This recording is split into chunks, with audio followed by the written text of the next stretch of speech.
Until now, this story has been top secret.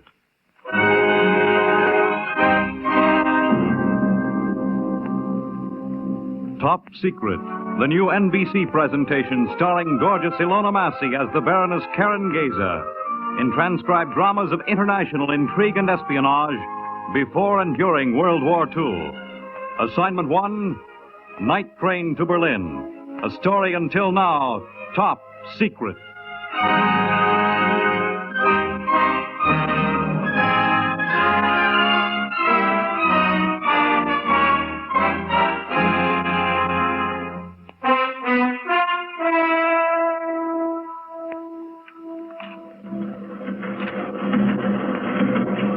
Baroness, we have crossed the Swiss frontier. We are in Germany now. Herr Garben, I will not talk. When we get off the train, you will be given to the Gestapo. They will break you. They won't. They will. Your fingernails, your knuckles, your beautiful white teeth, that golden hair. I promise you your hair will be gray as ashes before the treatment is over. I will not talk. I will never talk.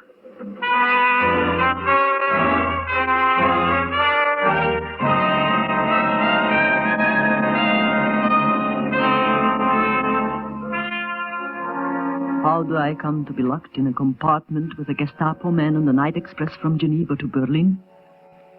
It is very simple. A long time ago, a man, a very wonderful, brave man, offered me a job and I took it. Baroness, he said, remember this. In espionage, you receive no credit in success, no protection in danger, no recognition, even in death. If you have to steal, steal. But if you are caught, you will go to jail as a thief. If you have to kill, kill. But if you are caught, you will hang. And always remember, Baroness, your first mistake will be your last.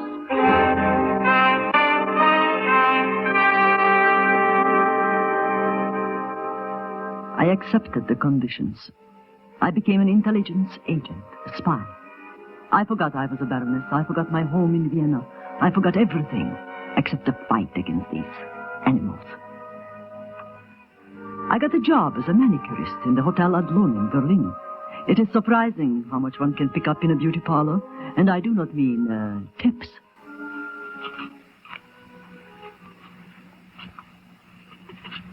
Your other hand now, Frau von Klug. Oh, careful, Fräulein. Do not scratch my ring with your file. My husband sent it to me from Africa. Oh.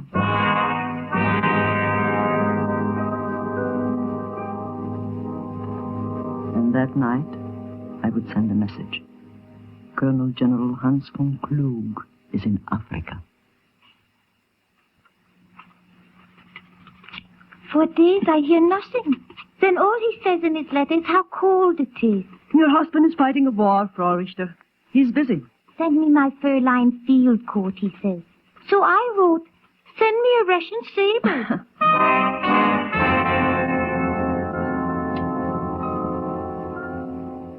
And that night, my message would say, 3rd Panzer Division is on the Eastern Front in Russia.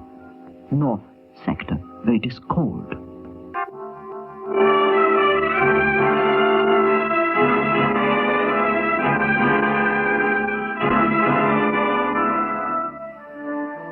Day after day, I manicured the hands of these fat German women. I was waiting for a message from a man called simply the farmer. His trademark was a plain white visiting card with a single grain of wheat glued in the center. I had been told that I would be contacted in a way that no German would ever speak. In a way that no German would ever speak. Last Friday, after the manicure shop closed, I went to sit in the Tiergarten to enjoy the sunshine and the fresh air. As I sat in the lovely park watching the children and the birds, I took out a cigarette. Good afternoon, Fräulein. Perhaps you'd like a match. I'm quite capable of lighting my own cigarette. You look capable of practically anything. I beg your pardon? Even of calling a flatfoot and turning me in. Calling a what? A flatfoot, you know, like Dick Tracy. Do you know Dick Tracy? Mm-hmm. And Little Abner and Daisy May. It's nice to meet someone who knows them. I have a calling card right from Dogpatch, sort of, farmerish. May I see? Perhaps you could describe it first? Plain white. Yeah? with a grain of wheat. Glued in the center. Across the street from the entrance to the park, there is a small tea room. Do you know it? Yes. Table in the corner behind the pillars. Can you be there in 15 minutes?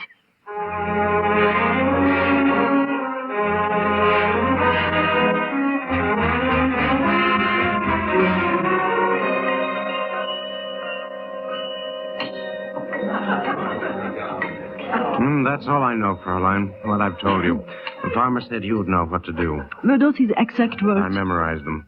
Repeat the message again. He said, G left Lisbon by air yesterday, arrived at Hotel Metropole in Geneva tonight. I see. Has compartment 10 on car 806, Geneva-Berlin Express, leaving Geneva, midnight Saturday. Stop him.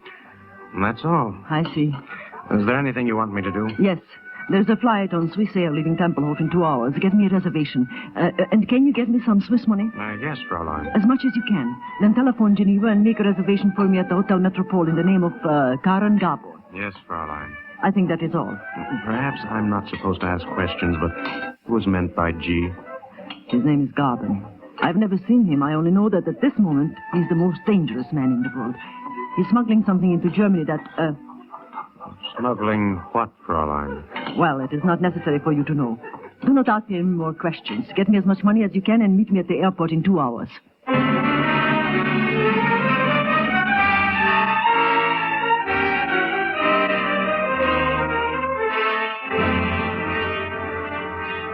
Later that night, I was flying over Switzerland.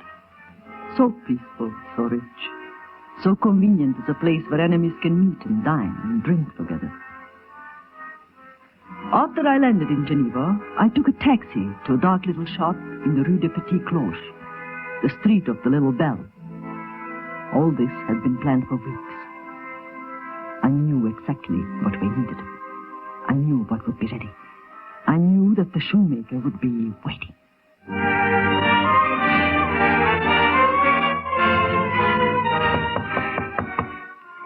Coming! Coming! Come in. Are you alone? Yes, come in. Were you followed? No. Are you positive? Yes. Are my shoes ready? Come with me, child, in the back. I have been expecting you for weeks. I have been waiting for weeks. So, our little German is in Geneva, eh? He's catching the midnight express to Berlin tomorrow night. But we are ready for him, are we not? I do hope so. Here are your shoes. Try them on. The instrument is in the heels. Oh. It is good. I am skilled in precision work. My years in the watch factory. Are they comfortable? Yes, they're fine. Now, bring the heels together. Like this? You feel something, no? Yes. I feel a kind of tingling sensation. Observe, child. I take off my watch. I place it on the floor. Stand with your heels on either side of the watch. Like this? Yes. Now listen. You hear? It's amazing. Now I take the watch away. Like this. The sound stops. Oh, it's perfect. In your right heel is a very high-frequency shortwave transmitter. So small. I have made them smaller than that to fit a wristwatch. In your other heel is a receiver hooked up to a circuit sensitive to radioactive substances. My watch has a radium dial. When you stand with the radium watch dial between your heels, the transmitter activates the receiver. You feel a small electrical impulse and hear the beep. You are a walking Geiger counter. And you are a genius. Eh. And also my very dear friend. Is there anything else? Yes. I will go now to the Metropole Hotel. I have a reservation under the name of Karen Gabor. Karen Gabor? Yes. I want an operative. Your best. Young enough to be strong and old enough to be wise. I have the very man. 30, an Englishman, and speaks perfect German, resourceful, fearless. Have him get me a ticket on the Geneva-Berlin Express tomorrow night. Our friend will be in compartment 10, car 806. If possible, I want compartment 9 or compartment 11. And if that is impossible? Well, then at least in the same car. Car 806. That is right. Anything else? Have him bring the tickets to the Hotel Metropole and tell him to use the service entrance. I have something else for you, child. Wait a moment. I made these myself. Sugar lumps? Yes, individually wrapped, just like in America. Sugar with enough cyanide to kill in 30 seconds. I will give you 6 cubes. They may be handy, who knows? Who knows, indeed. Thank you, dear friend. And have your man bring my tickets to the hotel at once.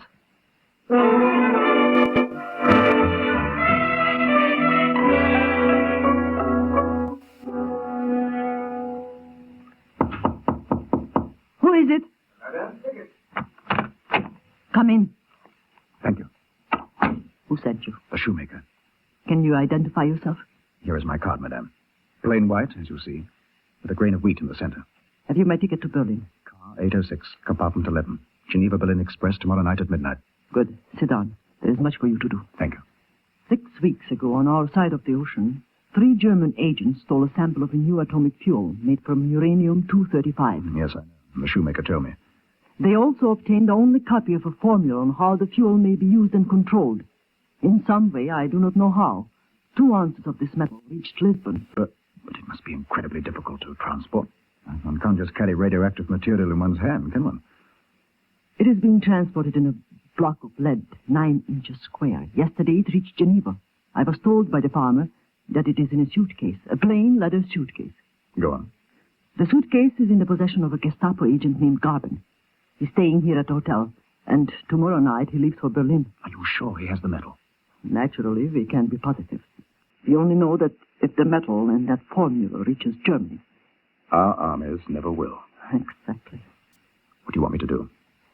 Be on the train tomorrow night. Basel on the Swiss border is the only stop the Geneva-Berlin Express makes, isn't it? All right. It's dangerous for me to be that near Germany. Are you afraid? I was involved in the assassination attempt on the life of Field Marshal Goering. My picture is posted in every railway station in Germany. I'm sorry. That's all right. I have a Geiger counter built into the heels of my shoes. I will get on the train early, go directly to Garben's compartment, and when he arrives, I will pretend it is mine. Uh-huh. I will try to plant my heels next to his luggage. You will be on the station platform outside. If I get a reaction, I will signal you. Well, how? Let me think. What shall it be? Something you can see easily through the train window. Will you be wearing a hat? Yes. If he hasn't the metal, take off your hat. And if he has, I leave it on. Right. The hat is wide-brimmed gray felt. You'll see it easily. So, no metal, take off your hat. Mm-hmm. And ride through to Berlin, having missed the boat completely. Yes. And then I won't get on the train. Right. Perhaps we should have another operative, someone to pose as a passenger and ride through to Berlin with you. That's up to the shoemaker. Anything else? Just be standing outside the window of compartment 10, car 806, tomorrow night at 10 minutes to 12.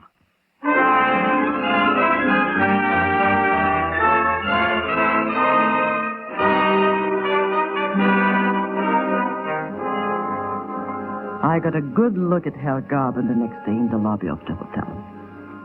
He was carrying a small square suitcase. He sat quite near me with the suitcase beside him on the floor. When he left, the heavy wool carpet had a mark on it, a square mark in the nap. It was a small suitcase to be so heavy, unless it contained a piece of lead, 9 inches square. At the station that night, I got on the train early and went to Garben's compartment in car 806. Through the window, I could see my Englishman standing in the shadow of a pillar, his eyes watching my hat. It drew closer and closer to midnight, and still Garben did not arrive. I could hear the station master calling the departure. Numéro 11, à maintenant pour Berlin. Passagers sont priés de monter. Numéro 11, à maintenant pour Berlin. Passagers sont priés de monter. Oh, excuse me, Fräulein, but I think you have made a mistake. Apartment is mine. Oh, but that is impossible. I know I'm number 10. Perhaps I could see your ticket. Oh, certainly. I have it in my purse. If I can ever find it. You know how much useless equipment a woman carries. It must be here somewhere. There is no hurry, Fräulein. Please sit down. I'll find it in a moment. While you look, Fräulein, this compartment is stifling. May I open the window? Please do. I got warm running for the train. Excuse me. There. That's better. I shall never find it if you stand and watch me. Please put your luggage on the floor beside mine and sit down. Thank you, Fräulein. There. I wonder if... What's that? What's what? That noise. I heard nothing. I could have sworn I heard something like... Oh. I should not run for trains. The ringing comes in my ears. Oh, your hat! Watch out! A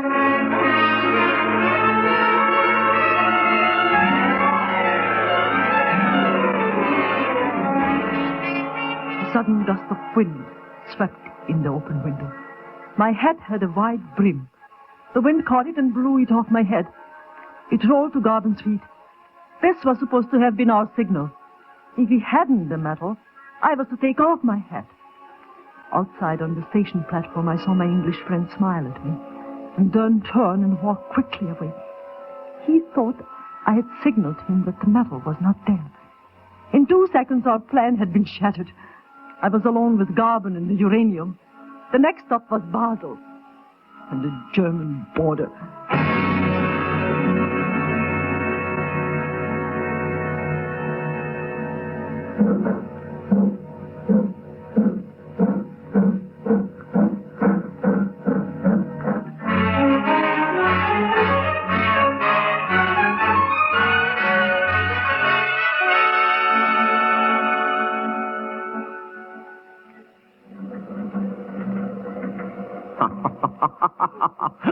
Baroness, you are delightful.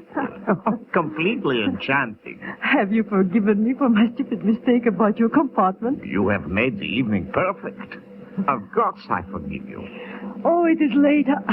I must get some sleep. Nonsense. It is not often I have such pleasure. A woman like you, beautiful, charming, witty, traveled. Please, stay. Do you suppose we could get some coffee? Of course. I'll ring. Look. A friend of mine gave me a special treat today. Sugar. 6 whole lumps. We shall have a feast. Oh, I haven't had sugar in coffee for weeks. Will they have any cream? We can hope for the best. Come in. You rang, sir? Yeah. It is coffee for 2. And, have you chicken? No, sir. Canned beef? Then beef, but thin sandwiches. With coffee for 2. Yes, sir. What are you smiling at? The coffee, sir. It is very bad. Ersatz. We make it from anything. Grain, wheat. We buy our coffee from farmers. From farmers? Yes, Fräulein. Would you prefer tea? No, I'll try the coffee. I do. Hurry, please. Yes, sir, at once. Before we have our coffee, will you excuse me? I will freshen up. My hands are filthy from the dust. I shall miss you, Baroness. But I shall also look forward to your return. Oh, I'm only going next door to my compartment. Even that is too far. I won't be a moment. Waiter. Yes? In my compartment, quickly, number 11. Inside, quickly. Yes, Fräulein. Who are you? The farmer sent me. How? Through the shoemaker. Have you a card? White with a grain of wheat. Do you know about this? Yes. You want his suitcase? Yes. Thank God you are here. I had a signal that went wrong. My head blew off. Has he the metal? Yes. What are you going to do? I have some of the shoemaker's sugar. I'll put it in his coffee. Supposing he doesn't take sugar. I asked him. He said he did. I had better get out of here.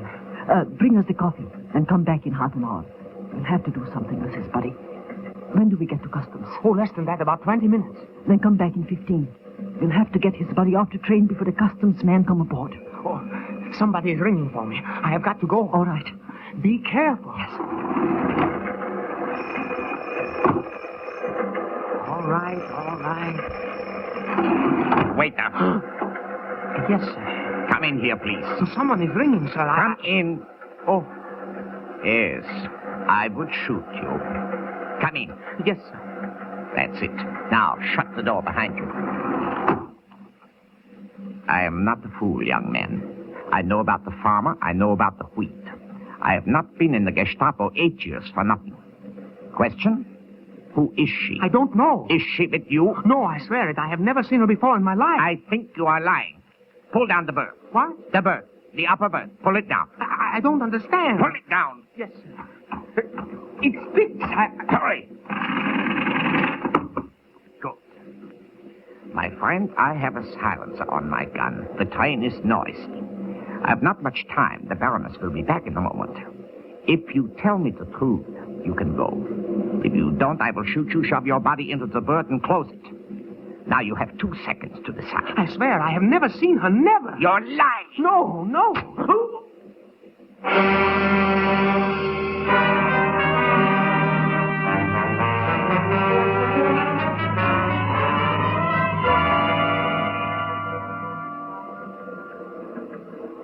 What on earth is that waiter doing with our coffee? Oh, he's probably busy. He won't be long. Oh, they are coming into Basel. But doubtless he's waiting until after the customs men get on. Are we at Basel already? It is the company, Baroness, that gives wings to time. Well, we have to get out. No, the customs men get on the train. Not even a breath of air. They only stop for a moment. Some fresh air would do me. You seem very anxious to get off the train, Baroness. Are you nervous about something? Nervous? Why should I be? Smuggling something, perhaps? Do I look like a smuggler? Appearances are deceptive. What were you doing in Switzerland? Skiing. For long? Couple of weeks. I had a wonderful vacation. It must be nice to have a vacation. For years, I have not had the time. The customs men, excuse me, Baroness. Reisepasse bitte. Dankeschön. Passport, please. Certainly. Ah, Herr Gaban. This is an honor. I trust you have a pleasant journey. Stamp it, will you? Certainly. Dankeschön. Now, madame, your passport, if you please. No, it will not be necessary to look at the luggage if you are with Herr Gaban. Just your passport. Here it is. Thank you. Yeah, it's quite in order. And next time, Baroness, stay longer. And fly into our beautiful Switzerland on one night and leave the next reflects on our hospitality. Bonsoir. Guten Abend, Herr Gaban. Guten Abend. Sit down, Baroness. I think I should go to bed. Sit down. You are on German soil now. I can have you locked in this compartment until we reach Berlin. Good. I am glad you're going to be reasonable. So cruelty we will not resort to. The arm I will not twist. Guns I shall not threaten with, but you will answer me quickly and truthfully. I haven't the slightest idea of what you're talking. You fly in last night, take the train out tonight. You say you were skiing for 2 weeks. Why do you lie? I'm merely traveling to Berlin. I want the rest of the night to sleep. When did you ski? Then your passport says... Give me that passport. You have no right to... Then your passport says... Ah, yes. Exit Tempelhof Airport last night, re-entry Basel tonight. When did you ski, Baroness? I'm sure only a very special assignment would call for such haste. Is that assignment myself? I refuse to talk. When we get off the train, you will be given to the Gestapo. They will break you. They won't. They will. Your fingernails, your knuckles, your beautiful white teeth, that golden hair. I promise you your hair will be gray as ashes before that treatment is over. I will not talk. I will never talk. Baroness, the next stop is Berlin. And you are alone. Your friend Zaveda is dead. His body is shut in my upper berth. No. That startles you, doesn't it? Is there a tremor in those beautiful eyes, Baroness? Is it terror? Is it? There is no need of terror, Baroness. Everything can be avoided if you answer a few questions. Their names. Who are you? How did you know what I was carrying? Who is the farmer? Their names. Who are you? How did you know what I was carrying? Who is the farmer? Their names. Who are you? Who is the farmer?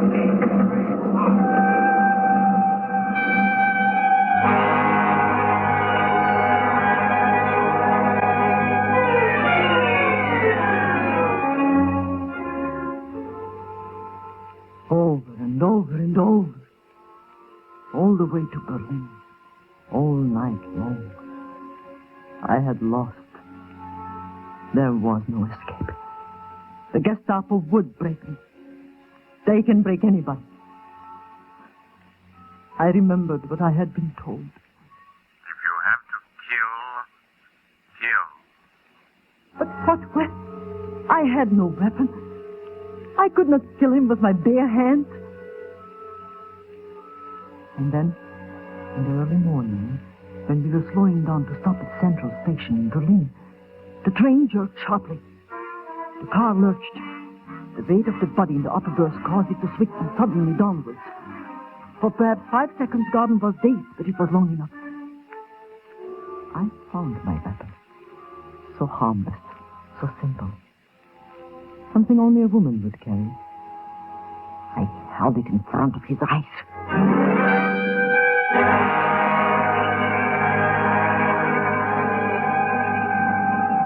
Baroness, I please, in the name of... Don't say his holy name, Herr Garden. Say rather in the name of my husband, whom your troops hung head downwards outside our halls in Vienna until the blood burst in his brain. No! No!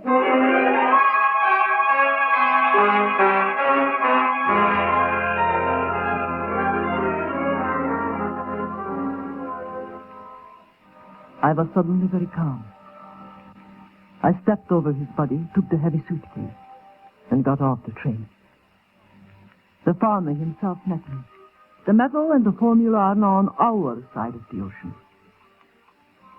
And I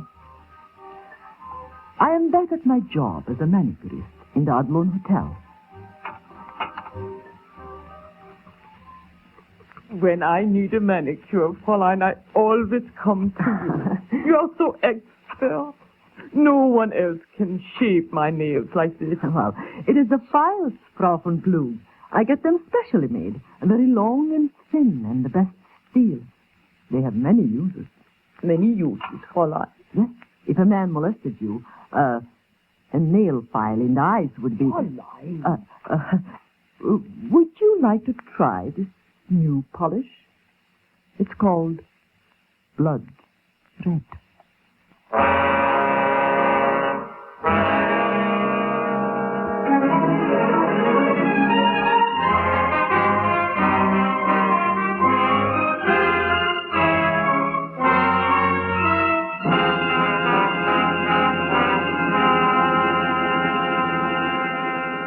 You have just heard Ilona Massey starring in the new NBC presentation, Top Secret.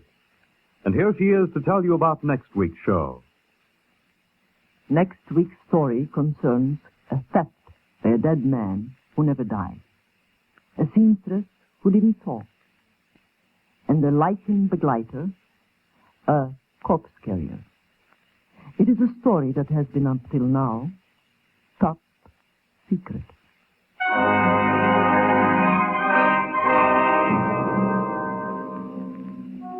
Top Secret is directed and produced by Harry W. Junkin. The program, in part transcribed, was purely fictional and was written by Alan Sloan. Featured with Miss Massey tonight was Carl Emery as Herr Garbin. Others in the cast were Leon Janney, Bill Lipton, Francis Bethencourt, Paul Levitt, and Connie Lemke. The music was composed and conducted by Dr. Roy Shield. This is Fred Collins speaking.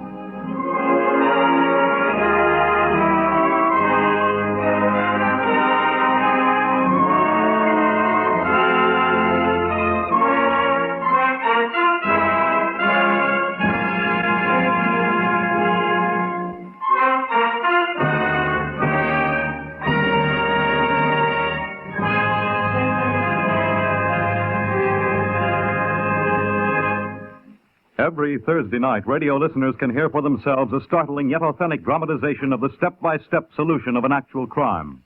Dragnet tells the story of your police force at work and in action.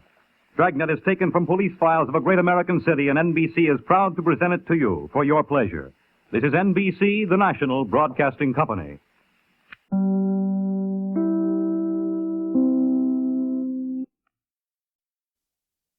Don't say anything, Elsa. Just get in. What? Get inside. You are not serious. I heard the last 2 minutes of your conversation with Borland. The steward saw him come to this cabin. I know what you are and who you are. Get inside. I won't. Let go of me. Let me go. Suffocation is not a painful death. Please, you don't know what you're doing. Let me go. You maniac. No!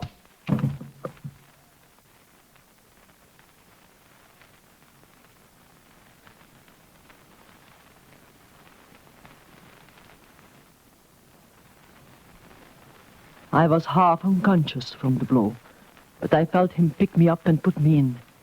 He put the pillow over my face, blankets off the bed, stuffed in around me so I couldn't breathe. Then the lid came down, pressing, relentless. Then darkness, nothingness. The whole pattern of my life came into focus, stretching away into the past. I could hear the farmer warning me. In Espionage, Baroness, there is no protection in danger, no recognition, even in death.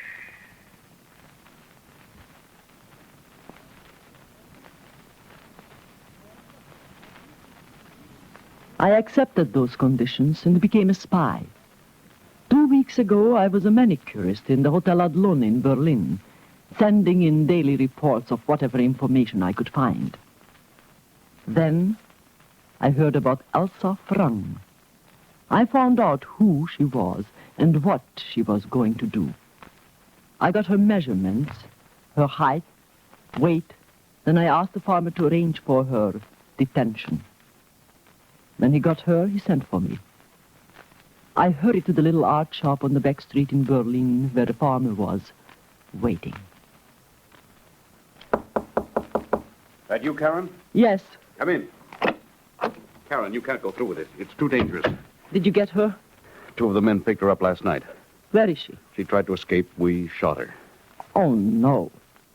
Was it absolutely necessary? I'm afraid so. She would have escaped.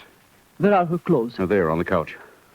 I'll change behind the screen. Go ahead and tell me everything. Karen, this is suicide. Changing places with Elsa Frung is suicide.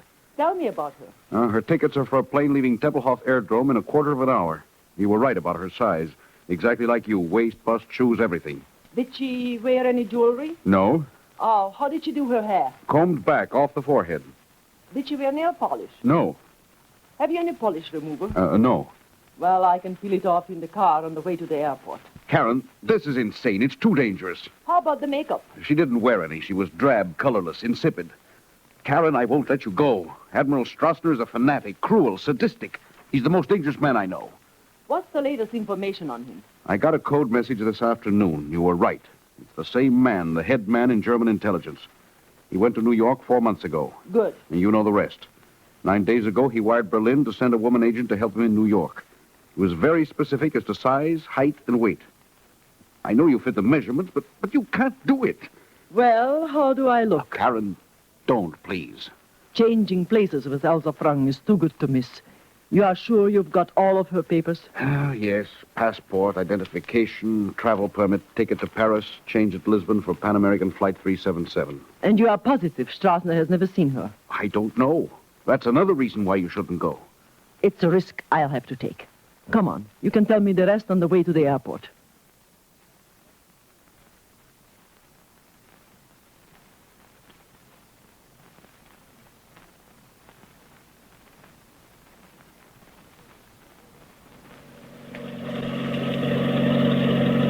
I wrote a complete description of Elsa Frung in my report. When I've memorized it, I'll either eat it or burn it. Karen, I wish you wouldn't go. I've got to go. Strassner's a maniac. Have you ever seen him? Yes, once. He's small. Very small for a man. Fair hair, never drinks nor smokes. Personal friend of Himmler's. Oh? Very clever at disguising himself. Does all sorts of things with his voice. Ventriloquism. He's Oh, well, I suppose it's no use. If you're going, you're going. Admiral Strassner has been in New York 4 months. He wouldn't go at all except for something of the most vital importance. Believe me, the risk is worth it. Your first mistake will be your last. I won't drive you all the way to the airport. You can walk from here. Put on that coat. It's a cold wind. Shall I contact our man in New York? Immediately you arrive. Bryant on Madison Avenue. You know him. Yes. Well, goodbye, dear friend. God bless you, Karen. Good luck.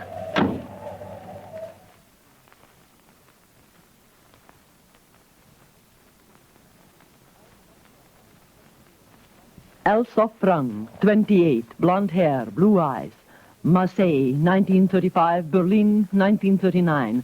My name is Elsa Frank. My age is 28. I must be drab, no makeup, no nail polish. I must disguise my mind, my heart, my body. I studied the farmer's report over and over from Lisbon to New York.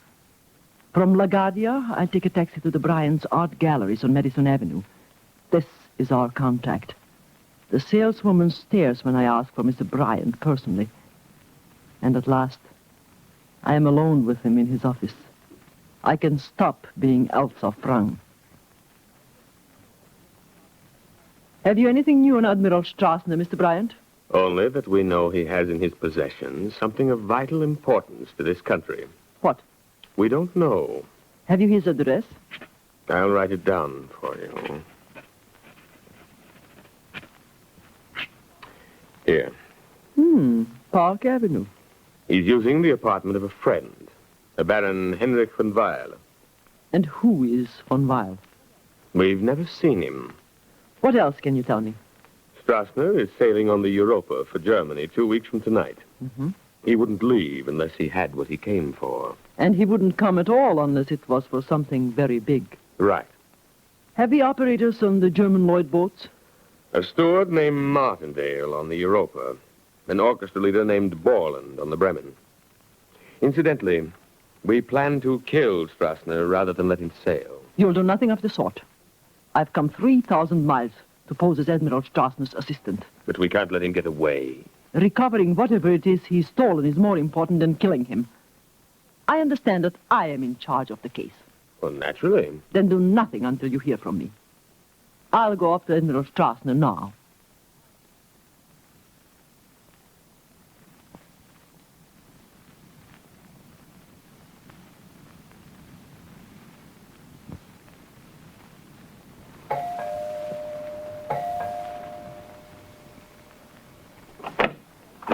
Yes?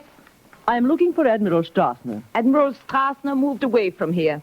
Where? I don't know. This is Baron von Weil's apartment. Then let me speak to him. Baron von Weil passed away 2 days ago. Oh. I'm Elsa Frank. Who are you? Come in, please. So, you are Elsa Frank. Why didn't you say so? Let me see your papers. I will show my papers to no one but Admiral Strassner. I'm surprised to learn he has moved. Come this way. No, I'm sorry. I will leave. Come this way, I said. I don't understand. You will.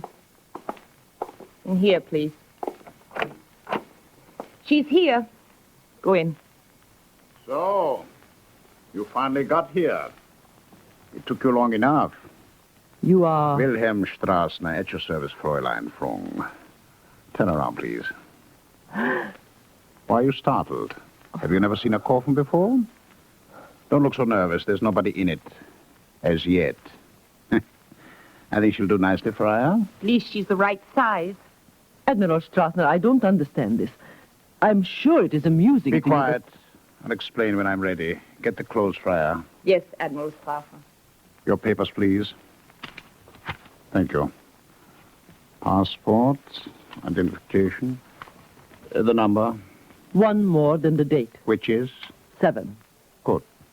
Hurry with those clothes, Friar.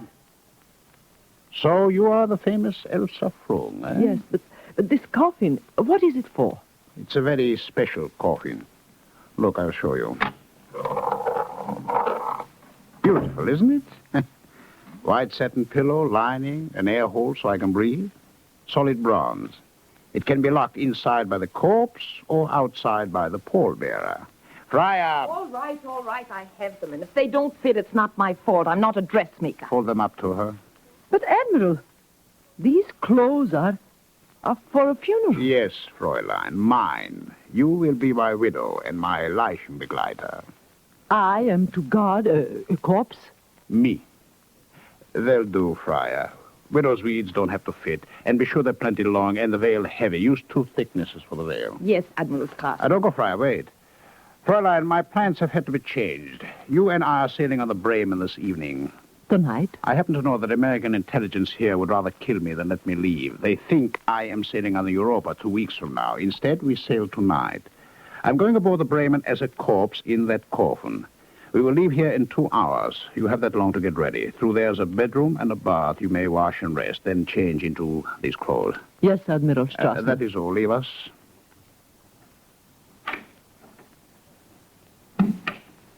Well, Friar, what do you think? Don't take her, take me. Why should I be left behind? Ah, stop it, Friar. Now remember, I will phone you from the Bremen the night before it docks. Unless it is my voice, it will do nothing. Your voice. You have 1,000. Oh, surely you will recognize me, Friar? Oh, yes. I'll recognize you. Only when you get spoken instructions from me will you destroy the duplicates. Is that clear?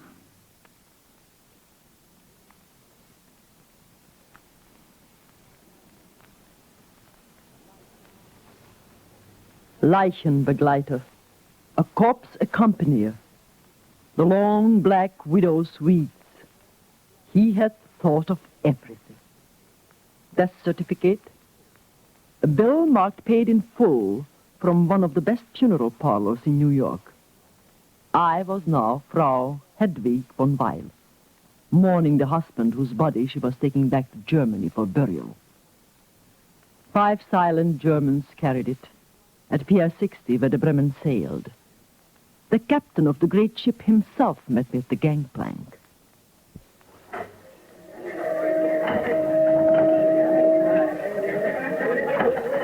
My respects, Frau von Weil. I am Captain Edward von Spiegel. Everything has been arranged. Danke, Herr Captain. If the pallbearers will proceed us. If you please, gentlemen. May I offer you my arm, Frau von Weil? Thank you, Captain.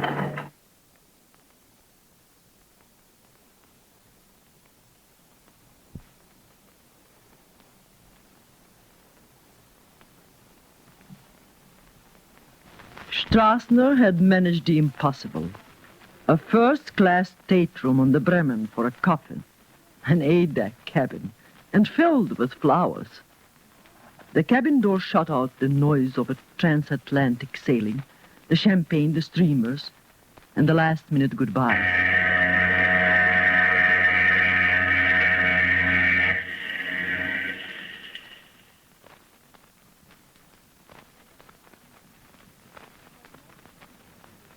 It was not until we were in the open sea that the coffin opened.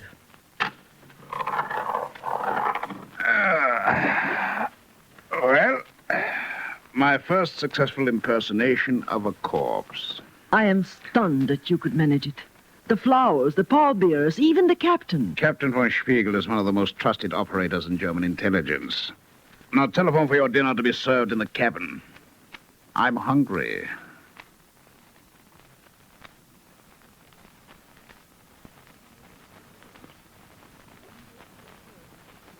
Meals were served in the cabin. One meal, ordered by me, intended for me, eaten by him. He'd leave me a few scraps, a roll, a mouthful of cold coffee. The portholes were closed and draped. At the end of 4 days, I was so hungry, I was weak. He could get into the coffin and close the lid in less than 5 seconds. Whenever there was a knock at the door, we went through the same grotesque performance. Wait. Say just a minute. Just a minute. Lower your veil when you answer the door. I told you that. Yes. I'm ready. Lower the lid quietly.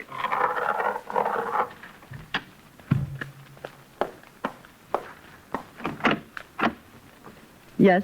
The captain's compliments, Frau von Weiler. And would you do him the honor of dining privately with him in his cabin? Oh, danke, my Fräulein. Give Captain von Spiegel my regrets and thanks. But I prefer to be alone. All right, she's gone. Get out of those clothes. What? I wish to telephone New York. It would be dangerous to use the phone in this cabin. A corpse should not talk, nor should a widow have her husband's voice. We arranged that on the 5th night out, the captain would invite me to dinner when the coast was clear.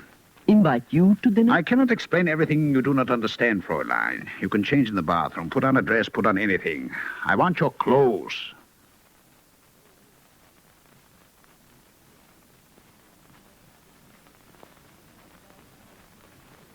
About this man was danger.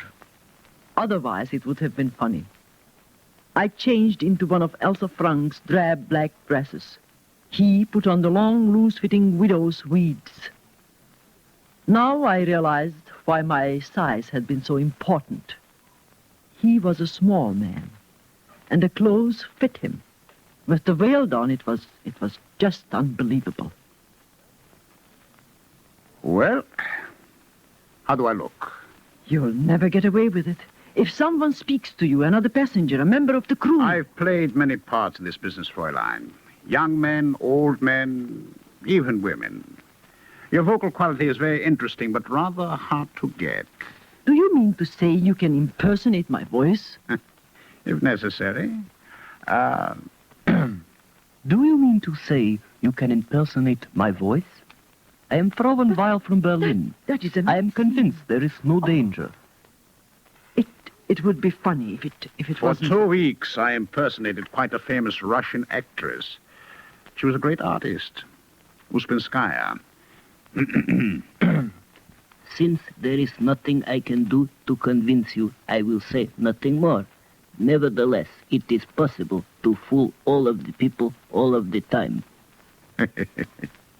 How is that? It's fantastic. See if anyone is outside the door. All right.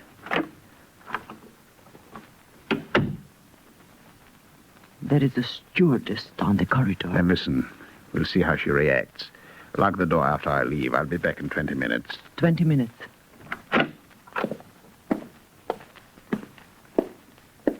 Ach, guten Abend, Frau von Weile. A little air, huh? I am dining with Captain von Spiegel after all.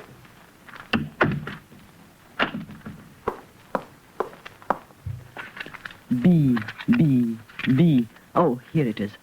Borland, Ray, Orchestra, 502.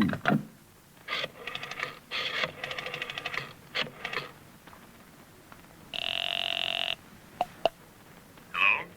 Mr. Borland. Yes? Ray Borland, the orchestra leader. Yes, who is this? A friend with a plain white visiting card. The grain of wheat? Glued in the center. The farmer? Yes. Can you come to Ada cabin 7-1 right away? It's urgent. Right away. And please, bring me something to eat. A sandwich, anything. Just hurry.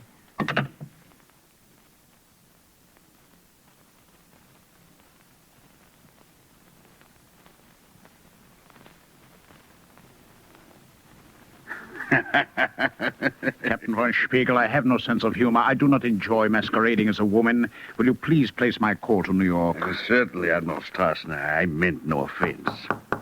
Who's that? I don't know. Ask who it is. Don't open the door. Yeah? Mr. Borland just went to cabin 71 on A deck, Captain. All right, Franz.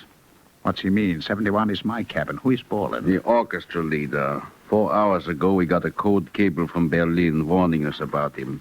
He's an American agent. I detailed the steward to keep an eye on him. I rather think Ilsa Fromm can take care of him. Put my call through, and then I'll get back. Right.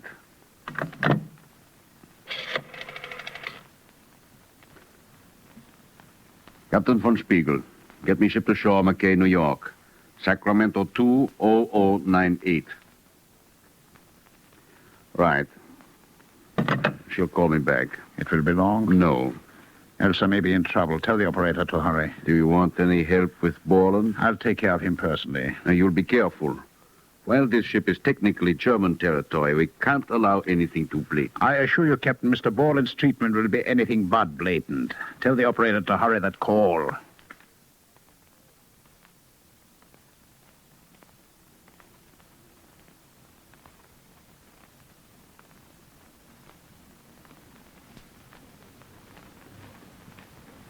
Be careful. Don't dirty the lining. White satin marks easily, and he notices everything. Whatever it is isn't in the coffin. Then he's carrying it on his person. Well, there isn't much time. We dock tomorrow morning at 7, you know. I know he's carrying something. Something of the most vital importance. Mr. Bolland, we have never seen each other before, but we are partners I'll do in anything something. you say. You say 2 of the farmer's men will meet the ship? Yeah, they're stationed at Bremerhaven. They meet me every voyage. Admiral Strassner must not get off this boat alive. You want me to... One of us must. All right, how? We can't search his person unless he's dead. Have you a weapon? Yeah, small automatic with a silencer. Do you want it? No. I'll say I'm ill and send for the doctor. Then you must try to do... Elsa, open the door. He's back. Hide. Where? In the bathroom. Quickly. Get in the shower and pull the curtains. Hurry. Right. Shut the door and be quiet. Elsa, hurry. Coming. Thank you, Elsa. Where is he? Who? Don't be coy, Elsa. Where is he? I don't know what you mean. The steward saw him come into this cabin. Borland, the orchestra leader. The steward was mistaken. Berlin cabled about him. He's an enemy agent. I don't know what you are saying. There hasn't been anybody So here. you thought you'd play it both ways, huh? Admiral Strassner, I swear... I've been standing at that door for 2 minutes. I heard you talking to him. Admiral Strassner must not get off this boat alive. Indeed. Now, where did he go? Oh, but of course, the bathroom. Then we shall lock him in for a moment, yes? And I will deal with you first. Yes, I will deal with you first. Don't say anything, Elsa. Just get in the coffin. What? Get inside. You are not serious. I know what you are and who you are. Get into that coffin. I won't. Let go of me. Let me go. Suffocation is not a painful death. Please, you don't know what you are doing. Let me go. You maniac. No!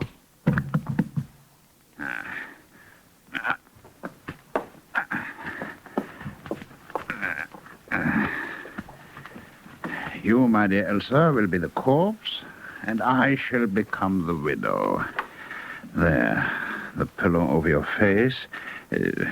Oh, yes, blankets. To make quite sure you can't breathe. It'll be a slow, warm death, Elsa. Sleep well.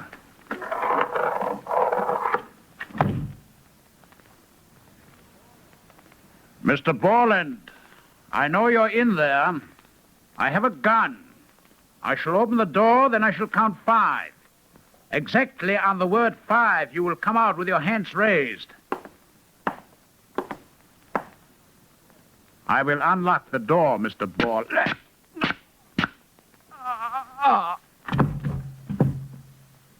Elsa!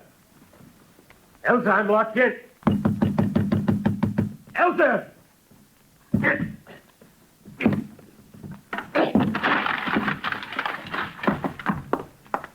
Elsa! Elsa, are you in that coffin? I can't get it open. Elsa! Elsa, I'll have to get help. Take a crowbar to get this thing open. Elsa, I'll have to give us away.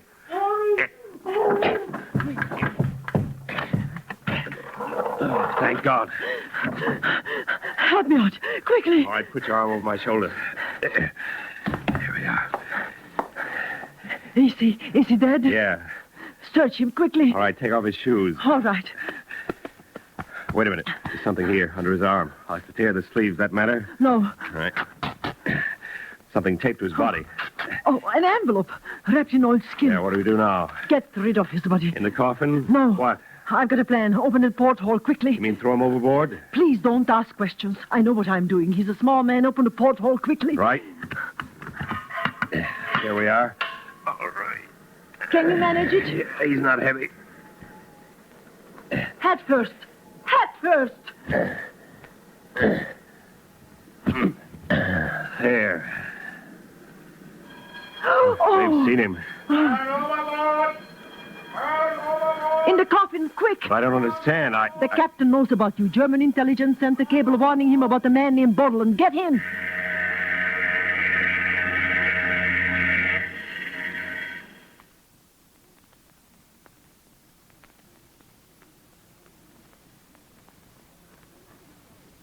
For 2 hours, the ship was in an uproar.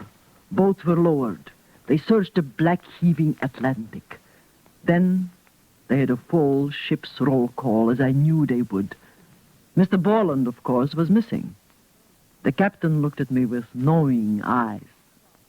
Admiral Strassner was naturally not missed at the roll call. Corpses were not counted.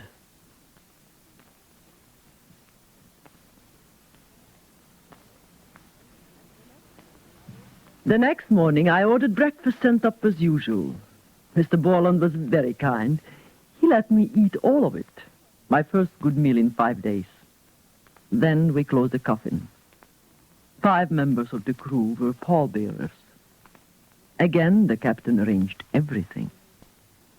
They were about to carry the coffin down the gangplank when the customs man spoke to me.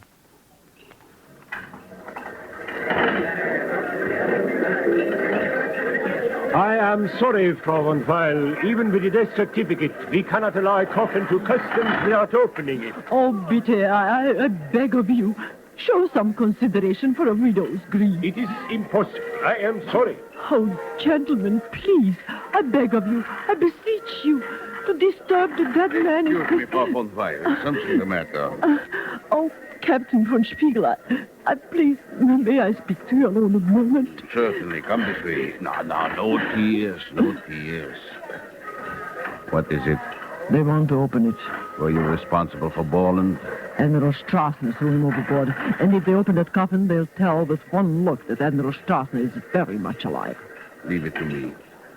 Gentlemen, I am sure that no customs official would be so silly as to question the personal guarantee of Edward von Spiegel, captain of the Bremen.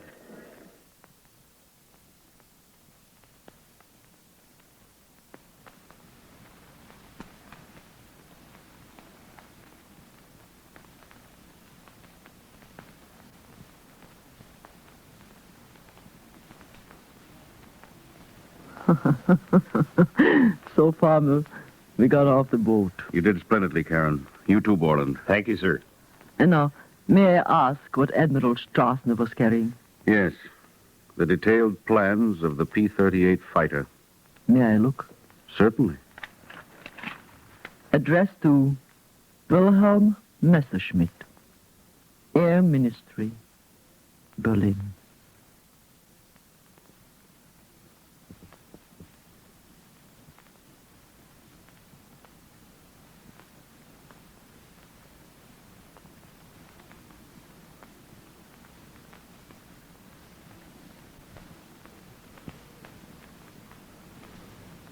You have just heard Ilona Massey starring in the new NBC presentation, Top Secret.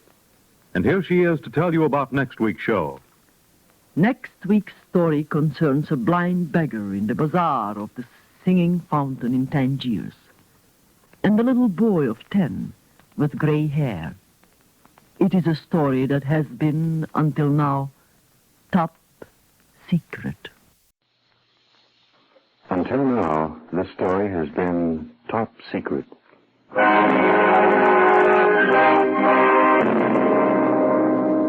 Top Secret, the new NBC presentation starring Ilona Massey, the world's most beautiful actress, as the Baroness Karen Geyser, in transcribed dramas of international intrigue and espionage before and during World War II. Tonight, as Assignment 2, The Admiral's Strange Identity, a story until now top secret.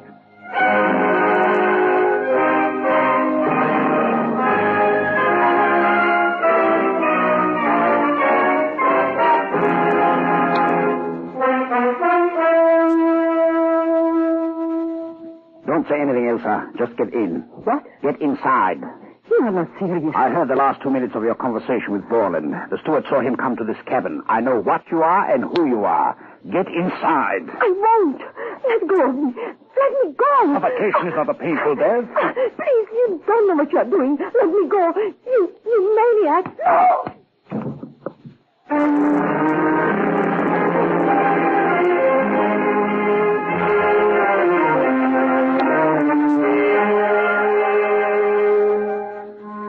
I was half unconscious from the blow, but I felt him pick me up and put me in. He put the pillow over my face, blankets off the bed, stuffed in around me so I couldn't breathe. Then the lit came down, pressing, relentless. Then darkness, nothingness. The whole pattern of my life came into focus, stretching away into the past. I could hear the farmer warning me. In espionage, Baroness, there is no protection in danger, no recognition, even in death.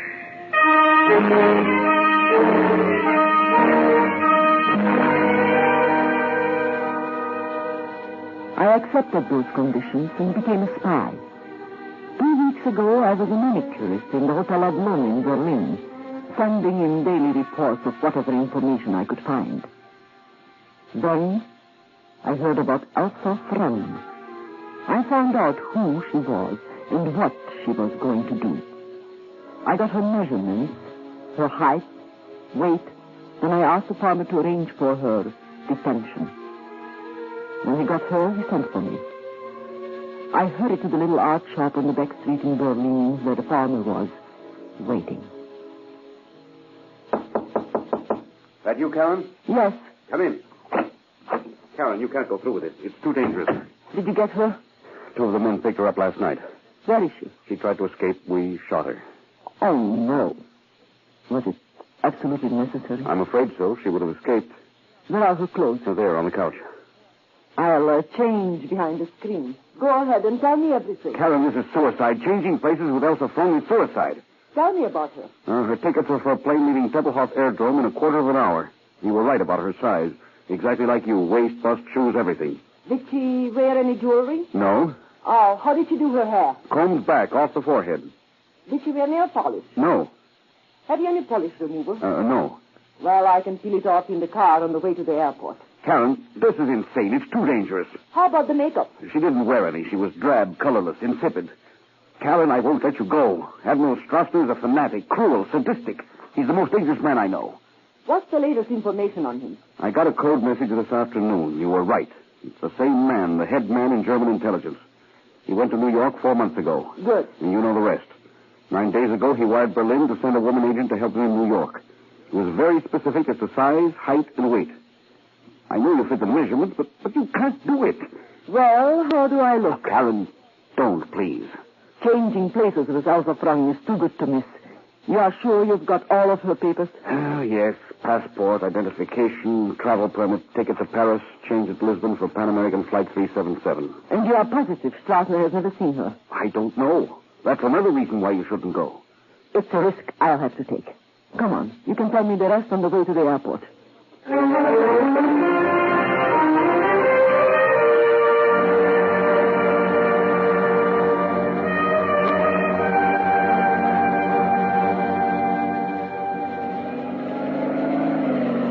I wrote a complete description of Elsa Frank in my report. When I've memorized it, I'll either eat it or burn it. Karen, I wish you wouldn't go. I've got to go. Strasser's a maniac. Have you ever seen him? Yes, once. He's small. Very small for a man. Fair hair, never drinks nor smokes. Personal friend of Himmler's. Oh? Very clever at disguising himself. Does all sorts of things with his voice. Ventriloquism. He's Oh, well, I suppose it's no use. If you're going, you're going. Admiral Strasser has been in New York 4 months. He wouldn't go at all except for something of the most vital importance. Believe me, the risk is worth it. Your first mistake will be your last. I will drive you all the way to the airport. You can walk from here. Put on that coat. The cold wind. Shall I contact our man in New York? Immediately you arrive. Bryant on Madison Avenue. You know him. Yes. Well, goodbye, dear friend. God bless you, Karen. Good luck.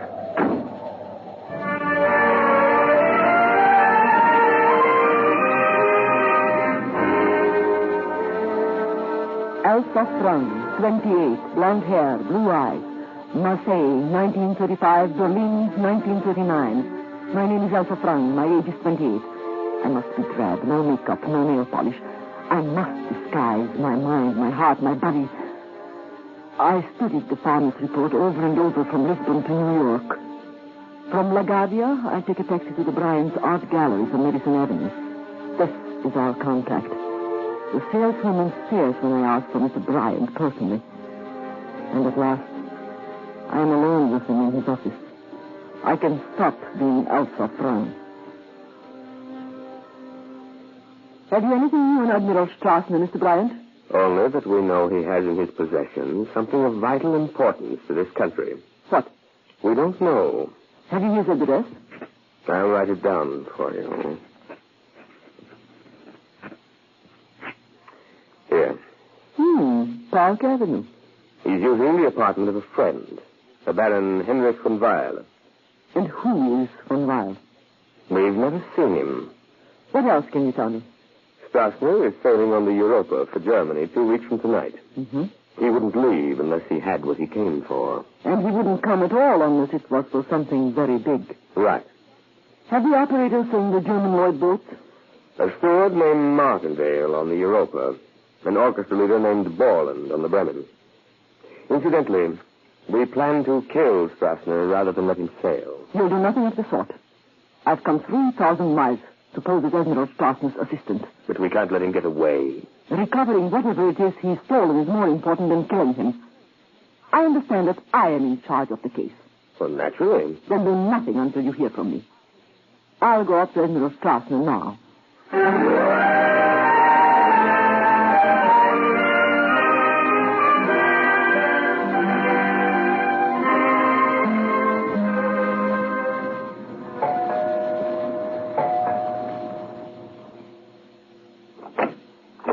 Yes, I'm looking for Admiral Strassner. Admiral Strassner moved away from here.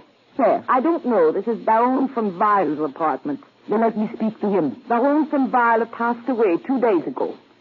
Oh. I'm Elsa Frank. Who are you? Come in, please. So, you are Elsa Frank. Why didn't you say so? Let me see your papers. I will show my papers to no one but Admiral Strassner. I'm surprised to learn he has moved. Come this way. No, I'm sorry. I will leave. Come this way, I said.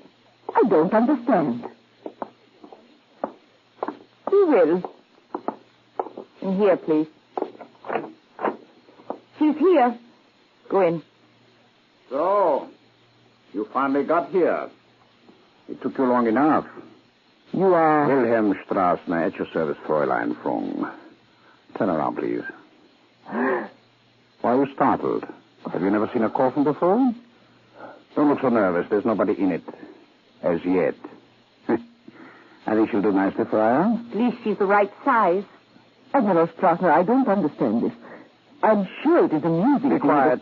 I'll explain when I'm ready. Get the clothes fryer. Yes, Admiral Strassner. Your papers, please. Thank you.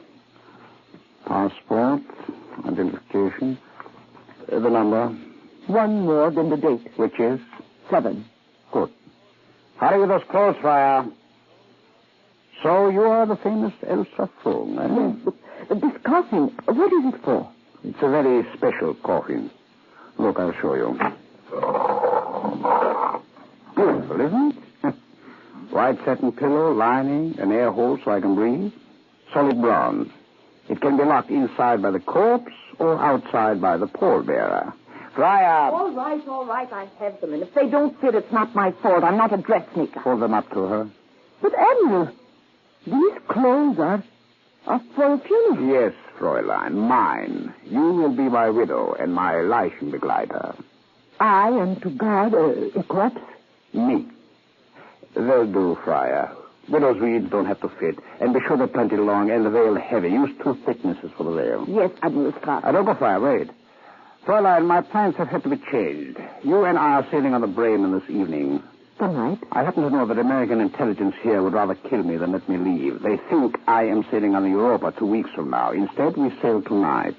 I'm going aboard the Bremen as a corpse in that coffin. We will leave here in 2 hours. You have that long to get ready. Through there's a bedroom and a bath. You may wash and rest, then change into these clothes. Yes, Admiral Strassner. That is all. Leave us.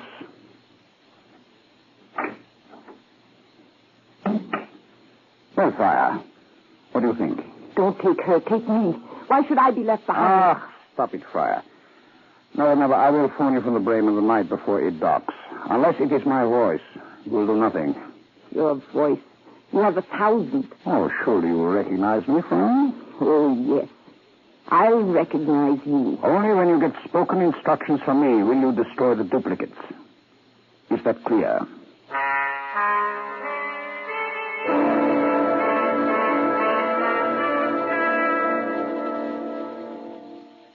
Lighten the glider. A corpse accompanier. The long black widow's wreath. He has thought of everything. Death certificate. A bill marked paid in full from one of the best funeral parlors in New York. I was now Frau Hedwig von Weil, mourning the husband whose body she was taking back to Germany for burial. 5 silent Germans carried it at Pier 60 where the Bremen sailed. The captain of the great ship himself met me at the gangplank.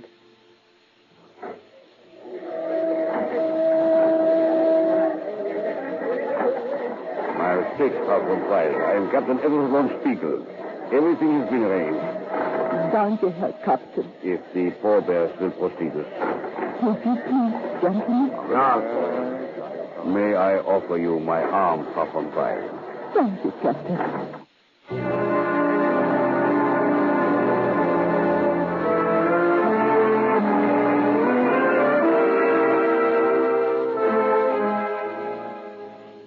Strassner had managed the impossible.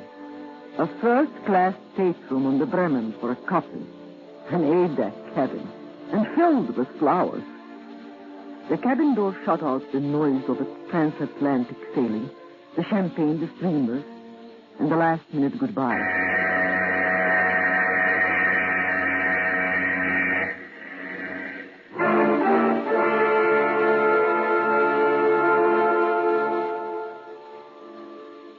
It was not until we were in the open sea that the coffin opened.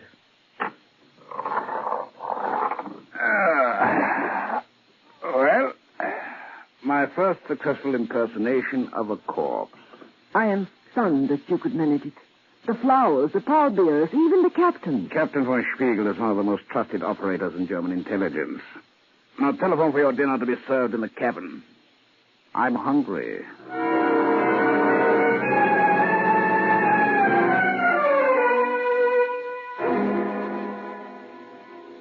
Meals were served in the cabin. One meal, ordered by me, intended for me, eaten by him. He'd leave me a few scraps, a roll, a mouthful of cold coffee.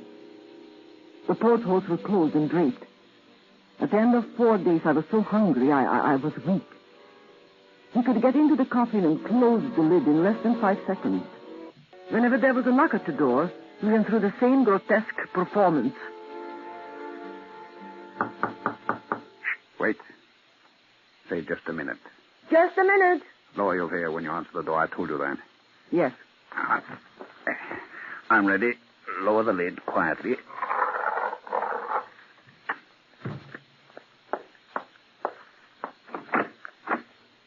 Yes. The captain's compliments, Frau von Weiler. And would you do him the honor of dining privately with him in his cabin? Oh, danke, my Fräulein. Give Captain von Spiegel my regrets and thanks. But I prefer to be alone. All right. She's gone. Get out of those clothes. What? I wish to telephone New York. It would be dangerous to use the phone in this cabin. A corpse should not talk, nor should a widow have her husband's voice. We arranged that on the 5th night out, the captain would invite me to dinner when the coast was clear. Invite you to dinner? I cannot explain everything you do not understand, Fräulein. You can change in the bathroom, put on a dress, put on anything. I want your clothes.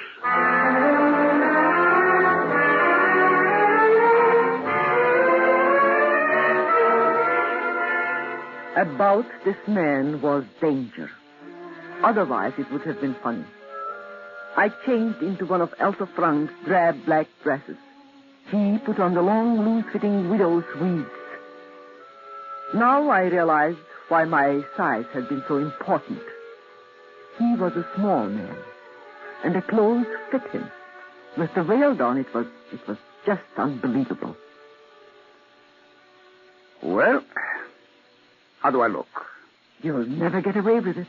If someone speaks to you, another passenger, a member of the crew... I've played many parts in this business, Fräulein.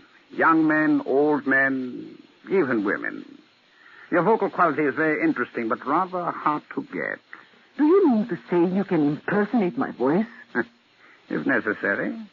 Do you mean to say you can impersonate my voice? I am Frau Weil from Berlin. That is I am convinced there is no danger. It would be funny if it For wasn't... 2 weeks, I impersonated quite a famous Russian actress. She was a great artist. Uspensky. Since there is nothing I can do to convince you, I will say nothing more. Nevertheless, it is possible to fool all of the people all of the time. How is that? It's fantastic. See if anyone is outside the door. All right.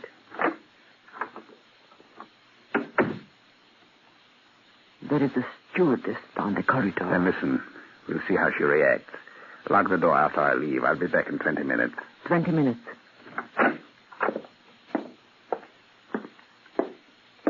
Ach, guten Abend, Frau von Weiler. A little air, huh? I am dining with Captain von Spiegel after all.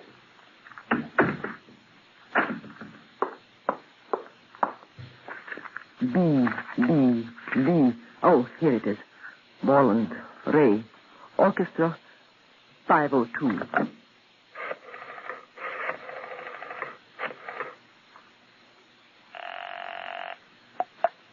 Hello?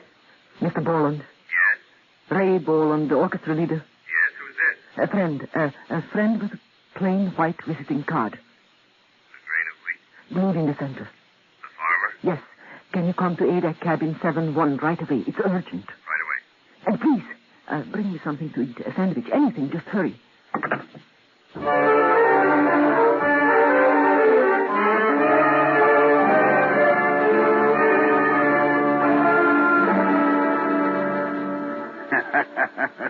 Captain von Spiegel, I have no sense of humor. I do not enjoy masquerading as a woman. Will you please place my call to New York? Certainly, Admiral Strassner. I meant no offense. Who's that? I don't know. Ask who it is. Don't open the door. Yeah? Mr. Borland just went to cabin 71 on A deck, Captain.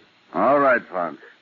What's he mean? 71 is my cabin. Who is Borland? The orchestra leader. 4 hours ago, we got a code cable from Berlin warning us about him.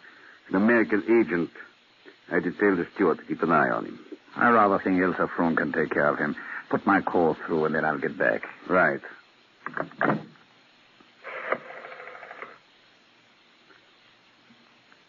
Captain von Spiegel, get me ship to shore, McKay, New York.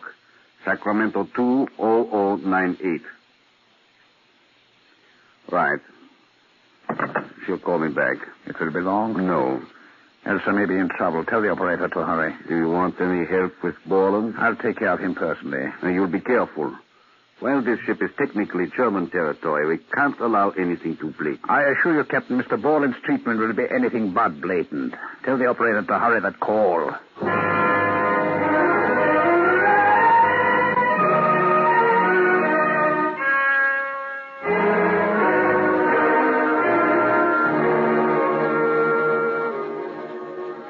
Careful. Don't dirty the lining. White satin marks easily, and he notices everything. Whatever it is isn't in the coffin. Then he's carrying it on his person. Well, there isn't much time. We dock tomorrow morning at 7, you know. I know he's carrying something. Something of the most vital importance. Mr. Bolland, we have never seen each other before. But we are partners. I'll do in anything something. you say. You say 2 of the farmer's men will meet the ship? Yeah, they're stationed at Bremerhaven. They meet me every voyage. Admiral Strassner must not get off this boat alive. You want me to... One of us must. All right, how? We can't search his person unless he's dead. Have you a weapon? Yeah, small automatic with a silencer. Do you want it? No. I'll say I'm ill and send for a doctor. Then you must try to do... Elsa, open the door. He's back. Hide. Where? In the bathroom. Quickly, get in the shower and pull the curtains. Hurry. Right. Shut the door and be quiet. Elsa, hurry. Coming. Thank you, Elsa. Where is he? Who? Don't be coy, Elsa. Where is he? I don't know what you mean. The steward saw him come into this cabin. Borland, the orchestra leader.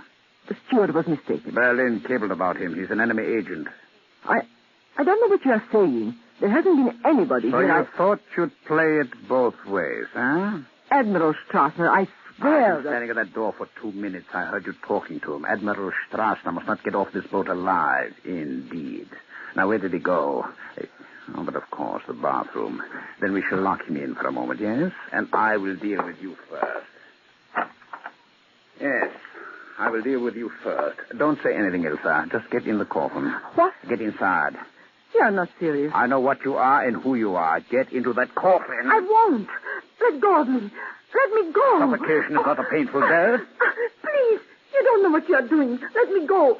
You maniac. Oh!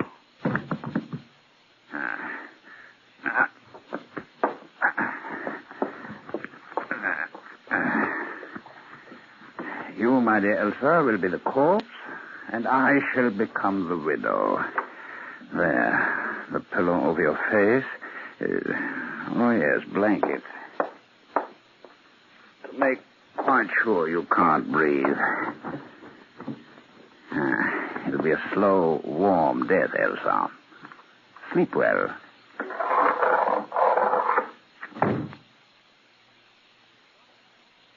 Mr. Borland, I know you're in there. I have a gun. I shall open the door, then I shall count 5. Exactly on the word 5, you will come out with your hands raised. I will unlock the door, Mr. Borland.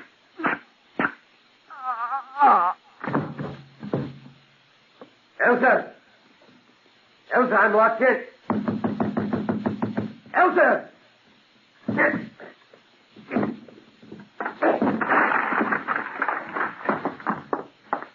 Elsa! Elsa, are you in that coffin? I can't get it open. Elsa! Elsa, I'll have to get help. It'd take a crowbar to get this thing open. Elsa, I'll have to give us away. Oh, thank God. Help me out. Quickly. All right, put your arm over my shoulder. There we are. Is he dead? Yeah. Search him quickly. All right, take off his shoes. All right. Wait a minute. There's something here under his arm. I have to tear the sleeves. That matter? No. All right. Something taped to his body. Oh, an envelope. Wrapped in old skin. Yeah, what do we do now? Get rid of his body. In the coffin? No. What? I've got a plan. Open the porthole quickly. You mean throw him overboard? Please don't ask questions. I know what I'm doing. He's a small man. Open the porthole quickly. Right. There we are. All right. Can you manage it? He's not heavy. Hat first. Hat first. There. Oh. They've seen him.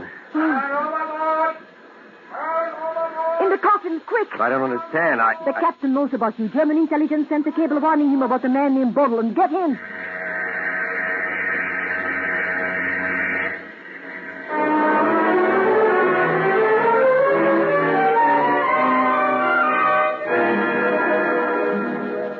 For 2 hours, the ship was in an uproar. Boats were lowered. They searched the black, heaving Atlantic. Then they had a full ship's roll call, as I knew they would. Mr. Borland, of course, was missing. The captain looked at me with knowing eyes. Admiral Strassner was naturally not missed at the roll call. Corpses were not counted.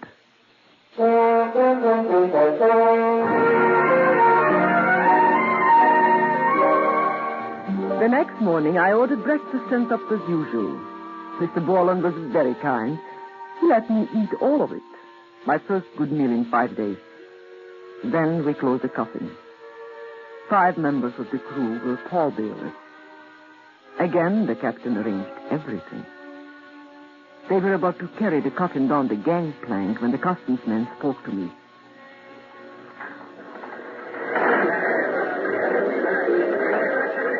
I am sorry, Frau von Weil. Even with the death certificate, we cannot allow a coffin to customs without opening it. Oh, bitte, I beg of you.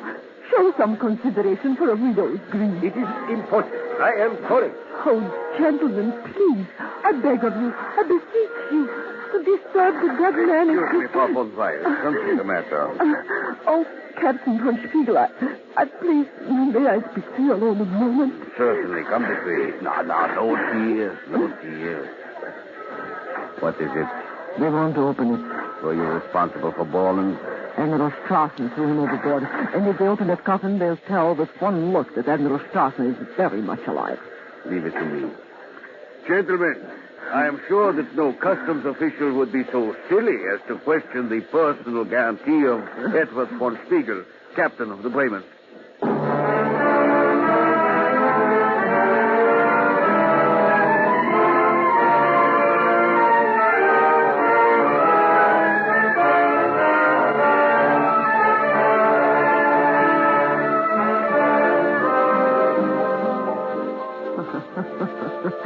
So, Farmer, we got off the boat. You did splendidly, Karen. You too, Borland. Thank you, sir. And now, may I ask what Admiral Strassner was carrying? Yes. The detailed plans of the P-38 fighter. May I look? Certainly. Addressed to Wilhelm Messerschmitt, Air Ministry, Berlin.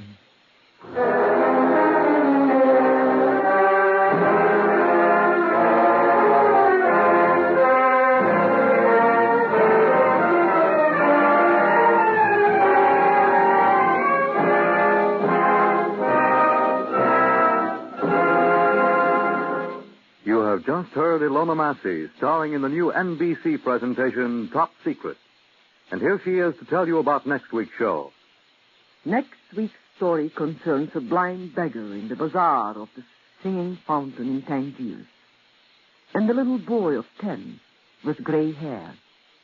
It is a story that has been, until now, top secret.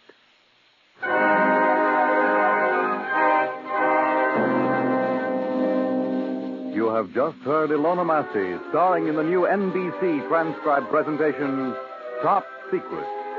The script was written, directed, and produced by Harry W. Junkin. Featured with Miss Massey was Ralph Bell as Admiral Strassner. Others in the cast were Scott Tennyson, Leon Janney, Louis Van Rooten, Connie Lemke, and Lionel Wilson. The music was composed and conducted by Dr. Roy Shields. This is Fred Collins speaking.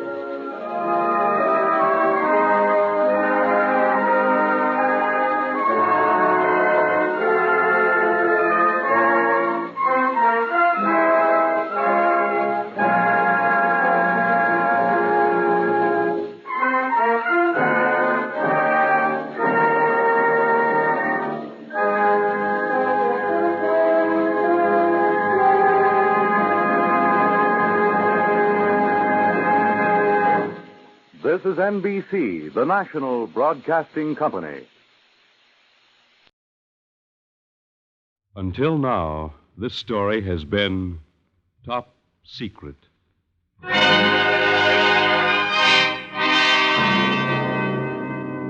Top Secret, the new NBC presentation starring gorgeous Ilona Massey as the Baroness Karen Gazer in transcribed dramas of international intrigue and espionage before and during World War II.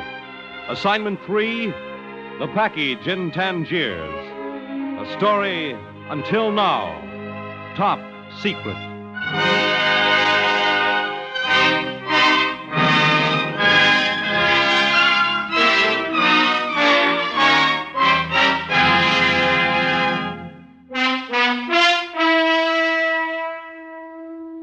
In Tangiers, Monsieur Brown, murder is like love.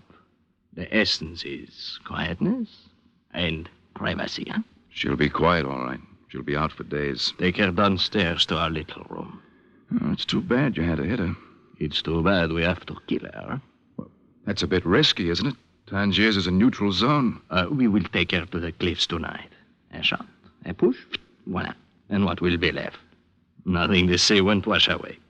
Now, take her downstairs to our little room. Yes, Captain. tiny, isn't she? Hurry back, will you, Monsieur Brown? We have a lot to do.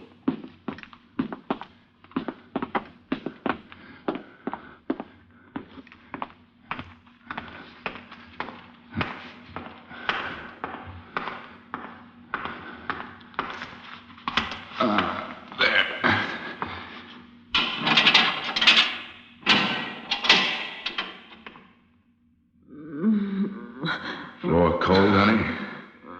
All right.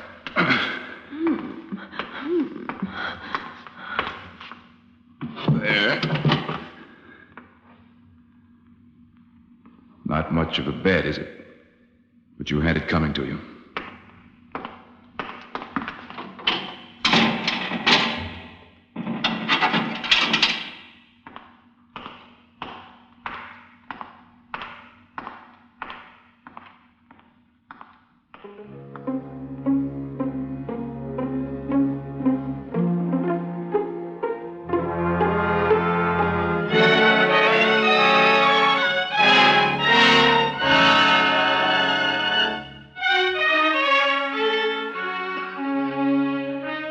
Slowly, painfully, consciousness came back. I had gambled and I had lost. I had made a mistake.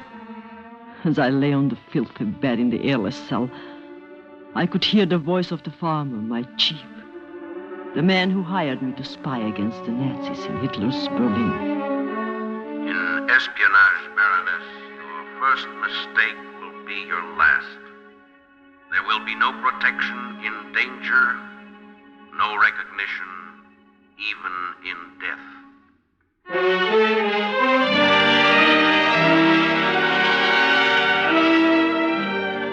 No recognition, even in death.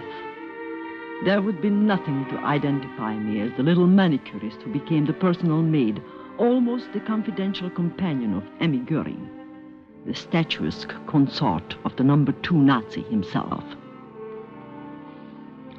Oh, why is it, Karen, that in a house with 30 bedrooms there isn't one good mirror? Oh, the hat is very becoming, Frau Goering. Well, it will have to do. I'll be back in a couple of hours. I'll wear the white satin and the emeralds tonight. Yes, Frau Goering. Goodbye, Karen. Goodbye.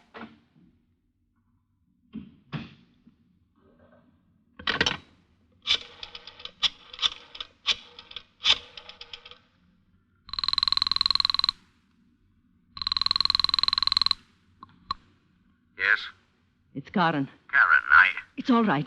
I'm on the phone in her bedroom. Have you any instructions? The Tear Garden, in an hour. 15 minutes. Right.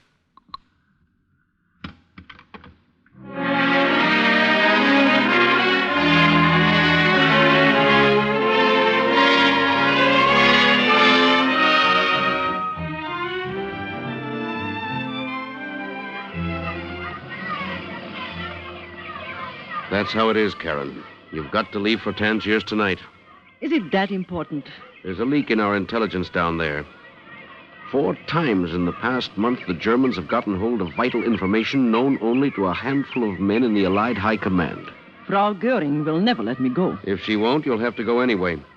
But my job in the Goering house is the best contact we have. Karen, you're going to Tangiers. It may only be for a few days.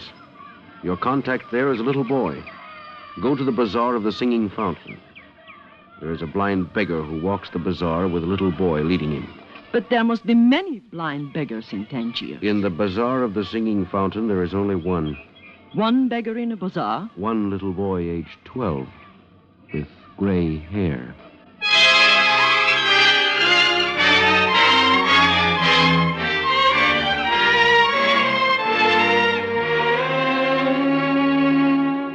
I am sorry, Karen. It is impossible.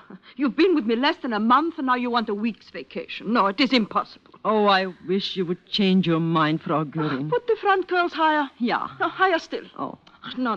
Give me the comb. Yes, Frau Goering. Thank you. Where did you want to go? Tangiers. Tangiers? Yes, why? Tangiers. Will you step outside a moment, Karen? I wish to telephone privately. Certainly, Frau Goering. I'll call you when I'm through. Yes, Frau Goering.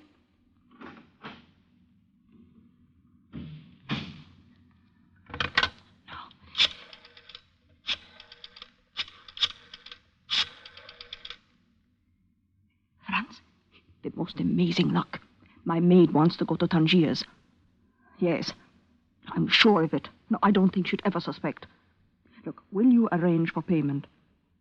25,000 American dollars. Yes. She doesn't have to know anything.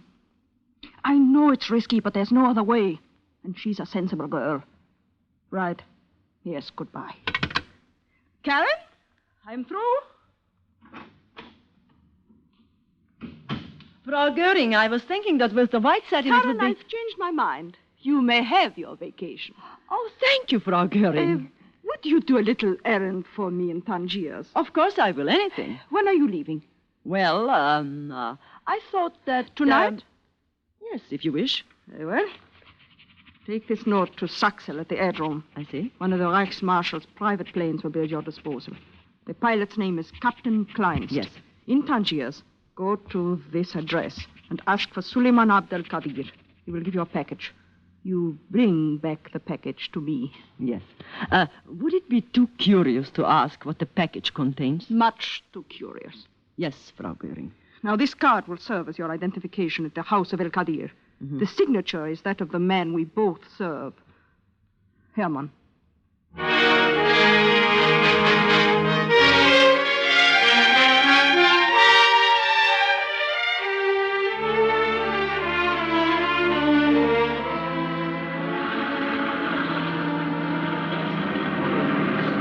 I don't like it, Karen. Farmer, I have to go. Captain Kleinst is waiting. The plane is ready to take off. But what is it? What is Emmy Goering after? I don't know. She's talked about a sable coat. Tangiers for a sable coat? I must go. It's dangerous for us to be seen together. Your job is more important than a package for Emmy Goering. What better way to find the leak in Allied intelligence than to pose as a German agent? I have a card signed by Hermann himself.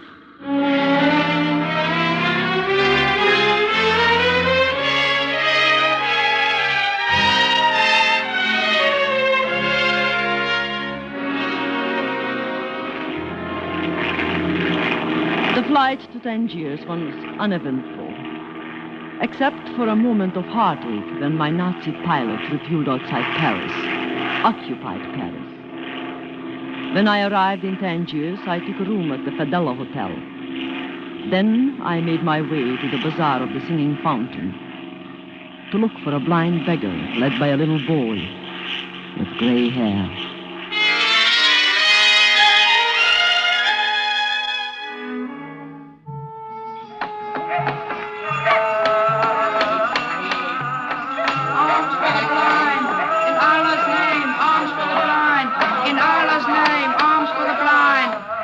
Madame, for my father who is blind. My child, your cause is good, but your manners are bad. I ask only alms, madame, not instruction. One takes off his hat to a lady, even when one begs for his father who is blind. As you wish, madame.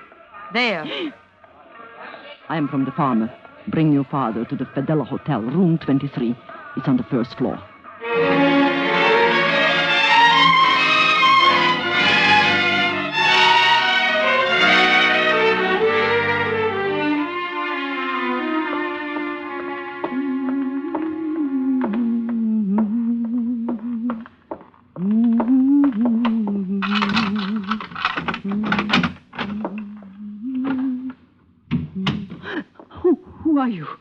What are you doing in my hotel room? Fräulein, it is the business of German intelligence to watch people who arrive in Tangiers in one of Goering's private planes. And to break into their hotel rooms? You have nothing to fear, Fräulein, if you can identify yourself. What is that? What is what? There's someone at the window. You seem very nervous. Open it. Certainly.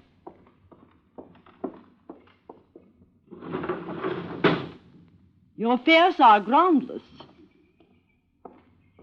Herr, what is your name? Never mind names. Show me your identification. I am the maid, the personal companion of Frau Göring. Here is a card signed by the Reichsmarschall himself. Does that satisfy you? Yeah. My apologies, Fräulein. But you were seen talking to the little boy in the bazaar. For months I have suspected his father. Will you leave now? Someday I will get that old beggar blind. Bah, he is a fox. And he will be killed the way all enemies of Germany...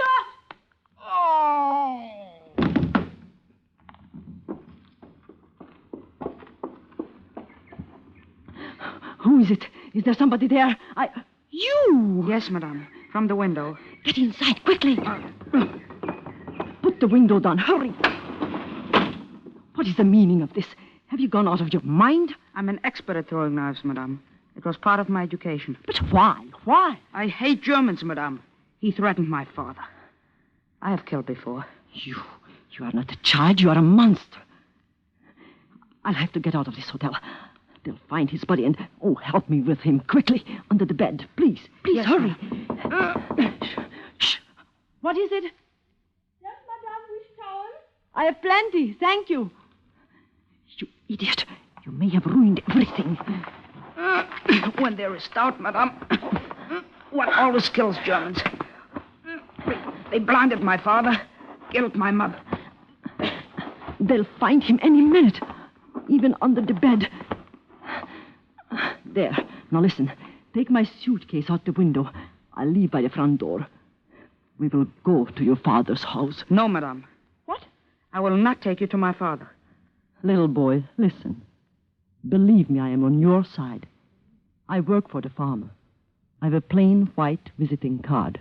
With a grain of wheat? Glued in the center. No matter what you have heard about my working for Frau Göring, that is a cover. Do you understand? A cover. You do believe me, don't you? It is difficult, madame, these days to believe anybody. I hate Nazism and fascism as much as you do.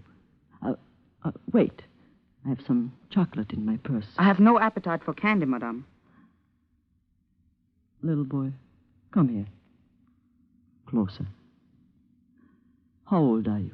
12, madame. Poor little boy. There. Thank you, madame. You're very kind. Out the window quickly with my suitcase. I will meet you at the corner in 3 minutes.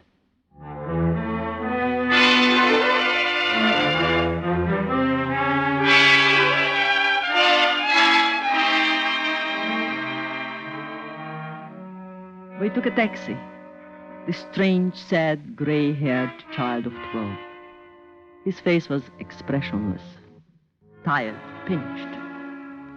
Through the narrow streets, we drove to the worst district of Tangiers, to his father's house.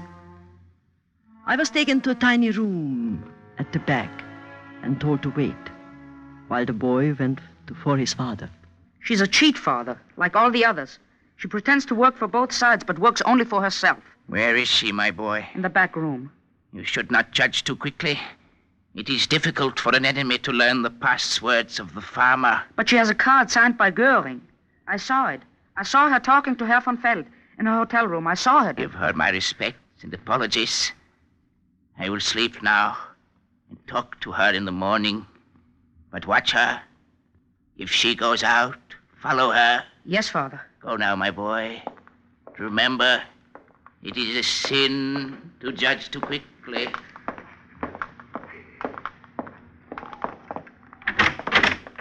Madame?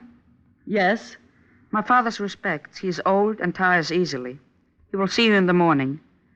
I hope you will be comfortable here. Our house is poor, but clean. Thank you, Father. I have an errand to do now. A package that must be picked up. I shall return soon. A package, madame? Little boy, you will have to learn someday in your life how to tell when people are your friends.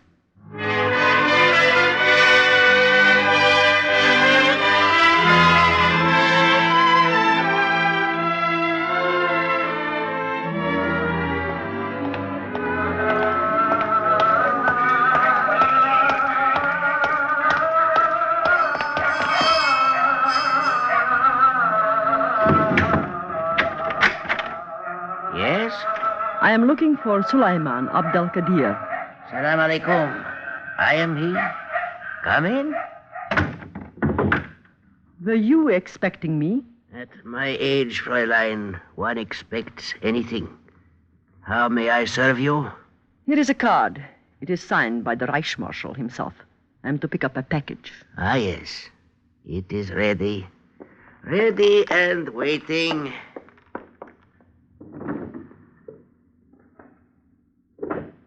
Here you are, Fräulein. But, why are you startled?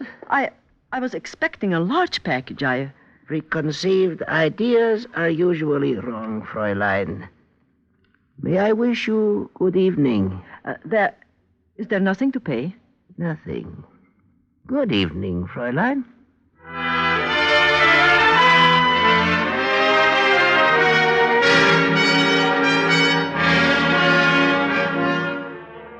I followed her. She went to Suleiman Abd al-Qadir.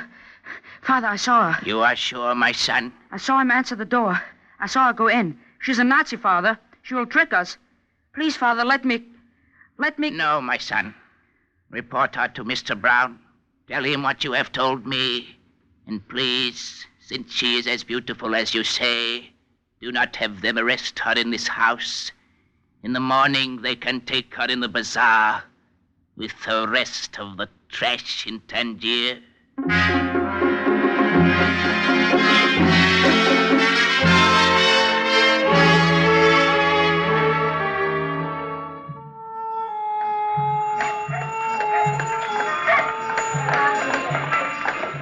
Will you wait here, madame? Sit on the stone. It's quite clean.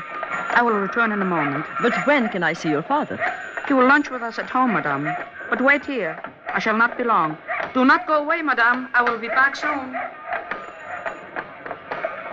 Will you come with me, please? Are you speaking to me? Brown is the name. Allied Intelligence. Will you come with me, please? I most certainly will not. I don't want to be brutal. I can't legally arrest you, but there are other ways. If you come with me, you'll have a chance. But if you don't, you won't get out of this bazaar alive. That's not being dramatic. That's a fact. Tangiers is a strange place. Please come quietly. Where? Allied headquarters. We have an old house. It's not far.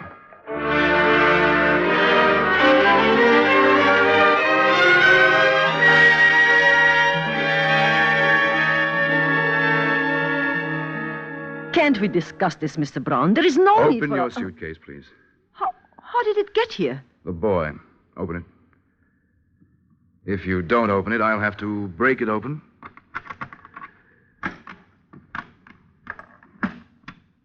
There. Mm-hmm. Now, what's this? Face powder. Mm-hmm. You always wear platform soles on your shoes? Not always. There is no need to wreck my shoes. If you tell me what you're looking for, I'll be very glad to help. But... I don't know quite what I'm looking for. Mr. Brown, you may not believe this, but I am not a Nazi spy. Oh, come off it, lady. You had a private plane from Berlin. One of Mr. Goering's special numbers. You were seen going into El Qadir's house. He's the leading Nazi in Tangiers. Don't give me this cover stuff, please. You've got to believe me. I'm trying to locate the source of... Of what? I can't tell you. That's right, you can't. This what you picked up at El Qadir's? If it's a matter of money, Mr. Brown, we might come to terms. Sorry, there isn't that much money in the world. Now, what's in this? I don't know. It was in your suitcase? I don't know, I tell you. All right, let's open it. Well, why do you have to get face cream from El Qadir? I had no idea what was in the package. A jar of face cream. Or is it... You have no right to... What is it? Innocent, aren't you? Is it? Yes. Buried in the cold cream. But, naturally, you wouldn't know. I swear I had no idea. I swear to it. I don't like women like you. Hello, Captain. Is this the young lady, eh? Yes, sir. What is the verdict, Monsieur Brun? I'd say guilty, Captain. I assure you, Captain, that Be quiet, please. Oui, Monsieur Brun. She arrived in one of Goering's private planes. Uh-huh. She entertained the Gestapo in her hotel room. She tried to bribe me. She's tried about everything. The beggar's kid had me pick her up, and I found that in a suitcase. I see. Let me go. Let me go. Mademoiselle, don't be foolish. You can't possibly get away. Let go of me. You didn't have to hit her. Monsieur Brun, we have to kill her. Well, that's a bit risky, isn't it? Tangiers is a neutral zone. In Tangiers, murder is like love. The essence is quietness and privacy. Take her downstairs to our little room. We will take her to the cliffs tonight. A shot. A push. Voilà. And nothing will be left. Nothing that the sea won't wash away. Take her downstairs, Captain.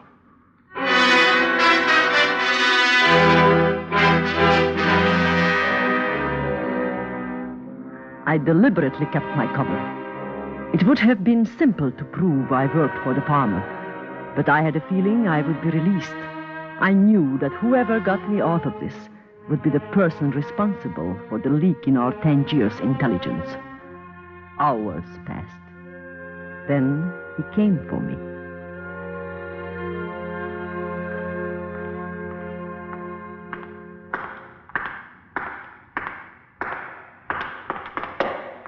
Hello?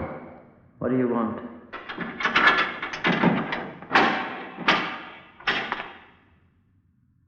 We're ready if you are.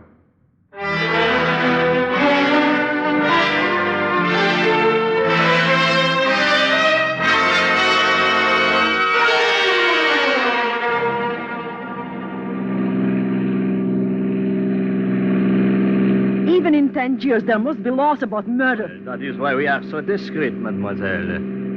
This will do, Monsieur Brun. It is quiet, dark, and deserted. Mademoiselle, I know you will not force us to drag you screaming from the car, huh? Gentlemen, the time has come for me to tell you the truth. As a matter of The fact, time has come for you to get out, honey. Get out. Thank you. You want me to do it? No. Wet ear. Proceed, mademoiselle. Captain, I must tell you that... Keep quiet. They will hear us. What? Please, keep quiet. What? When one has to shoot, one shoots quickly. Good. Now listen. Near here there is a path down the cliff. It is very steep. Watch yourself. Yes. Almost directly beneath us is a small pier. I will pick you up there in a motorboat in an hour. Then you are... Oui. Now be on the pier in an hour. I will get there as soon as I can get rid of this fool American.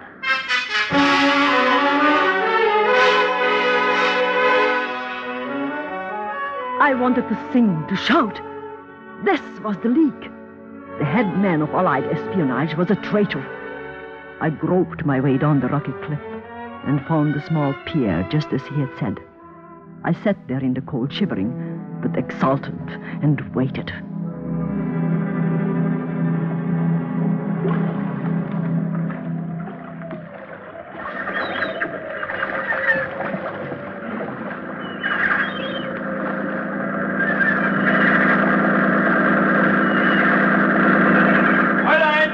Yes, I see you.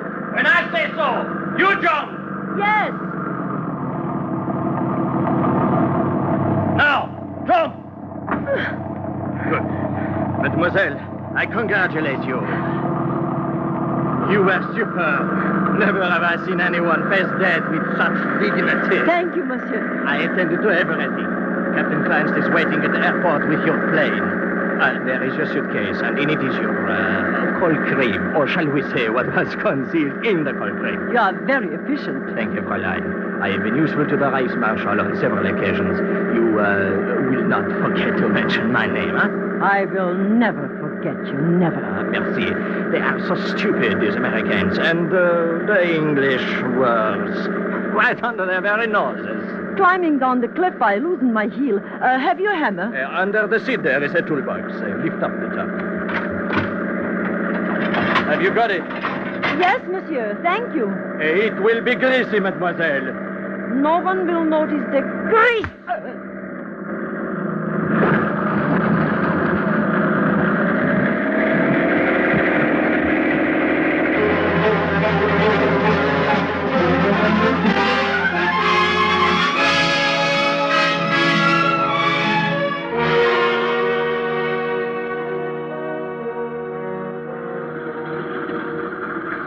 Fräulein, I wish to do as you say. But Al-Qadir is one of the most influential Germans in Tangiers. Captain Kleinst, we will take off at once. Al-Qadir said no. There was a body found in the Fedala Hotel. It seems that your room was... Captain, do you recognize the signature on this card? Or must the pilot of the Reich be told who is Hermann? To be fair, we take off at once.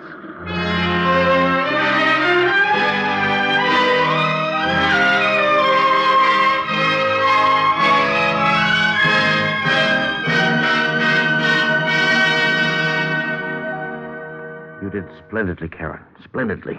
Thank you. But I can't forget that little boy. It was horrible.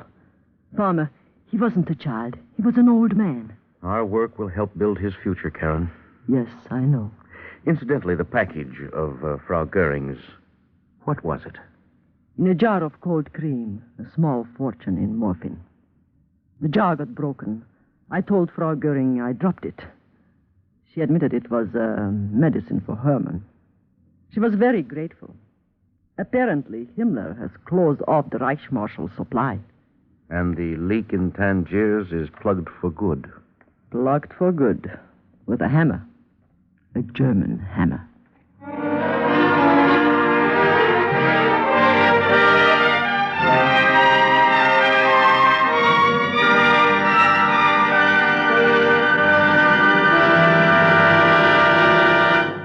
You have just heard Ilona Massey starring in the new NBC presentation, Top Secret.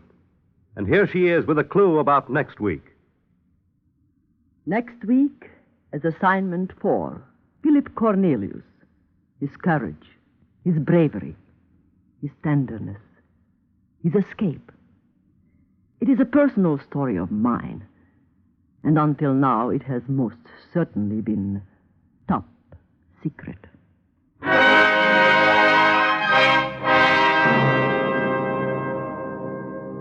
Top Secret is directed and produced by Harry W. Junkin. The script was by Alan Sloan. Heard with Miss Massey tonight were Bryna Rayburn, Louis Van Ruten, Tommy Frederick, Earl Hammond, Carl Emery, and Bernard Grant. The music was composed and conducted by Dr. Roy Shield. This is Fred Collins speaking.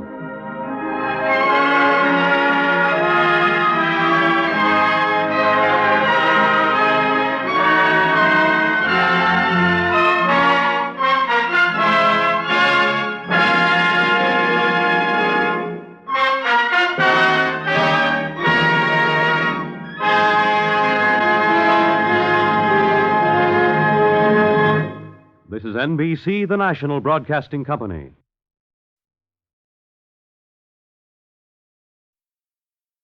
Until now, this story has been Top Secret.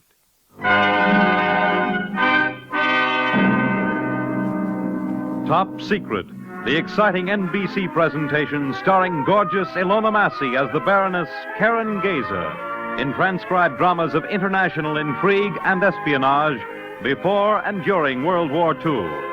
Assignment 4, Escape. A story until now, Top Secret.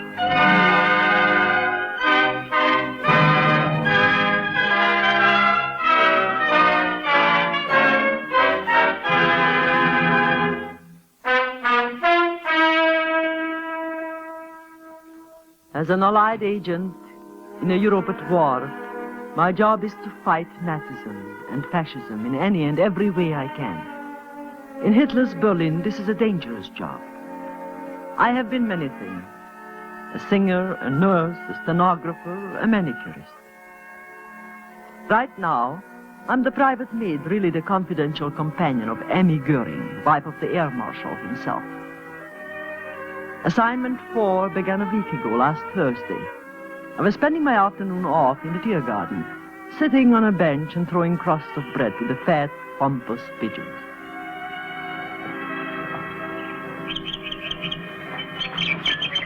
Here, pigeon, pigeon, pigeon. Come on. Oh, don't be afraid. Well, are you hungry or aren't you? Are you? Then here. Oh, don't be so greedy. I have a whole bag full of crust. Come on, come on. Here's another. Here, Pidgey, Pidgey, Pidgey. Oh, you scared them. I'm sorry. Well, don't look so sad about it. There isn't exactly a shortage in pigeons. Look at that one. A big fat crust, and you can't see it. Fräulein. Yes? Would you mind if... Would I mind what? Oh, would you like to feed them? May I? Well, of course. I have a whole bag full of crust. Help yourself. Thank you very much. Oh, no, not a whole handful. Just a crust at a time. If you give them too much, they will... Oh, no. Are you that hungry? Wait, please, don't go. And don't be embarrassed. Being hungry is not a crime. May I finish them? Why didn't you say you were hungry? And you are sick, too, aren't you? You are, I can see you are sick. You shouldn't be talking to me. I'll go now. Have you no money? No. Please let me help you. No. I can't. I'll go now. Were you bombed out? Yes. Yes, bombed out. And now you have no place to go. That's right. Then please come home with me. No. That's very kind of you, but I'd rather not. Don't be proud. There are many like you. Come home with me and I have something to give you to eat. I have a small apartment around the corner. Please come. Why are you doing this? Must there be a motive to everything? I will ask nothing of you, but that I be allowed to feed you, and you will ask nothing of me at all.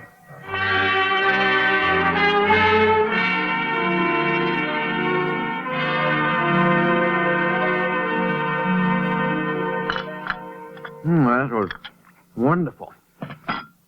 I don't know how to thank you. Then don't try. Don't even talk. How long since you have slept? Oh, I don't know. 2 days, 3 days. I'm afraid I've lost track of time. Would you like to sleep here? No, I can't. Why are you afraid of me? No, I'm not. You are. I can see it in your eyes. Look, my friend, I don't know who you are. I don't care. I do not use this apartment. You may stay here as long as you wish, or you may leave now. It's up to you. Well, if... I'm so tired. Could I stretch out on your couch for an hour? Of course you may. If you can sleep after that enormous meal, you must be very tired. I was a bit of a pig, wasn't I? I'm afraid the couch is too short. Oh, no. It's wonderful. Wonderful.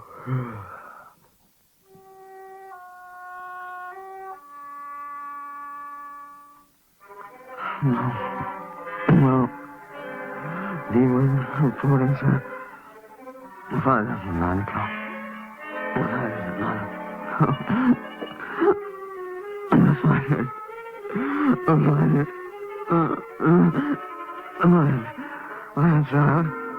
The hands fell out. No. You are all right. The hands fell out. The hands fell out. I fell out. Wake up, wake up. You are all right. You are safe now. How long have I slept? About 5 hours. It is night. Did I say anything in my sleep? Oh, don't worry. I have to go. I must get out of here. If I were you, I would stay right where you are, Philip. What do you mean? I know who you are. You were clawing at your collar, your shirt opened. I saw your identification discs. You are Flight Lieutenant Philip George Cornelius, RAF. The door is locked. Look here, I don't want to hurt you. But if you don't give me that key, I'll have to take it. But of course I'll give it to you. Here. Take it. I just don't understand you. The door was locked to keep people out, not to keep you in. Now, will you sit down and listen to me? Go ahead. I'm an Allied agent. I'm on the same side as you are. But your accent, how... I was once the Baroness of Vienna. Believe me, I hate the Germans as much as you do. Sleep here tonight. And keep away from the windows and don't answer the door. I will come back tomorrow and at noon. I think I can find a way to get you out of Berlin. How? Through my employer. Someone important? The wife of someone important. Who? Emmy Goering. Emmy? Not the Emmy Goering? Yes.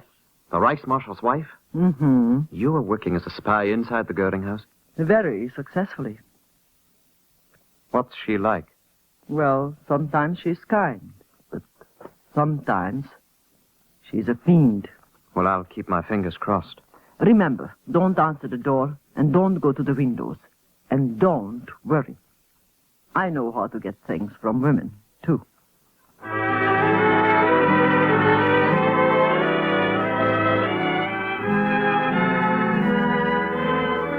Karen, you asked for a week off. I've said you could have it. But now I want my hair set and a manicure. Then I want you to go to... What are you crying about? You are so good. So kind. No other woman in Berlin has your heart. I admire you so much. I believe in being fair. You're a good maid. You work hard. Now stop sniffling and start on my hair. Yes, Frau Göring. I'm sorry. Well, are you in some sort of trouble? Well, are you? Answer me, Karen, when I ask a question. No, I'm not in trouble. A friend of mine is in trouble. Ah, a man. I knew it. I have not seen him for so long, Frau Göring. He's a flyer. He was wounded. Now he's better. In a week, he reports back to his base. So, what do you expect me to do? I said you could have a week off. I was wondering if you could possibly... Well, say it. Don't be timid. Oh, I suppose they wouldn't allow you to. You suppose what? I suppose they wouldn't allow you to loan me a car for a week. Allow me? Yes. Fritz at the motor pool said that, well, he hinted that you couldn't. Oh, he did he? If you want a car, you may have it. My little Opel, with gas. Now type a note to Fritz and I will sign it. Allow me, indeed.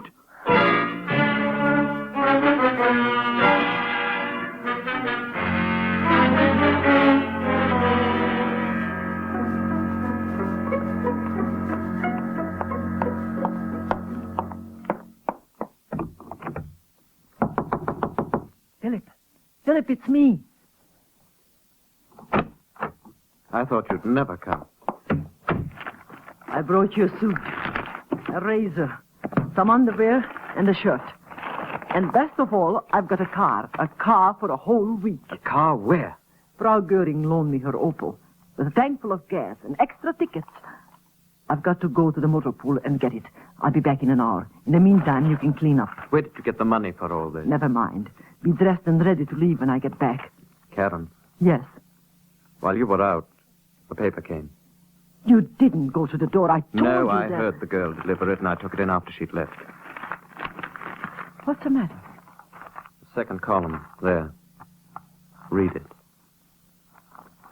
In consequence of increasing air raids upon German cities, the High Command has made the decision that all enemy Air Force personnel who land on German territory will henceforth not be taken prisoner, but will be shot on sight. If you're with me, they'll shoot you too, helping a prisoner to escape. You can't do it. I can manage somehow. It's inhuman. Inhuman. It's Germany. We'll just have to risk it. No, I'll risk it, not you. It will be my way or not at all. I'll go for the car. Be ready to leave when I get back.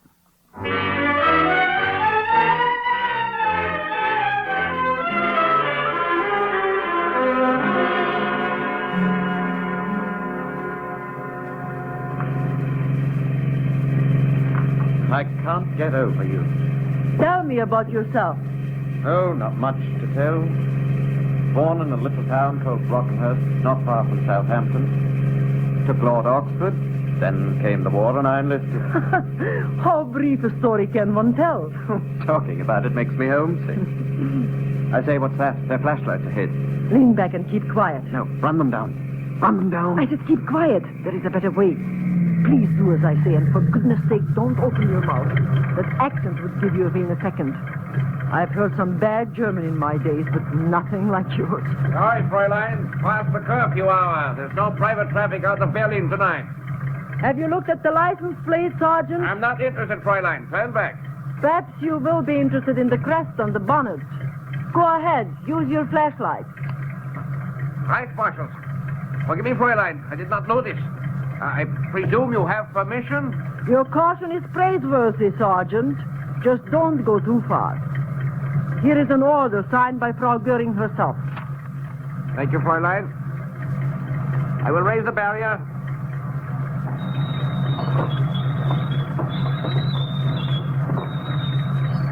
Proceed, Fräulein.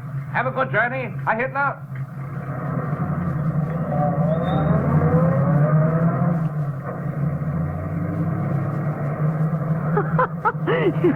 You see how easy it is when one knows the right people? Now we are out of Berlin. You're wonderful. You didn't turn a hair, and I thought I'd shake right out of my clothes. A man with courage is a man who controls his fear. If you were afraid, you didn't show it. Now where? You'll find a map in the glove compartment. Get it out, please. All right, eh? Find the central autobahn, the main highway. It's a heavy green line. Which direction? South. South? We'll never get to England going south. And which way would you suggest? Why, west, of course. Yes? Through the entire German army, through occupied France, through the Channel Coast fortifications, then swim across the channel. Is that your idea of best way? I'm overruled. What's your plan? A diagonal across Germany. Follow me on the map. Berlin to Leipzig. Right. Leipzig to Plauen. Plauen to Nuremberg. Nuremberg to Ulm. Then we go across... Hold it. Ulm. Right. Then? Across to Friedrichshafen, on the Bodensee. Then to Lake Constance. And there I'll drop you off. You can get a fishing boat across to Switzerland. Switzerland, but I'd be holed up there for the rest of the war. And what's wrong with that? There are other names on this map, Karen. Belsen, Buchenwald, Dachau, Auschwitz. Rotten, horrible names like swords. I can't sit it out in Switzerland. What are you stopping for? Karen, why are you stopping?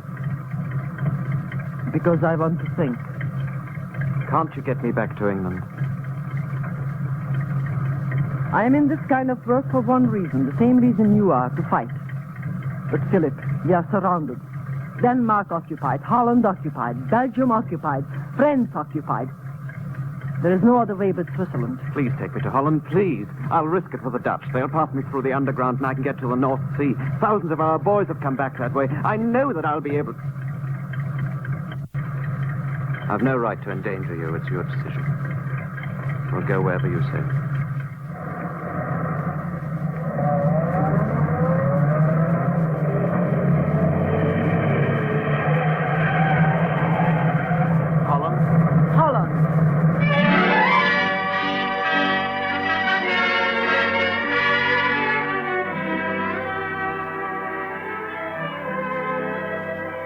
We drove across Germany, from Brandenburg to Bielefeld. The Goering crest on the bonnet of the car opened every barrier.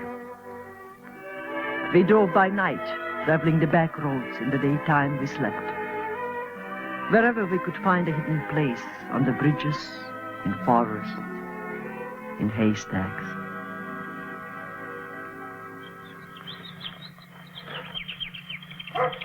Karen, wake up. What time is it? It's dark enough to start. It's 8:30. I never knew a haystack could feel so wonderful. Most of it's in your hair at the moment. From where we are, it's hard to imagine there is a war at all. Look at the sunset, what's left of it. Pinks and the reds. If only the whole world could be like this. Someday, perhaps. I wonder. Oh, I believe in miracles now after having met you. We're halfway there. Münster is more than halfway. How far are we from the town itself? Oh, about a mile. But we won't go through it. We'll go around it. Then west to Coesfield, to Wessel. If we are lucky, we can reach Wessel in... Karen, listen. Where are they? There. Over there. Hundreds of them. Look, Karen, those are Lancasters. Sterlings. They are going to bomb Münster. It's a saturation raid. We'll have to go back. No, we're safer here in the open country. We are only a mile from the center of the town. Please, Philip, let's turn back. Karen, you can't raise a Lancaster in a German car. We'll have to sit it out.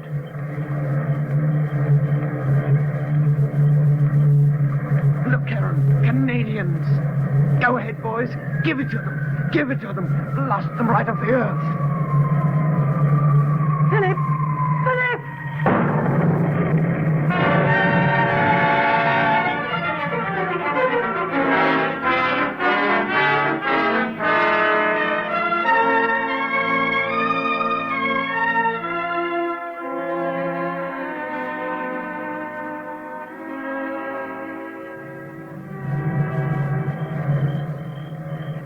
Philip, speak to me. Philip, you can't die. I won't let you die. It's no use, Karen. Don't say that. Don't. You are going home. You are going home to England. Please, Philip, don't give up, please. Leave me, Karen. Don't be a fool. Leave me. Try to stand up, please, Philip. No. It's no use. Stop that. Stop it. We'll get you to a doctor. Somehow we'll get you to the doctor.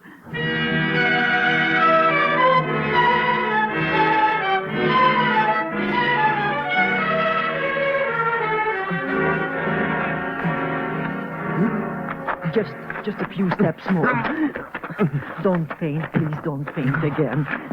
Don't be afraid. I've got my gun. Don't be afraid. Kommen Sie rein. Doctor, help us. My brother was hurt on the road to Münster. Ja, come in. Shrapnel in the shoulder. On the couch, please, Fräulein. That's it. Easy. Lean on me. That's it, there. We were caught in the raid on Münster.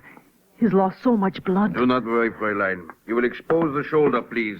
I have no nurse. Yes, doctor. I will not be a moment. You are safe now, Philip. You are safe. There his shirt, Fräulein. Well back. Yes, doctor. Oh!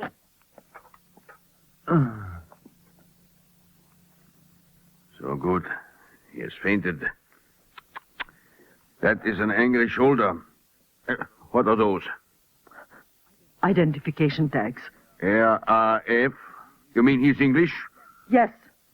Those are English dog tags. Fräulein. And this is a German pistol. You will remove the shrapnel. Nein. I've heard that doctors take an oath to help the sick, heal the wounded. I'm a German. I cannot. You're a doctor. You will. Well, doctor? Very well. Scalpel, please, Fräulein.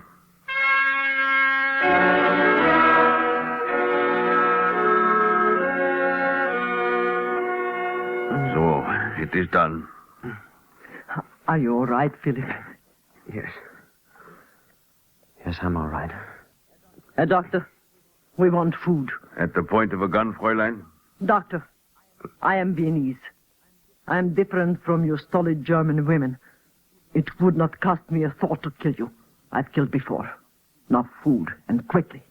I have some bread, some fresh milk. That is all. Get it.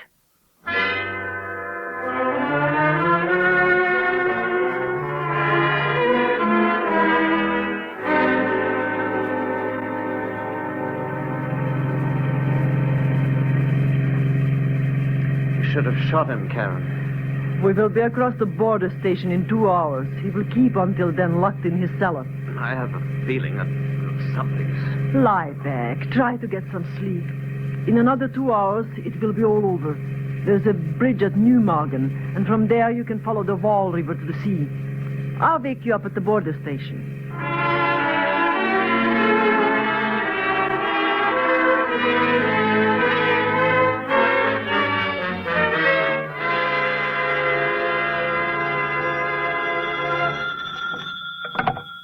Grants Control, Newmargen, Colonel Dietz speaking. In my direction? What kind of a car? Opel. Yeah. Wounded man and a girl. Her brother. Oh, yeah. RAF. Doctor in Münster. Yeah, we will watch. I assure you they will not pass. Right. I'll be the Herren. Sergeant! Jawohl, Herr Colonel. What is it, sir? A man and a woman in an Opel, headed this way from Münster. He is an English flyer, and they are posing as brother and sister. You know the law. They will be shot. Ja, Herr Colonel. You will wait and see to it yourself. They will be here in an hour or two. Bring them to me instantly. Sofort. At once. And remember, Sergeant, you are on detention tonight and tomorrow. Jawohl, Herr Colonel. That's all. Watch for them. If there is any trouble, shoot on sight. Don't ask questions, don't argue, shoot. Now go.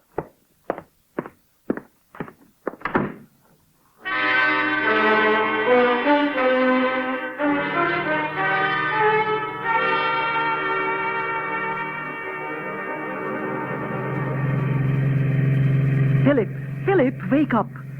We are coming to the border station. This is the most dangerous barrier yet, and the last. We are brother and sister, and we lost our papers in the Münster raid. Perhaps the Goering crest on the car will work once more. What if they stop us? Shall we make a dash for it? They won't stop us. Nobody stopped us yet. And for heaven's sake, don't speak. Pretend you're asleep. Good evening, Fräulein. Your papers, please. We lost them in the raid on Münster. Turn off your motor. Certainly. Now, get out. Sergeant, my brother is badly hurt. Shrapnel in the shoulder. He has lost so much blood. Your brother? Yes, I said that. Get out of the car, Fräulein, and the man, too. If you will look at the bonnet of the car, you will notice I am not interested in the car. I am interested in you. Both of you. Get out, now. We are looking for a wounded brother.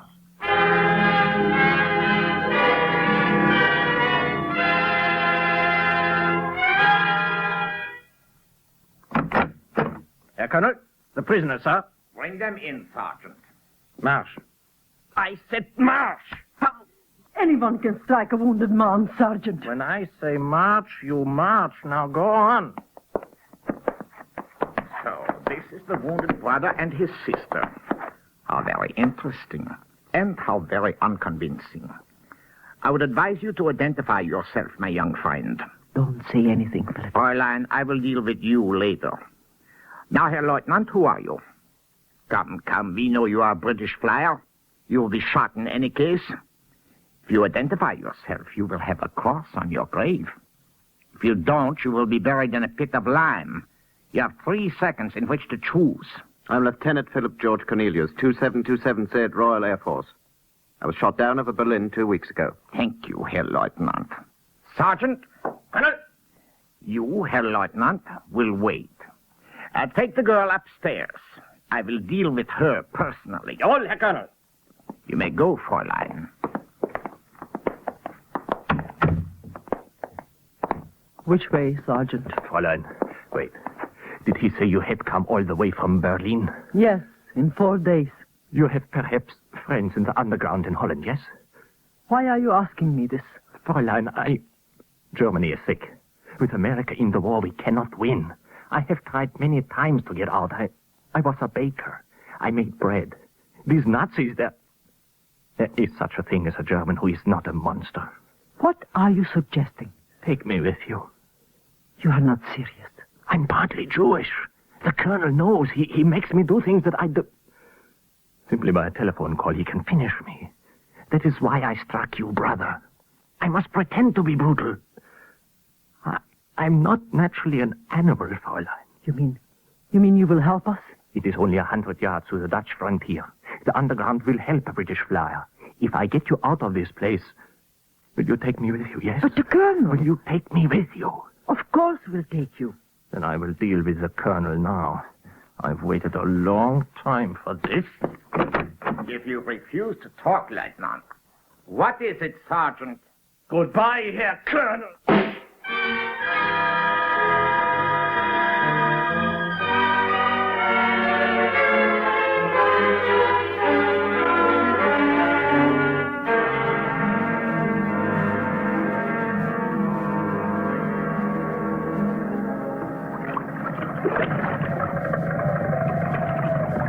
Karen, come with me, please. No. Hurry, Herr Leutnant, hurry! We can get through Holland in the boat. Karen, I love you. There isn't much time to say it. I want you to marry me. You would not sit out the war in Switzerland. My job is back in Berlin. But you may not get back. This way is sure, please. I'll get back. By the time they discover his body, I'll be at Münster. Don't talk anymore, Philip. Go. Then after? Will you come to me afterwards? Afterwards, perhaps. If you want to. I want to very much. Leutnant, please! All right. Hope for it, Karen. Pray for it. Pray for it, yes. Every day. Leutnant! I love you. Coming!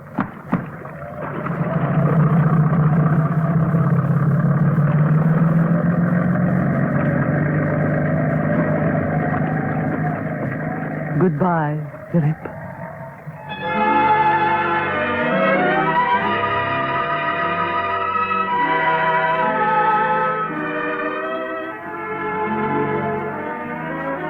The little boat fled down the river into the darkness.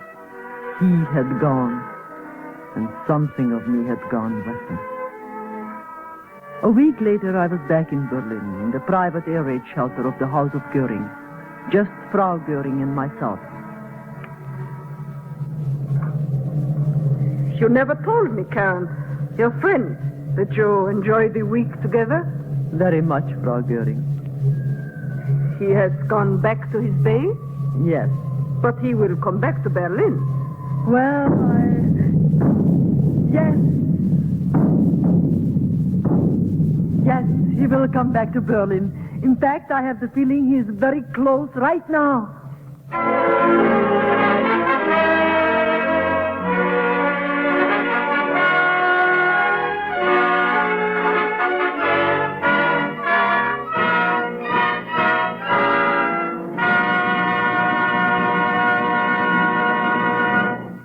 You have just heard Ilona Massey starring in NBC's Top Secret.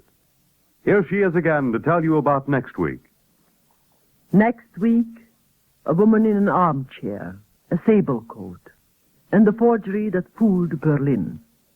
The story of a cast and a broken leg, and a theft. It is a story that has been, until now, top secret. Top Secret, in part transcribed, is produced by Harry W. Junkin. The script by Alan Sloan. Featured with Miss Massey was Lester Fletcher as Philip. Other players in the cast were Louis Van Rooten, Bryna Rayburn, Carl Emery, and Earl Hammond. The music was composed and conducted by Dr. Roy Shield. Fred Collins speaking. This is NBC, the national broadcasting company.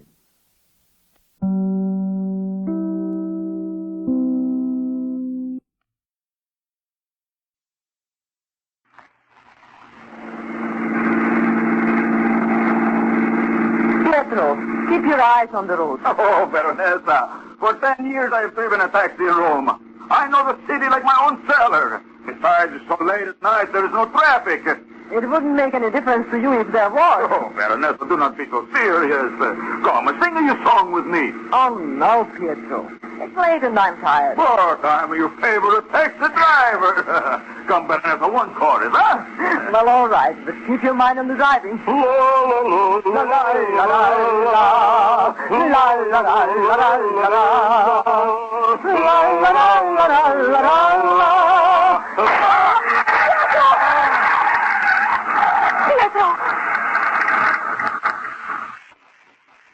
Assignment 6 began in a nightclub in Rome. I had left Germany for good. Our counter-espionage ring in Berlin had blown up. I was operating alone as a singer in the club Ulpia near the Foro Romano. A week ago, even before I had finished my song, I noticed a man seat himself at my table. A table at the edge of the tiny dance floor. A table which was invariably reserved for me alone. Thank you. Thank you very much.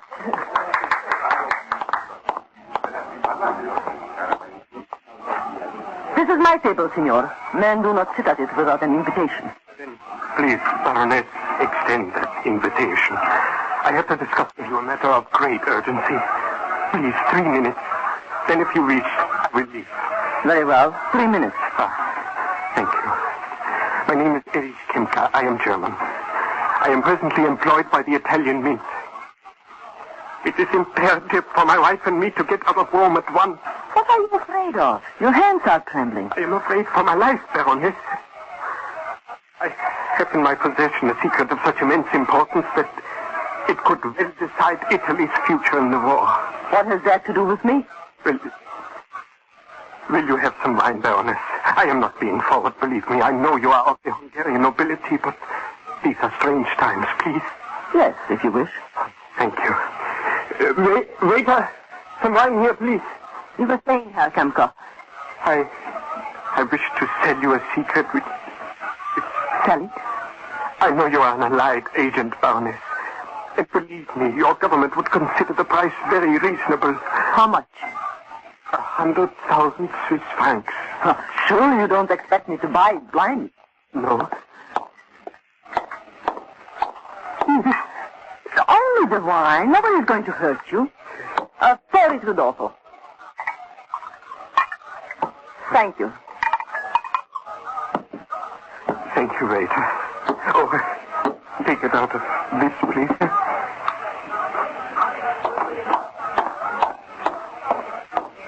To your health, Herr Kemka. Thank you, Baroness. Now tell me, what is this all about? It is a secret. A secret so fantastic that you will not believe it. Well, if I don't believe it, I won't buy it. I cannot tell you now. But if you will come to my apartment in the morning, here's my card. Kemka, 10 Piazza Chiesa Nuova. It is beside the library, apartment 2. The telephone is 41708. Thank you. Baroness, what I know can ruin Italy. This I will prove to you in the morning. Will you give me 5,000 now? Tomorrow, the rest, after you see the proof. Will you wait a moment while I get my purse? Certainly, Baroness.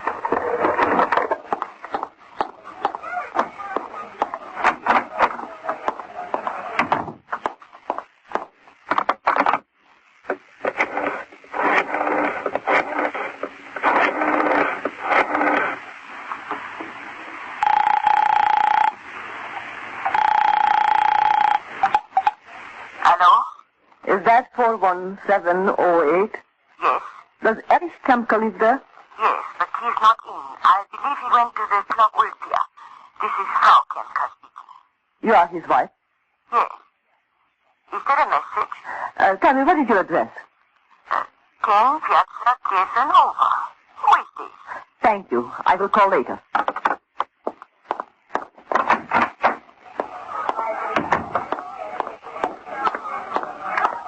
Herr Kemka, I decided to trust you. Here's your 5,000 francs. If this secret is worth what you say it is, you will get the rest in the morning. Thank you, Baroness. And now I have to sing. Will you excuse me? May I finish my wine? I will leave before you return to your table. Of course. Good night, Herr Kemka. Good night.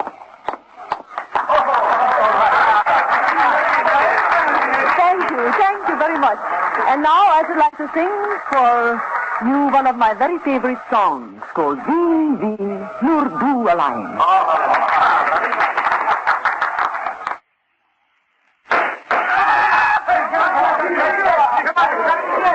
From somewhere in the smoky room a gun had been fired.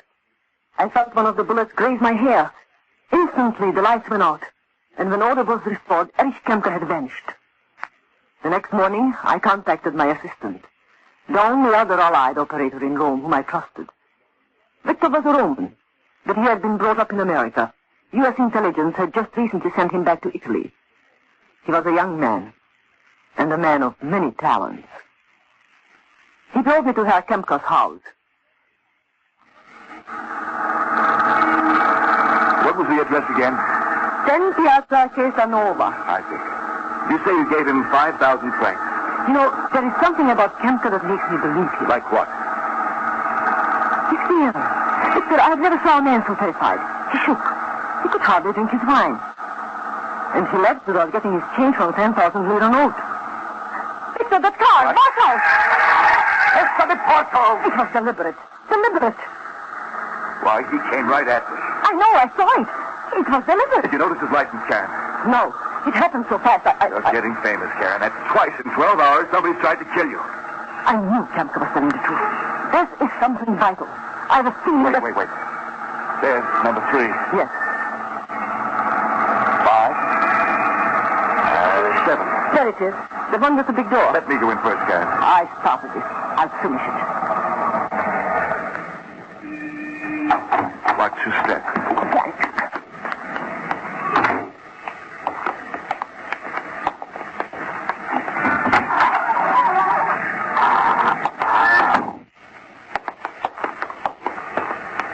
Fancy place, isn't it?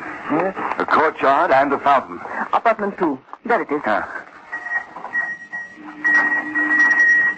A bottle of Asti says Mr. Kemka is out. I'll take that bet. He's probably still spending your 5,000 francs.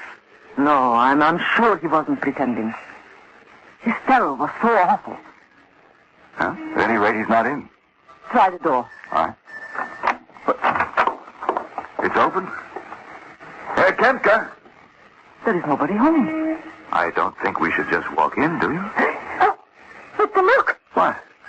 Look over there. Is that him? Yes. Right through the head. What's in his hand? Wait a second. It's a 10,000 lira note. Let me see. Karen, this is no place for us.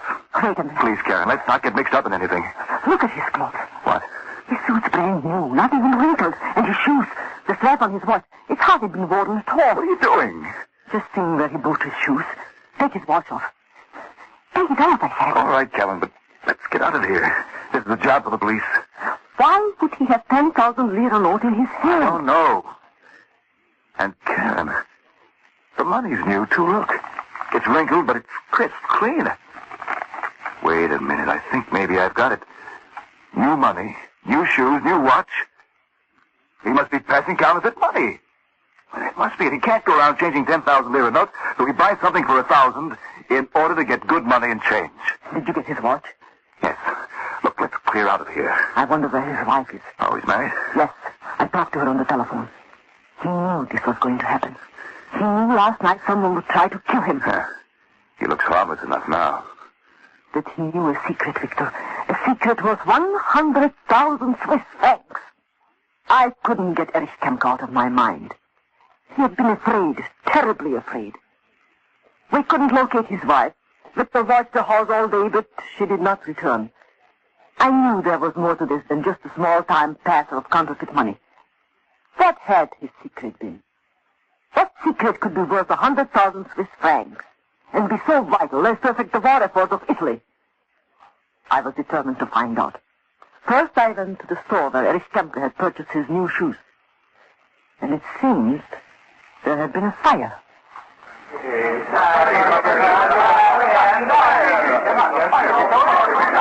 Excuse me, officer.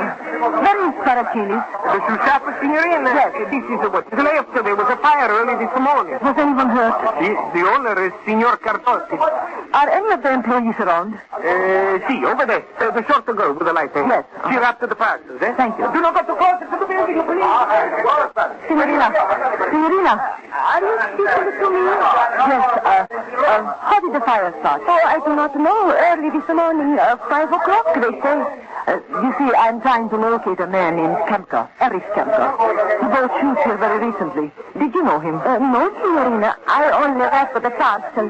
Who looked after the money? All money was handled by Signor Cardotti. He's the broker. Good afternoon, Signorina. May I help you? Yes, I'm trying to find out about this watch. Si, Signorina? It was bought here. Si, it is one of our best sellers. Would you by any chance remember the man who purchased it? Oh, Signorina, we have many customers. You mean you keep no record of your sales? Well, unless it was a charge account, Signorina. Would you mind looking? What name, Signorina? Kemke, Erich Kemke. Kemke? What? What's the matter? I do not know who you are, but please, there is something going on with this man. Oh, please tell me. Please do. I promise no one will know you have talked to me. Well, late yesterday, just as we were closing, 2 men came in and at the point of a gun demanded money. You were robbed? No. They took 6 10,000 lira notes. They gave me others in exchange. I don't understand. They examined all of the money I had taken in during the past 3 days. Only the 10,000 lira notes. They took 6, put them in an envelope. They did not steal them. The big one gave me 60,000 lira from his pocket. And, Signorina, they asked me the same question. Did I know anything about a man named Erich Kemke? The shoe store had been burned. The shop where he purchased his tie in the Corso Vittorio was closed. There were heavy boards nailed across the door, and a sign marked, "Closed by government order until further notice." Closed by government order. Every single clue as to what had happened to Erich Kempe during the 48 hours before his murder led to nothing. Late that night, after my last show at the Club Ulpia, I took a taxi home. As usual, Pietro, my favorite driver, had waited for me. He felt it part of his job to see me safely home each night. Pietro, keep your eyes on the road. Oh, Baroness, for 10 years I have driven a taxi in Rome. I know the city like my own cellar. Besides, there is no traffic. It wouldn't make any difference to you if there was. Oh, Baroness, do not be so serious. You're too young to be sad. Come, sing your song with me, eh? Oh, no, Pietro, it's late and I'm tired. But I'm your favorite taxi driver. Come, Baroness, I want chorus. Well, all right. But keep your mind on your driving. La la la la la la la la la la la la la la.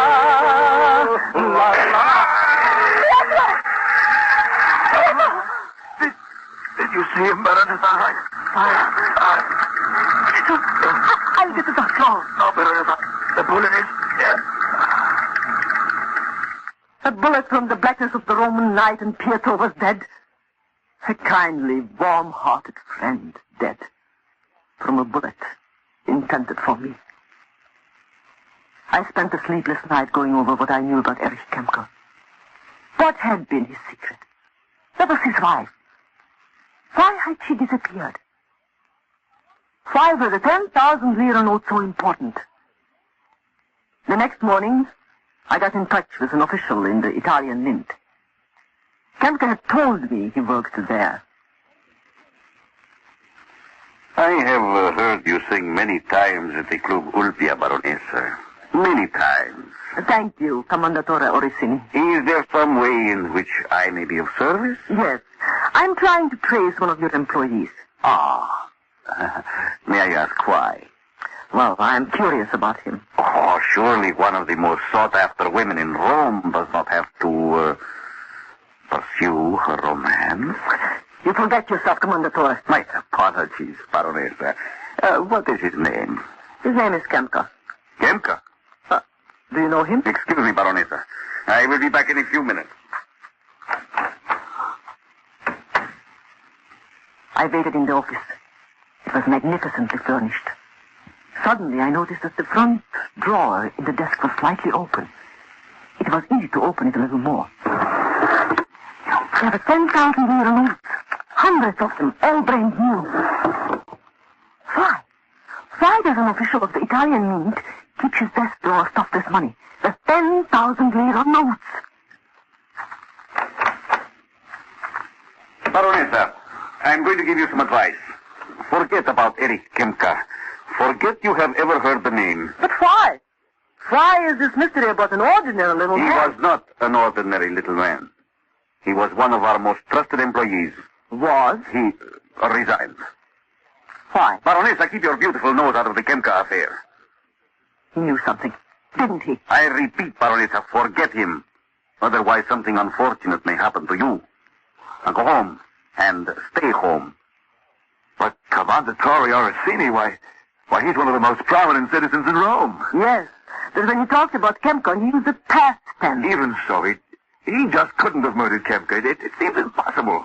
Then why did he suddenly go white when I mentioned Kempka's name? I don't know. He jumped up and ran out of his office. The drawer in his desk is stuffed with brand new 10,000 lira notes. Look, Karen, let's give it a rest for a while.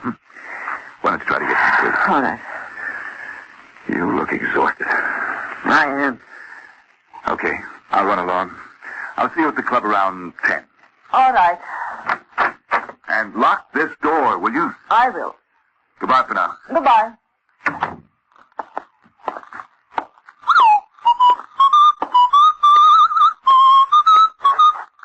Hello? Looking for someone? Will you step aside, young man? If it's the Baroness, she's out. The Baronessa is not out. Sorry, she told me so herself. I am the Commendatore Orsini of the Italian Mint. I am ordering you to step aside. Nice. I will give you 5 seconds to get out of my way, and then... Gentlemen, this afternoon I was brutally assaulted in the hall outside this woman's apartment. I am certain Kempka told her the facts. Somewhere a pair of 10,000 lira notes are missing. All the others were recovered. But why is this woman not dead? She sings at the nightclub. It should be easy. We are dealing with a baronessa, not a jeweler or a shoe clerk. She is internationally known. She has many influential friends. So have we. Are we not the 3 most powerful men in Italy? Well, what do you say, Alberto? Oh. The finger across the throat. A peasant gesture. All right. Tonight, I will do it myself. Nicolina, I run a nightclub, not a school for the police. Do not meddle, Karen. Orsini is a dangerous man. Did you bring the money? I do not want you to be... Did you? Yes. Let me see them quickly. Karen, you're foolish. These are strange times in Rome, in all Italy. Mussolini... Guido, let me see the money. Here. Is this all of them? That is every 10,000 lira note I have taken in since last Monday. Sorry to be late, Karen. There's still no sign of his wife. I've had someone watching the house all afternoon. The both of you are the fools. You are meddling in something that is dangerous. When you are through with the money, Karen, bring it to my office, eh? Victor. Yes. They traced his shoes, his watch. But they can't trace wine. What do you mean?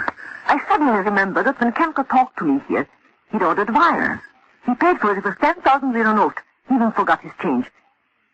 In this bundle is every 10,000 lira note the club has taken in since last Monday. Have you got the one you found on Kemka? Yes. Then we compare them, right? Right. All right. How about this one? No. I wish we knew what we were looking for. This one? No. I know it has something to do with... Victor, look. What? That's the one. This one we found in Kepka's hand. That one is sent for wine. Look at them. You mean... What, they're both the same? Yes. They're identical. But Karen, it can't... This is unbelievable. This could ruin Italy. That was his secret. Do you realize what this will mean once people find out? It'll wreck the whole country. That's what we are here for. What are you going to do? Tomorrow morning, every newspaper in Italy will headline this story. Karen, you want it on the telephone? Thank you, Guido. Wait here. I'll be right back. Right.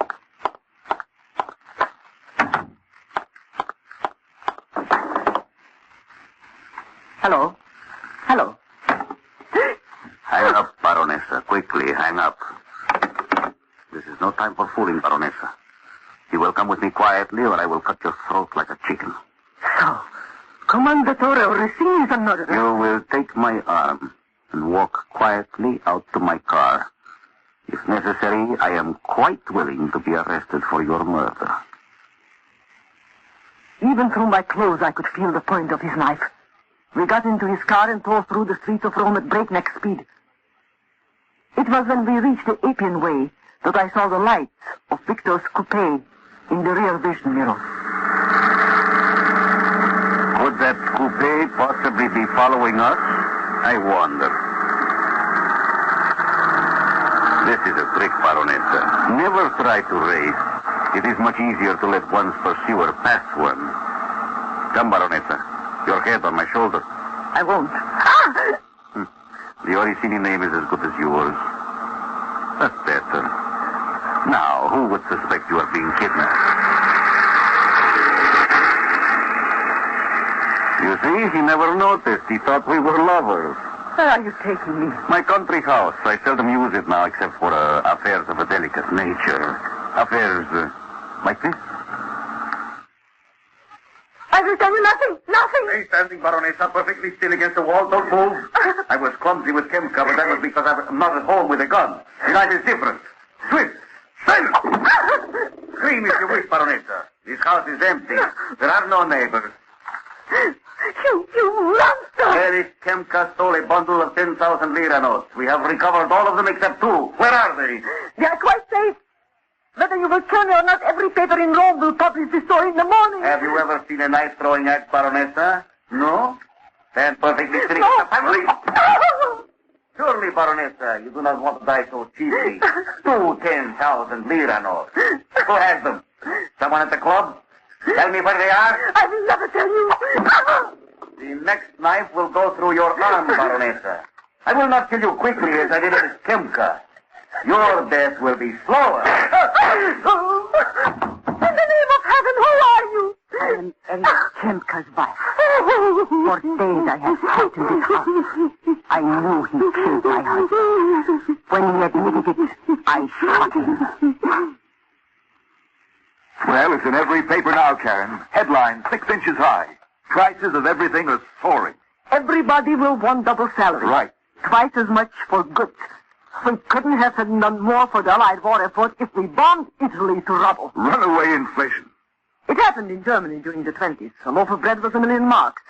You needed a suitcase to carry the money for a pair of shoes. And it will happen here. Within a week. You know, I always thought the mint could print money anytime it liked. For every piece of paper money, they need so much gold. Otherwise, the paper money isn't worth... The paper it's written on? Exactly. I'd never have noticed the serial numbers were the same on those 2 notes, I tell you that. The 2 notes became 1 note. Kemka made off with a bundle of them. They had to kill him. Murdered for 2 10,000 lira notes. Printed in duplicate. You have just heard Ilona Massey as the Baroness Karen Geyser in another transcribed drama of intrigue and espionage before and during World War II.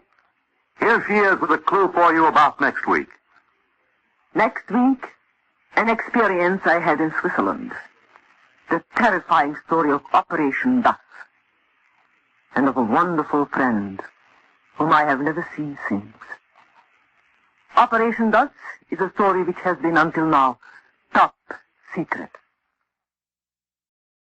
Until now, this story has been top secret.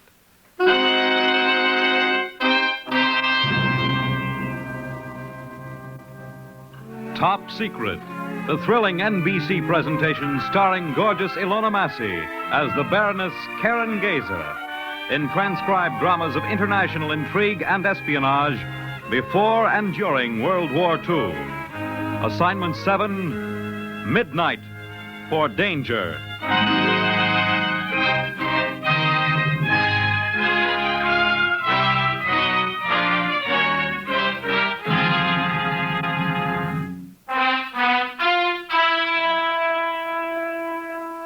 When I began Assignment 7, I did not know that a watch, a thick, rather ordinary, quite cheap Swiss watch, could hold the secret not only of time, but of death.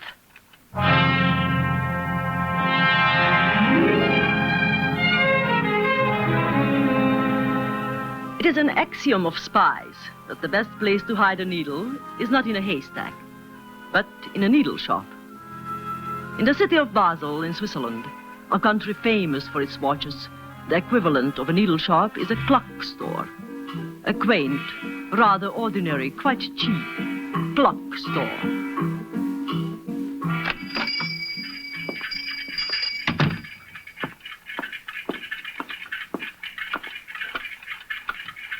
Could I be waited on, please? Fräulein, excuse me. I did not hear you. Come in. I'm interested in a watch in your window. Certainly, Fräulein. Which one? That one. Ah, that is a beauty. Fräulein has excellent taste. No, the one beside it. This one? Yes. But, Fräulein, this is a man's watch. I am aware of that. May I ask why you fancied this particular watch? Because of the time it tells. Which is? Exactly correct. Where? New York City. But it is exactly 1 o'clock. So at last you have come. Yes. Who are you? I'm the Baroness Karen Geyser, formerly of Vienna. My name is Jura, Erich Jura. Before we talk, can we get this signal business straight? That white clock will always be in my window. Yes. When it is set at 5 o'clock, you may come in. 12 o'clock means danger. Break contact. 5 o'clock, all clear. 12 o'clock, danger. And break contact. If I break contact with you, is there anyone else I can call? Yes, a man named Paul Hammerlein. Yes. He's young, strong, speaks perfect German. I'll write down the telephone number. Oh, never write anything down. Tell it to me. 2007. Again, please. 2007. Oh, Fräulein, for weeks now I have been waiting for... Wait, can you recommend a safe place for me to stay? The hotel is too public. At the house of my cousin. Her name is Meltzner. Meltzner? 73 Missionsstrasse. Can she be trusted? Yes, all she cares about is pig's knuckles and waltzes. Does she know about you? She knows nothing about anything except cooking. And she has a room to rent? You may go there from here. I will say that you are a customer on a vacation and that you inquired about a room. Good. Now about Operation Dust. Gottes Willen, not so loud, Fräulein, please. Huh. Aren't we alone? We are alone, but the very walls have ears. Herr Jura, a spy without courage is useless. Fräulein, I am no longer young. I have arthritis, my hearing is bad. Spying is for men who are strong. After all, your country is at war with Germany. What you do for patriotism. I am tired, I am sick. When one is sitting on a secret like Operation Das, it is like living with a time bomb that will blow up any minute. Well, what is Operation Das? You mean you don't know? Oh, look, I was told to look for a clock shop in Basel that had in the window a man's watch set at New York time. I was told I would be given Operation Das, and that I was to transmit it by code to London at once. In the German language, Das is the neuter pronoun. Meaning? Neuter or neutral. I do not understand. Operation Das is the deliberate plan of Germany to brutally and without conscience... Shh. There's someone at the door. Fräulein, I guarantee this watch will keep perfect time. Perfect. I'm sure it will. Let me set it for you. 3 minutes after 6. There. I'm sure it will be satisfactory. Thank you. Yes, sir? Herr Jura? Yes. Identification, State Security Police. You will come with me, please. Oh, why? I have done nothing. It is only a routine examination concerning your foreign exchange license. But I am alone here. There is no one to watch the shop. You will come now, Herr Jura. Now.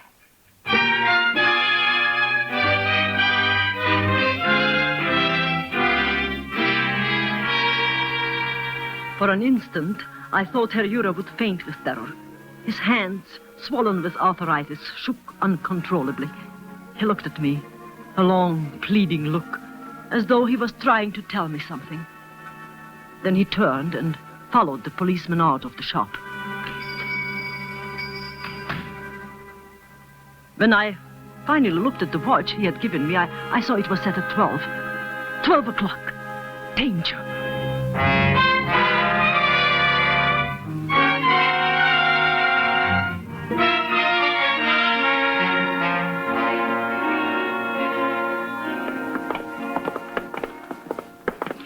This is the room here, Fräulein. Thank you, Frau Melzer. It looks very pleasant. I'm grateful to Herr Jura for recommending you. Ah, that cousin of mine. All he does is worry. Eat and laugh. That is my recipe. It's a good one. You are thin, my child. I'll fatten you up. You wait. None of these foolish French breakfasts. Hot pfannkuchen, jam, cheese, eggs. Something to start the day right. I don't say everybody should weigh 200 pounds like me, but young girls should Frau Meltner, I am tired. I like to lie down a moment. Oh, forgive me. Talking is my hobby. And, Fräulein, if you do use the telephone, make a note, please. A note? For the bill. Oh, I know you young girls, always calling up men. Now, when I was a girl, well... The men called you. They besieged me, and there was always enough of me to go around. Fräulein, you see, I have no daughters. If there is anything I can do for you, just ask. Thank you. Thank you very much. Have your nap. I will see you later. All right.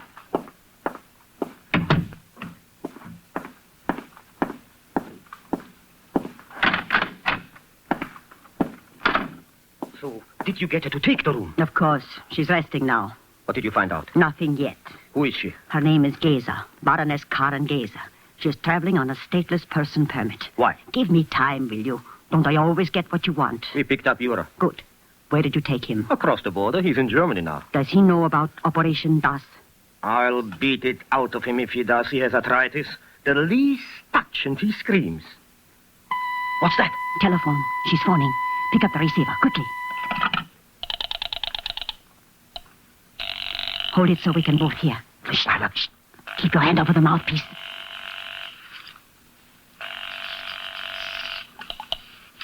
Hello? Paul Hammerlein, please. Speaking. My name is Geza. Karen Geza. Herr Jura, the watchmaker, gave me your name. He gave me a watch, too. Set at danger. 12 o'clock? Yes. Meet me in an hour at the Schiefenecker Café. It's in Little Basel at the head of the Greifengasse. How will I know you? I am tall and blond. I will hold the white handkerchief handkerchief in my left hand, and I wear horn-rimmed glasses. Have you got that? Horn-rimmed glasses? Yeah. A white handkerchief in your left hand. Yes. In an hour, then. Yes. Goodbye. They've hung up. Genius device, Frau Melzner. My compliment. Thank you. Who is Paul Hamelin? Friend of old Jura's. For weeks I have suspected him of working for the British. He's...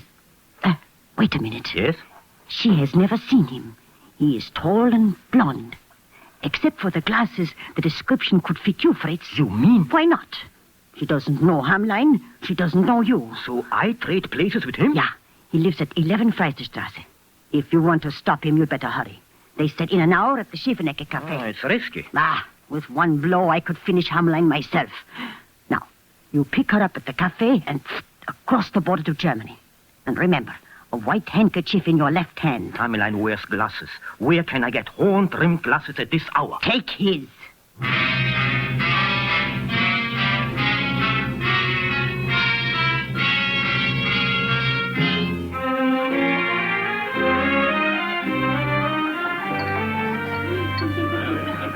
That is all I know, Herr Hamerlein. The state security police came into the clock shop and took you away. Oh, they will probably let him go in the morning. What do you know about Operation Dust? Fräulein, please. Even to say the words is dangerous. Oh. We can talk in my car. Let me drive you home. You have a car? Park right outside.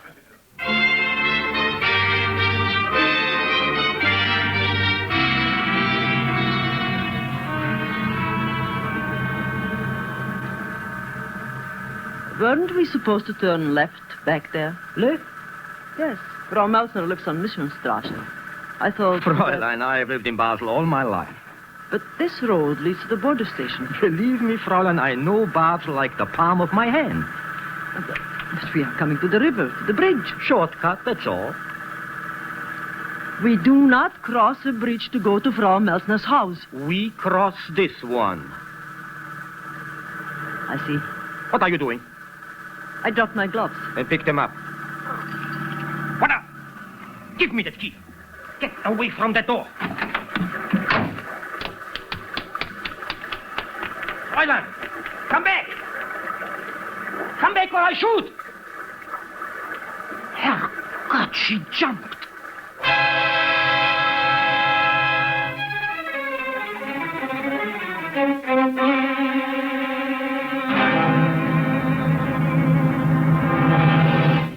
Idiot, bungler, verfluchte Hazel. Before I could stop her, she was out of the car. You should have shot her. Oh, she pretended she dropped her gloves. Before I realized it, she turned off the ignition and taken the key. I was wearing Hamelein's glasses and I couldn't see.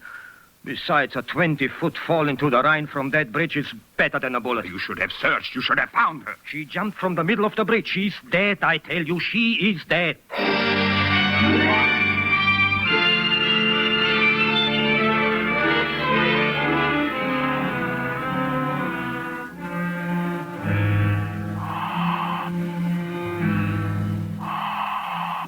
How long has she been in the respirator, Charlie? Almost 2 hours, Doc. Who found her? The police. They saw her jump from the bridge, sir. Suicide? Could be. I wonder why. Dames. Well, she's coming round now.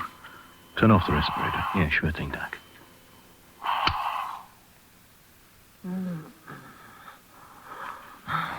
Where am I? You're safe. Where am I? It's all right. You're in a hospital. In Switzerland. Where else? Oh, thank God. Shh, that won't do any good.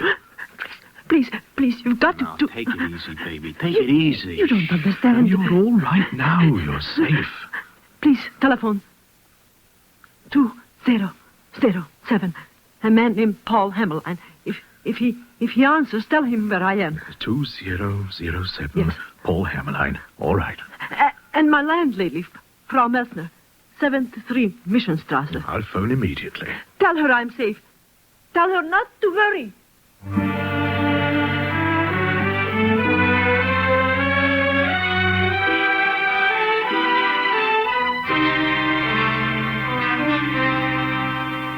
I don't believe it. To jump 20 feet into the middle of the Rhine and live? Believe what you like.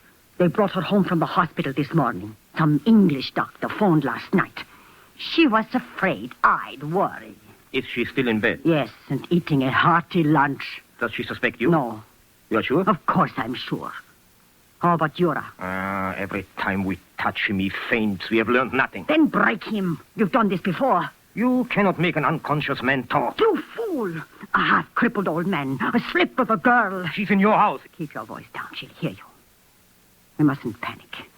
But please, get it out of Yura. Has he told her? Where is it? We've got to know quickly. Frau Melzer? Doctor is coming any minute. Go out the back way. Yes.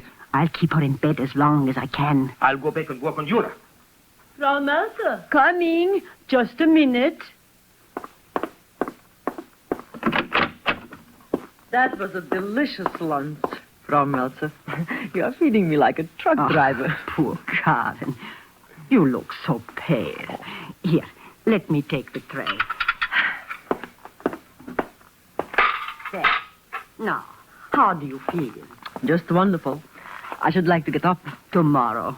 Oh, but I feel fine, honestly. Tomorrow you will feel finer. You have had a bad shock. But I'm so much trouble to you. My dear child, having you in the house is... Well, it is nice for me to have a young girl to fuss over. Why are you so good to me? Oh, it is nothing. I love to cook, and when there is only me to eat it, I get fat. And when I get fat... Oh, that must be the doctor. Oh, Frau Melzer, my bed jacket, quick, the blue one. Yeah. And my comb and the perfume, please. Oh, he's only a doctor. Besides, Karen, you look delicious.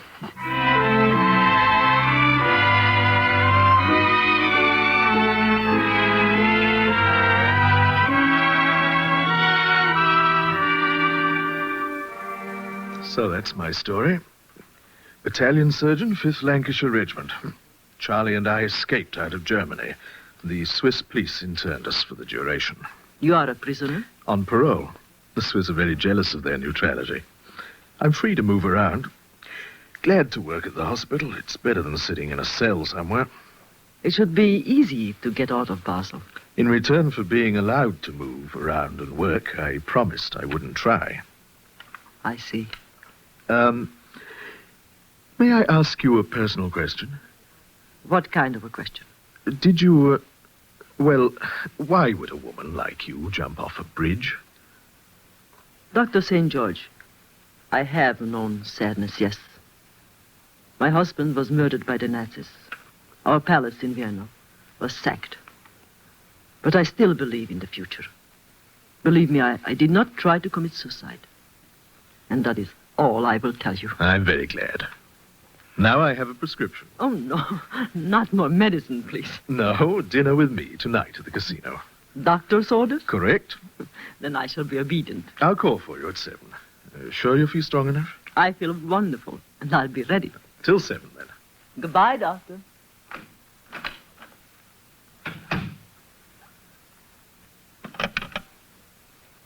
Two, 0, 0, 7.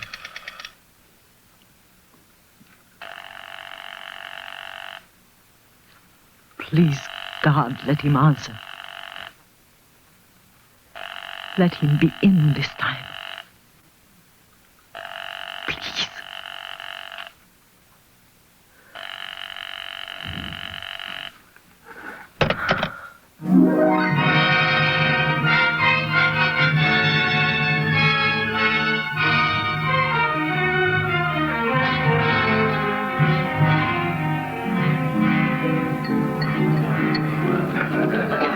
Aren't you enjoying yourself? Well, of course I am. You seem so preoccupied. I'm sorry. More champagne. Thank you. I have a toast.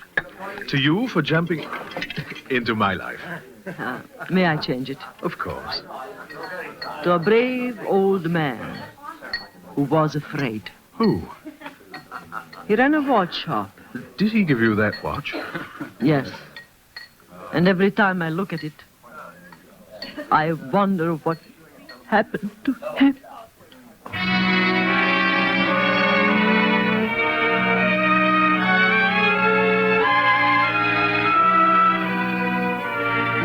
Herr Jura, this is so foolish. We know a microfilm on Operation DAS was in your possession until 3 days ago. Now, where is it? I don't... All right, since you insist. No, please, don't touch me again. Where is it? No. I'll tell. Where is it? It's in her watch. It's concealed in the case of a watch I gave her in the shop when you picked me up. Now leave me alone. Please, leave me alone. What kind of a watch? A wristwatch. A man's wristwatch. Good. Now one more question, Herr Jura. No. Hamelin, the man in the cell with you. Did you help him to escape? Where would he go? Oh, no, I... Did you tell him about the watch? Oh, be quiet, I said.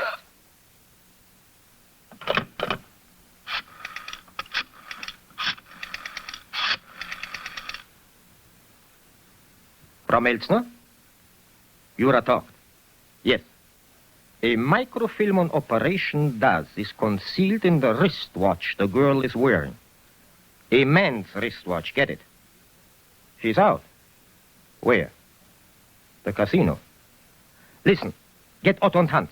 Meet me at the casino in 30 minutes.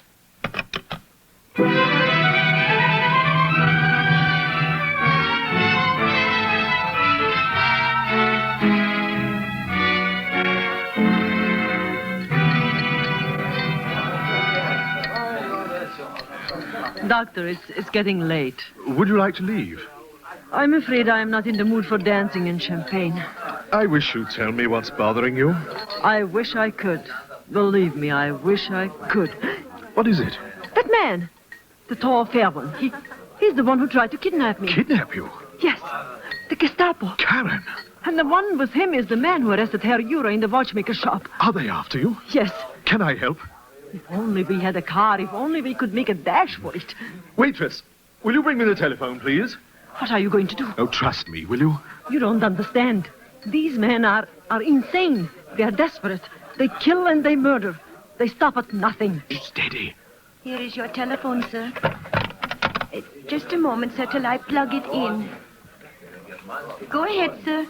Not the police. No. Then who? You want a car, don't you?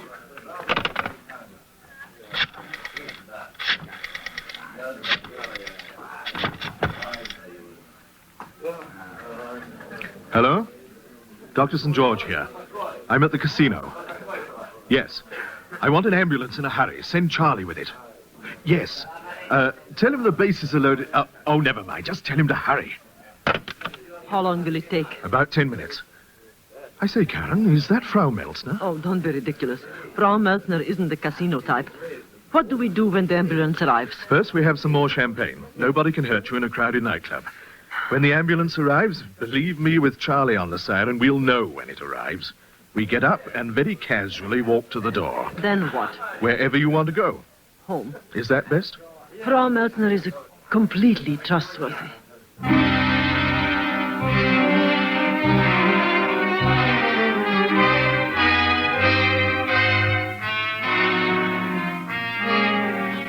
You have your key? Yes. Good night, Doctor, and thank you. Thank you more than I can say. I'll telephone in the morning. And say good night to Charlie for me. I will. And thank you again for everything. Oh, it was nothing. Nothing at all. Good night.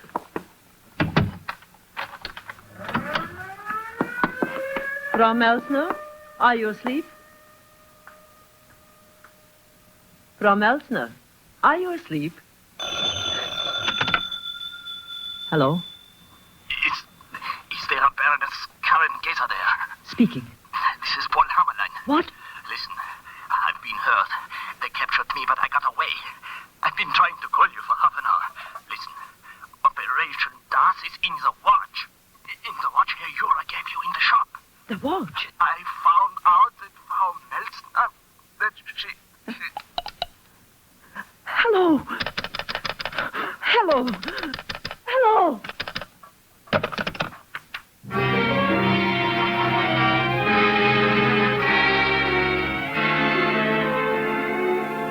I hurried to my room. With trembling fingers, I opened the watch. It was all there, on microfilm. All of Operation Dust. I had won. I had found it.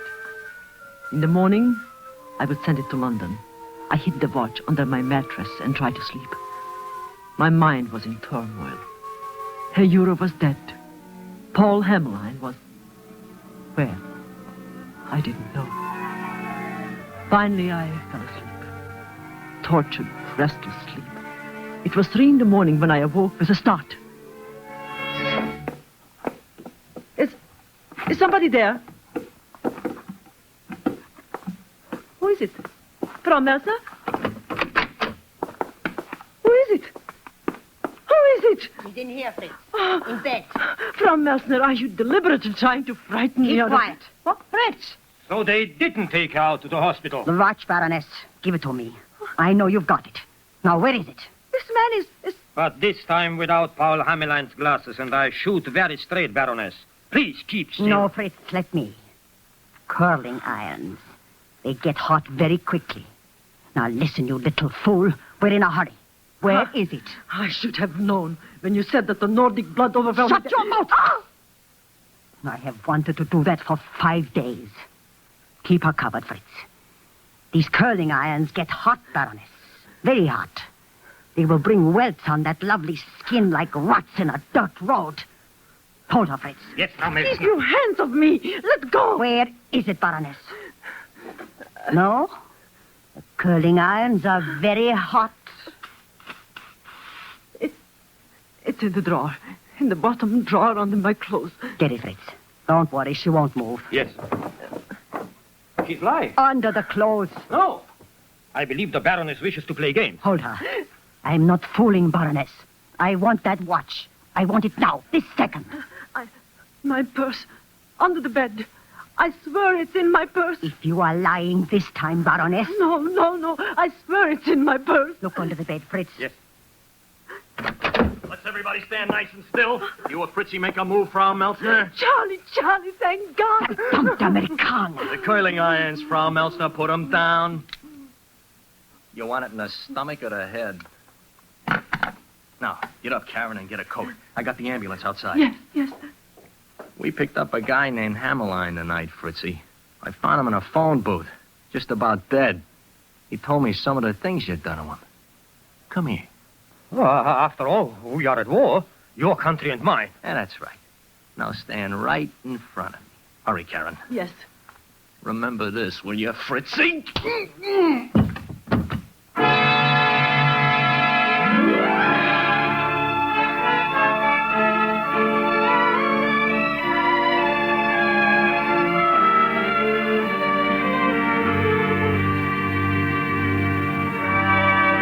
I can't get over this apartment. 300 francs a month.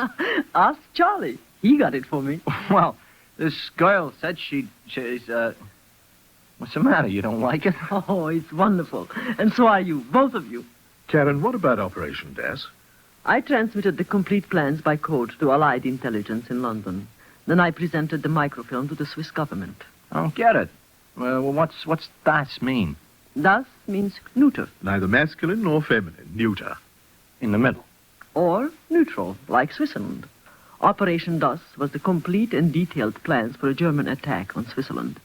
Invasion, everything. But everybody knows that Switzerland is neutral. Charlie, you are a very naive man. You know, I wonder when folks are going to figure Americans right. Oh, what do you mean, Charlie? Americans hate war, Doc. They hate killing people. But whoever pulls Uncle Sam's beard once too often gets the hell beat out of him.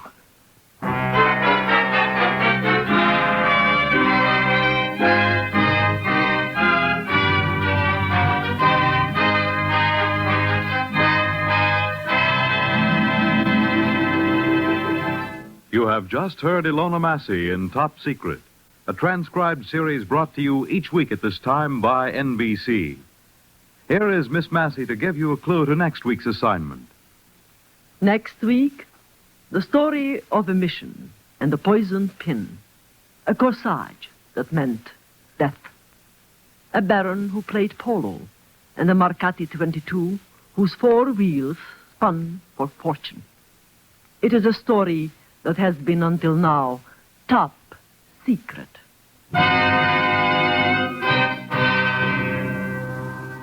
Top Secret is directed and produced by Harry W. Junkin. Tonight's script was by Alan Sloan. Featured with Miss Massey were Ronald Long as the doctor and Ruth York as Frau Meltzner. Other players were Theo Gertz, Peter Capel, Earl Hammond, and Andrew Dugan. The music was composed and conducted by Dr. Roy Shields. This is Fred Collins speaking.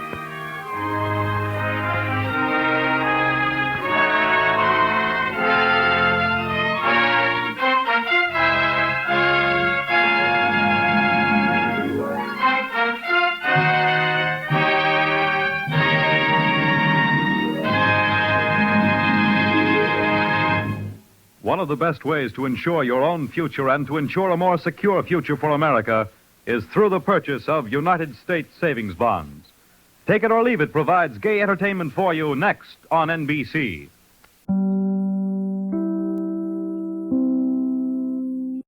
Until now, this story has been Top Secret. Top Secret, starring gorgeous Ilona Massey in transcribed dramas of intrigue and espionage. Stories of the Baroness Karen Geza, who fought for liberty and justice and freedom as bravely as any soldier anywhere. Tonight, as Assignment 8, the story of the unknown mission. A story until now, Top Secret.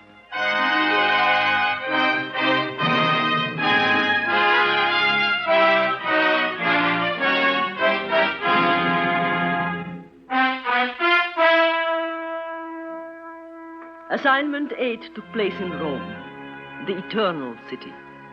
Part of the story will remain forever buried, shrouded in mystery, concealed in fear, lost in the past. My instructions came by coded shortwave from London.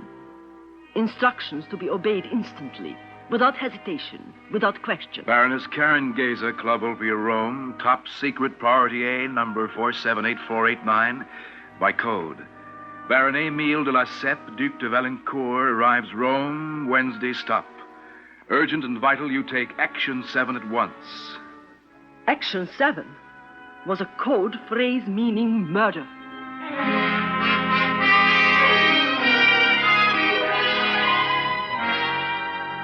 I was fortunate in having, as an assistant, a young man named Victor. He had been born in Rome, educated in America, and just recently sent by U.S. intelligence to Italy. We discussed the assignment in my dressing room at the Club Ulpia. Emile Valencourt is suspected of being a Nazi agent working through Vichy, France. But Action 7, there's nothing to go on, nothing. Spies aren't supposed to ask questions, Karen. To kill someone I've never met without knowing why or anything. Intelligence in London knows what it's doing. I'm not questioning that. I'm only asking why. If the infantry asked why, we'd lose the war. What do you know about this man? In 1938, I visited him for a week at his house in Cannes. It's an old French title, and he's very rich. He has an estate in Rome on the Via Patrizi. How old is he? He's about 38. Have you any idea what his mission to Rome might be? Only that it'll be vitally important. Under perfect manners and great charm, he's as tough as steel. He has only one weakness. What? Women. Oh, I see. And he arrives tomorrow? Yes.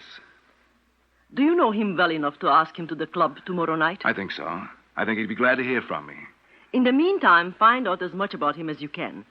Why he's here, what he's doing, his habits, his hobbies, everything. Right. Action 7 on a French baron is no ordinary assignment. In case I'm caught, you better alert the underground. I may have to leave Italy quickly. Right. Anything else? No, except... Except what? I wish we had proved that he's an enemy agent. It is hard for a woman, without knowing why, to murder.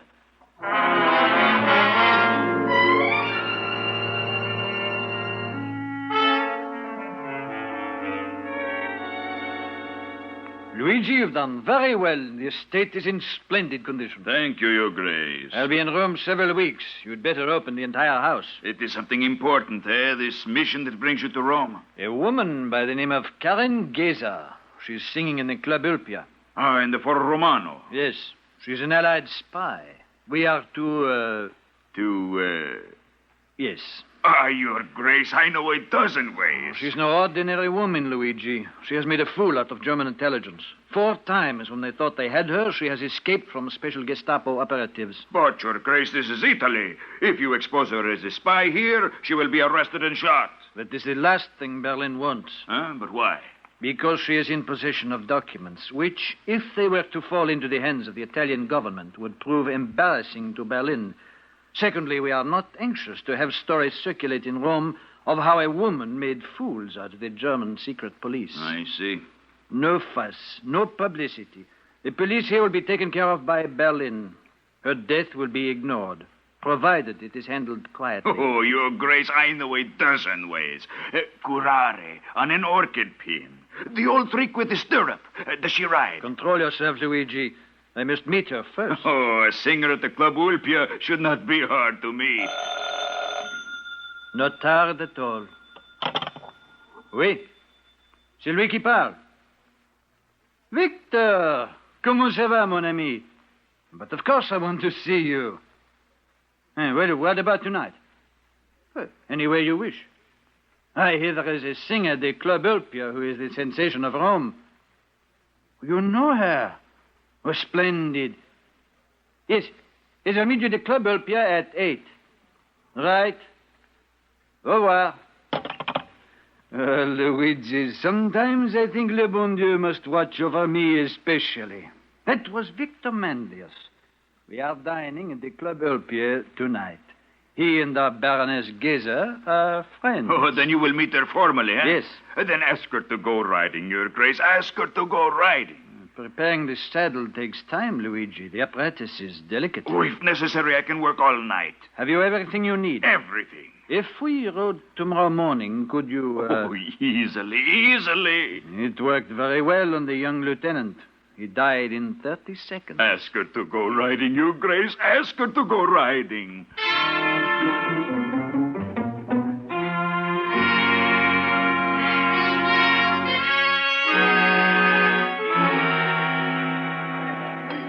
Didn't I tell you she was beautiful? Victor, she is superb. Such skin, such teeth, and that dress. Tell me, Victor, is the Baroness fond of riding? Why don't you ask her? Will she come back to our table after her song? Perhaps. That depends on whether you amused her or not. Then she will be back. Oh, she's going to sing now. Thank you. As a compliment to His Grace, the Duke de Valencoeur, here is Perhaps. Oh,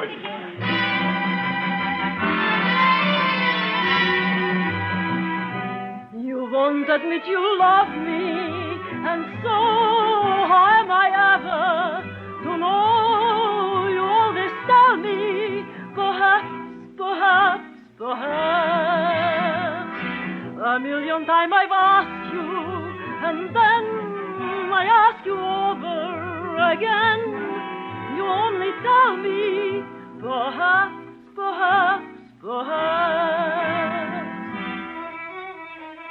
Ivoyak,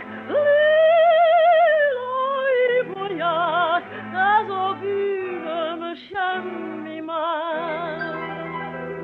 Ivoyak,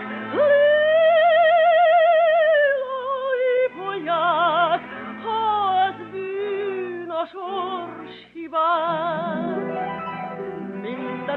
Mimbanamma gai, shoha, mamladak marshi. Ivoyak, Ivoyak, has been a shorshibash.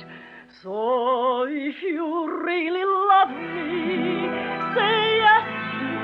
But if you don't, dear, confess. And please don't tell me, She is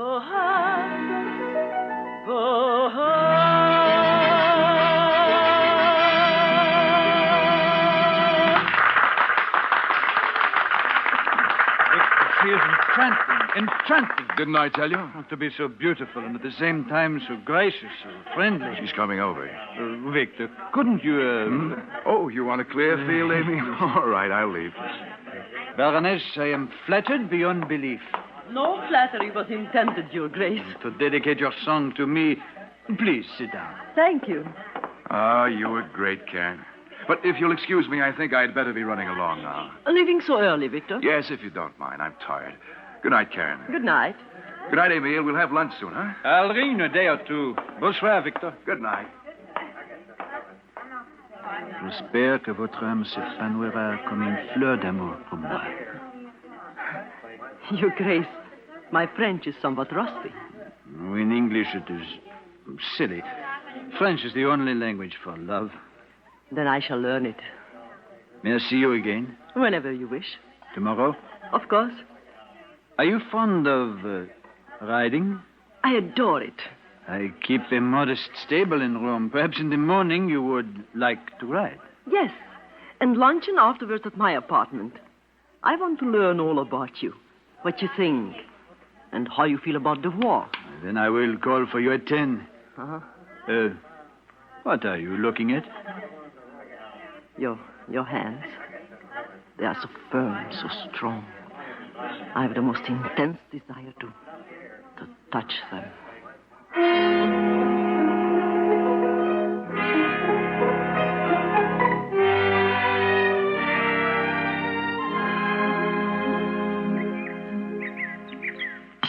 More coffee, Karen? No, thank you. Oh, what a wonderful morning.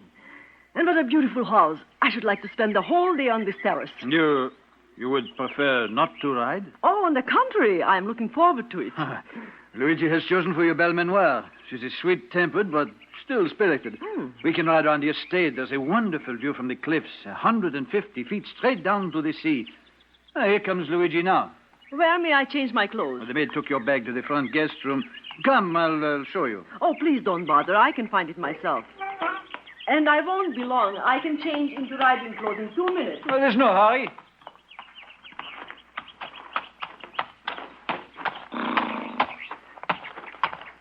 Well? It is ready. She is to ride Belle Manoir. The left stirrup? Yes. Show me. Where is she? Changing into riding clothes. She'll be a minute or two. Show me. Her weight in the stirrup pulls down on the spring. The moment she gallops, the needle is forced through the saddle leather. Here. Just above her knee on the inside. It's a very fine hypodermic. Prussic acid? Yes. It took me all night to fix the saddle. She will die in 15 seconds. And there will not be a mark on her. The needle is very fine. I wish it was over. Why? I did not expect her to be like this. Right toward the cliffs. There is a flat stretch there. The moment Belle Manoir gallops, she presses her full weight on the stirrup. It will happen. Did you bring my camera? Oh, no, I'll get it. Berlin will want proof. The body will have to be photographed. Here she comes. I hope my horse isn't one of your polo animals. After all, you are the one who is the expert rider. Your Grace, she is... And I should hate to have my neck broken on a day like this. Change the saddle, Luigi. Oh, Emil, I'm so sorry. It is so long since I have been riding, I quite forgot to mention it. Change this saddle, Luigi. Forgive me, Luigi. My mother, the Countess, was very strict. Even to this day, I have never worn riding breeches in my life. Only skirts. I always ride side saddle. But, Your Grace, this is a special saddle. I worked all night to fix it for the Baroness. You heard what she said. We do not wish to waste the entire morning. There's a side saddle in the stables. Get it.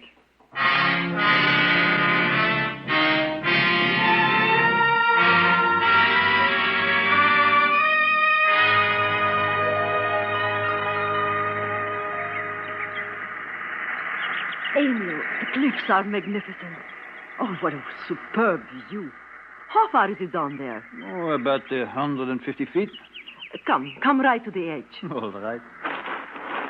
How green is the sea. And the spray on the rocks. From here, they look like pebbles. They aren't. If you look at it without blinking, it almost hypnotizes you. Try it. Look straight down and don't blink. What a fanciful little thing you are, Karen. You can see pictures in the spray. Shapes. Ghosts, perhaps. Stand perfectly still and look down without blinking. Closer to the edge, Emil. Closer. He stood very still. The brilliant sun seemed to light his head like a halo. Nothing moved. The horses grazing nearby seemed suddenly to freeze into statues. I brought my hand up slowly. He didn't notice. I could see the vein throbbing under the tan skin of his neck. I could almost feel the blood surging through his body. My hand moved closer. I remembered my instructions. London had ordered this man's death. I braced myself. I could feel the heat of his back on the palm of my hand. My hand obeyed my brain. It fell to my side. I could not do it.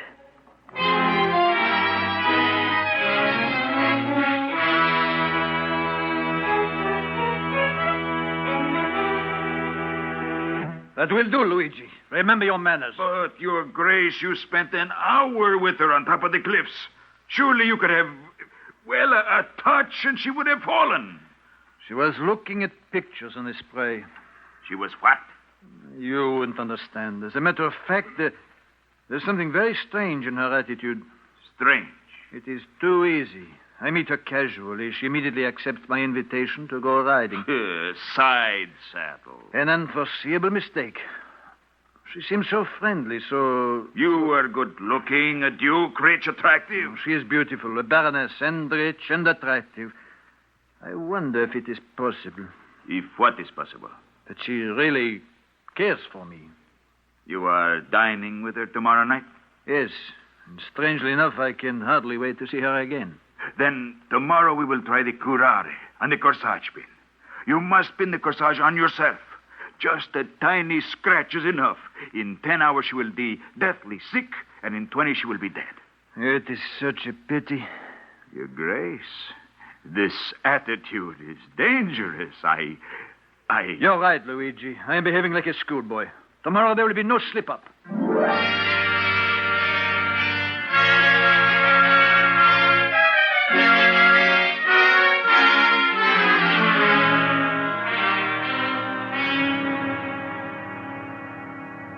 So what have you learned about him, Karen? Nothing, and I can't believe he's a Nazi. He's a French Nazi, and that's worse. I sent a message to London last night. About Emil? Yes. I asked for information, for proof. Why is he in Rome? Action 7 is serious stuff, Karen. They want results fast. They'll get them, but not fast. He's planning to stay in Rome several weeks, he told me. I shall do nothing until I hear again from headquarters. All right, you're the boss. There is something very strange in his attitude. Strange? It is almost too easy. I know him for an hour, and he asked me riding. Then dinner tonight. Does that surprise you? Yes, a little. You're a baroness. You're rich. You're attractive. He's a duke. And rich. And attractive? Very. To you, perhaps, Karen. To me, an enemy agent is an enemy agent. If you like, I'll do it. Until I get a reply from London, you'll do nothing. All right. If that's the way you want it. A few days won't matter. All right. You better go, Victor. It's 7:45. He'll be here any moment. Leave the back way. There he is. Go through the kitchen and out the back way. I'll be in all evening, Karen, if anything happens.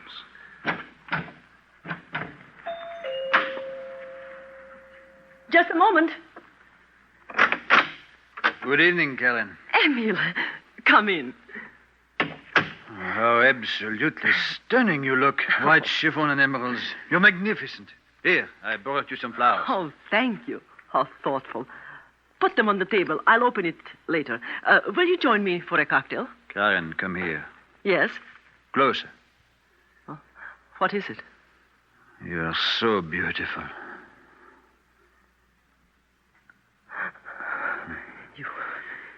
You shouldn't do that unless you mean it. I do mean it. Deeply, honestly. Karen, May I help myself to a drink? Yes, of course. What's the matter? Emily, something wrong? Something disturbing you? No. No, it is just that sometimes it is hard to know what one thinks and what one does not think. You've forgotten your flowers. I had indeed. Well, open them. All right. I'm glad you're wearing white. Go with your gown. Oh, Emil, they are gorgeous. Now, where should I wear them? In my hair? At my waist? Or on my shoulder? On your shoulder. Here, let me pin them. All right. Pin them to the shoulder strap. Oh, yes. Oh, what's the matter, Emil? Your hands are shaking. Hey, Karen, What is it? Nothing.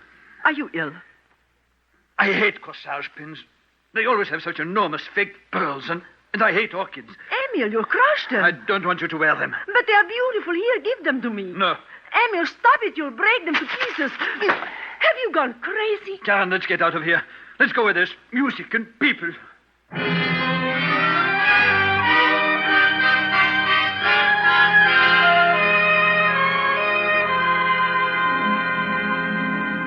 You mean you deliberately didn't let her wear them? I just couldn't do it. Not in her apartment. Not just at that moment. Corpo de Bacco. Surely it is possible to kill one frail woman without all this bungling. You'll mind your manners, Luigi. You're working for me, and I'd like you to remember that. Answer it. Yes, Your Grace. See? Yes, he is here. Who is this, please? One moment. It's for you. I'm not at home. I said you were. Luigi, I am in charge here, and I'm not at home. You are not in charge here. Why, you impudent, stupid... This is long distance from Berlin. Give it to me. Yes. No, not yet. Yes, I know. Who said she was leaving Rome? I see. Yes. Yes, I know. All right, by the end of the week at the latest. I guarantee it. Well? She must be disposed of by the end of the week. We will use the Mercati, if you do not mind sacrificing the car. No. Ask them on a picnic on Sunday. She and this Victor. At the last minute, you will be detained. You will insist they take the car and go without you. I will work out the details. All right. You'll go through with it this time. I've got to go through with it this time. Fill the Mercati with gas and have it washed. We'll do it on Sunday.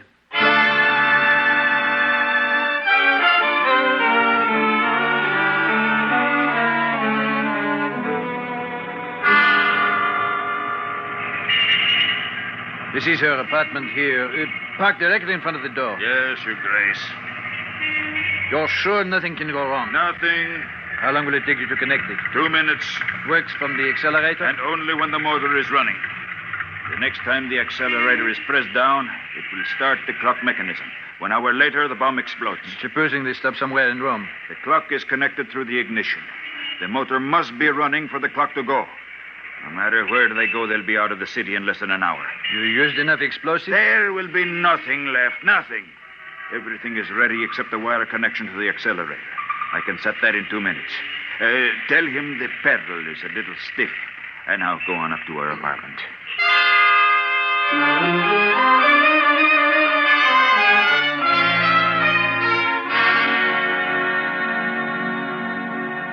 Please don't apologize, Emil. And since you are kind enough to offer us the car, of course we'll go. Here are the keys, Victor, and the lunch is packed and in the back seat. Thanks, Emil.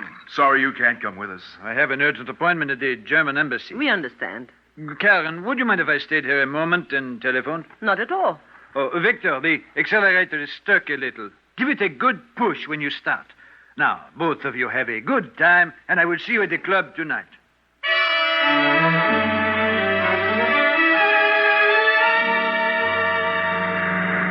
So he has an appointment at the German embassy. If I don't get a reply to my wire to London by tomorrow night, we'll act. Good. It's strange. Driving his car and planning to kill him. Any Frenchman with his background who can throw in with the Nazis is...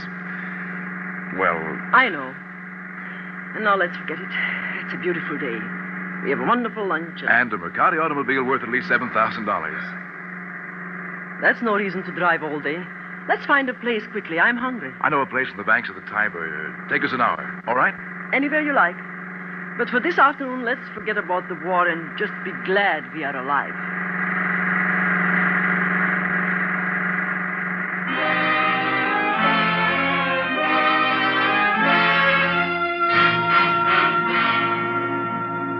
How long have they been out, Luigi? Over an hour. And it's over. Yes. Make a reservation for me at the Club Olpia tonight. Ask for the owner. His name is Guido. But she will not be there, Your Grace. I have been there every night for 2 weeks. It would be strange if on the day they were mysteriously killed, I stayed away.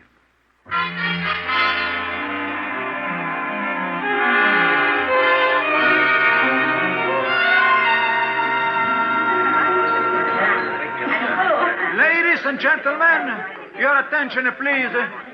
I'm sorry to inform you that your beautiful Baroness Geza will not appear this evening. There will, however, be continuous music for the dancing. Play Alberto, Alberto.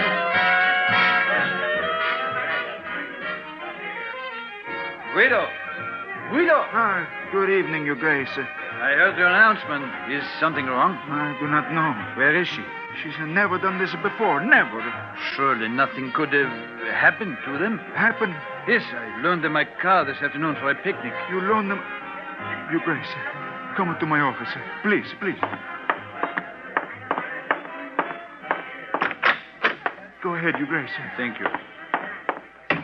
Something has happened, I know. She's never done this before. Never. Did you phone her apartment? 4 times. And? No answer. I'm sick with the worries. When was she supposed to be here? She's 3 hours late. I have a feeling. Feeling? That she's dead. But I loaned them my car to go on a picnic. What could possibly happen? Women like Karen are... I can tell she's in danger. I feel it here in the heart. I feel it now. That she's dead. Carissima! Karen! Tell the orchestra leader to start the show. I'll be ready in 5 minutes.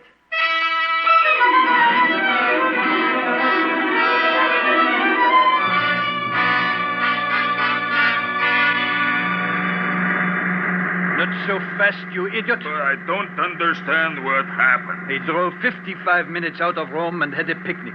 When they came back to the car, the front tire was flat.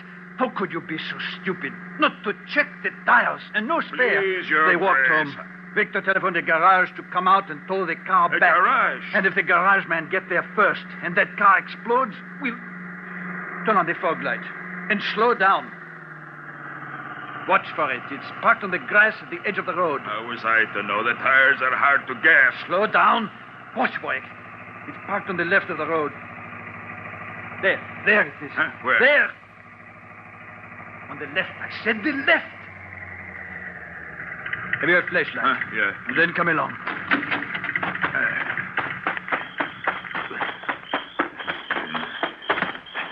Now fix it quickly. I'll hold the flashlight. Yes, Your Grace. Is it safe? It can't possibly explode unless the ignition is turned on. I can take it all out together. Then when the garagemen tow it back, there will be nothing to show. Hold the flashlight closer. Are you sure it's safe? Positive, positive. Just this little wire. I break it, and our bomb is as harmless as the bottle of a baby. There. Thank heavens.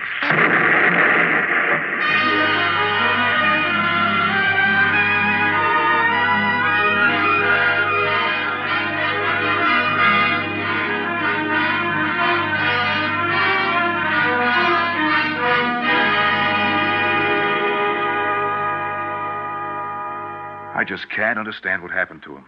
Both of them, like that. The police say the car was parked on some sort of a buried mine. There were troop exercises on the Appian Way a couple of days ago. There wasn't enough left of the car or the bodies to tell what happened. I got my telegram from London. Oh? What did it say? Read it. Emile Valancourt's mission in Rome, your murder. Yeah.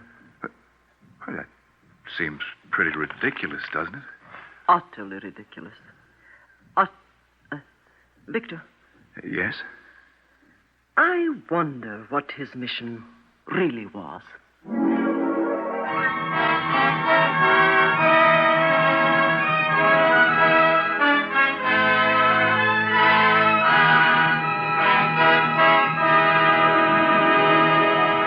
You have just heard Ilona Massey starring in NBC's Top Secret, transcribed stories of intrigue and espionage brought to you each week at this time.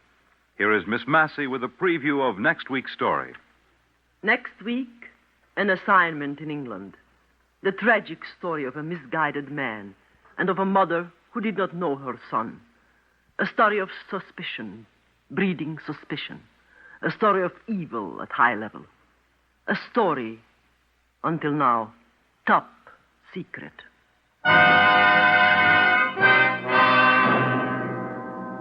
Top Secret scripts are written, directed, and produced by Harry W. Junkin. Featured with Miss Massey this evening was Alan Stevenson as Emile, Ralph Camargo as Luigi, and Bernard Grant as Victor. The music was composed and conducted by Dr. Roy Shield. This is Fred Collins speaking.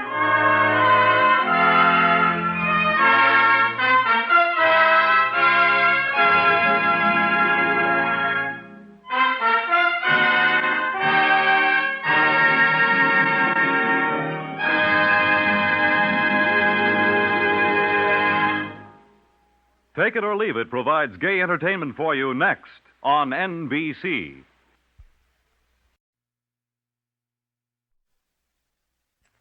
This story is Top Secret.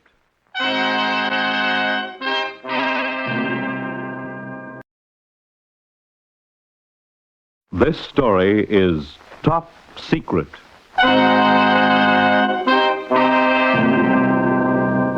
Top Secret, starring beautiful Ilona Massey as the Baroness Karen Geza in transcribed stories of international intrigue and espionage, brought to you each week at this time by NBC. Tonight, as Assignment 9, Disaster in London.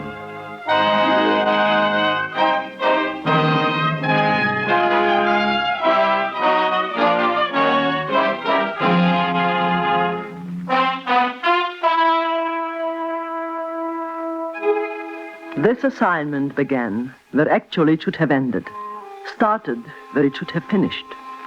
The end and the beginning took place in a deserted subway station in the city of London at 2 o'clock on the morning of the 15th of June. At this hour, there were no passengers. The station was empty. Everything was silent, motionless, like the body of Nicholas Kessler lying across the express tracks. In our swift, silent struggle, he had fallen off the platform, struck his head on the rail. The parcel, for which so many people had fought and killed and spied, was in my hands at last. London was saved. My mission was ended. For in a moment, Nicholas Kessler would die beneath the wheels of the Charing Cross Express. I could hear the far-off rumble of the train coming closer. Closer. I stood there on the empty platform in the dim light without pity, without feeling. This man deserved no sympathy, no mercy. Had he lived, he would have lost the war for England. The train raced toward his puny, sprawling, unconscious body. Steel wheels on steel tracks, a symphony of clashing sounds. Steel wheels turning, cutting, turning.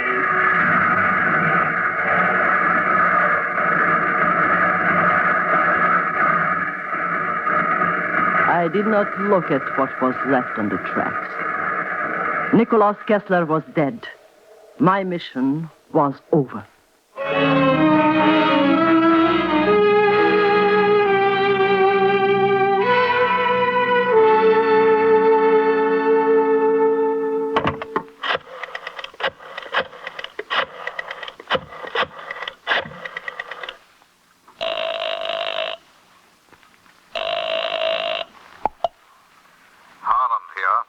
Lord Holland, this is Karen Geza.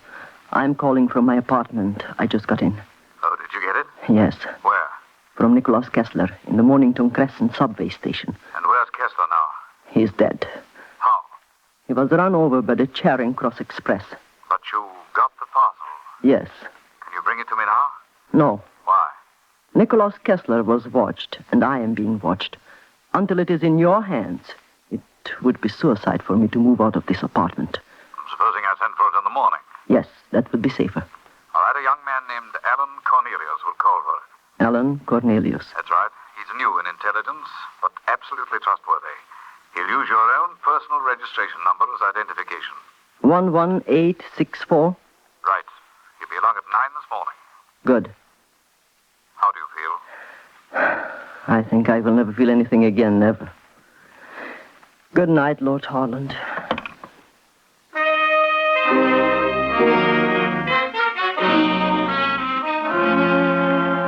The parcel drew me like a magnet. I had to see with my own eyes this horrible, sickening thing for which so many people had died. I held it in my hands.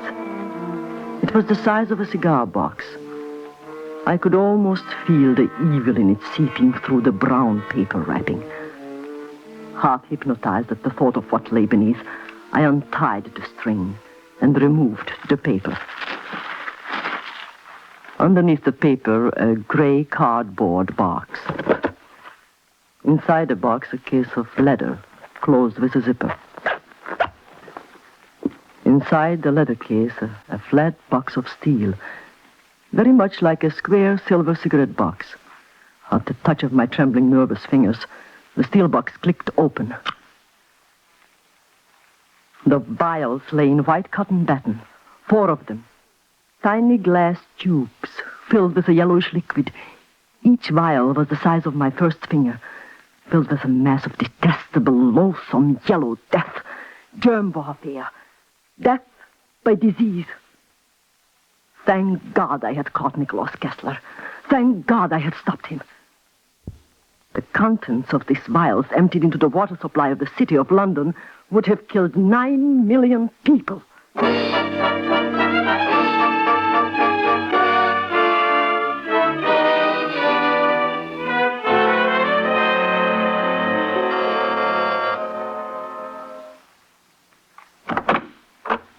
Good morning. Yes, what is it? I'm Alan Cornelius. Are you the Baroness Karen Geyser? Come in. Why, I hope I didn't wake you up. Identify yourself. A number? Which is? Yours, 11864. Lord Holland sent me to pick up a parcel. Did anyone notice you as you came in? I don't think so. How did you come? I have my own car. If you knew what was in this parcel, you'd understand my concern. Here, take it. Thanks. That all? Take it straight to Lord Harland's office in headquarters. Right. I've heard a lot about you, Baroness. Lord Harland says you're the cleverest operator MI2 has ever had. At the moment, I'm terribly tired. I haven't had a good night's sleep in almost 2 weeks. Will you be spending some time in London? Yes, I expect so. Well, perhaps we might have dinner some evening. Perhaps. And now, if you'll excuse me, please. Oh, certainly, son. And congratulations about this. Thank you. Goodbye, Baroness. Goodbye, Mr. Cornelius, and please be very careful. I will. Goodbye. I'll be careful, Baroness.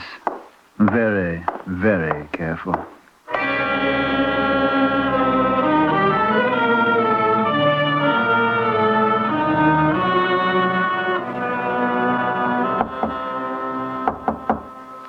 Who is it? Cornelius. Come in. Thanks. Give it to me quickly. Is it all right? I opened it in my car. They're there, all 4 of them. Was it easier? Holland ordered me to pick it up from the girl. She the one who disposed of Kessler? Yes. Well, the weak die, the strong live. It's as simple as that. But you're making plans for our safety. Oh, naturally. I want them to include my mother. Why should they? Because I say so. That's not a very good reason. She's still young, still attractive, and even though she's a bit cracked on England, I don't want her to die. All right. You've 6 weeks to send her somewhere. What's the next move? The plan for introducing the cultures to the London water system. When will you be ready? The virus cultures must be concentrated. They take about 4 weeks to grow. We'll be ready by the middle of July. My immediate concern is explaining the loss of the virus to Lord Holland. You're driving a car? Yes. Have an accident. A fake accident. Lamppost. Anything. Pretend to be injured. Call me in as your doctor. I know you'll be suitably concerned over my condition. I'll watch you like a hawk. It's not a bad idea. Crowd gathers, I'm unconscious. When I come to, the parcel is gone. Why not? Every foreign agent in Europe has been after it at some time or another. All right. You'll have a patient in a few minutes.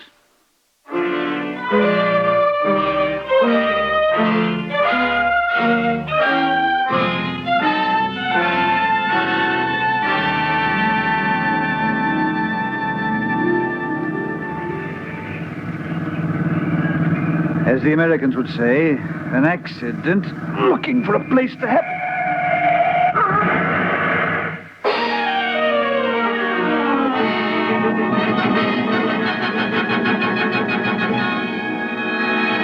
Lord Harlan, do you realize what I went through to get the parcel to England? Baroness, believe me, I'm quite as upset as you are. Upset?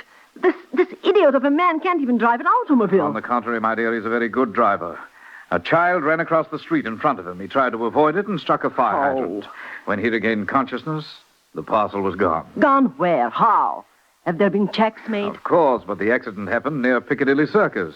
You know how quickly a crowd gathers. We have absolutely no idea who might have taken it.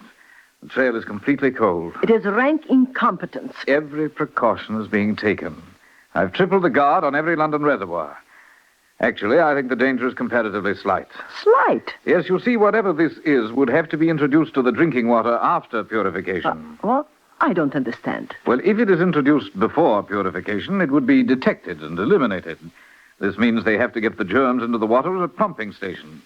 And that is practically impossible. Nothing is impossible to a clever Nazi. We have always underestimated them. I'm having security spot checks made at unexpected intervals at every pumping station and every reservoir. Lord Harland. Yes? Is Alan Cornelius completely trustworthy? Oh, my dear Baroness, please. Is he? Yes, completely. His father served under me in the First War. He died defending his country. His mother is a wonderful woman. I've known her for many years. I know that her son is above reproach. Was he badly injured? Well, he tore a ligament in his back, hit his nose on the steering wheel. Could I go to see him? Why? I would like to talk to him. Baroness, I will not allow you to cross-examine one of my most trusted men. I have no intention of cross-examining him. He has been hurt, and I would like to visit him. Very well. His address is 12 Hillview Manor, Chelsea.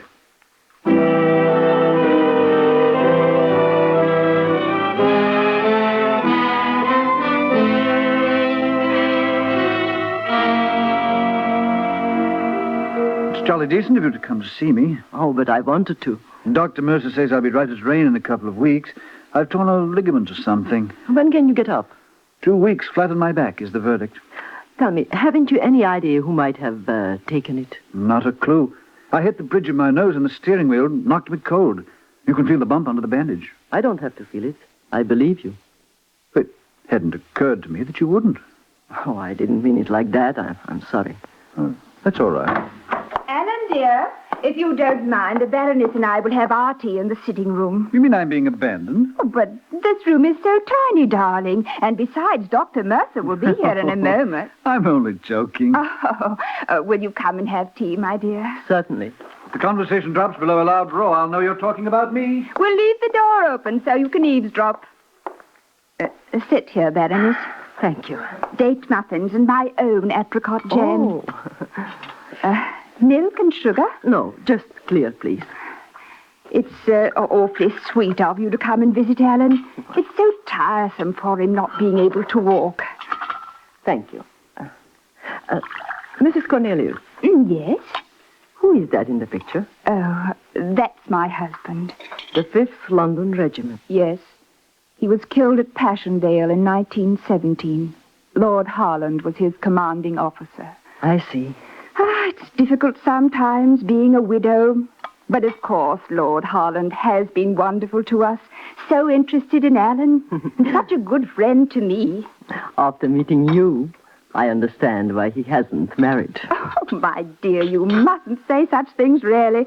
It's terribly sweet of you, but I can assure you it isn't so. Lord Harland has been... Oh, there's the doctor. Come in, Dr. Mercer. Good afternoon, Mrs. Cornelius. How's our patient today? Oh, very bored, I'm afraid. Baroness, may I present Dr. Graham Mercer? Doctor, this is the Baroness Karen Gazer. Baroness? How do you do? Why don't you go in and see Alan and then come back and have some tea with us? I'd be delighted to. You can find him all right, can't you? I imagine so. And if you want to keep him in bed for 2 weeks, you'll have to be very firm with him. I will. Hello, Alan. Hello, Doctor. Well? They've tripled the guard on every London reservoir and on the pumping stations. I'm not interested in the pumping stations. I thought the bacteria had to be introduced after purification. This is not a bacteria. It's a virus, like polio. It can't be filtered out, and it's undetectable in the bacterial count. Is it fast? A mouthful of the polluted water is enough. The culture is growing nicely. I have it in a moist heat oven. It will be ready within 4 weeks. I've decided how we can get it into the reservoirs. How? Lord Holland is having spot security checks made at all of them. So? You'll pose as an intelligence agent. I'll get you credentials from headquarters. You'll inspect the reservoir, one of our men. Is that safe? It will be, with the proper papers. When can you get them? What's the minimum I can stay in bed and still have people believe I hurt my back? 8 days. You can limp for a couple more. All right. You'd better go now. And don't have tea with the Baroness. Find some excuse. What's she doing here? Oh, just visiting. I'll come again tomorrow. Let's do that. Goodbye, Alan. See you tomorrow. Oh, thanks, Dr. Mercer. Well, Doctor, how is our patient? Will he live? I rather think so. Will you have some tea with us? No, if you'll excuse me, I won't. It's later than I thought. Oh, I'm sorry. Very nice to meet you, Baroness. I hope I see you again. Thank you, Dr. Mercer. Oh, surely you have time for just one cup. I'd love to, but I can't. Please, don't get up, Mrs. Cornelius. I'll find my way out. And I'll take a rain check on that tea until tomorrow. All right, don't forget. Goodbye. Goodbye. He's an extremely nice man. Yes. Of course, he isn't our regular family doctor. Oh, really? No, Alan met him at his club. More tea? No, thanks. But what sort of a doctor is he? Well, I believe he's a bacteriologist of some kind. He's been terribly concerned about Alan's back and very nice. But I don't see the connection between a strained back and bacteriology, do you? No, I don't. Well, however, since it's Alan's back, I suppose he can have any doctor he wants. How would you like to take him his tea? I know he'd appreciate it.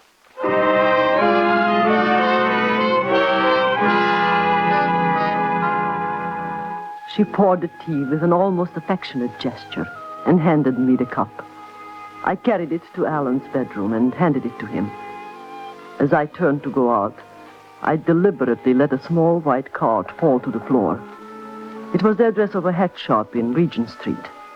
Then I went back to the sitting room and chatted with this charming gentlewoman with a young face and a touch of gray in her hair.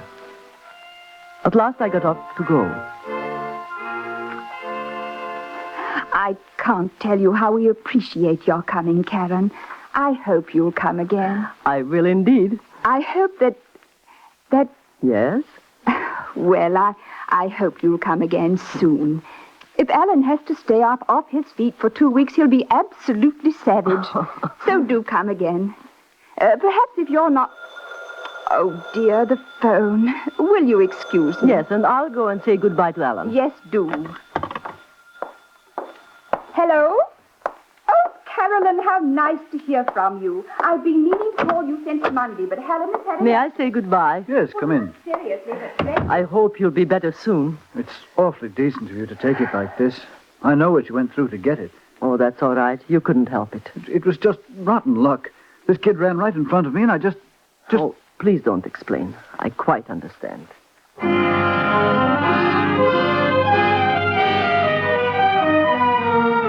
I did understand, clearly. No one had been in his room since I had dropped the card on the floor. The card was gone. Who had picked it up? A man who couldn't walk. A man who thought it might have been important. I knew then that Alan Cornelius was a traitor.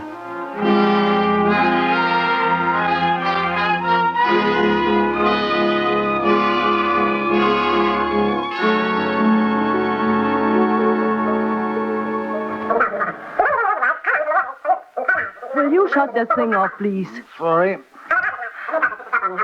Midnight Friday. They're waiting for us. No, I forgot that it was people.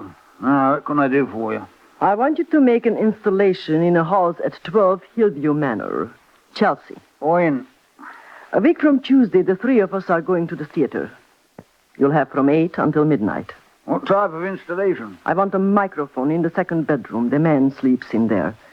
It's at the end of the hall. I want another one behind the large painting in the living room. It's above the fireplace.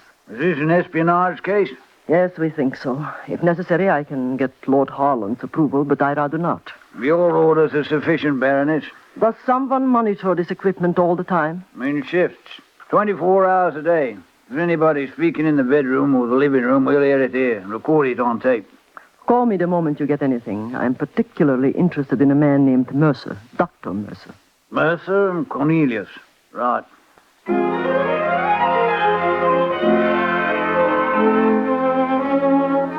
It was the 9th day after the accident that we went to the theater.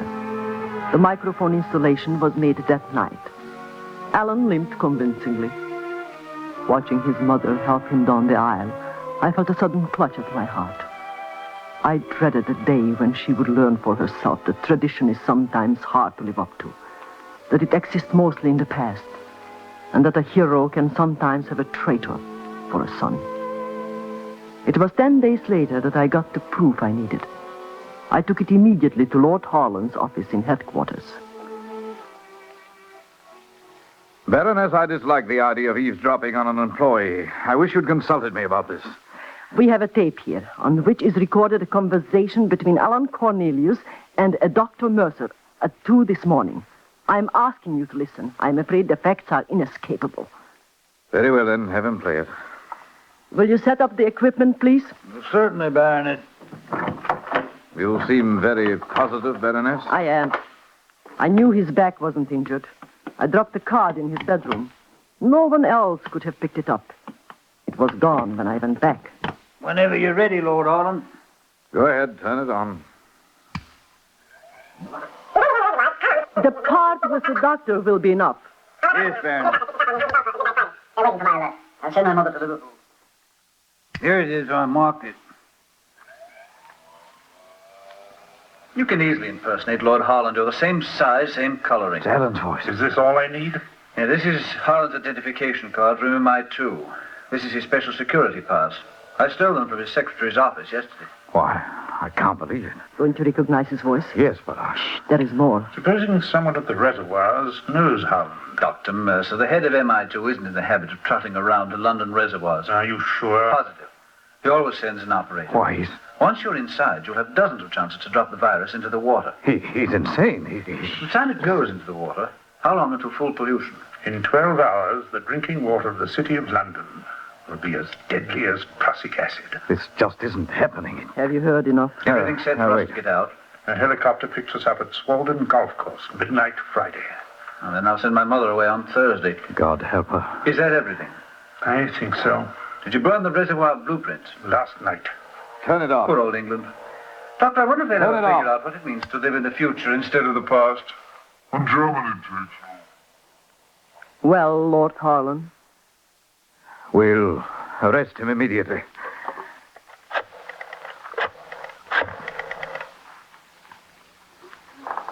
Emergency security, please.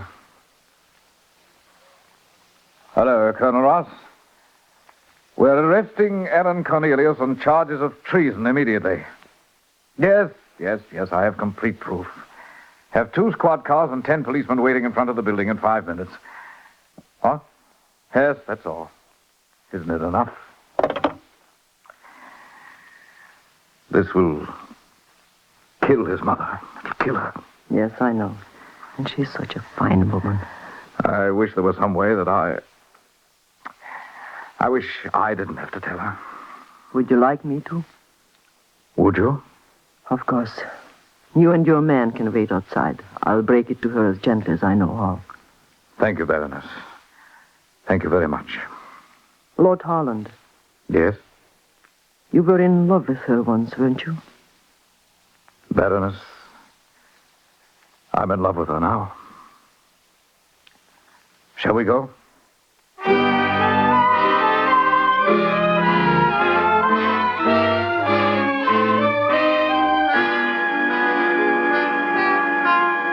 When I suspected the back injury was a fake, I had the microphones installed in this house.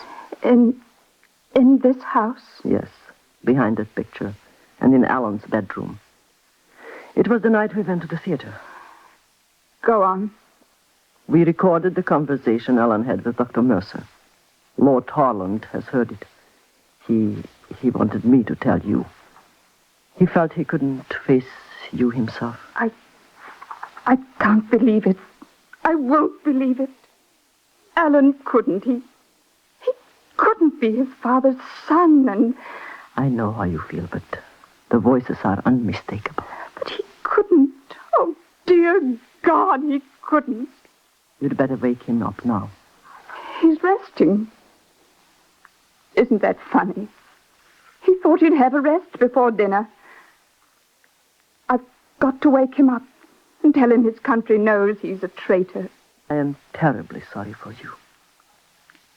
Are they outside now? Yes. You'd better wake him up. Will you come with me? Certainly. Alan.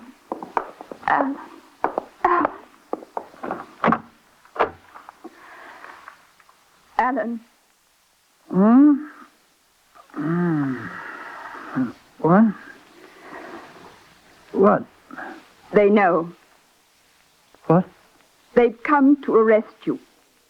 What are you talking about? What's she doing here? What is this? Dr. Mercer, the reservoirs. You are caught. So what is this? What's the idea of bursting in here like this? Please, Alan, don't talk. Just get up and go. They know everything. There's been a microphone behind your bed for days. They've made records of your conversation with Mercer. Please don't lie, and please don't make a scene, and don't act. I couldn't stand it.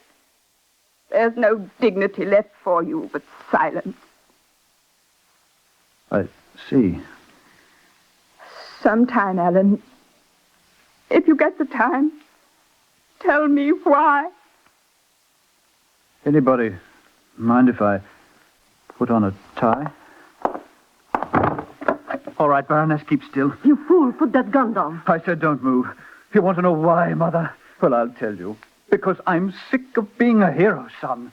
Because I'm sick of you yapping about Father and his bravery and his dying like a soldier. I'm so sick of it I could vomit. You've shoved my father down my throat ever since I was a kid. Well, I hate my father. I hate everything about him. I've hated him ever since I can remember. And Stop it! All right. But now get out of the way. If I've got to die for England, they'll have to catch me They're first. outside, Alan. Outside now. You haven't a chance. The house is surrounded. They'll have to kill me first. Get away from that door, Mother. Give me the gun, Alan. I'm telling you, Mother. Get out of my way. I'm not going to be honorable and give myself up. Now get out of my way. Give me the gun. Will you get out of the way? I tell you I won't go. I won't let them... Give me the gun, Alan. Thank you. Now, put on your tie. And please stop crying. All right, Baroness. Tell them my son is ready now.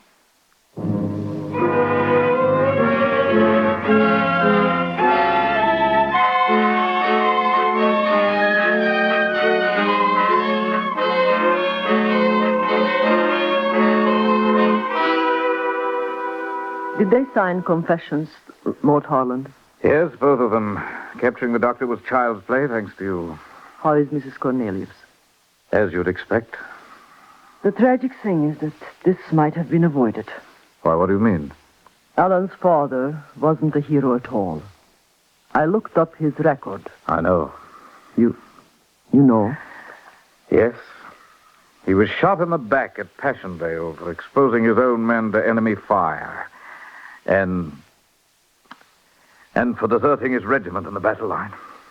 You knew this? And you have kept it from her all these years? Yes, Baroness, I have. Why? Because I love her. And because I shot him.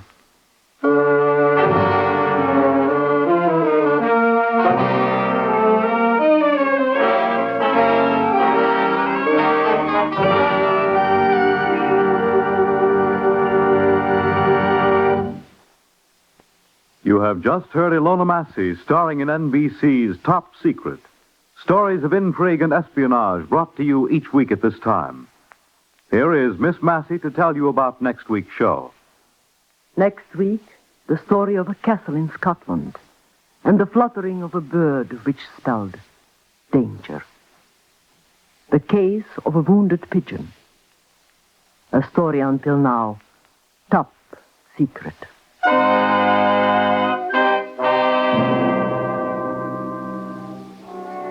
Top Secret is written, directed, and produced by Harry W. Junkin. Featured with Miss Massey on tonight's transcribed program was Alan Stevenson as Alan, Dennis Hoy was the doctor, Ian Martin was Lord Harland, Brooke Byron was Mrs. Cornelius. The music was composed and conducted by Dr. Roy Shield. This is Fred Collins speaking.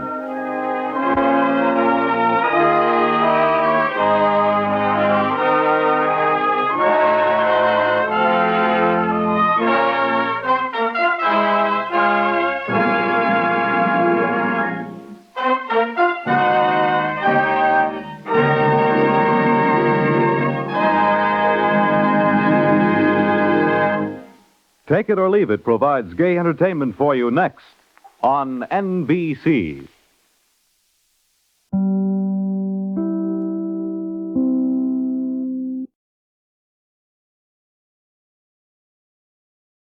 Two weeks from tonight at this time, the American album of familiar music returns to the air, bringing you the finest of light classical music. Styled in the popular manner, the American album of familiar music has been preferred listening for many, many years. It's tops for refreshing Sunday evening entertainment. Your favorite soloists return with the orchestra on the American album of familiar music, Sunday, August 27th, over most of these NBC stations. And now, Top Secret. This story is Top Secret.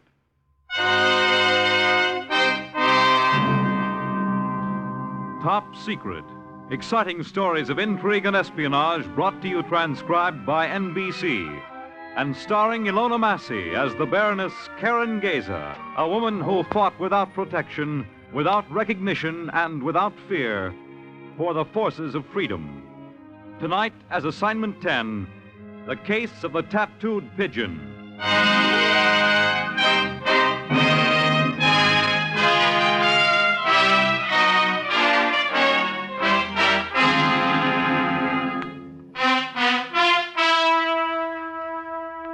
Assignment 10 began and ended with tragedy.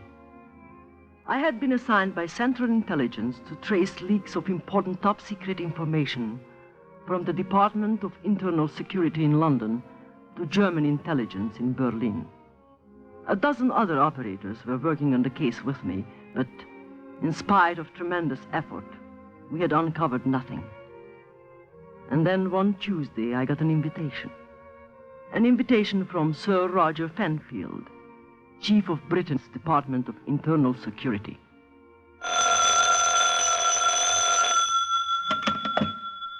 Hello? Karen, it's Roger Fenfield. Yes, Roger. Karen, I have bad news. Horribly bad news. Leslie Howard has been killed in a plane crash. Oh, Roger, no. Yes, an hour ago. Was the leak from your department? Karen, I don't know. I just don't know. Well, is there anything I can do? I have a country place at Spurnhead. Can you come for the weekend? Yes, of course. The situation has become so desperate, I've decided to call in Everett Rowan.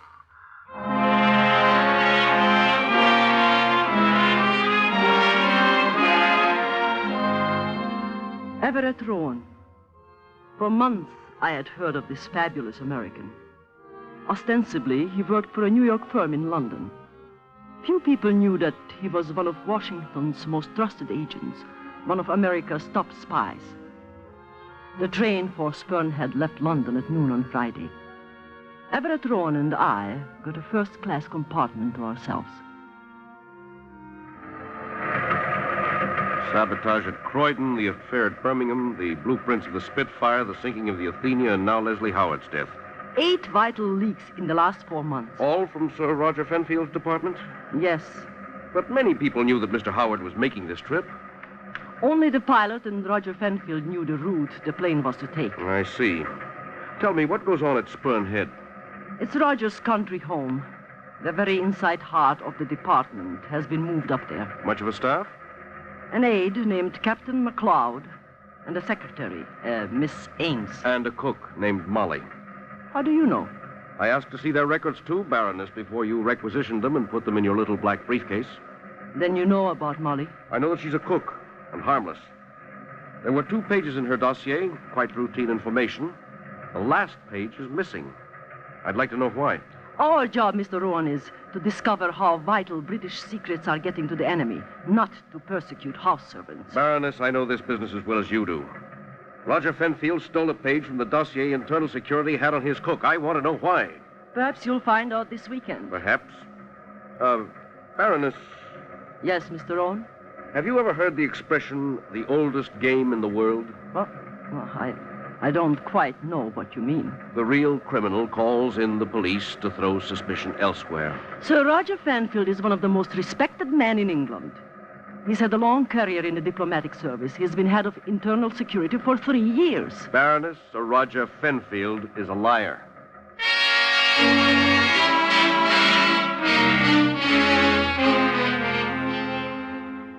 Everett Rowan frightened me. We did not have to get involved with a cook, get into a witch hunt filled with ugly insinuations. For most of the afternoon, we sat in the train without speaking. It began to get dark, and there were rain clouds in the east.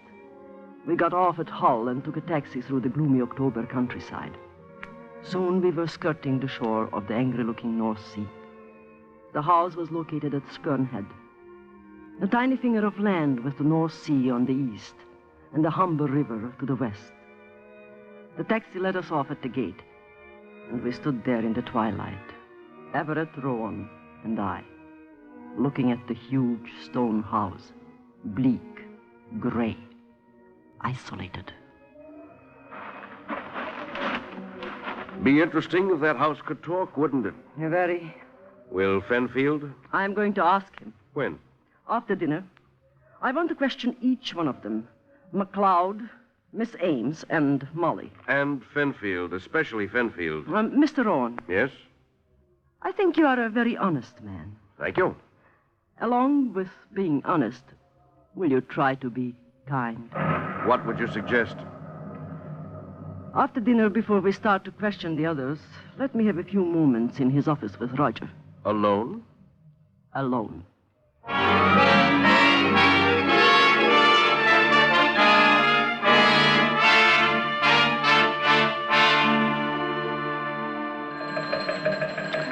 Karen, I spend 12 hours a day in this office.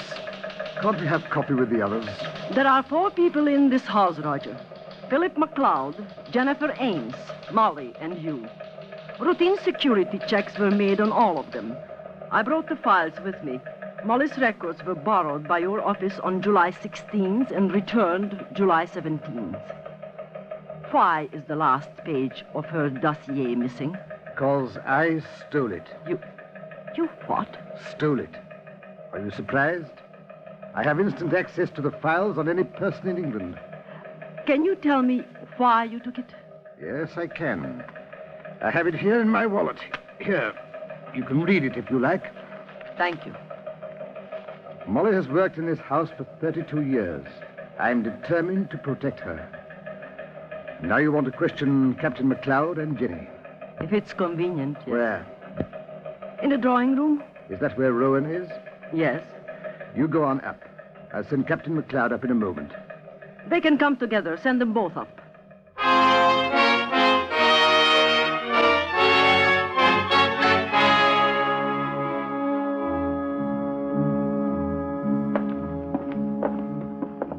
Are you nervous, Jenny? Yes. Well, don't be. I can't help it. Jenny, for heaven's sake, don't panic. They'll get into that harbor tonight, and this will be the last time we sleep in this house. Now, hang on to yourself. They can ask questions until they're blue in the face. They can't know. They can't.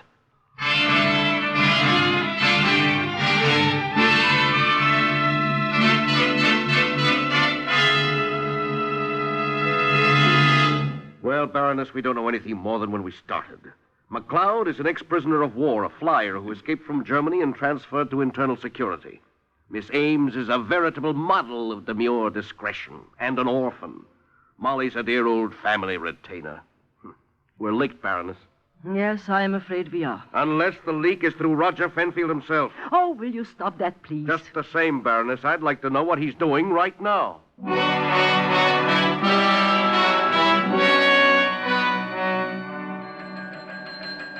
Make 5 copies of that, Jenny. Yes, sir. Type them up and mail them. Then you can quit for the night. Yes, sir. And don't look so depressed, Jenny. We'll beat this thing yet. I hope so. You seen a ghost or something? Philip, I'm frightened. I'm so frightened I can hardly stand it. For heaven's sake, Jenny, control yourself. He wrote a memo. He said he'd come to the conclusion that the leak must be someone very close to him. They've 1,200 employees in London. The leak could be anywhere. Now relax. Then what are they doing here, the Baroness and Rowan? They're clever, Philip. Too clever. They're within an inch of stumbling on the whole thing. Look, Jenny, if they sink that ship tonight, our job's finished. We'll pack up and be out of here in 5 hours. Maybe less. What about Von Karsh? I've written the message in duplicate. 1 for each pigeon. They're in the capsules. The moment I hear, I'll release both birds. I'll get it. Hello? Who's calling, please? Oh, yes, sir. Just a moment. Mr. Churchill is on 081, sir. Churchill? Can you hear them? Yes. Keep your hand over the mouthpiece. For heaven's sake, will you shut up? Yes. They got through. They sank it. When? An hour ago. Then we'll leave here at night. The moment you get a chance, release those 2 pigeons. Here it comes. Captain MacLeod, I'm leaving for London at once. Telephone the airfield to have my plane ready in half an hour. Is something wrong, sir? A German submarine torpedoed the Royal Oak at anchor in Scapa Flow.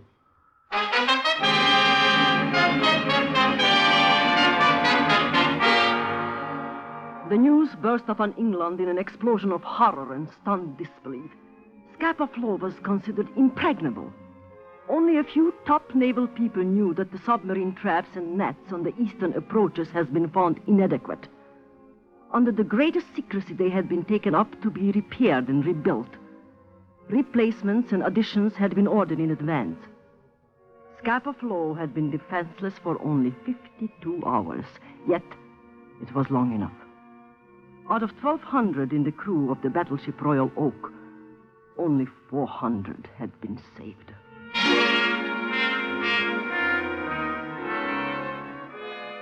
Sir Roger left immediately for London. Mr. Rowan went with him. I decided to stay at Spurnhead. I had an eating inward suspicion of the fear in this house. It was a fear so tangible I could almost smell it. Philip, I'm frightened. There they go. Why did she stay? Why? I'll take care of the Baroness, Jenny. Don't worry. You're afraid, too. Why, you're sweating like a steer. Take care of Molly first, then start working on the files in his office. Pack everything you think is important. I'll release the pigeons. The messages are written in duplicate and both birds are fed. Then I'll settle with the Baroness. Are you going to... I'm going to kill her, Jenny. Why not bring her with us? Too dangerous. You are afraid of her. Am I? Wait and see. Drop it. Here she comes. I have never seen a man so agonized. He is positively grey with horror. Yes. It's a tragedy. Will Roger have to resign, Baroness? I am afraid he will. Have you lost something, Captain? My handkerchief. Oh, here it is. Are you warm? It's been a bit of a shock. Yes, it has. Good night.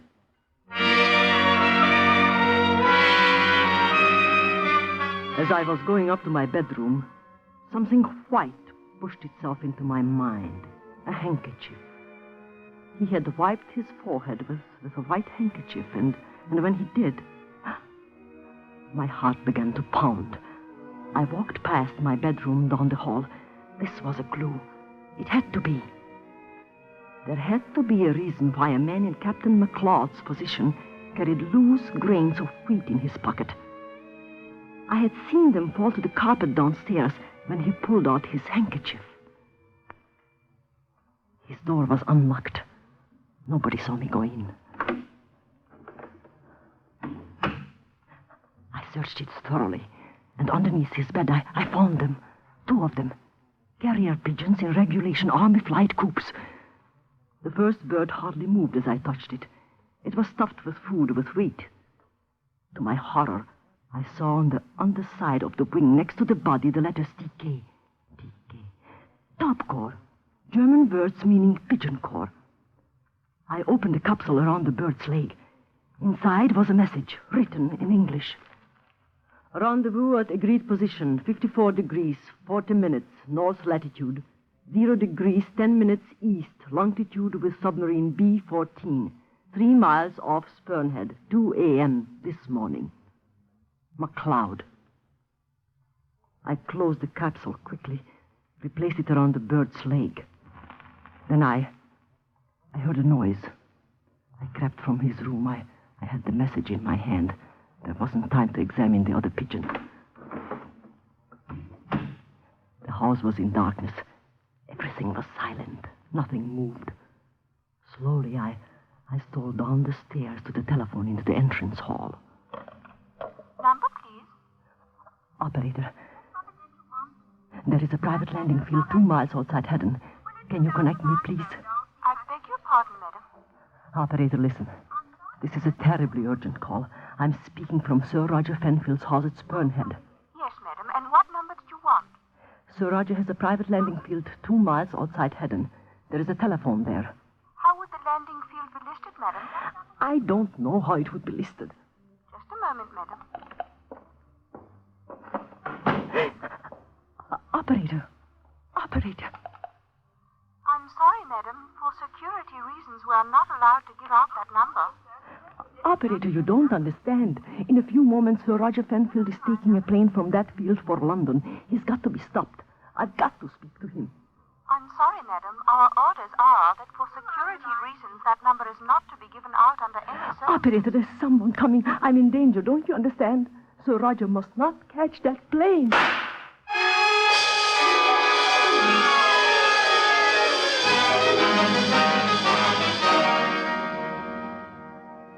Dimly, I could see a figure at the head of the stairs.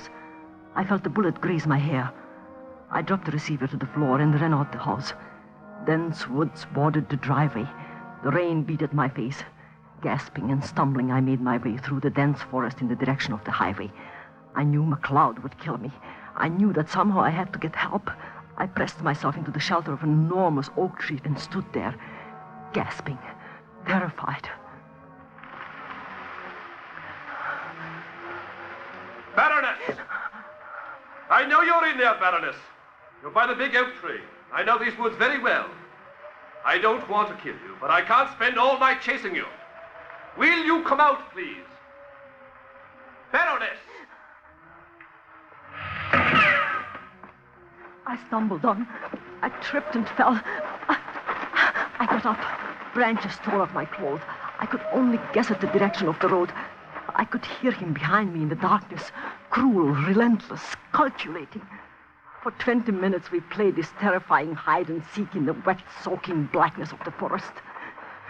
Then almost in the front of me, I saw headlights crawling through the fog. It was the highway from Spurnhead to Hull. The rain beat at my face. I had lost one of my shoes and my foot was bleeding. Desperately, I stumbled on toward the road. Somewhere behind me was death. Ahead of me was a car that meant people, safety. I had to reach it. I had to. Just a few yards more. Then I heard him almost directly behind me. I crouched down, not 10 feet from the road. The car drew closer. I crouched there without moving. When the car was beside me, I would jump out and scream. I took a deep breath. This scream would be heard all the way to London. Shut up, Baroness, or you'll get it right now.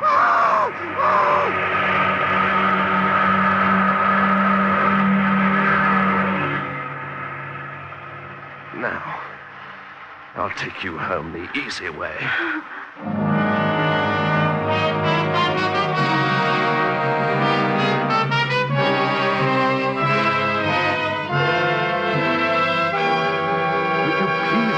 Mr. Rowan. The pilot is ready to take off. I'll be right there.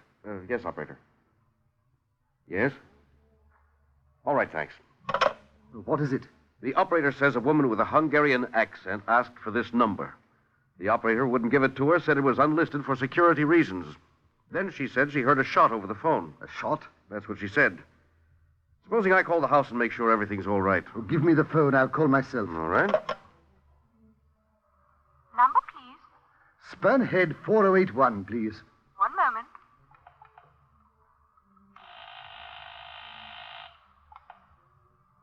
Hello? Jenny, What, Sir Roger, what is it? are you all right? Why, of course. And MacLeod and the Baroness? Well, the Baroness is in bed. MacLeod and I are working. And everything's all right? Yes, of course. All right, Jenny. We're just taking off for London. Good night. That was Jenny. Everything's all right. The operator was hearing things. I don't believe it, Sir Roger. Oh, nonsense. Telephone operators make mistakes all the time. I mean, I don't believe you. You what? Go ahead and take the plane. I'm driving back to Spurnhead.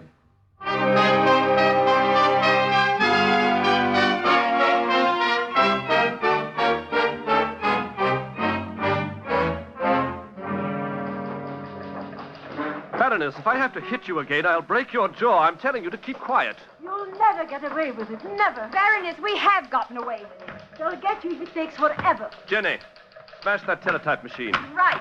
In 2 hours, we'll be on a submarine for Germany, Baroness. And you're coming with us. There's nothing left in the files. Smash the radio. We can't. Coastal Patrol would know it was out of order. Come on, let's get down to the dock. Where's the kerosene? There, in the can. Did you lock the windows? Yes. Use lots of it. Well, we don't want the whole house to burn, just his papers. He won't know what we've taken and what we've left behind. Hurry, Philip, please. I'm finished. Get outside, Jenny, and keep the Baroness covered. After you, Baroness. I'm going to light a match and then make a dive for the door. Ready? Ready.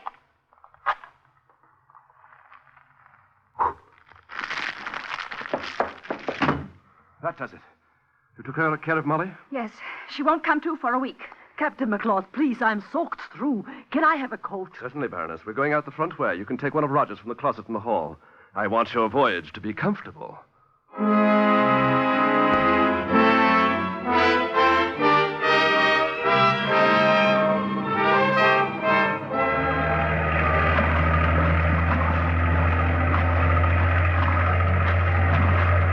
We're in position now. Shut it off. Right. See anything? What time is it? 10 minutes to 2. You watch north, I'll watch south. Captain MacLeod. Baroness, please keep quiet. I dislike hitting women. I'm telling you to shut up. Flash your light once. Too risky. There are coastal patrol ships all over the place. You're sure we're in the right position? Of course I'm sure. I've had that message written for weeks. I know it by heart. 53 degrees, 40 minutes north latitude, 0 degrees, 10 minutes east longitude. Captain MacLeod, I found your pigeons. Philip. I took the message out of the capsule. I left it lying on the floor inside the door of Roger Fanfield's house. Did you really?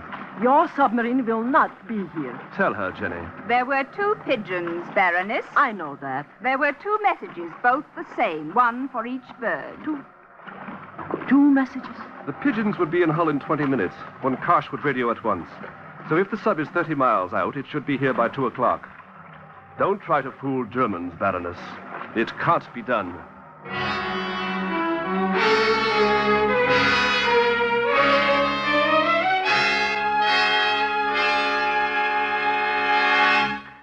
Coastal Baker calling it or Charlie. Coastal Baker calling it or Charlie. Did you receive me over?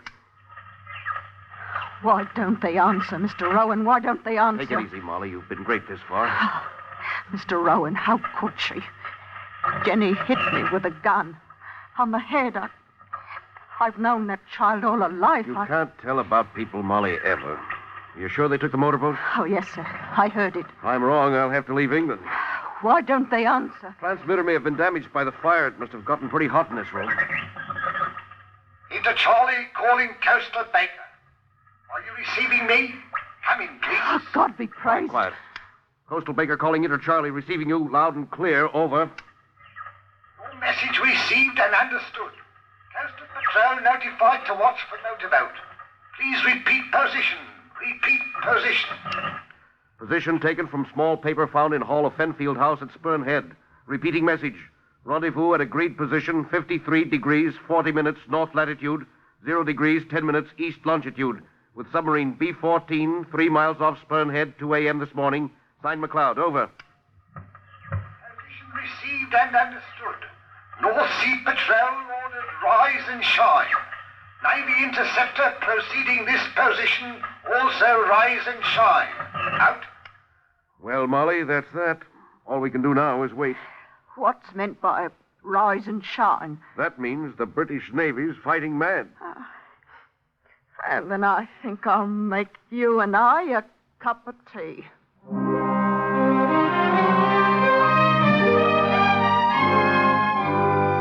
For 2 hours we drifted 3 miles off Spurn Head. The rain cut at our faces. We drift, correct position, drift again. Suddenly a huge black shape broke through the surface of the angry sea, not 20 feet from the little boat. The submarine had reached the rendezvous. A searchlight picked us out, ringing us with a dazzling circle of brilliant light, blinding us. We've made it. We've made it. There's the sub. They found us. Ahoy, B-14! Why don't they answer? I can't see anything. The light is blinding. Ahoy, B-14! They're opening the conning tower. Ahoy, B-14! McLeod here. Aufpassen für Kontakt. Beruhigen Sie sich. Philip, what's he saying? You keep calm. We'll be safe in a minute. Aufpassen den Tau. A rope. He's throwing us a rope. Aufpassen den Tau. Ready for rope. Got it. Keep still, Baroness. We want you alive. Oh, no, you don't. Let me go. Let me go. I'll drown before I'll get on the German submarine. Give me a hand, B-14. Beruhigen Sie sich, Captain McLeod. His Majesty's submarine R-27 has a 50-millimeter cannon trained right smack on your boat. Please don't make us use it. We've just cleaned the gun.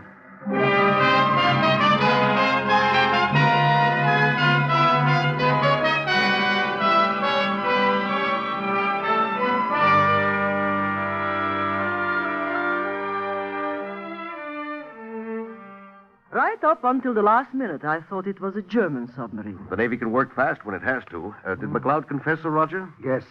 And the real Captain McLeod is still in a concentration camp in Germany. Or dead, we don't know. This imposter took his papers, his credentials, identification, everything. For over a year, a German speaking perfect English has been working for internal security. The real McLeod grew up in India. Nobody in England knew him. That's how the impersonation was possible. Well, how about the girl? When she realized the submarine was British, she jumped into the water. She drowned almost immediately. Baroness, it was mighty smart of you to drop that message right at the door. I wonder if the other pigeon got through. It did. The German sub reached the rendezvous and was sunk by the boat that rescued Karen. Well, I've one more question. What about that last page in Molly's dossier? Molly is a wonderful woman. When she was 20, she got into trouble with a man who loved her very much, but who couldn't marry her. Why couldn't he? Because Molly wouldn't have him. She refused him a dozen times. You see, Mr. Rowan, Jennifer Ames was Molly's daughter. I suspected she was. The girl never knew that Molly was her mother. She was sent to the best schools, and I kept her here as my secretary to give Molly happiness. The last page of the dossier, which I took the liberty of confiscating, listed Jennifer Ames as Molly's child. Will she never marry this man? No. She keeps insisting that he has a great career, that she is just a cook. Roger, I have a feeling Molly would marry you now. Why don't you ask her once more?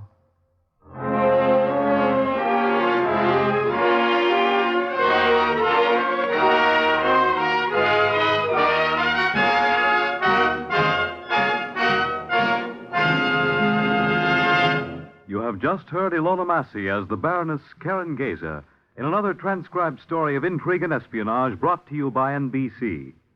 Here is Miss Massey to tell you about next week's show. Next week, a story of a church that sheltered evil. A trip to Brussels, and an escape. A top-secret story called The Church Without a Cross. Top Secret is written, directed, and produced by Harry W. Junkin. Heard in support of Miss Massey tonight were Louis Van Rooten, Alfred Shirley, David McKay, Brooke Byron, and Bryna Rayburn. The music was composed and conducted by Dr. Roy Shield. This is Fred Collins speaking.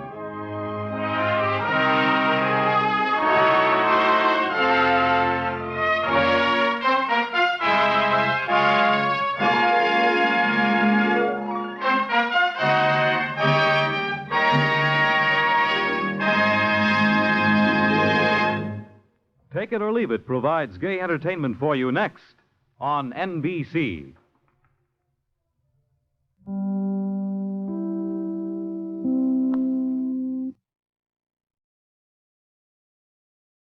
Next Sunday at this time, the American album of familiar music returns to the air, bringing you the finest in light classical music. It's tops for refreshing Sunday evening entertainment. Your favorite soloists return with the orchestra on the American album of familiar music, Sunday, August 27th, over most of these NBC stations. Beginning September 1st, Top Secret will be heard Friday evenings.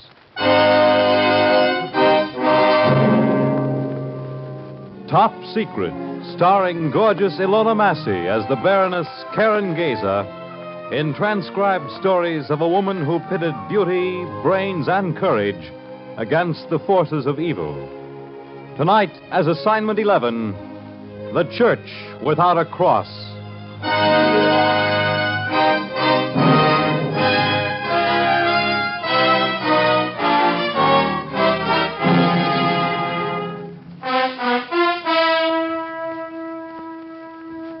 Assignment 11 was a fight against death. Death that came silently, without warning. I had to find a place, a pinpoint on the coast of Europe. It was in Belgium, north of Brussels, and was known as Location RX. Many men had looked for it, suffered for it, died for it. An old friend had warned me, told me what to expect. Baroness, you are young, beautiful, full of life.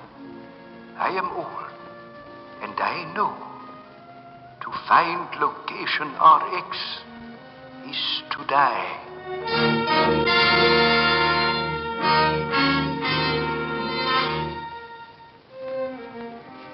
But Location RX had to be found, and found quickly. Otherwise, London would perish. Accordingly, I asked permission to enter Belgium by parachute. I made my request to Sir Eric Hamilton, head of London's Department of Civilian Defense. My dear Baroness, what you ask is impossible, quite impossible. Please, Sir Eric, let me try. No. Please. It's too dangerous, Baroness. I am used to danger. And besides, if I should die, there is no one who would... Shh, listen. Windows rattling. One of them's hit. I don't see it. No one ever does. Oh, there it is, that cloud of dust. Get away from the window, Baroness. Get away from the window. Oh, you're hurt. No, a bit of glass. It's all right. Your cheek is bleeding. No, I'm all right. Really, Baroness. Please let me find out where they are coming from. If they ever learn to aim them accurately, London is finished. Yes, I know. Then please, Sir Eric, please. All right, Baroness, you win. That's the third V2 in 24 hours. This week, 400 dead. Over 2,000 injured. If it goes on much longer, the city will panic. Nerves are like watch springs, coiled, ready to snap at any moment. We'll send you into Belgium by parachute tonight. Thank you, Sir Eric. We think they're coming from a location called RX, somewhere east of Ostend. We know that the key man is a Colonel von Karsch, with an office in the Hall of Liberty in Brussels. Yes. Your contact in Brussels is a Frenchman, if he's still on for 10 days. What is his name, and how shall I know him? His name is Lebrun, Pierre Lebrun. His last address was 145 Rue des Petites Cloches. Street of the Little Bell. 145. You'll know him by a coin, an old penny minted in 1920. This is the last one I have. 12 others have gone before you, Baroness, and vanished. You mean that? Yes, Baroness. 12 other operatives have searched for location RX and vanished. You are the 13th.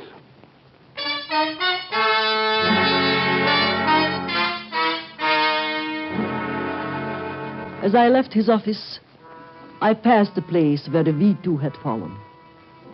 There had been no warning, no sound, only a sudden vibration, and then the explosion, crumbling a block of houses to rubble. In the ruins, I saw a doll. A tiny doll with golden hair clutched in the hand of a child. At the end of the hand, an arm. At the end of the arm, nothing. I hurried on, sick and horrified. I reported to the airfield.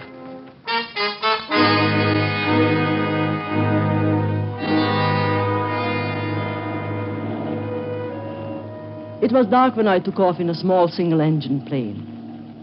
As we headed out over the channel, the dim gray shape of London disappeared. A few minutes later, we were over Belgium.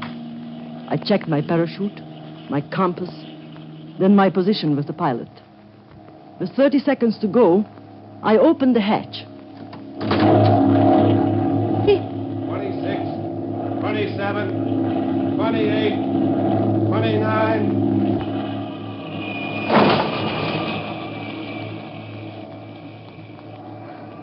The wind was soft to my face and warm. The earth came up to meet me in slow motion. My search for location RX had begun.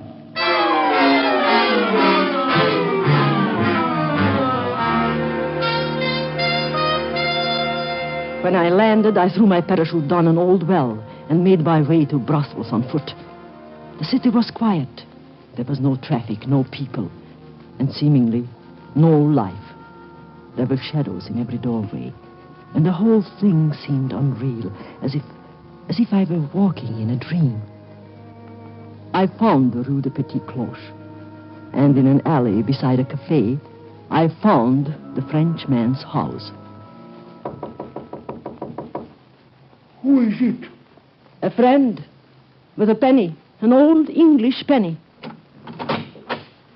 A penny? Yes, an English penny, made in 1920. Come in. Show it to me. Certainly. They come, they vanish, they die. But still they come again. Here, mademoiselle, here is mine. I am Pierre Lebrun. Thank you. You have papers? Yes, of course.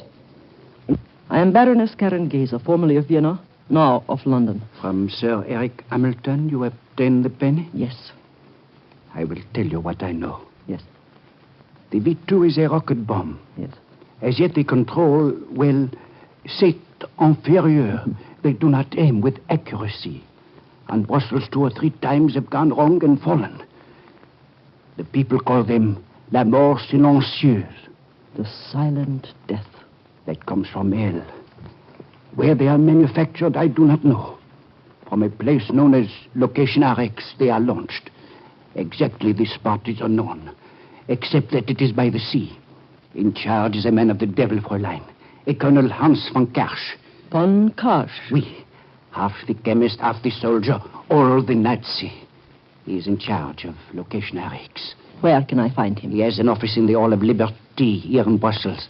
I will write down the address. Voila. Merci. And now, can you suggest any way in which I might be able to find him? I can suggest nothing, Fräulein. From me, these suggestions are bad. 12 men have come. 12 men of honor and courage. I suggest, and they vanish. I have now the fear. Soon I will also have the blame. Oh, Sir Eric knows it isn't your fault. He has said? He knows it can't be helped. You are sure? Yes, positive. Bon, I'm glad. Just the same, Fräulein, it is important that you go. If we meet, do not speak. If you must come to this house, come at night, alone. But I thought I would stay here. No, c'est impossible. You can obtain a room in Brussels. I am small. I could sleep on that couch. That, Fräulein, is the bed of my son. Your son? Is he one of us? No. Go, Fräulein, please. He, my friend, is dangerous. Do you think Working alone is the best way? Working alone is the only way. Bonsoir et bonne chance. Thank you, and good luck to you.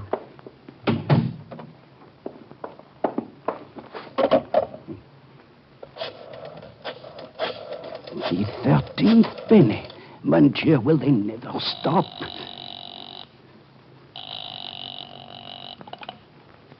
Von Karsch? Colonel Van Karsch? Yes. Who is it? Your friend, Colonel, with something to sell. Ah, another penny? The 13th. How much? Colonel, I am old and tired. How much? They are now over at the Colonel. This one will be expensive. What does he look like? It is not the man, Colonel Van Karsch, but... it is not the man who will be easily caught. Has it occurred to you, Monsieur Lebrun, that my Gestapo could get the information out of you in other ways? And have me tell the secret of location RX? No, Colonel, I think not. The price is 5,000 American dollars. Think it over. Good night.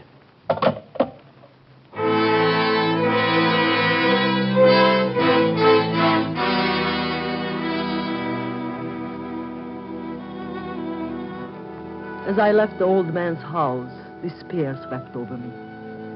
I could expect no help from a gentle old Frenchman who felt responsible for the death of 12 men and was now without courage to go on. To connect with Von Karsch seemed impossible. And yet, with Von Karsch was the secret of location RX. I walked down the crooked, deserted little street. It was dark. There was no sound except my footsteps on the stones. I went past doorways where shadows lurked. I was tired. I had no place to sleep. I was a spy without contact, alone in the midst of the enemy. Mademoiselle, wait. Please do not be alarmed. Did you come just now from the house of Pierre Lebrun? Who are you? Mademoiselle, I beg you to tell me. Let go of my arm. 145 Rue des Petites Cloches. Were you there? Let me go or I'll scream. And bring the police, perhaps? Not, mademoiselle. They would arrest you. Arrest me? As an allied spy. Let me go. Please, mademoiselle. I am lame. I cannot run. Please, come back. Come back.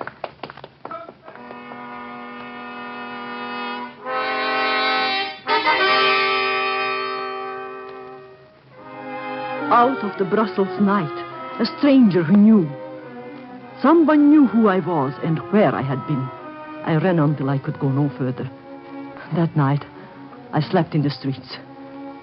The next day, I got a room and began working on Colonel von Karsch.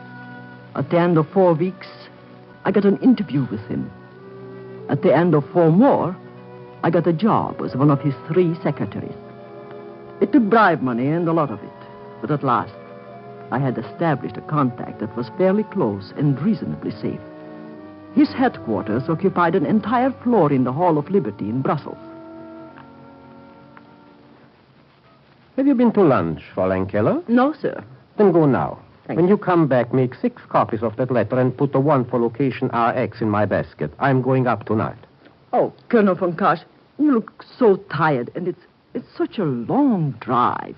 Oh. Who said it is a long drive? Well, no one, sir. Just that you look... Are you trying to find out where it is? Oh, no, why, of course not. I only thought that you seemed to... You are not here to think, you are here to work. You do not ask questions, you obey. Go to lunch. When I want an opinion on my health, I will... Von Karsch? No. He asked me for 5,000 American dollars and disappeared. You've been looking for him for 2 months. I want some action. There's an Allied spy somewhere in Brussels who must be caught. I want results, and I want them fast. Fräulein Keller, I told you to go to lunch. Go.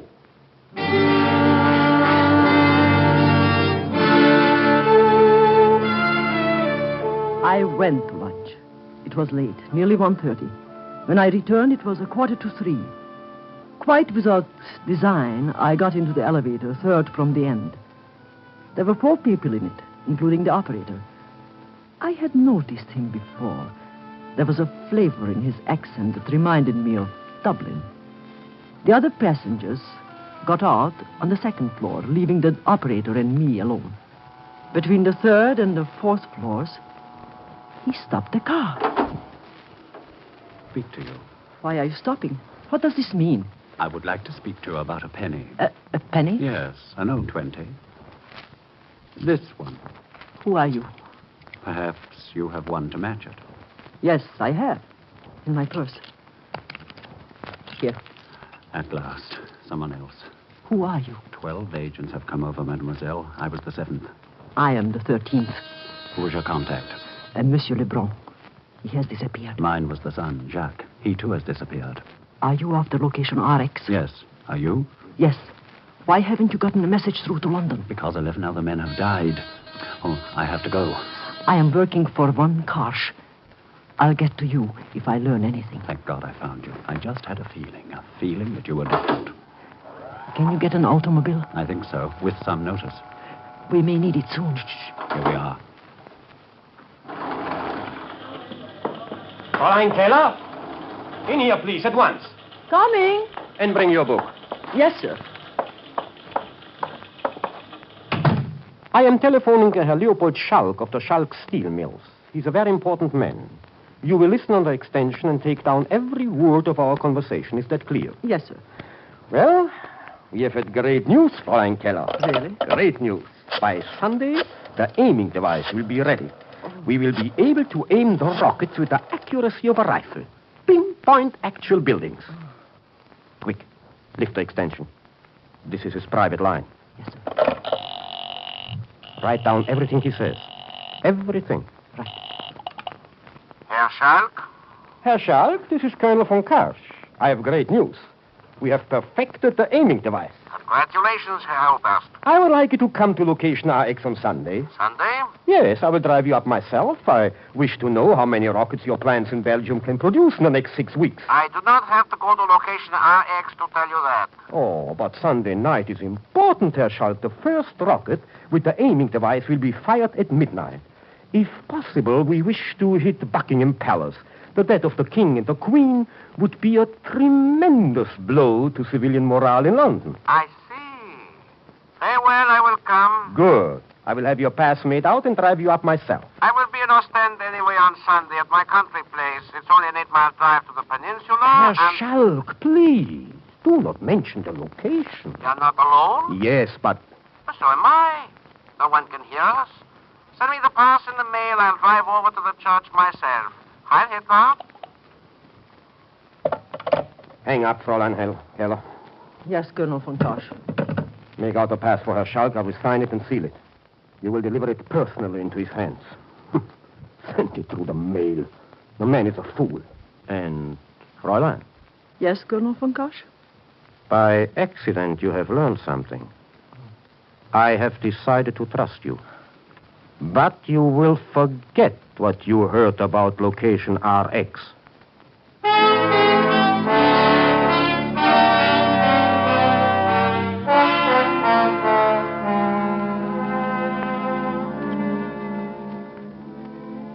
At last, a clue to location RX.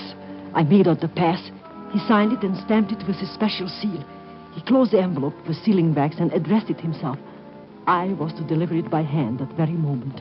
I was trembling with excitement as I rang for the elevator. The special elevator, third from the left. 5e étage, en bas. I've got it. Can you stop the elevator? Yes, it's quiet now. I've got a pass to get into location RX. It's made out to a Leopold Schalk. I know that the rockets are launched from the place 8 miles from Ostend on Peninsula, near a church. How do you know all this? Never mind. You and I are driving to Ostend tonight. Can you get a car? Yes, in a couple of hours. Make it 1. All right, 1 hour. Anything else? We should each have a gun. I'll see to that, too. Pick me up in front of the Opera House in an hour. Right. But how can you know all this? How can you be sure? I'll explain it later. First, I have a call to make. I'm going back once more to the Rue de Petit Cloche. Mr. Lebrun? Yes. But he isn't there. You've been back. I want to try again. Why? If something happened to us, left with someone we can trust, then perhaps the next person can start where we left off. If the old man isn't there, you can trust the son. You can't mistake him. He limps, and he has no hair. No hair? He was a pilot in the French Air Force. Oh. He crashed and was terribly injured. His head was badly burned. His name is Jacques. All right. And now take me down. I'll be in front of the Opera House in an hour. Good. But first I must see Monsieur Lebrun. Even though he's afraid, he's at least on our side.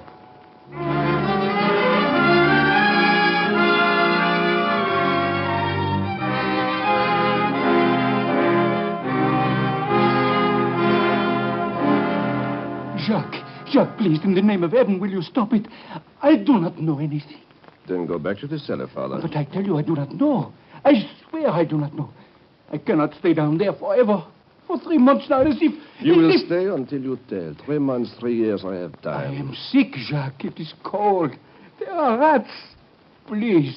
Father, if I had more proof, I would kill you. No, Jacques, please. 12 men have come to this house, fighting for the same things I fought.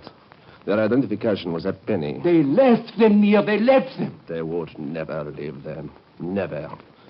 Where did you get them? One of the pennies was your identification. Where did you get the others? Where? And the girl? Where has she gone? Where did you send her? There was not a girl. There was never a girl. You made a mistake that night, Jacques. She departed from another house, not this one. I have the rest of my life to make you talk. Oh. Downstairs, Father. No. I will count 3. And then I will throw you down. 1. Jacques, please. 2. The door, Jacques. There was someone at the door. Don't move. I will answer it.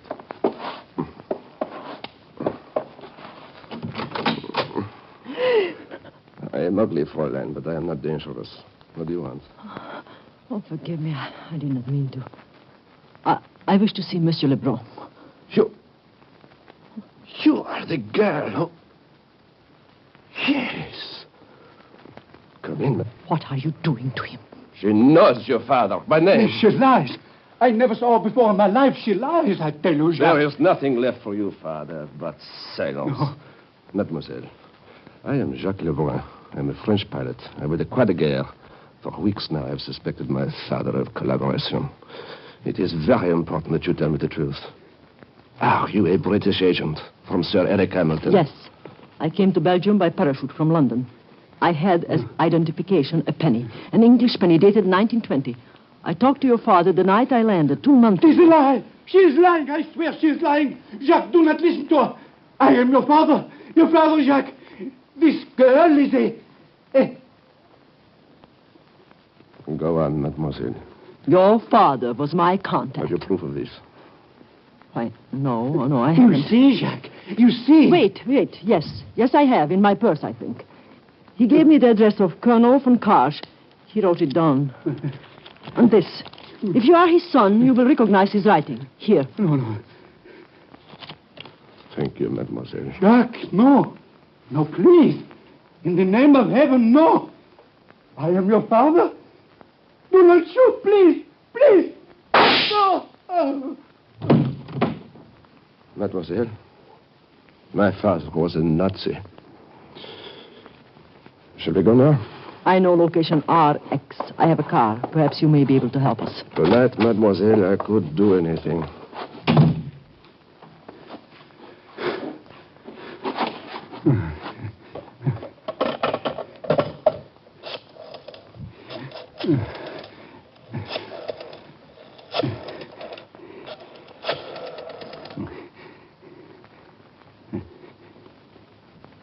Let me speak to Colonel von Karsch quickly.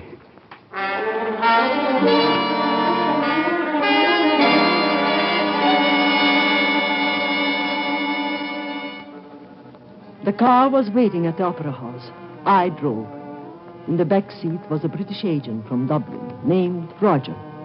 Beside me, a French pilot from Paris named Jacques. We had maps and we searched. 8 miles from Ostend, on a peninsula, a white church. Suddenly, we were challenged by a German guard. Your papers, please. Your pass. When he asked for a pass, we knew we were on the right track. Roger hid on the floor behind the front seat with a motor rug over him. Jacques posed as Herr Schalk. With the help of the pass, in the darkness, we got through.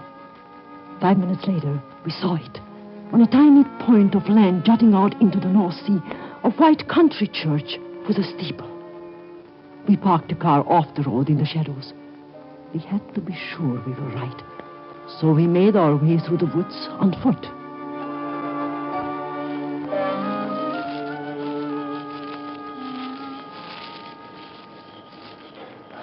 Karen! Roger! Wait! There. Behind the church. The launching ramp. We have found it. Then let's get out. If only it was light. Be very quiet. We'll go a little closer. Why isn't it more heavily guarded? Heavy guards around a country church would be suspicious. Something's wrong, Jacques. I can feel it. Shh. Very quiet. I'm caught! Jacques, what is it? A trap! I'm caught! That's why they're running the guards. Get out, both of you, please. We'll help you. Don't touch it. It's wired. Don't touch Wired? it. The trap is electrified. If you touch it, you'll get a shock. Then why don't we Will stop? you go, both of you? Get this back to London, please. At the hotel in Ostend, the underground has a radio transmitter. Roger, make her go. We'll get you out. You fools, leave me. Roger, don't touch that trap. You'll be electrocuted. Take one end, Roger. We can free him. You'll be killed, don't you understand? My leg is artificial. Otherwise, I'd be burned to a crisp. Now go! Go!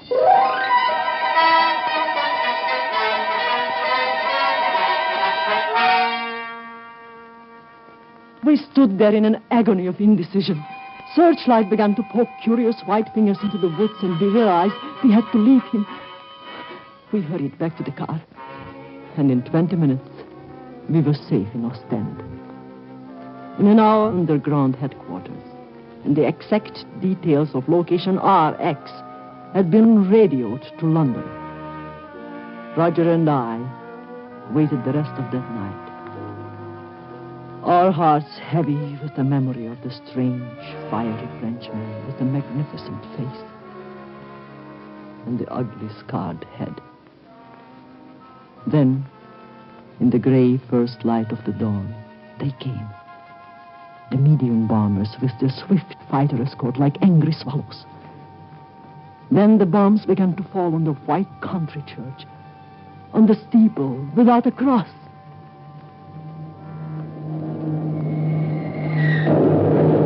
One for London. One for France. And our Father which art in heaven, one for Jacques Lebrun.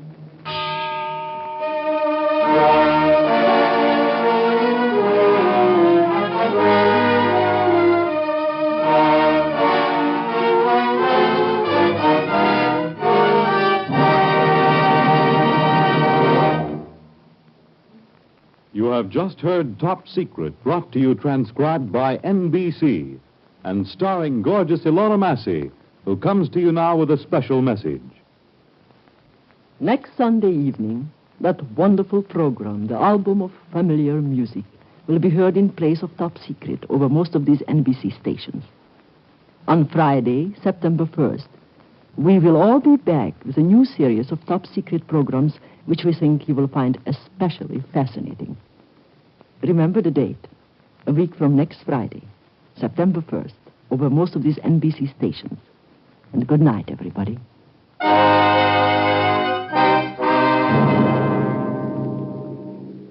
Top Secret is directed and produced by Harry W. Junkin.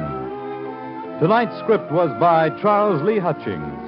Members of the cast included Guy Repp as Lebrun, Theo Goetz as Von Kosch, David McKay as Jacques, Roy Irving as Roger, and Louis Van Ruten as Sir Eric Hamilton.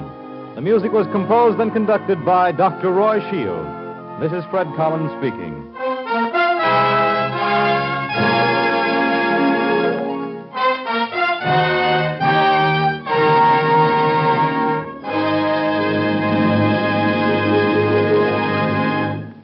This program came to you from Radio City, New York.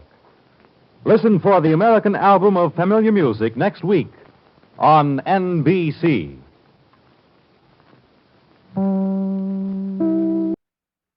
This assignment began because of my friendship for Mary Bryant.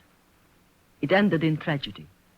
I can still hear that voice, flat, expressionless, no longer the voice of a man, but the voice of a thing.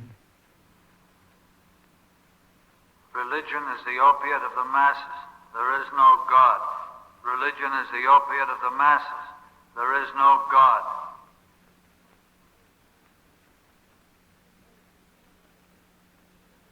Over and over, with no meaning, no expression. This is what they did to Jerry Bryant. They broke his mind. I was given the assignment of finding Jerry Bryant and bringing him back because of a letter. A letter written to Mary, his wife. A strange, mysterious letter which no one could understand. There was evil in it and danger. A danger that was intangible, unseen. 2 months ago, at 11 in the evening, my telephone rang.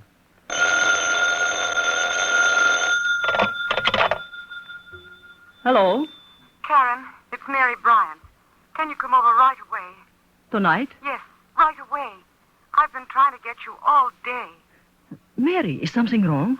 I got a letter from Jerry. A letter? Yes, From where? Bulgaria. Karen, please come quickly. I'll be there in 20 minutes.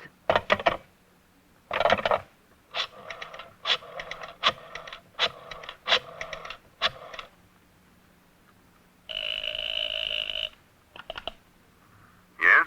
Mr. Hall, Yes. Who is this, please? Karen Geyser. Oh, yes, Baroness. How are you? I'm all right. I just heard from Mary Bryant. She got a letter from her husband from Bulgaria. Have you heard anything new? Yes. Can you tell me about it? Would you like to be assigned to the case, Baroness? Is there a case? Yes, I'm afraid there is. It would seem that your friend Jerry Bryant is a communist. Oh, but that is utterly ridiculous. I don't believe it. Well, can you come to my office in the morning? Certainly. Bring Mrs. Bryant with you. Yes. I've a recording I particularly want her to hear. A recording? Yes. Be in my office at 10 o'clock in the morning. Yes, Mr. Hall. Good night.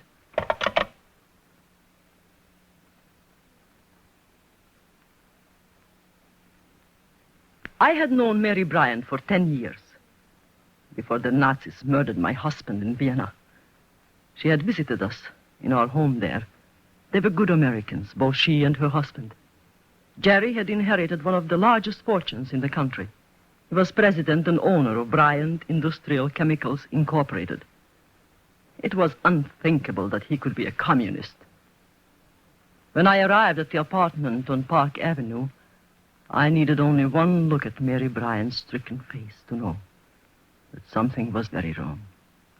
Very wrong indeed. Oh, it's fantastic. It's fantastic that Jerry could have written such a letter. Mary, tell me the story quietly from the beginning. You know most of it. Sailed on the Queen Mary 2 months ago for a 3-week trip to Europe. On business? Yes. Bryant Chemicals has plants all over the world. Jerry went over to inspect some of the European factories. Where? Berlin, Hamburg, Paris, and I think Rome, Prague, and Sofia. And you haven't heard from him for how long? 6 weeks. When was he due home? He's a month late. I got a postcard from him written at Le Bourget Field in Paris. It was dated June the 18th. He said he was flying to Sofia that night and that he'd be home in 2 weeks. And nobody has heard from him since? Nobody. I telephoned the office in Paris. Talked to the man who saw him off for Sofia that night. Nobody here has heard from him. Nobody in Paris knows where he is. The American legation in Sofia haven't heard from him either. He's vanished, literally dropped off the earth. I'm so worried I'm almost sick. Oh. Let me read the letter again, please. I know something's happened to him, Karen. This letter just doesn't make sense. He's never written me a letter like that in his life. Is it his handwriting? Yes. You're sure? Yes, Karen, I'm sure. May I look at it again? She handed me a letter, a single sheet of plain white paper, in an envelope postmarked Sofia. The sentences were short and stilted. They did not sound like Jerry Bryant.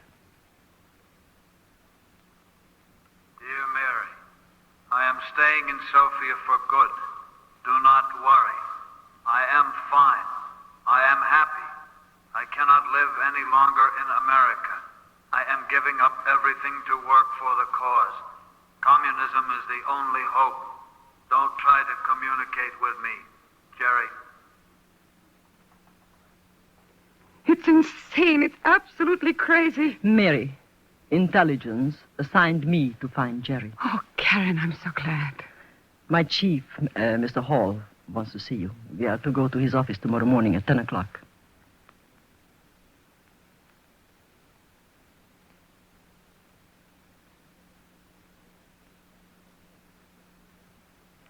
Of course, Mrs. Bryant, you understand that it is possible the letter is genuine. Mr. Hall, will you stop saying that, please? There is no possibility the letter is genuine. He was forced to write it. I know he was forced to write it.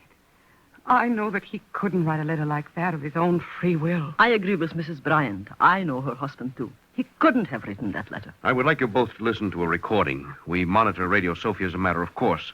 A week ago, the announcement was made that a Mr. Jerome Bryant, president of Bryant Chemicals Incorporated, would make a speech later that evening. A speech? The recording, which I'll play for you, is an actual transcription of the broadcast as it was made in Sofia.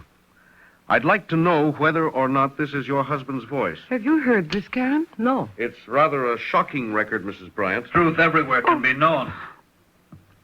This is Jerome Bryant of New York City. Yes, it's him. I am speaking from Sofia. Speaking to the world so that the truth everywhere can be known. I was a Wall Street warmonger. I am or was a member of one of the richest families in America. What's what he I am saying? talking about I know, Keep and I quiet. swear it is the truth. Day after day I attended meetings. Meetings held behind closed doors. Meetings at which Wall Street millionaires planned in human life their dealings, in suffering, in blood. Oh, he's crazy. They've America driven does him not crazy. care how much blood is quiet, spilled as long as Bryant. the dollars keep rolling in. I myself has participated in discussions where the subject was how much money could be made out of selling arms and ammunition to the poor half-savage natives to kill themselves with in civil war. You can prove my story by going down to the foot of Wall Street where it meets with Broadway. Right at the end, looking down that street of greed, is my office. Right at the end of Wall Street where it meets Broadway, facing east. Shut it off, That is Mr. where I Hall. have Shut it myself off. planned how much money I could make out of human life. Sickening. Just sickening. At the foot of Wall Street, corner of Broadway. Do you know what building faces east? Building? What building? The building where those meetings were supposed to be held is Trinity Church.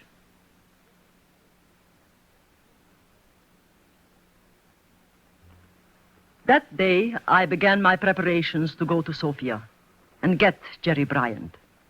Intelligence took care of the details. Passports, visas, papers, Communist Party card, a letter of introduction from an American communist, whose name I cannot tell, but who is in reality one of our most trusted agents.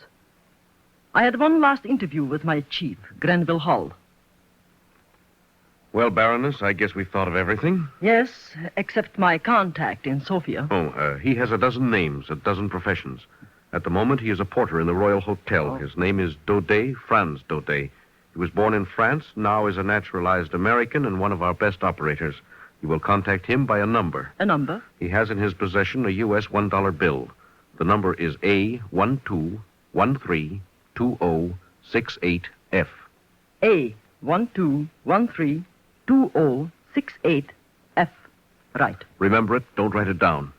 If we can get Jerome Bryant back here, we can prove that every so-called communist confession in the past has been extorted. I'll do everything I can. I know you will. But remember, this is completely unofficial. Completely. In espionage, there is no protection in danger. No recognition, even in death. I know that, Mr. Hall. And I know, too, that my first mistake will be my last.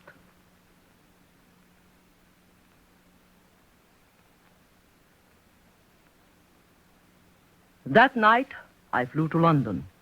The next day to Paris and on to Sofia. I had a complete set of forged papers and also an American passport for Jerome Bryant. I had money, a great deal of it. 2 days later, I was in a room at the Royal Hotel. As a precaution, and so that I would have at least one friend in this strange, unfriendly, nervous city, I searched out Franz Daudet, and ask him to come to my room. Porter? Yes, mademoiselle? Come in. Is there some way in which I may assist, mademoiselle? That depends. On what? On how much money you want. Mademoiselle speaks in riddles. Perhaps a dollar bill, an American dollar bill. Go on, mademoiselle. With a number, 12. 13. 20. 68F. Right. Who are you? U.S. intelligence, assigned to Sofia. I have papers in the name of Fräulein Brunner, a stateless person's passport, and a Communist Party card. You know about me? I know that your name is Daudet. You may call me Franz. Dial 274, the porter's office. What is your assignment? To find a man named Jerome Bryant, a United States citizen.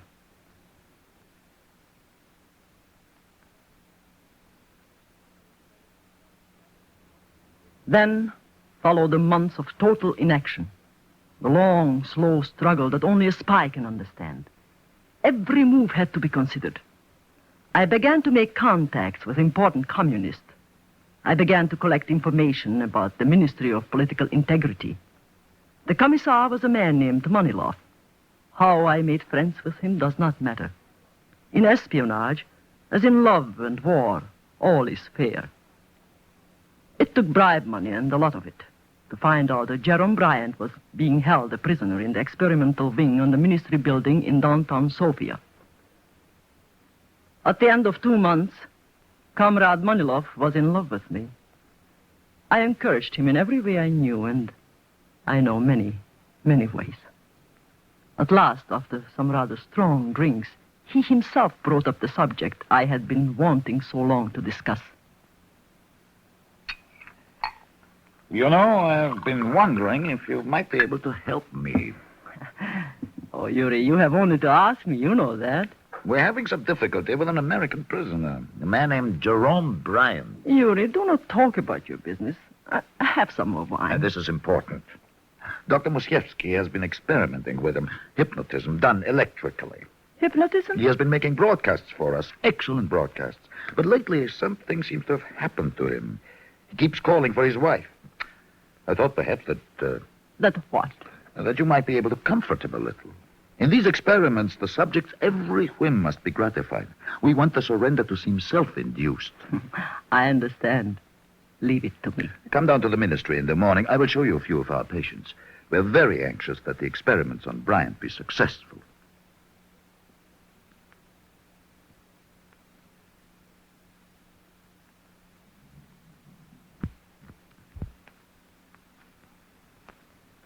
I could hardly conceal my excitement.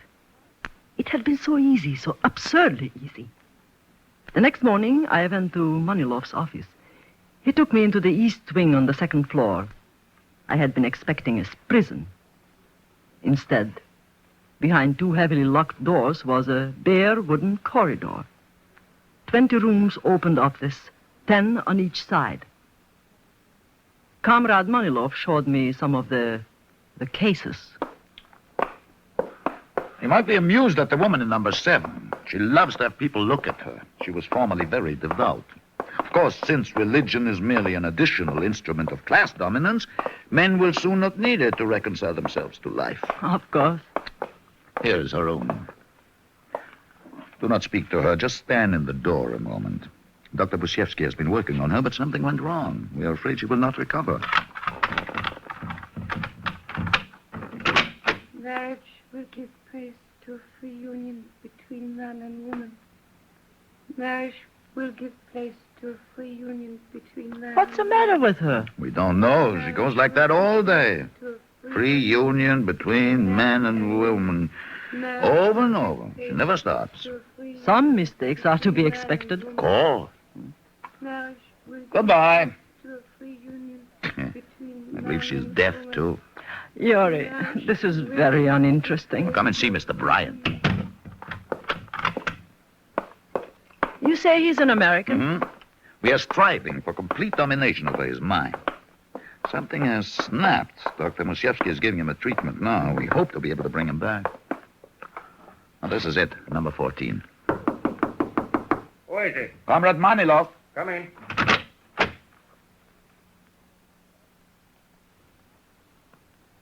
I could hardly believe my eyes. A man was strapped to what looked like an operating table. From metal bands around his head, wrists, and ankles, wires led to a square machine on a desk. I bit my lips to keep from saying his name. It was Jerome Bryant. His hair was matted and uncut. His face was pasty white. His eyes were closed. It took a tremendous effort to remain casual, disinterested. The machine made a low, humming sound that seemed to fill the room. Comrade Brunner will be glad to help you, Doctor, if there's anything she can do. Yes, of course. I am nearly finished with him. Just half an hour today. He keeps calling for his child. His child? I believe he may mean his wife when he uses the word baby. Oh. Perhaps when he regains consciousness, you might try to soothe him a little, talk to him gently. The sound of a woman's voice might prove beneficial. This machine is still experimental. We wish to dominate the mind without causing insanity, and sometimes the smallest details help.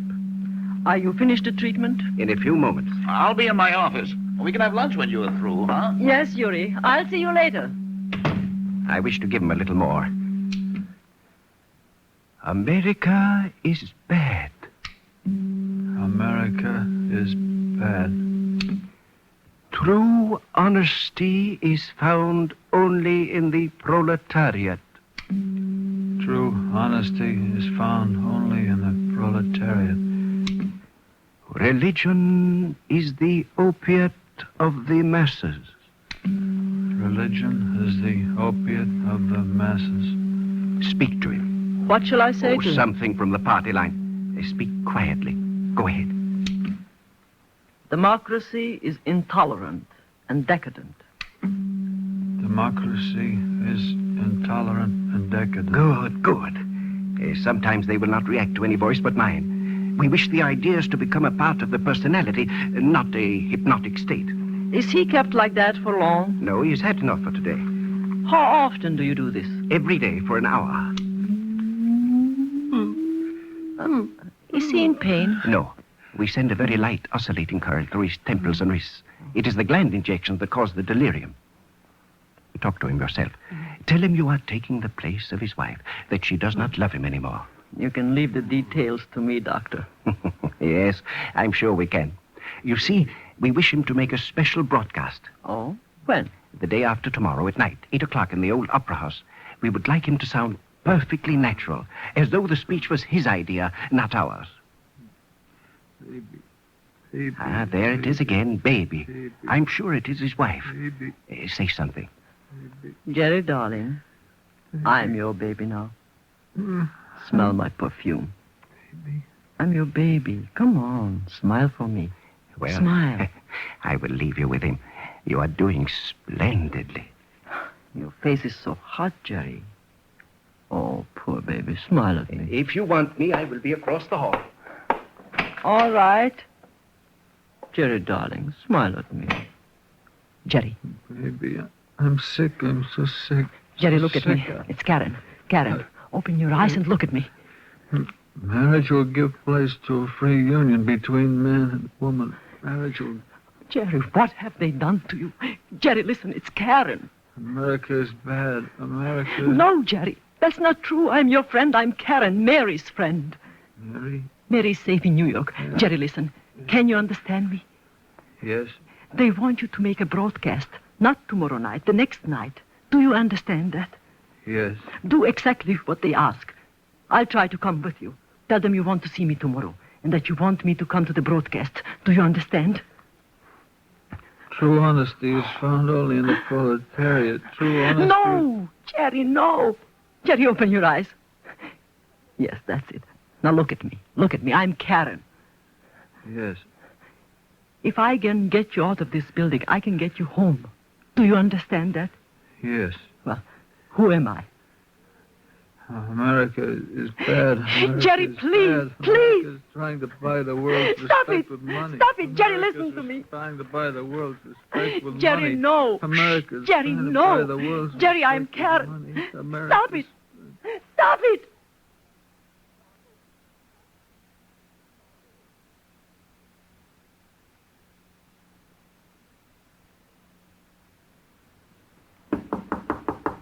Come in. You wanted me, mademoiselle? I've been phoning you for an hour. At this hour, the hotel is busy. I'm sorry. It was unwise to come to your room sooner. Franz, I have seen Jerome Bryant. Where? They are holding him a prisoner in the Ministry of Political Integrity. Prisoner? Yes, and he's sick, very sick. Listen, I haven't much time. Manilov is taking me to dinner. He'll be here any minute. The day after tomorrow, Wednesday, they want Jerry Bryant to speak at a political meeting in the old Opera House. The old Opera House? A car will leave the ministry about 10 to 8. 10? They'll have to drive down Slavianska Street. Yes. Right at the park, at the corner of Shipka Street, there must be an accident. Can you get a car? I think so. I have many friends. If you have to, buy one. I can give you any amount of money. Oh, I will need it. Even gasoline is $2 a gallon. Manilov's car is a black Mercedes. Bulgarian license, 807CH8. 807CH8. Yes. There's a stoplight at the park corner. Have someone watching. Then you drive out of Shipka Street on their signal, fast. Hit us hard. If possible, hard enough to make Manilov's car unfit to drive. Leave it to me, mademoiselle. It will have to happen very fast. In the confusion, I will get Jerome Bryant out of the car. How? I have a gun. If there is shooting and if the plan goes wrong, you will be finished. I will be unable to help you then. It can't go wrong. It can't. I have many friends, mademoiselle. In this country, under the communists, there are only two kinds of people. Those who love communism and those who hate it. Believe me, I have many friends, and I will have a taxi waiting at the corner. Wednesday night. At 7:45.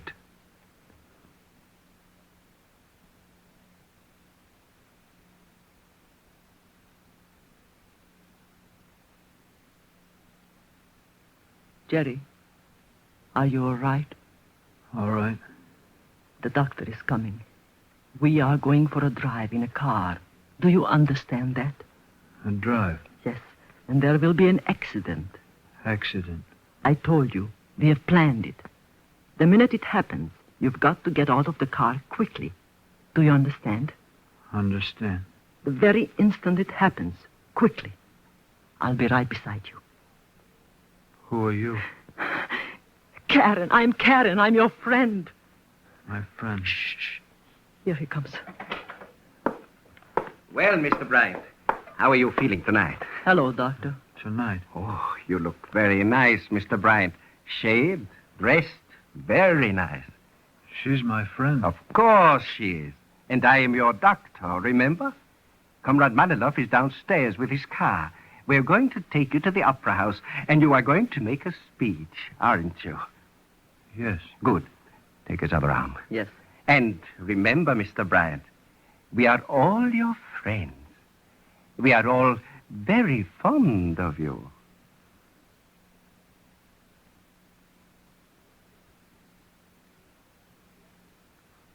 We left the building, and we drove down Slavianska Street through light traffic. As I had planned, Jerome Bryant and I were in the back seat. Manilov was driving. The doctor sat beside him in the front. When we got to the corner by the park, I saw a man on a bicycle wave his handkerchief. A blue Ford shot out of Shipka Street and crashed into us.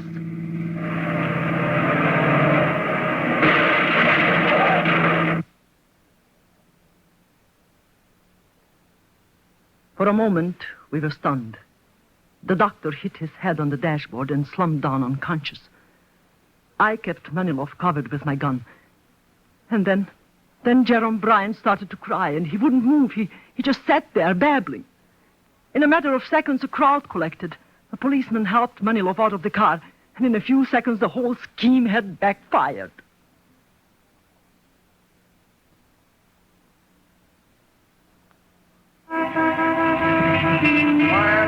Quiet, you. Yes, sir. Lock them both in a cell for tonight. In the morning, they're to be brought to my office in the Ministry of Political Integrity. Yes, sir. And guard the woman well. She is not what I thought. Yes, sir. I will not forget this, Fräulein Brunner. Take them away, quickly. Your friend, comrade. Have an ambulance come for him, quickly. And take them away. Take them away. All right, you two. Move. Please do not hurt him. He's ill, very ill. Hosted warmongers are causing the war. Lean on me, Jerry. Here. Warmongers Take my are arm. causing the war. Will you shut up? Will you stop it? Stop it. Baroness. What did you call me? That car over there, take it. Here are the keys. I work for Franz Duddy. Oh, thank God. When you're through with the car, leave it parked in front of the American legation.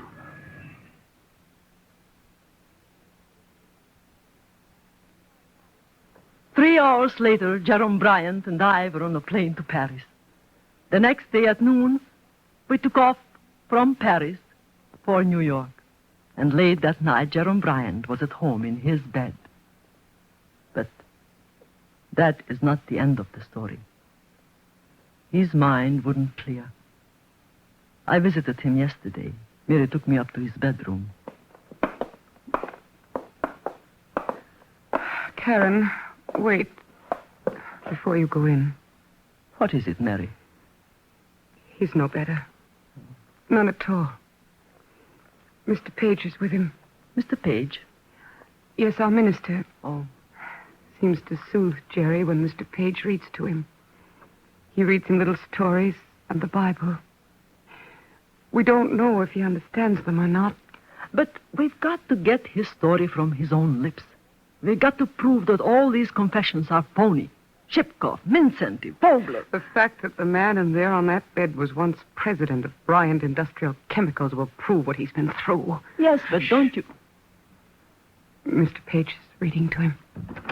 Anoint my head with oil, my cup runneth over. Surely goodness and mercy shall follow me all the days of my life, and I will dwell in the house of the Lord forever. Jerry, Karen's come to see you. Hello, Jerry.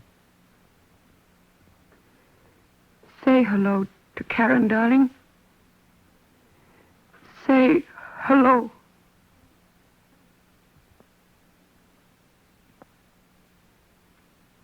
The figure on the bed didn't say anything. He didn't have to. The story was all there. The confession written in his face. Written in his staring, vacant eyes. Written by the communists. Written in red.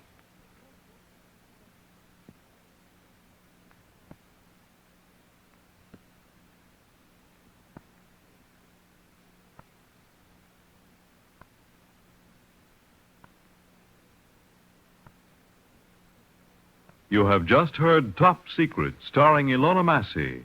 Transcribed stories of present-day intrigue and espionage. Here is Miss Massey to tell you about next week's story. Next week, the story of a plot against New York City. A story of ruthlessness, terror, and intimidation. Disaster. Next week on Top Secret.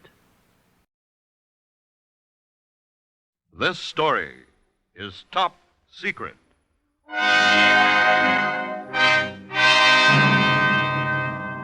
The new Top Secret show starring Ilona Massey as the Baroness Karen Geza in transcribed Top Secret stories of present-day intrigue and espionage, and brought to you now each Monday at this time. They are stories of a beautiful woman fighting in her own way with her own weapons for the cause of freedom, dignity, and peace. Tonight, Confession, a story that is top secret.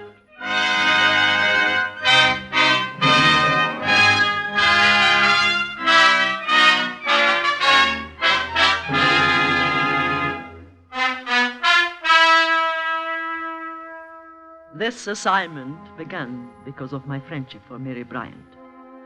It ended in tragedy. I can still hear that voice, flat, expressionless, no longer the voice of a man, but the voice of a thing.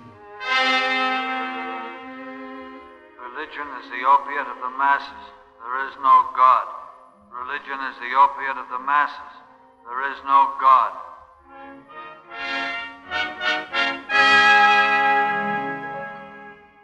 Over and over, with no meaning, no expression. This is what they did to Jerry Bryant. They broke his mind. I was given the assignment of finding Jerry Bryant and bringing him back because of a letter. A letter written to Mary, his wife. A strange, mysterious letter which no one could understand. There was evil in it and danger. A danger that was intangible, unseen. 2 months ago, at 11 in the evening, my telephone rang.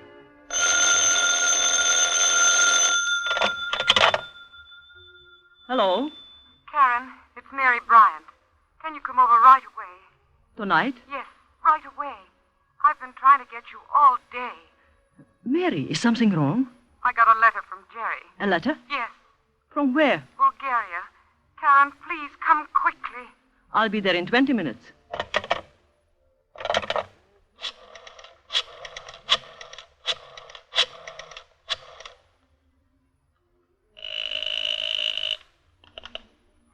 Yes? Mr. Hall, Yes. Who is this, please? Karen Geiser. Oh, yes, Baroness. How are you? I'm all right. I just heard from Mary Bryant. She got a letter from her husband from Bulgaria. Have you heard anything new? Yes. Can you tell me about it? Would you like to be assigned to the case, Baroness? Is there a case? Yes, I'm afraid there is. It would seem that your friend Jerry Bryant is a communist. Oh, but that is utterly ridiculous. I don't believe it. Well, can you come to my office in the morning? Certainly. Bring Mrs. Bryant with you. Yes. I've a recording I particularly want her to hear. A recording? Yes. Be in my office at 10 o'clock in the morning. Yes, Mr. Hall. Good night.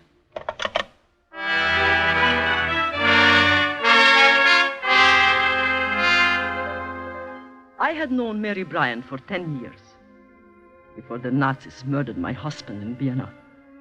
She had visited us in our home there. They were good Americans, both she and her husband. Jerry had inherited one of the largest fortunes in the country. He was president and owner of Bryant Industrial Chemicals Incorporated. It was unthinkable that he could be a communist. When I arrived at the apartment on Park Avenue, I needed only one look at Mary Bryant's stricken face to know that something was very wrong. Very wrong indeed.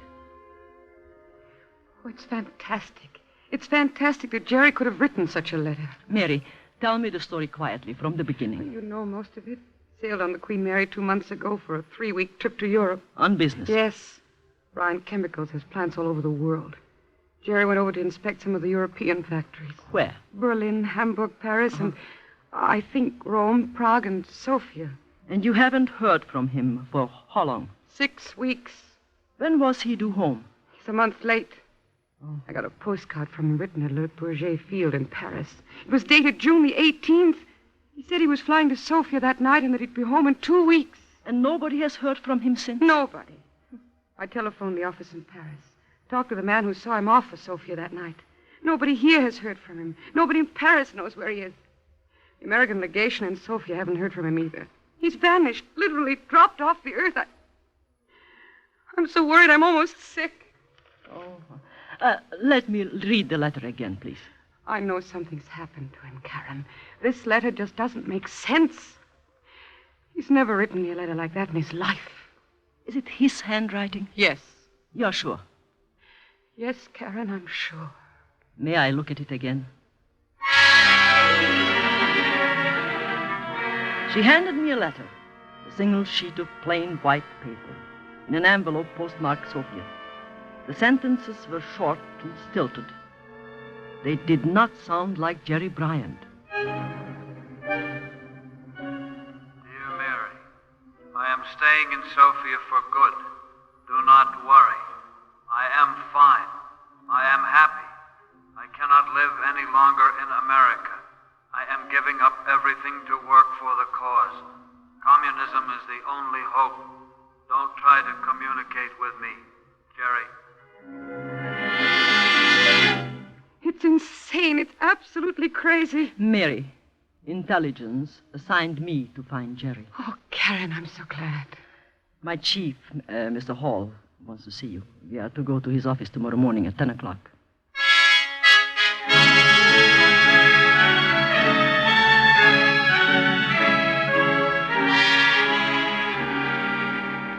Of course, Mrs. Bryant, you understand that it is possible the letter is genuine. Mr. Hall, will you stop saying that, please? There is no possibility the letter is genuine. He was forced to write it. I know he was forced to write it. I know that he couldn't write a letter like that of his own free will. I agree with Mrs. Bryant. I know her husband, too. He couldn't have written that letter. I would like you both to listen to a recording. We monitor Radio Sofia as a matter of course. A week ago, the announcement was made that a Mr. Jerome Bryant, president of Bryant Chemicals Incorporated, would make a speech later that evening. A speech? The recording, which I'll play for you, is an actual transcription of the broadcast as it was made in Sofia. I'd like to know whether or not this is your husband's voice. Have you heard this, Karen? No. It's rather a shocking record, Mrs. Bryant. Truth everywhere can be known. This is Jerome Bryant of New York City. Yes, it's him. You, I'm speaking from Sofia. Speaking to the world so that the truth everywhere can be known. I was a Wall Street warmonger. I am or was a member of one of the richest families in America. What's What he I'm saying? talking about I know, and I quiet. swear it is the truth. Day after day, I attended meetings. Meetings held behind closed doors. Meetings at which Wall Street millionaires planned in human life their dealings, in suffering, in blood. Oh, he's crazy. They've America driven does him not crazy. care how much blood is quiet, spilled as long as Mr. the Bryant. dollars keep rolling in. I myself has participated in discussions where the subject was how much money could be made out of selling arms and ammunition to the poor half-savage natives to kill themselves with in civil war. You can prove my story by going down to the foot of Wall Street where it meets with Broadway. Right at the end, looking down that street of greed, is my office. Right at the end of Wall Street where it meets Broadway, facing east. Shut it off, That is Mr. where I Hall. have Shut it myself off. planned how much money I could make out of human life. Sickening. Just sickening. At the foot of Wall Street, corner of Broadway. Do you know what building faces east? Building? What building? The building where those meetings were supposed to be held is Trinity Church.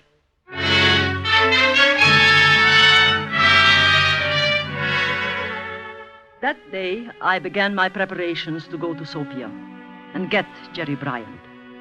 Intelligence took care of the details. Passports, visas, papers, Communist Party card, a letter of introduction from an American communist, whose name I cannot tell, but who is in reality one of our most trusted agents. I had one last interview with my chief, Grenville Hull. Well, Baroness, I guess we've thought of everything. Yes, except my contact in Sofia. He has a dozen names, a dozen professions. At the moment, he is a porter in the Royal Hotel. Oh. His name is Daudet, Franz Daudet. He was born in France, now is a naturalized American and one of our best operators. You will contact him by a number. A number? He has in his possession a U.S. $1 bill. The number is A12132068F. A12132068F. Right. Remember it, don't write it down. If we can get Jerome Bryant back here, we can prove that every so-called communist confession in the past has been extorted. I'll do everything I can. I know you will. But remember, this is completely unofficial, completely. In espionage, there is no protection in danger. No recognition, even in death. I know that, Mr. Hall. And I know, too, that my first mistake will be my last.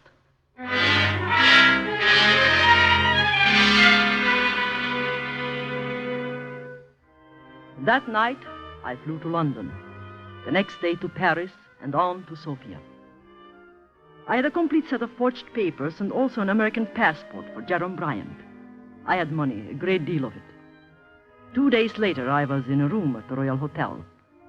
As a precaution, and so that I would have at least one friend in this strange, unfriendly, nervous city, I searched out Franz Daudet and asked him to come to my room. Porter, Yes, mademoiselle? come in.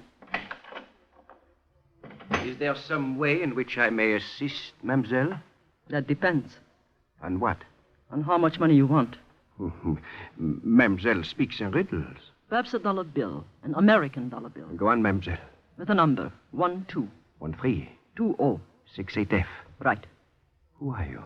U.S. intelligence, assigned to Sofia. I have papers in the name of Fräulein Brunner, a stateless person's passport, and a Communist Party card. You know about me? I know that your name is Daudet. You may call me Franz. Dial 274, the porter's office. What is your assignment? To find a man named Jerome Bryant, a United States citizen.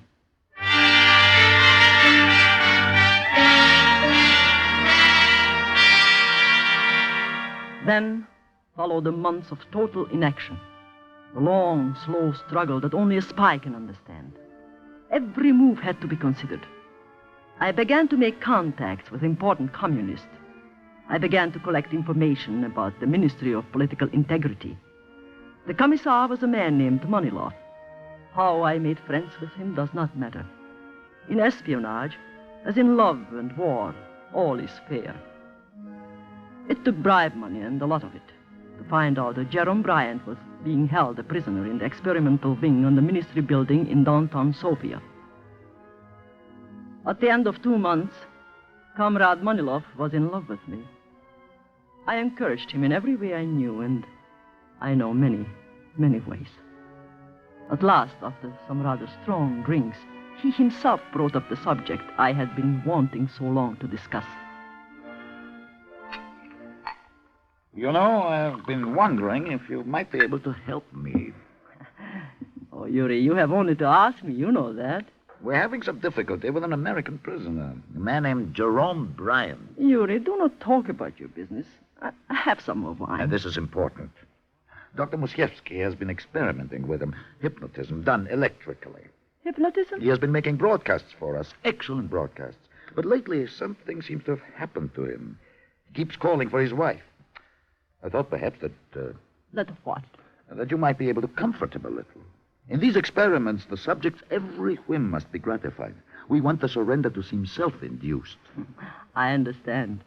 Leave it to me. Come down to the ministry in the morning. I will show you a few of our patients. We're very anxious that the experiments on Bryant be successful.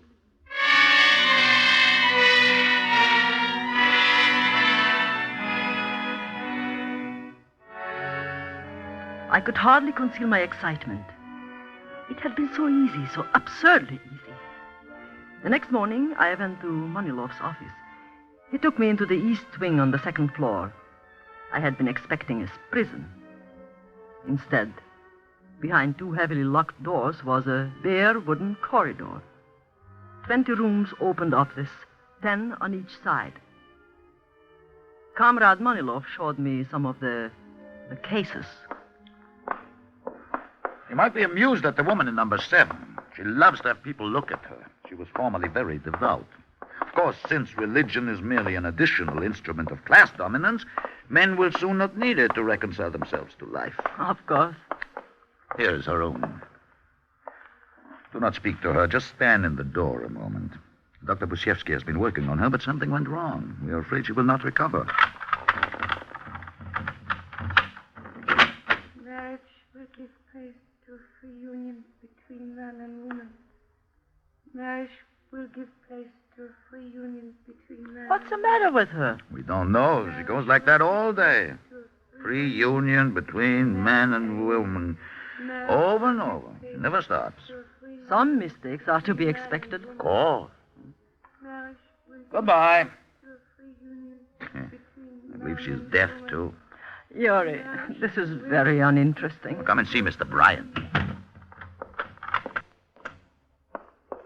You say he's an American? Mm-hmm. We are striving for complete domination over his mind. Something has snapped. Dr. Musiewski is giving him a treatment now. We hope to be able to bring him back. Now, this is it, number 14. Who is it? Comrade Manilov. Come in.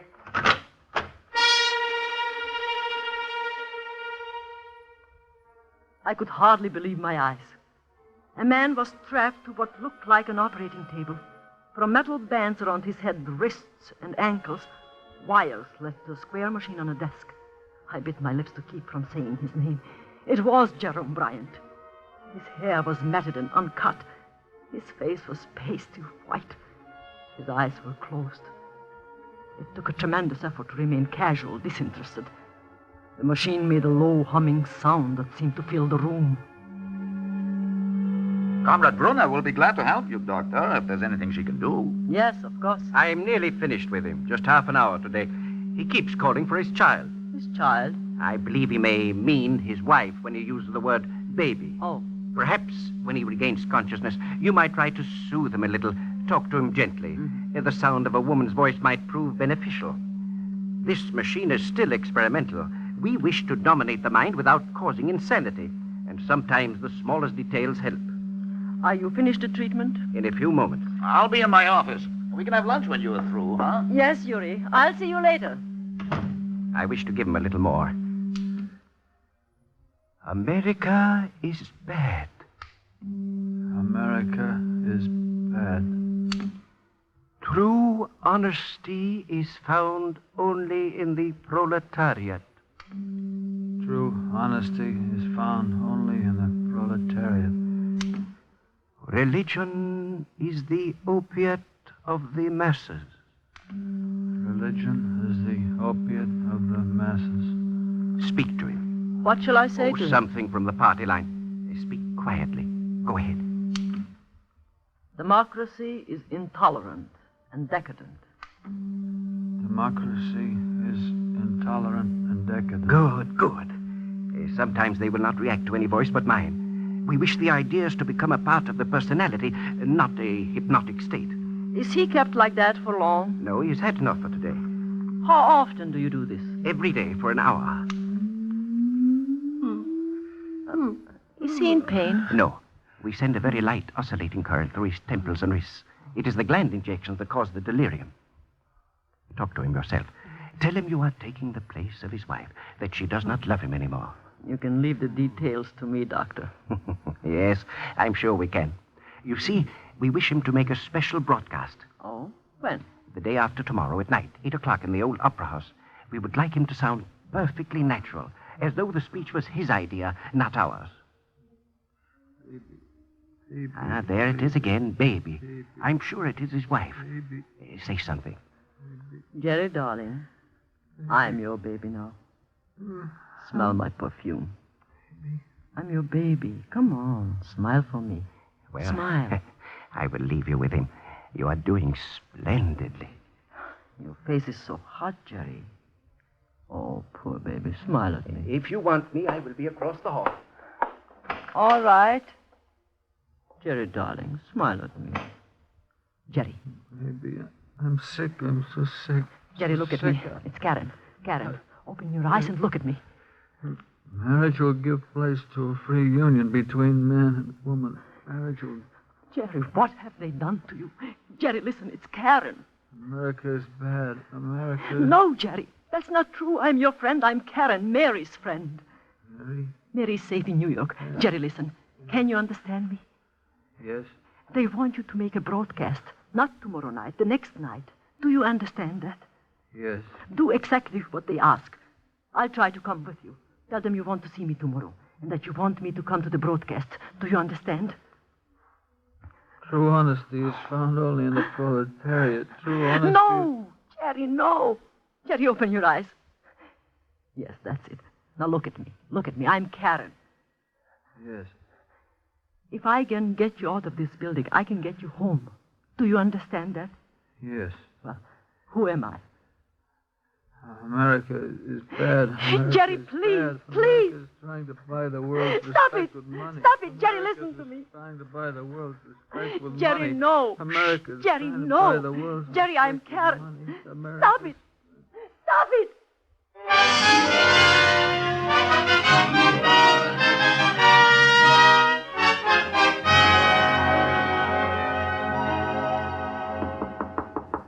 Come in. You wanted me, mademoiselle?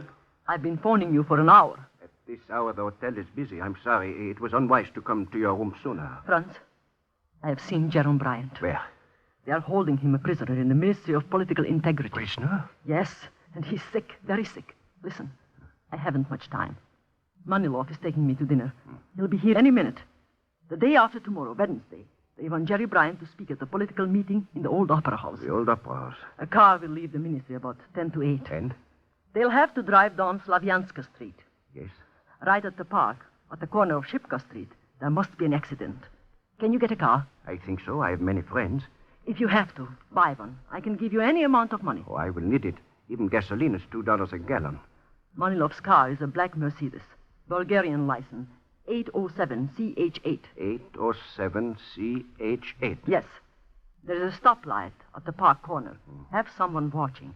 Then you drive out of Shipka Street on their signal. Fast. Hit us hard.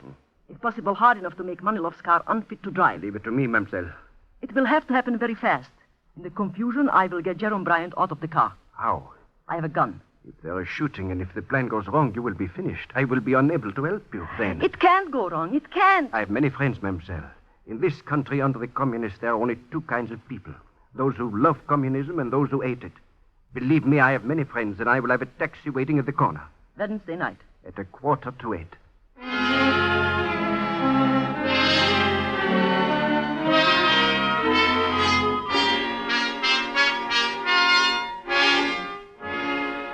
Jerry, are you all right?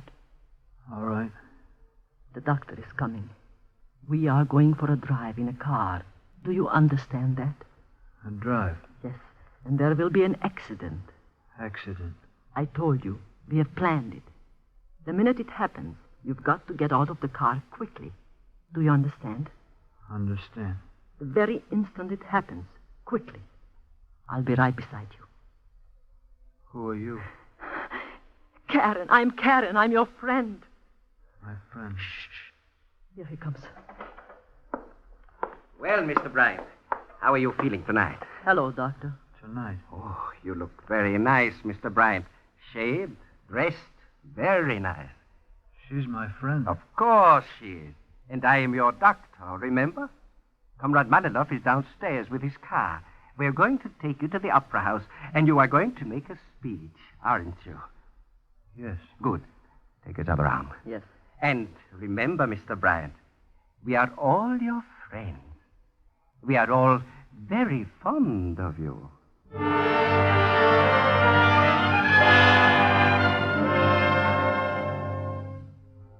We left the building, and we drove down Slavianska Street through light traffic. As I had planned, Jerome Bryant and I were in the back seat. Maniloff was driving. The doctor sat beside him in the front. When we got to the corner by the park, I saw a man on a bicycle wave his handkerchief. A blue Ford shot out of Shipka Street and crashed into us.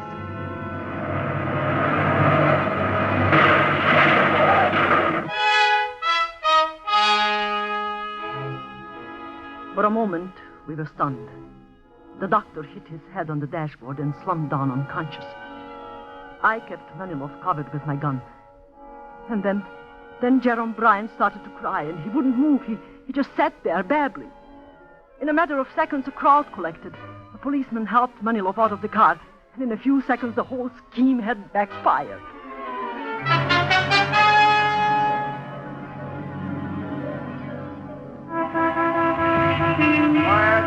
Quiet, you. Yes, sir. Lock them both in a cell for tonight. In the morning, they're to be brought to my office in the Ministry of Political Integrity. Yes, sir. And guard the woman well. She's not what I thought. Yes, sir. I will not forget this, Fräulein Brunner. Take them away, quickly. Your friend, comrade. Have an ambulance come for him, quickly. And take them away. Take them away. All right, you two. Move. Please do not hurt him. He's ill, very ill. Wall Street warmongers are causing the war. Lean on me, Jerry. The Wall Here. Street warmongers Take my are arm. causing the war. Will you shut up? Will you stop it? Stop it. Baroness. What did you call me? That car over there, take it. Here are the keys. I work for Franz Duddy. Oh, thank God. When you're through with the car, leave it parked in front of the American legation.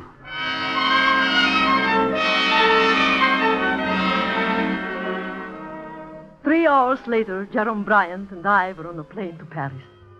The next day at noon, we took off from Paris for New York.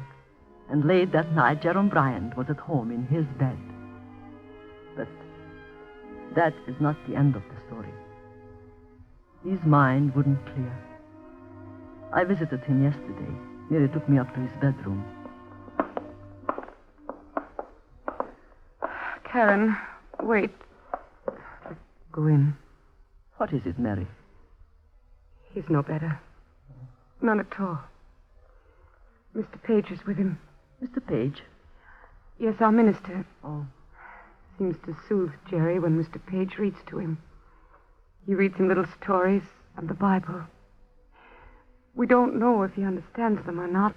But we've got to get his story from his own lips. We've got to prove that all these confessions are phony. Shipko, Mincenti, Vogler. The fact that the man in there on that bed was once president of Bryant Industrial Chemicals will prove what he's been through. Yes, but don't you... Mr. Page is reading to him. Oh, no, it's my head with oil, my cup runneth over.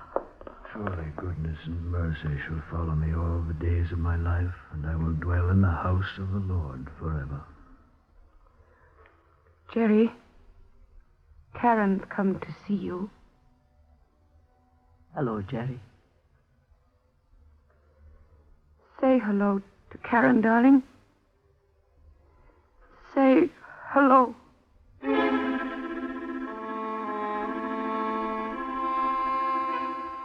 The figure on the bed didn't say anything. He didn't have to. The story was all there. The confession written in his face. Written in his staring, vacant eyes. Written by the communists. Written in red.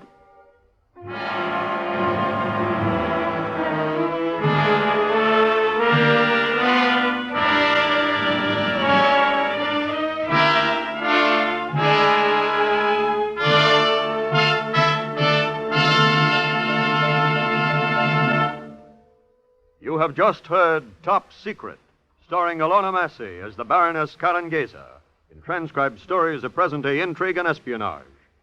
Here she is now to tell you about coming events on Top Secret. We hope you'll join us each Monday at this time for Top Secret, and that you'll make a special point of hearing next week's story. It is the story of Basil Kajan, international scientist and murderer. It is the story of this man's attempt to block American diplomacy in French Indochina. A story of murder and terror on the San Francisco waterfront. It is still marked Top Secret. Good night, everybody.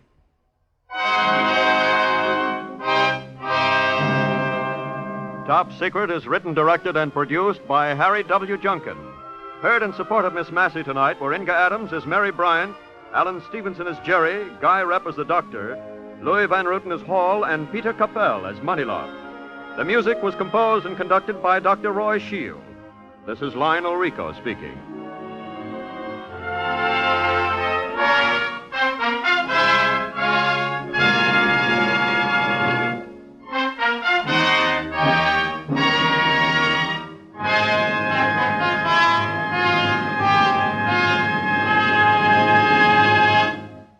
Top Secret stories are entirely fictional. Any similarity is purely coincidental. Make a date with Fibber McGee and People Are Funny, tomorrow on NBC. Story is Top Secret.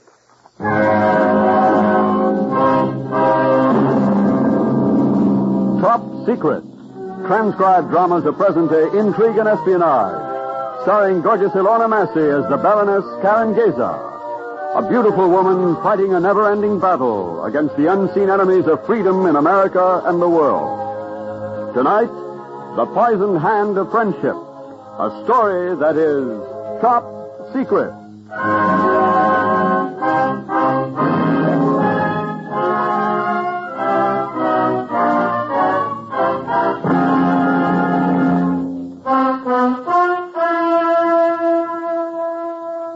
Assignment 14 began in New York with a telephone call.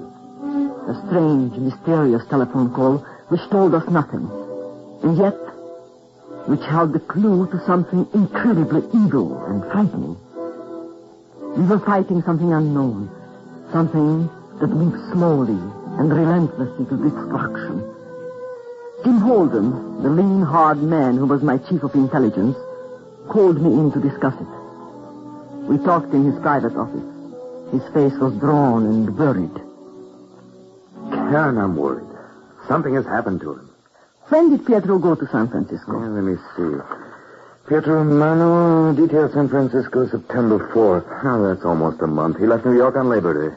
And you haven't heard from him for a week? Not a word. No reports, no letters, nothing. Has the San Francisco office checked him? Yes, they found nothing. I've been calling his hotel every 2 hours since Wednesday. His rent's paid until the 15th, but he hasn't slept there for 5 nights. What was his assignment, Jim? Pietro's assignment was to find Basil Kajan. Kajan? You know him?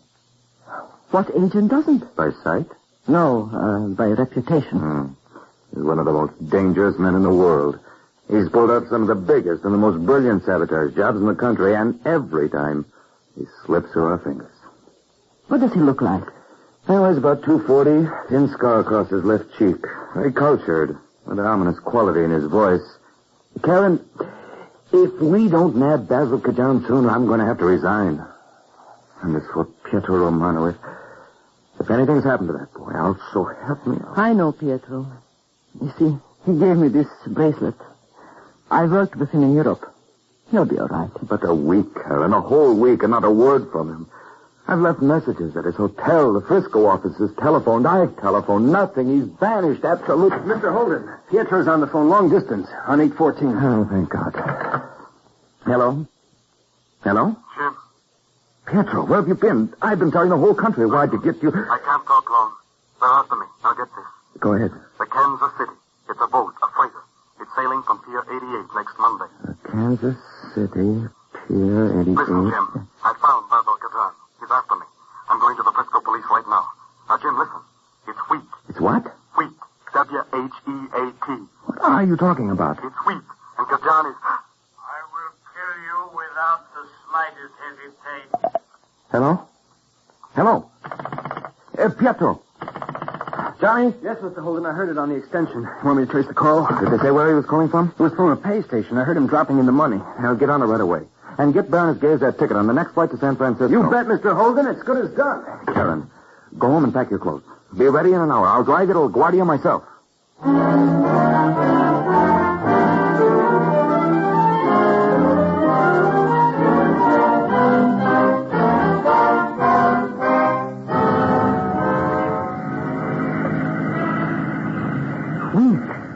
Kansas City, Pier 88. It doesn't make sense, does it, Jim? Nothing about Basil Kajan makes sense, Karen. It makes trouble, bad trouble. Did Pietro have a cover in Frisco? Yes, he had a job as a net mender somewhere along the waterfront. A net mender?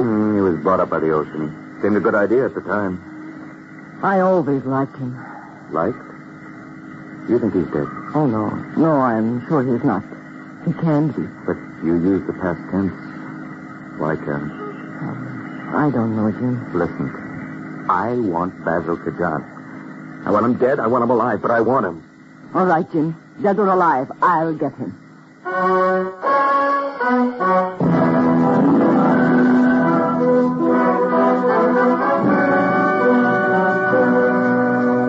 Basil Kajan, dead or alive.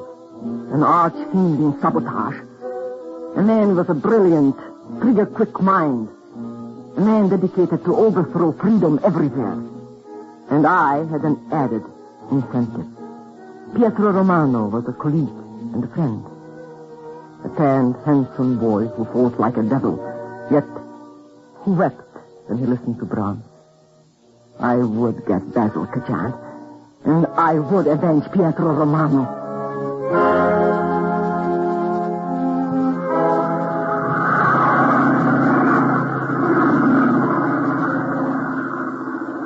The great plane ate its way through the night, speeding to San Francisco at 18,000 feet and 420 miles an hour. My mind was in a turmoil. Wheat, a boat called the Kansas City, a telephone call traced to a restaurant on Market Street, owned by a man named Nicholas. This was all I had to go on.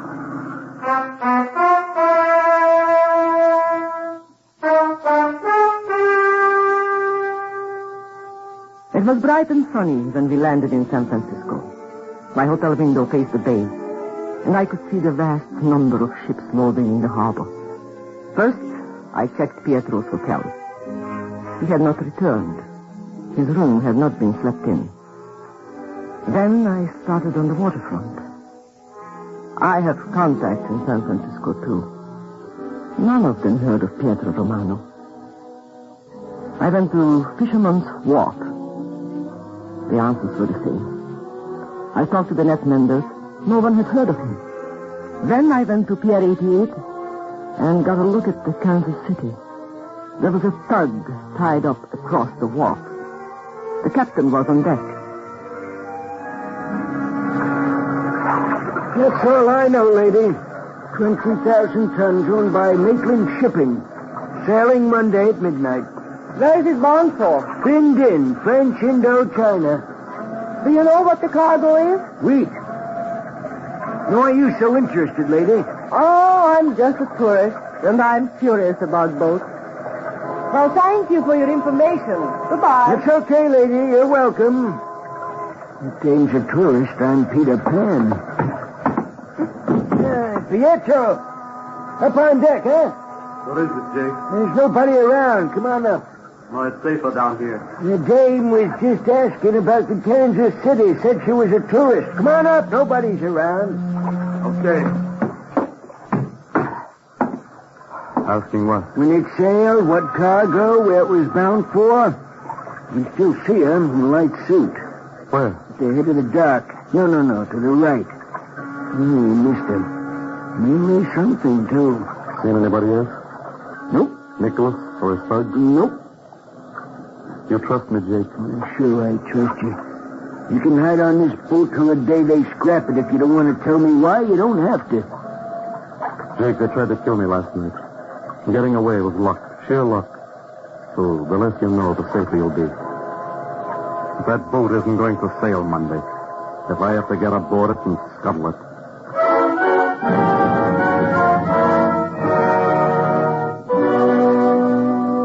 I could find no trace of Pietro Romano, so I decided to take the offensive myself. I dropped in for a cocktail at the restaurant owned by Nicolaus. Besides the cloakroom was a telephone booth.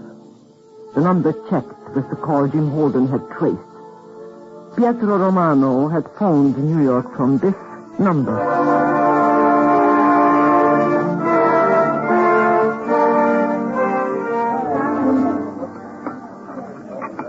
I inspected the restaurant carefully. I watched the man called Nicolaus, a fat, jovial, kindly man who clucked over his customers, laughed at everything, and ate almost unceasingly. A spy's instinct is to trust no one, but finally, when working alone becomes impossible, it becomes necessary to enlist help. I sent a message to Nicolaus by a waiter. Good evening, madame. My head waiter tells me that you wish a word with me. Yes, I wish to talk about money. Money? Sit down. Thank you, madame. Now, the subject was money, $5,000. For whom? For you. As a gift? As a price. For what? Information. What kind of information? Are you interested? Madame, for $5,000, you may have my entire brain broiled under glass. I'm looking for a man. No, I refuse to believe it. The men look for madame, but never madame for the men. I want direct answers, Nicholas. I'm not here to enjoy myself. Have you ever heard of a man named Kajan? Basil Kajan? No. I want to know where he is. In San Francisco? Yes. Madame, this restaurant has a clientele that is, well, I have ways of getting information. The name, you say, is Kajan. Basil Kajan, yes. Why do you want this information? That is none of your business. I see. You'll pay me $5,000? If you can locate him for me in the next 24 hours, I will pay you $5,000, yes. Here is 1,000. On account. Thank you. Believe me, there is nothing wrong about this. I merely wish to know his whereabouts. Come back tonight, madame. We close at 1 o'clock. All right. Come about 12:30. By then, I'll have the information. Or else, I'll return your money.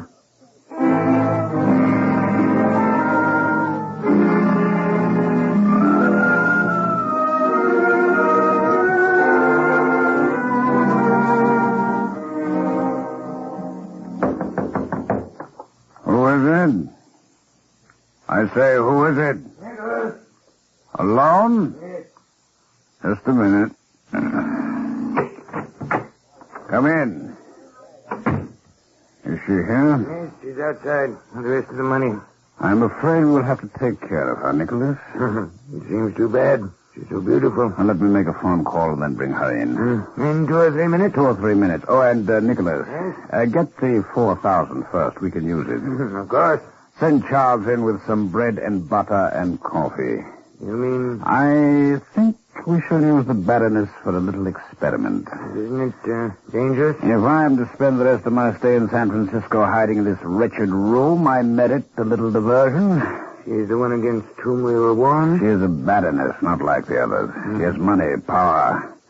We've never met, but she's an old enemy of mine. Our paths crossed in Europe. She had a career as an Allied spy, second to none. It will amuse me to play with this This moth-eaten Mata Hari. Send Charles first, then bring Hari. Yes, Max.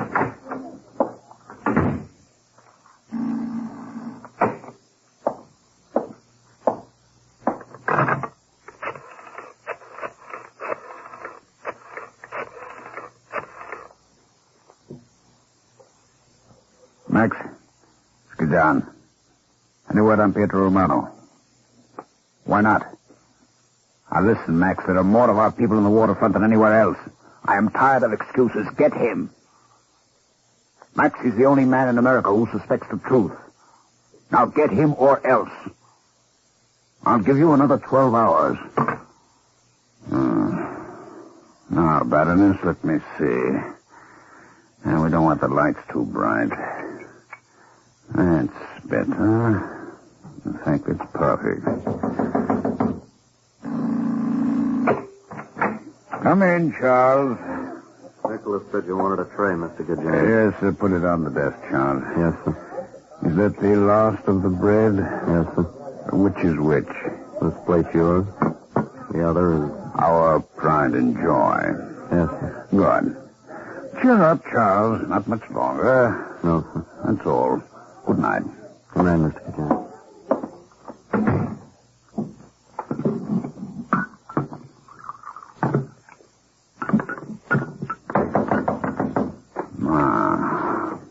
Come in, Nicholas. Here, madame. There's a man who knows more about Basil Kajan than anyone else in the world. Thank you, Nicholas. I will leave you now. Nicholas is being very mysterious about this. I hope you don't mind. Sit down, my dear. Thank you. Coffee? Yes, thank you. I'd like some. Good. Thank you. I eat rather simply, but the bread is good and the butter fresh. Being a European yourself, you can understand how delicious plain food can be. Yes, I can indeed. Thank you. What do you think of the bread? It's really delicious. Is it? Wonderful. Is that so extraordinary? No. We thought it would be good to eat. Nicholas said you wish to remain anonymous. That is correct. But you know Basil Kajan. Yes, I know very well. Do you know where he is now? Yes. Where? Here. Huh? What? I am Basil Kajan. Baroness? Oh, now, how silly of you. Only American women drop cups and faint and scream. I'm sorry. I was rather startled. That's better. Calmness is what I like, especially in women. What's that? That, my dear Baroness, is the bolt in the door. I control it electrically with a button under my desk. Oh, no. Now I understand your reputation. Indeed. For being a frustrated actor. Is that all you heard about me? No, I heard that you were supposed to be very frightening. And don't I frighten you? No. Then allow me to try again. Cigarette? No, thank you. That bread you ate is rather special. However, a mouthful won't hurt you. You see, it is made from what would appear to be ordinary flour, milled from what would appear to be ordinary wheat. Am I boring you, Baroness? Men who are overweight invariably bore me. Baroness, I am making a mental note of your insults. I will repeat them if you forget. The wheat, however, is not ordinary. I'll tell you why. In this jar is a synthesized enzyme, the first one ever to be so produced. I call it tripeptine. That is all there is of it in the world. There will, however, be more ready soon. It has an interesting characteristic, Baroness. In fact, two interesting characteristics. And they are? It grows on wheat. Grows like wildfire as long as there is wheat germ to feed it. You mean? Exactly. By the time the Kansas City gets to Indochina, its entire cargo of wheat will be rotten with tripeptine, and no one will know it. It will be milled into flour, the flour will be baked into bread, and the bread, Baroness, attacks the lining of the stomach. An enzyme, Baroness, auto-digestion of the stomach walls. Like an ulcer. The peasants in Indochina will eat this bread, Baroness, the gift of big, brave, generous America, and they will be sick, Baroness. Very, very sick. You monster. Sit down. Give it to me. Give it to me. You vicious little... Bite me, will you? You're insane. You're crazy, mad insane. Insane, am I? Asia for Asiatics. America is poison. This will prove it. Prove it. Indochina will be ours. Can't do it. Can't do it, Baroness. I've done it. The captain of the Kansas City is on my payroll. I will sail with a ship. I will sprinkle the contents of that jar through the cargo. Don't you care? Don't you care that the world will brand you as a traitor? Care. I want publicity. Food from America is poisoned. America's gifts are gifts of death. Kajan, don't you see that your side cannot win? It can't. Can't win, eh? Can't win. We can't lose, Baroness. What has your side got? Nothing but a million heads filled with silly ideas and hopeless confusion. How can you win? Because we have right and decency and God. Oh, you talk like a child. There's God on our side. And the bomb. I want you to think of that. No, but we have thought of it. We look over your shoulder while you work on your bomb. Do you think we haven't infiltrated everywhere? Here. Here, read this. What is it? Read it. Read it!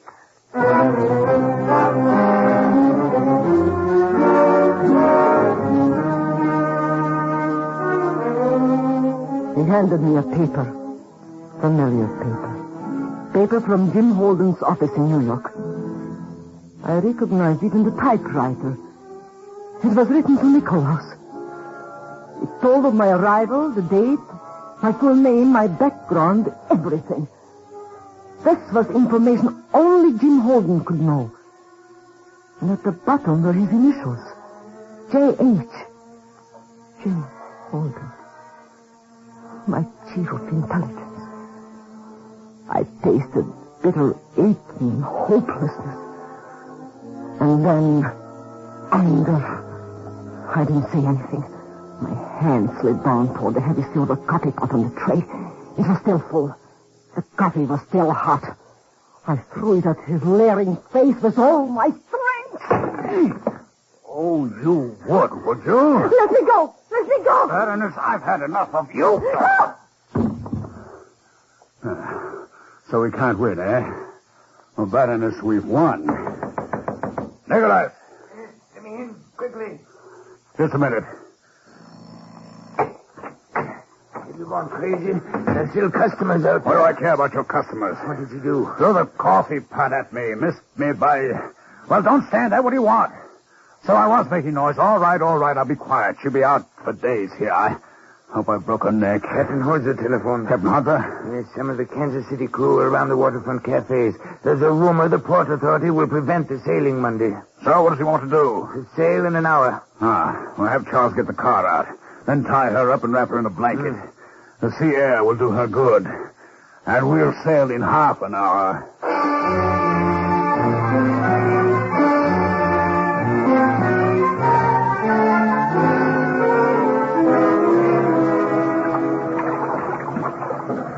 Hey, Pietro. What is it, Cap? Kansas City's hoisting her anchor. What? There it goes. But the sailing order said Monday night. Yeah, order my neck. That ship's getting ready to sail. Funny, too. Usually they pull the gangplank up first. Look, only one rope aft and one forward. Nothing's holding her but two ropes and the gangplank. That captain must be in a hurry. What's that? That, son, is drunk sailors. Well, there they are. Yeah, they got a broad. Didn't know the Kansas City took passengers. And she's drunk. She's so drunk they're dragging her. Honey, she ain't drunk. She's fractured. Cap, come on. We're taking a walk. Quick. Want a hand? You take care of yourself. They're taking her on board the Kansas City. No. What? I thought it... Oh, no, it couldn't be. Looks kind of like the dame that asked those questions. Hard to see with just the dark lights. How long have we got before it sails? There's a guess, 5 minutes, maybe 10. Hey, Pietro, look, something shiny at the foot of her gangplank. What? It's a bracelet. A woman's bracelet. She must have dropped it. Let me see. Here it is. Cap, I gave her this. That's Karen. she's working with me. Cap, listen. I'm an intelligence. I swear I am. I swear this is the truth. That boat mustn't sail. I'm going to telephone the Port Authority. There's a pay booth at the end of the dock. Now, you go back to your boat, and the minute the Kansas City starts to slip her berth, blow your whistle 4 times. Can't sail without tugs unless the captain's nuts. Well, this captain doesn't care. But please, do as you're told. Right. Get going. Yes.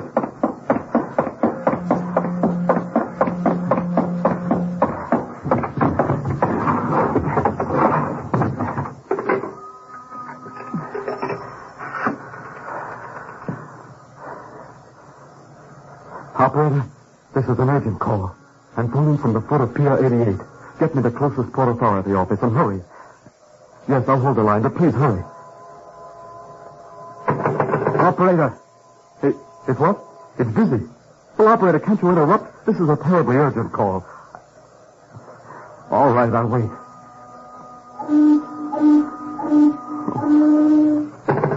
Operator? Hello. What's the matter with you, operator? I've told you this is a terribly urgent call. Well, then listen to me. Listen. There's a boat. The Kansas City. It's sailing from Pier 88. No, the Kansas City, operator. Kansas. Kansas. Yes, that's right. Now, tell them that it's got to be stopped. Tell them to... oh, never mind.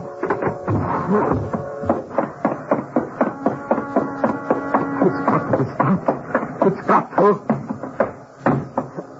Cap, there it goes. Cap, listen. I'm an intelligence. Now, you said that. Now, you want that boat stopped? Yes, it's got to be stopped. Then hang on. Here we go.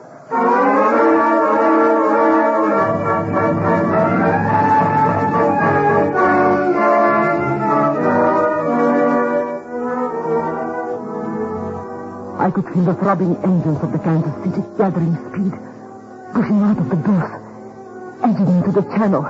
I had bungled. I had failed. Tears of frustration and rage ran down my cheeks. I was locked into the aft cabin on the starboard side. Kajan had left me there alone. Through the porthole I could see the lights of San Francisco, twisting, turning. I held my cigarette lighter at the porthole, flicking it off and on. 3 short, 3 long, 3 short. The SOS. Hoping, praying that somebody, somewhere would understand. And then I saw it. A blunt, powerful tug surging at us out of the night with no light. It was pointed straight at our starboard side. Its funnel belching sparks, cutting through the choppy water at top speed. The Kansas City's whistle shrieked a warning. And then there was a sudden grinding crash.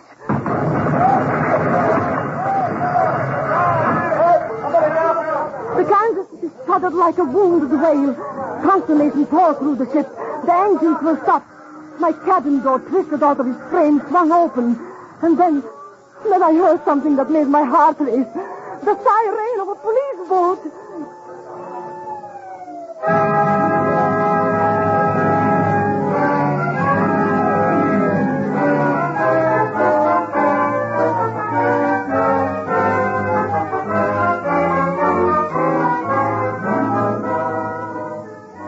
Kajan and his jar of horrors were captured. The Kansas City was towed back to its berth. The Port Authority detained the entire crew for investigation. I spent an hour with Pietro, and he tenderly gave me back the bracelet I had dropped on the dock. It had served its purpose well. I did not tell him Jim Holden was a traitor. This was a job I would do alone. I flew back to New York and faced him with it in his office. Splendid work, Karen, both of you. When Pietro gets back to New York, I'll blow you to dinner. Best in town. I will be unable to accept. Nonsense. Why, you've done more in 3 days to preserve American prestige abroad than... What's the matter with you, Karen? I would like you to read this and tell me if you wrote it. I got it from Kajan after he was captured. He told me they had infiltrated. But I never dreamed that you of all people would do it. Yes. The initials are yours. Or is there another Jim Holden in this office? Karen, you poor kid. I'm so sorry you had to go through all this. Then you admit it. You admit that the J.H. is you. No. No, the J is for Johnny.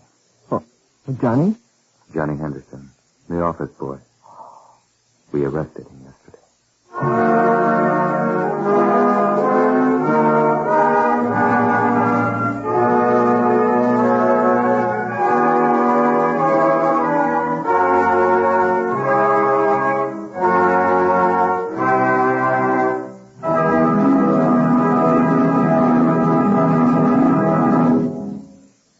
You have just heard Top Secret, transcribed dramas of present-day intrigue and espionage, starring gorgeous Ilona Massey. Here is Miss Massey with a preview of next week's Top Secret. Next week, a story that began in a deserted subway station in New York and ended with the breaking of a personality. It is a story of sabotage, of evil, and of love and great courage. Disaster. Next week on Top Secret.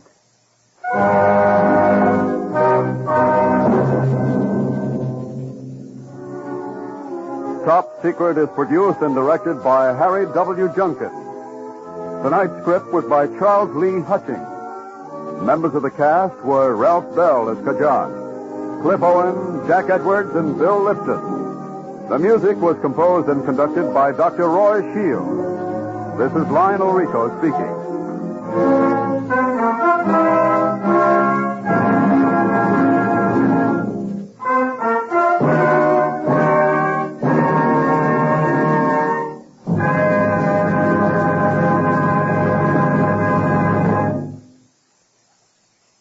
Spend Tuesdays this fall with Bob Hope and Baby Snooks on NBC.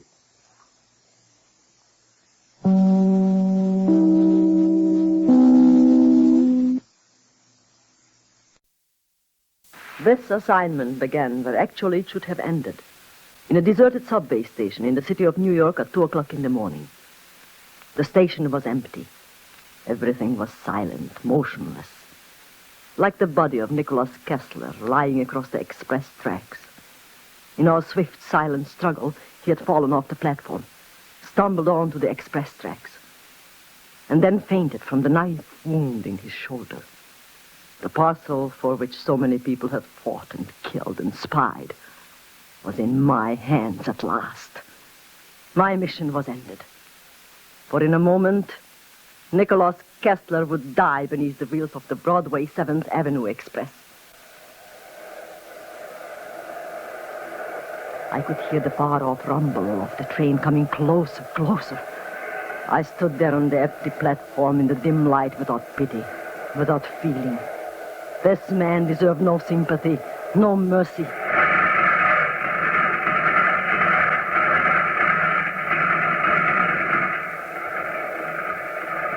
I did not look at what was left on the track. Nicholas Kessler was dead. My mission was over.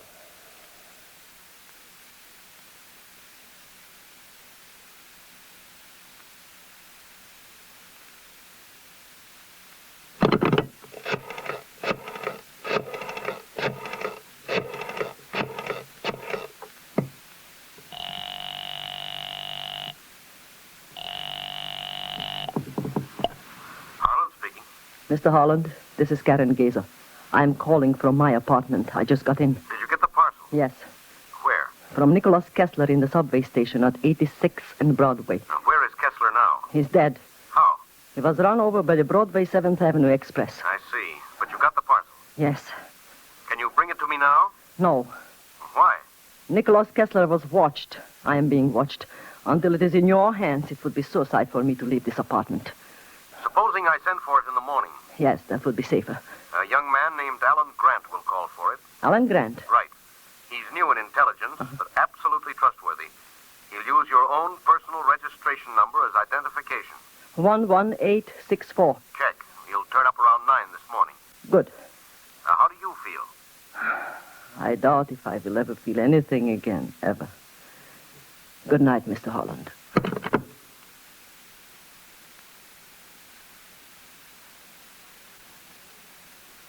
The parcel drew me like a magnet. I had to see with my own eyes this strange, mysterious metal for which so many people had died. I held the parcel in my hands. It was the size of a cigar box. Half hypnotized at the thought of what lay beneath, I untied the string, removed the paper. Underneath the paper, a gray cardboard box. Inside the box, a case of leather, closed with a zipper. Inside the leather case, a flat box of steel, very much like a square silver cigar box. At the touch of my trembling, nervous fingers, the box clicked open. And then for the first time, I saw it. A deep royal blue, the size of my first finger. It glistened in the light, shimmering. It was held on by a fine wire, and when I touched it, I knew I was handling the greatest miracle science has yet discovered. The greatest miracle the world has ever known. Incredible, fantastic. More important even than the atom bomb. More terrifying. More wonderful. It moved under my fingers, tugging gently at the wire which held it. Thank God I had called Nicholas Kessler.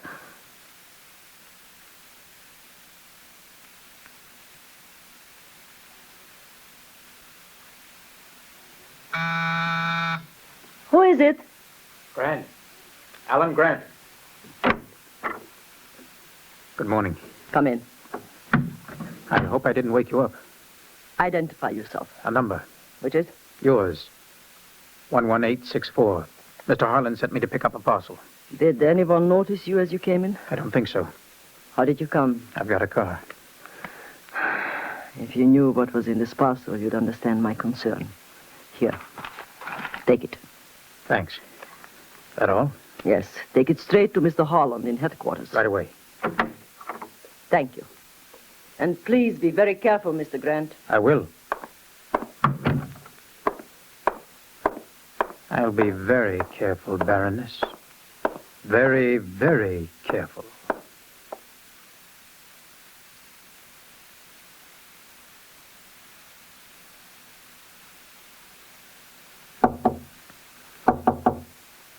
Who is it? Grant. Come in. Thanks. Is that it? Yes. Give it to me. Do you realize how many people have died to get this secret? How I've schemed, worked, killed, and now after 3 years, 3 long, agonizing years...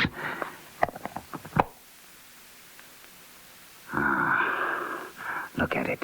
Alan, look at it. You can gloat over it. I've got to get going. Is it possible? Is it possible you don't understand what this is, what it means, what it's worth to the nation that owns it? I understand that I've got to have a pretty good story for Harlan. Oh, you fool. All you can think of is personal safety. Well, look at it.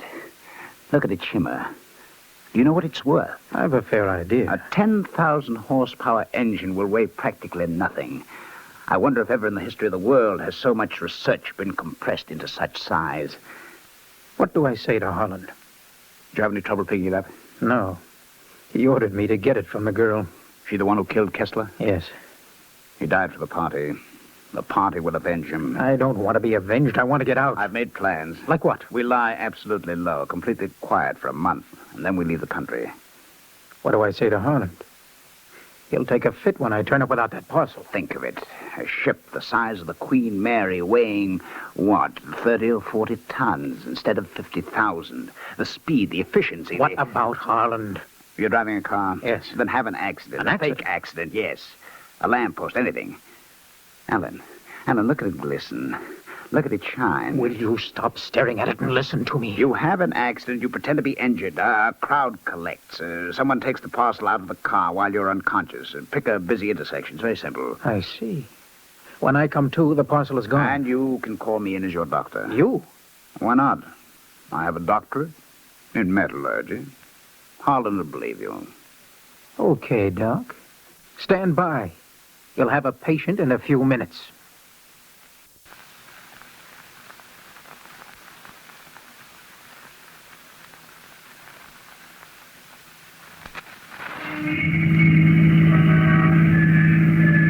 Something really should be done about New York traffic.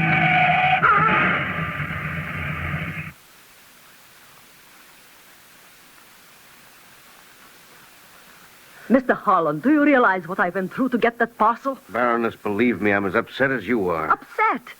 This idiot of a man can't even drive an automobile. That isn't fair. A delivery kid ran across the street in front of him. Oh. He tried to avoid him and crashed into a crosstown bus on 50th Street. When he regained consciousness, the parcel was gone. But you know what this metal is. It's a greater secret than the atomic bomb. I know. Believe me, I know. We've got to get it back. The trail is completely cold. It ends with Alan Grant. Mr. Holland, Yes? is Alan Grant completely trustworthy? Oh, my dear Baroness, please. Well, is he? Completely.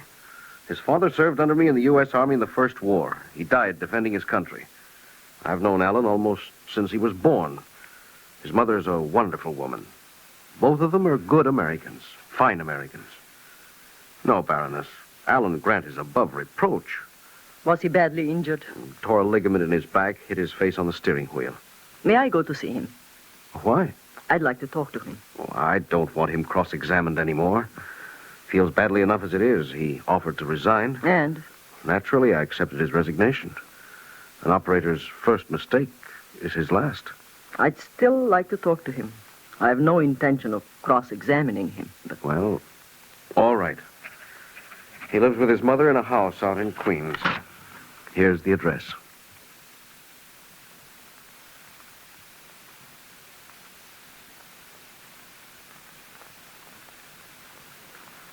It's darn nice of you to come way out here to see me, Baroness. The heat and everything. Oh, but I wanted to. Dr. Mercer says I'll be up in a couple of weeks. I tore a ligament in my back.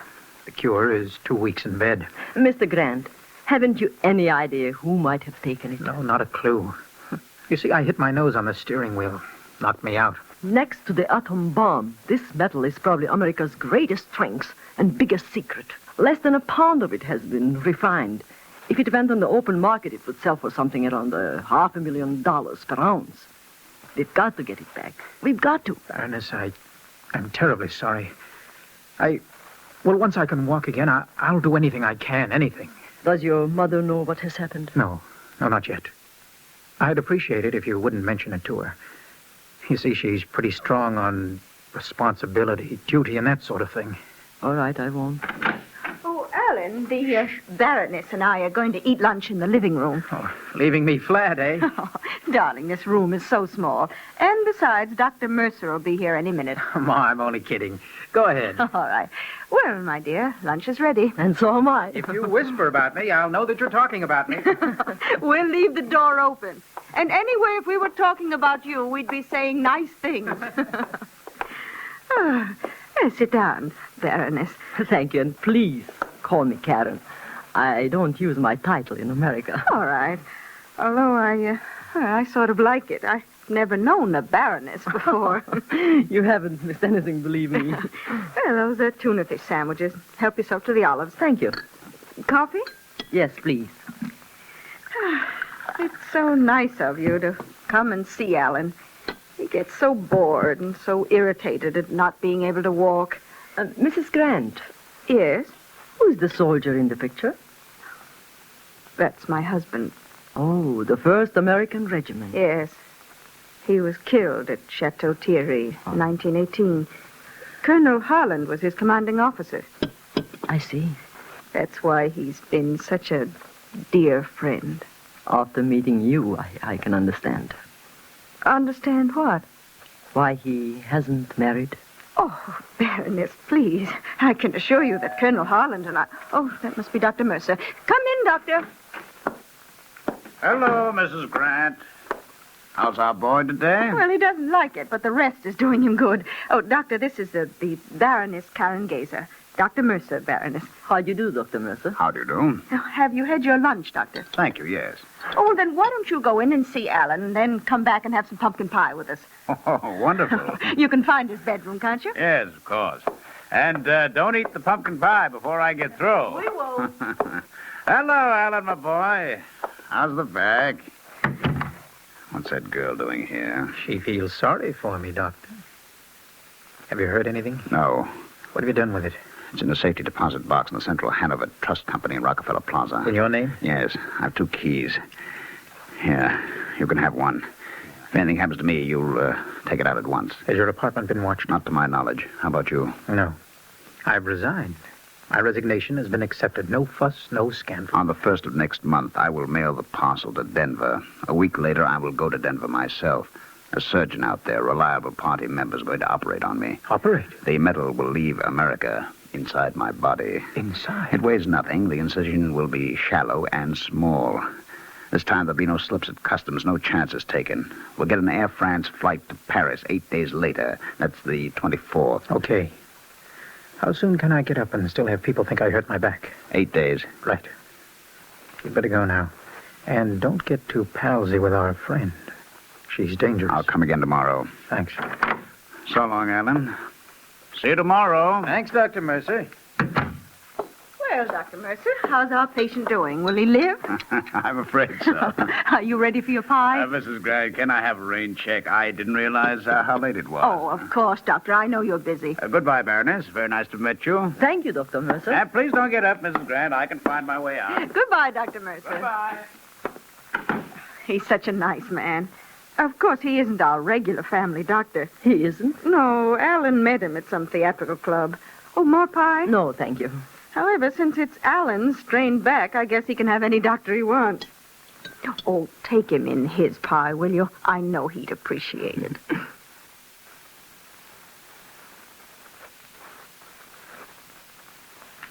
She cut the pie with an almost loving gesture and handed me the plate. I carried it into Alan's bedroom and gave it to him. As I turned to leave, I deliberately let a small white card fall to the floor. It was the address of a hat store on Fifth Avenue. Then I went back to the sitting room and chatted with this gentle, kindly woman with a young face and a touch of gray in her hair. An hour later, I got up to go. I can't tell you how much we appreciate your coming. I hope you'll come again. Yes, of course I will. I wish Alan could find somebody that he could Oh, dear, there's the phone. Will you excuse me? Go ahead, and I'll say goodbye to Alan. Yes, do. I won't be a moment. Hello?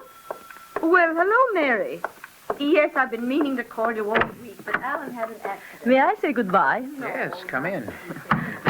I hope you'll be better soon. It's swell of you to be concerned. I know what you went through to get that parcel. Well, you couldn't help it. It was just rotten luck. Don't apologize. I quite understand.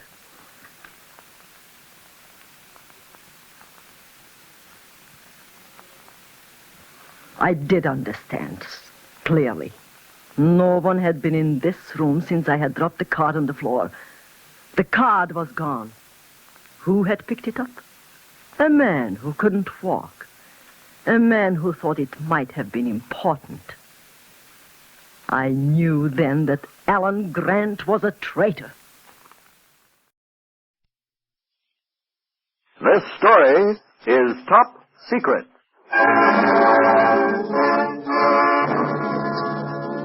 Top Secret, starring lovely Ilona Massey as the Baroness Karen Geza. It transcribes stories of intrigue and espionage set in 1950s war of ideas and ideologies. Tonight, The Document, a story of danger and blackmail. A story labeled Top Secret.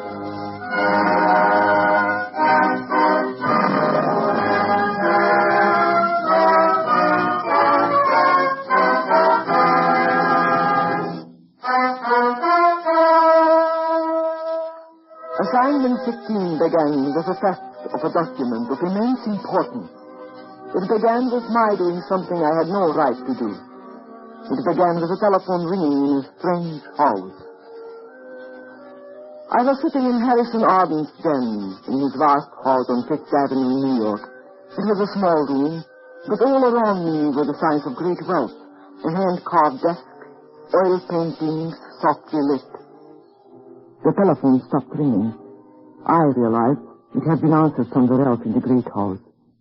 And then I got one of those hunches.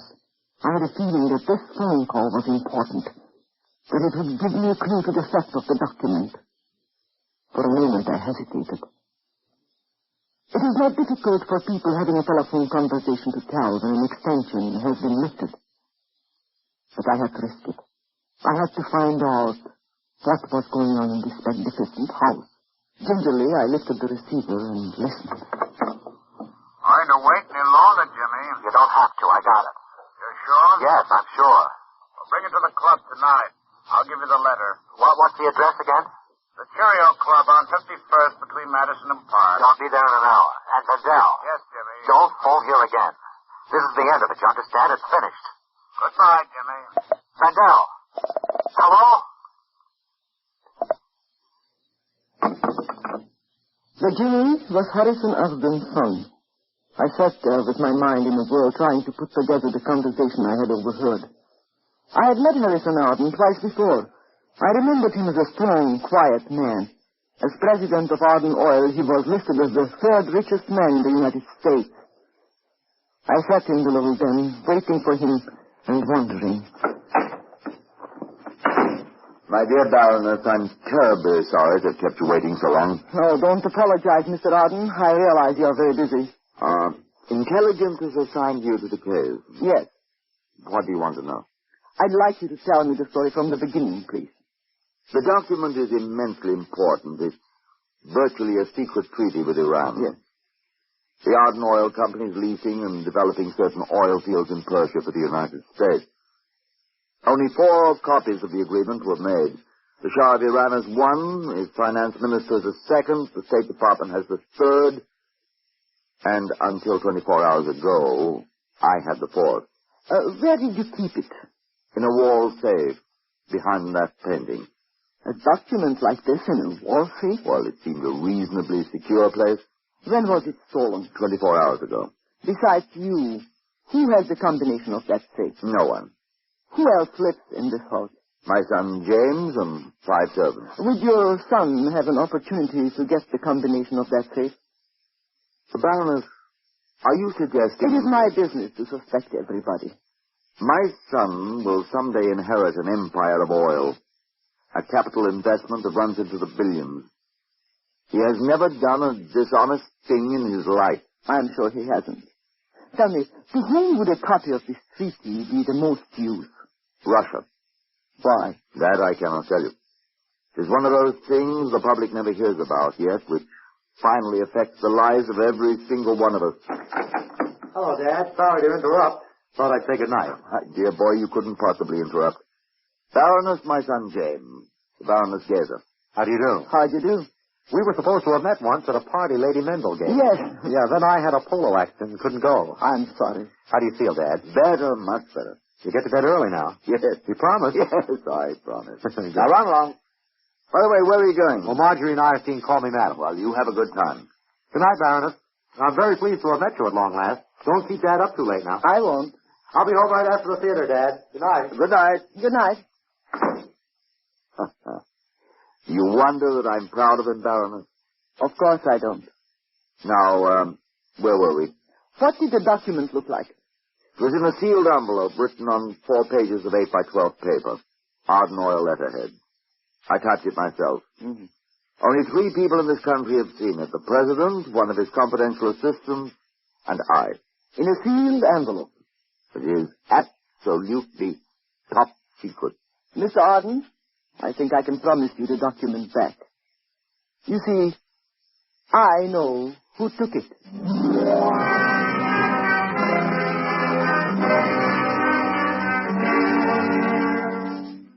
Why had James Arden lied to his father about where he was spending the evening? I had heard him arrange to meet a man at the Cheerio Club on 51st Street. Why did he say he was going to the theater? People lie about little things, only when little things are important. I left the Arden house on 5th Avenue and took a cab to the Cheerio Club. I pretended not to notice James Arden until after I had sat down beside him at the bar. Baroness, are you following me? Why, hello. I didn't notice you. Didn't you? No. How extraordinary to meet you like this. Yes, isn't it? May I have a drink, please? Certainly. Scotch and water. Bartender, scotch and water here, please. Yes, Mr. Arden. Are you working for Dad? No, but he's advising me on some investments. Oh, he ought to know. I think so. You're sure it's investment? Positive.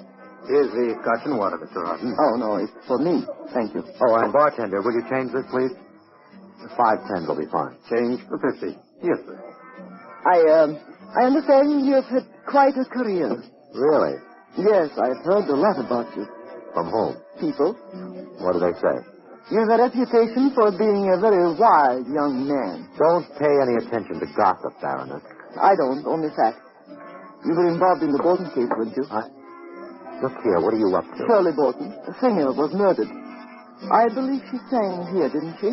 One of New York's unsolved crimes. Here's your change, Mr. Arden. 10, 20, 30, 40, 50. Yeah, thanks.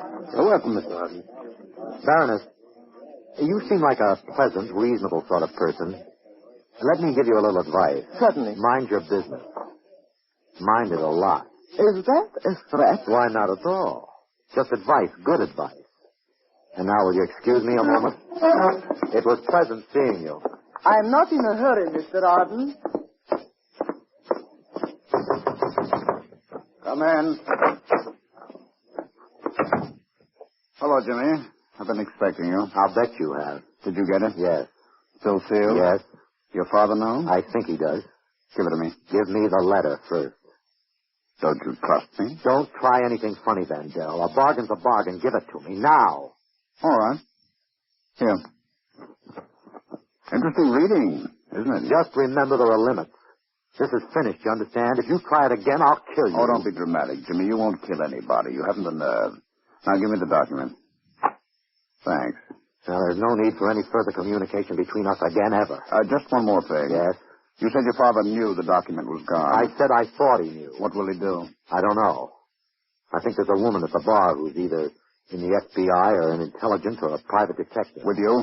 I bought her a drink. Take her home. Listen, Vandell, I'm through taking orders from you. I've got the letter back. You've got what you wanted. The Bolton case is now permanently closed. Now shut up and lay off and stay away from me. I was afraid you've deserted me. Were you? The bartender, check, please. Yes, Mr. Arden. I'm going to the theater. It's been pleasant chatting with you. Thank you. May I call you sometime? Certainly. Your check, Mr. Arden. Oh, thanks. Here you are. Thank you, Mr. Arden. As it happens, I am going to the theater, too. Would you mind dropping me off?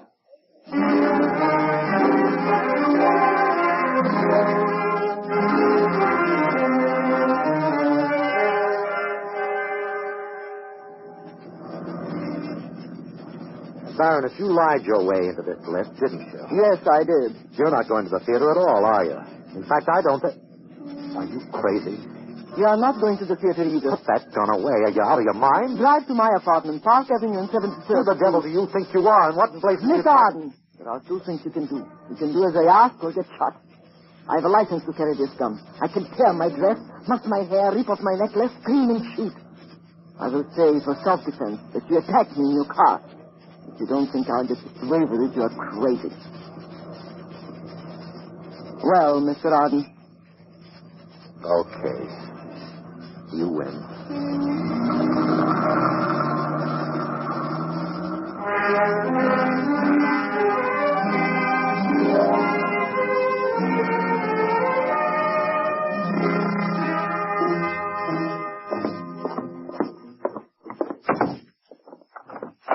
All right, Baroness, you've got me up here at the point of a gun. What do we do next? Your billfold. Give it to me. What? Your wallet. Is this armed robbery? Look, Mr. Arden, I'm in business. I saw you change a $50 bill in the bar. So what? Then you left the bar and came back. And you got your wallet out again to pay the check. There was a piece of paper in it. A piece of paper that hadn't been there when you changed the 50. Give it to me. I will not. Give it to me. Try and get it. I want that piece of paper, and I want it now, right now. Otherwise, you haven't got the nerve to shoot that. You maniac. Give it to me. Next bullet wants me. Look, Baroness, believe me, it's nothing. Give it to me. It's all right. You got this from Art Vandell, didn't you? No. You did. When the orchestra finished playing, you got up and left the bar. Art Vandell is the orchestra leader. You talked to him. Look, I was in a jam. I was in trouble. I didn't do anything wrong, honestly. Don't do anything wrong now, Mr. Arden. Just stand still. Dear Shirley, Before I let you walk out on me like this, I'll kill you. I've thought about it all night and... Oh. What is this? Please, give it back to me. It isn't what you think at all. The Bolton case. Yes. You killed her. No. This letter was never produced at the trial. There never was a trial. They had no evidence. This is evidence. It isn't. I didn't kill her. It's purely circumstantial. You'd better talk, Mr. Arden, and talk fast. I was being blackmailed. Just this letter? Yes. By whom? Art Vandell over the Bolton case. She used to sing in his band. They found her dead in her apartment one morning. At first they thought it was suicide, and then they decided it wasn't. They never found out who did it. I was going with her and wrote a letter that threatened her. But I didn't kill her. I was in love with her. Vandell found the letter in her personal effects, and he's been blackmailing me ever since. This was the end of it. This was to finish it forever. He gave me the letter back tonight. In exchange for what? Money. You're lying. I'm not. If you move once again, I'll kill you.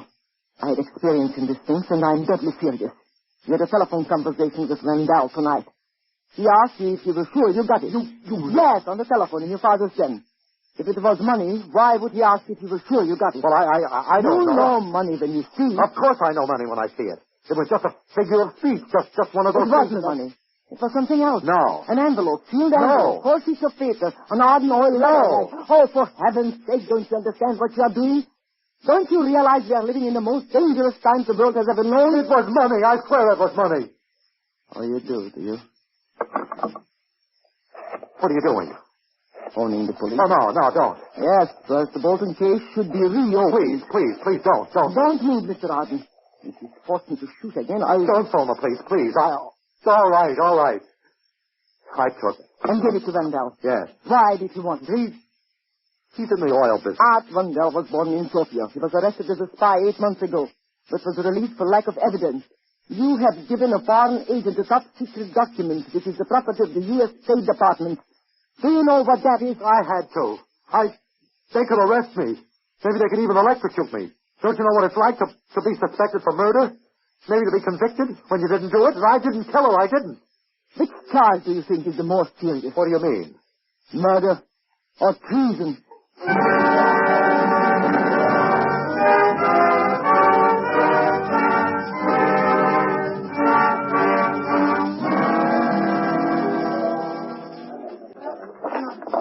Is there something you want, madam? Yes. Will you tell Mr. Vandell that Baroness Karen Gazer would like to speak to him? I'm sorry, but Mr. Vandell has left for the evening. Left? You mean he's not here? He was suddenly taken ill. He went home. Well, what is his home address? I'm sorry I'm not allowed to give out that information. I assure you, Mr. Vandell will be glad to see me. Very glad. I'm sorry, but... would $20 help? Well, Besides, Mr. Vandell will be delighted to see me. 918 East 64th Street.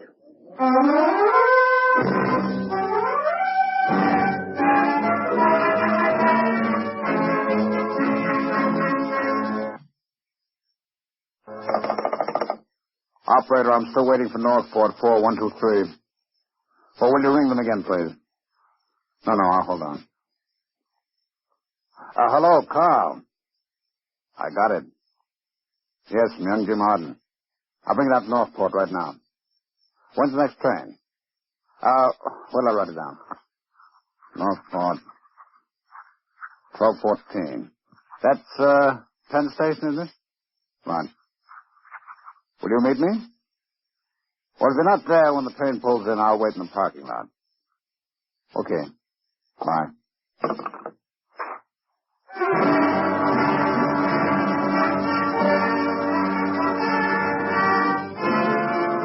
I took a cab to Vandell's apartment on 64th Street. It was a good address, but not lavish. He lived on the 3rd floor. The hall was heavily carpeted and empty. With one hand on the gun in my pocket, I rang the doorbell. The seconds dragged by. This whole operation was wrong. I was using blitz methods when quietness was needed. But the situation was desperate. I became even more desperate when I realized Vandell was not at home. Every spy thought such things as lockpicking, and I had in my bag a small tip that properly used would open almost any door. The hall was well lighted, so I had to work fast. It was still early in the evening. Any one of those doors in the hall might open at any minute. Vandell's lock was stubborn. After what seemed an eternity, I felt the lock slip down and the door opened. to the light switch just in time. And now I began what I had been taught to do so well, search. The obvious place first, the desk in the living room. Counting through the papers, there's a lot of them. Bills, circulars, letters. I knew Wendell was a spy, so anything that looked important I stuffed into my bag. And then I saw it. It was an ordinary telephone pad, thick and chunky.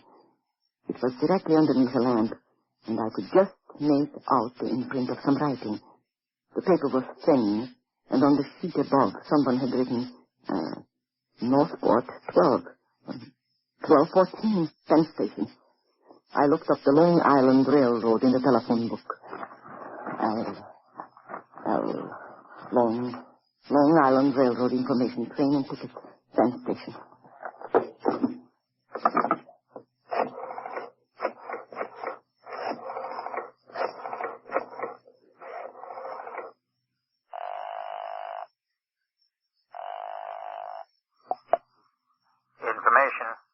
When is the next train for Northport, please? Northport?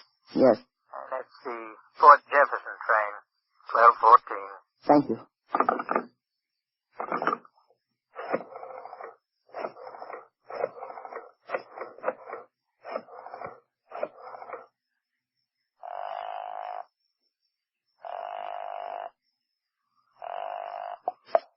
Anderson? Jerry, it's Karen. Yes, Karen. I'm working on the Arden case. Can you meet me in Penn Station at 5 after 12? Where are we going? They are taking the train to Northport at 12:14. Right.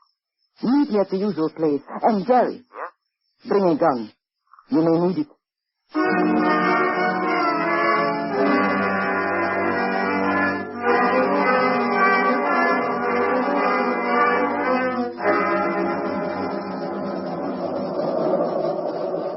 What do you want me to do, Karen? There is a man on this train named Wendell, Art Wendell. Do you know him? He was the one we picked up last January? Yes. Yes, I know him. Testified at his trial. We knew he was a spy, but didn't have enough on him to put him away. We will this time. Has he got the Arden Oil agreement? Yes. Look, why don't I have the conductor phone ahead to Northport? Have the police picked up Vandell when he gets off the train? No, that's no good. Why not?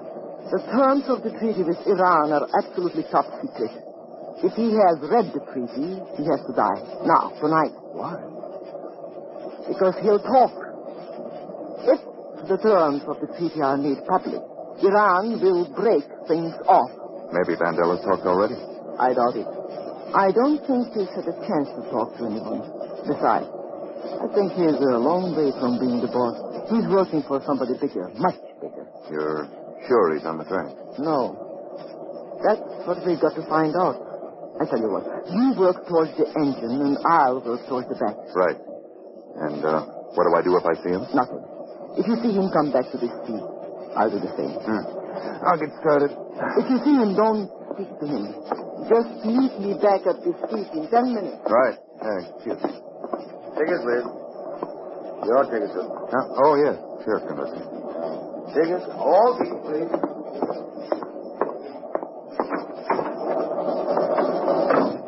No move, Henderson. Vandell. I saw you get on the train. Open that door. Look, Vandell, you're not going to get away with it.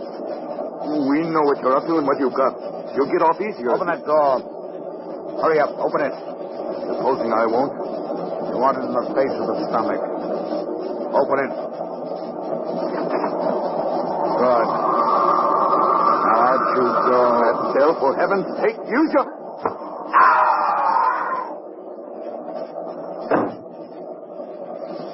That takes care of Mr. Henderson.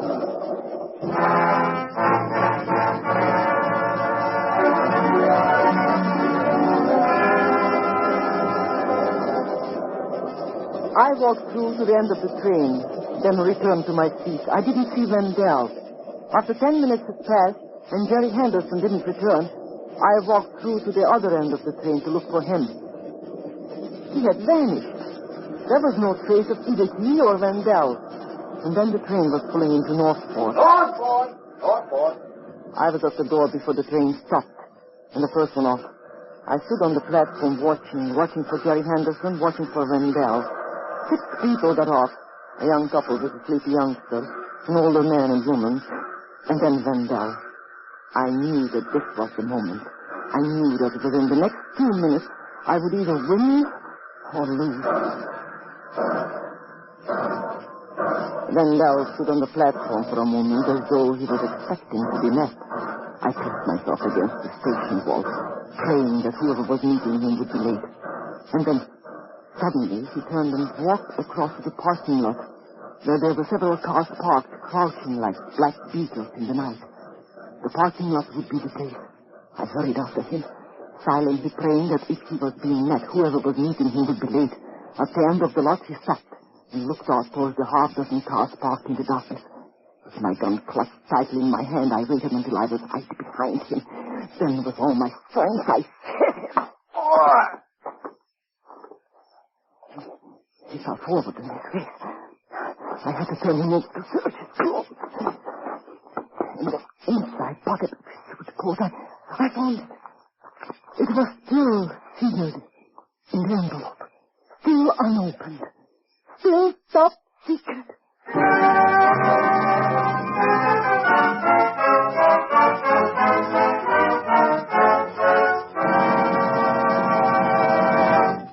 Mandel, I can't. There isn't another copy of it. Your father can get one. No, he can't. I tell Listen, you. Jimmy, I was mugged last night at the Northport station. The document was taken. I think it was a woman. She'll bring it back to your father, and I'm going to be here. Mandel, you promised. You gave me the letter. You've got no proof now. Why can't you leave me alone? I've got 3 photostats of the letter you wrote Shirley Bolton. You what? Photostats, 3 of them. Mandel, you can't do this. Please. Can't I? I'll get it back. I'll do anything. They'll get you for it, Jimmy. They'll put you in that black steel chair, put electrodes around your legs and around your head. But I didn't kill her. I didn't kill her. I loved her. I was going to marry her. I don't think a jury will believe you. I'll get it back. Honestly, I'll get it back. You know this woman? Yes, she's working for Dad. I think you'd better wake your father up. Listen, Mandel, she's coming here for lunch today. She'll bring it. I know she will. Now, please, go. I'll get it for you. I promise I will. I'll do anything you say. Just get out of this house. All right. But I'll expect you to bring the document to my apartment right after lunch. Remember, right after lunch.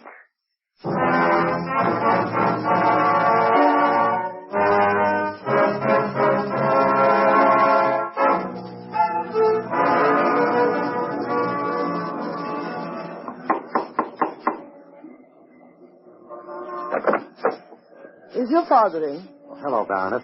Come in. Thank you. In here, please. I'm sorry if I'm a little early. Well, that's all right. Dad will be down in a moment. After you. Thank you. Have you got it? Yes. Give it to me. Oh, for heaven's sake, you're not going to start that again. Listen, Baroness, I haven't much time. Art Vandell made 3 photostats of the letter I wrote to Shirley Bolton. He hates me and he can send me to the chair. Well, I'm not going. I don't care now if it gets into the papers. If there's a scandal. I'm just not going to die for a murder I didn't commit. You don't have to. I what? Art Vandell hasn't got photostats of that letter. What are you saying? I have them. You have them? Yes, I stole them from a desk in his apartment last night. I have the 3 photostats and the original. Give them to me. Put that gun down. Give them to me. I will give them to you when you put the gun down. That's better. Here. Baroness, I know you don't think much of me, but... I think you stink. To heaven and back. American boys have been dying in Korea. And you, a spoiled rich man's son, trading an oil treaty of immense value for what? For my life. You make me sick. You're weak and no good. And you have no guts and no brains. But I didn't kill her. Art Vandell killed her. I had to do this. I have only one more thing to say. God help the Arden Oil Company if you ever run it. He won't. Dad. Mr. Arden. I've been listening to this conversation. You were shouting so I couldn't help but Dad, listen. Be quiet. Dad, you've got to listen to me. Art Vandell had a letter that would have sent me to the chair. I know that. Maybe I shouldn't have done it. But I was afraid. I was so afraid I couldn't eat or sleep or anything. So you stole from your own father. Well, what would you have done? I'll show you in a moment. Baroness. Yes, Mr. Arden. Did you get the treaty back? Yes, I did. Have you got it with you? Yes. Here. Thank you. Thank you very much. I wish my son had your courage, your integrity. It appears that he hasn't. It appears that he never will. This is a great, great disappointment to me. In fact, I had nothing more to live for. Dad, listen, please, listen. Will you keep quiet? You're yellow and you're no good. You're not fit for anything except horses and women. Well, you can have them, all you want of them. That's all you'll have. You won't have the business and you won't have me. Mr. Arden, I do not wish to intrude on your personal affairs, but I will have to report the discovery of this letter to the proper authorities. My son did not kill Shirley Bolton. I killed her. Mr. Arden, what are you saying? Yeah, I told you to keep quiet. Until I leave this house, you'll do as I say. Yes, Baroness. It's extremely easy. She was vulgar and cheap and no good. I believed she would ruin my son's life. I planned it very carefully and went to her apartment one night and tried to buy her off. She threw me out and I shot her. Mr. Arden, I don't know what to say. You don't have to say anything. You prevented an international disaster, and you've saved an empire of oil from a bum. Dad, what are you going to do? You wouldn't understand what I'm going to do. Nothing worse could happen to me than has happened to me this morning. I've learned that my son is...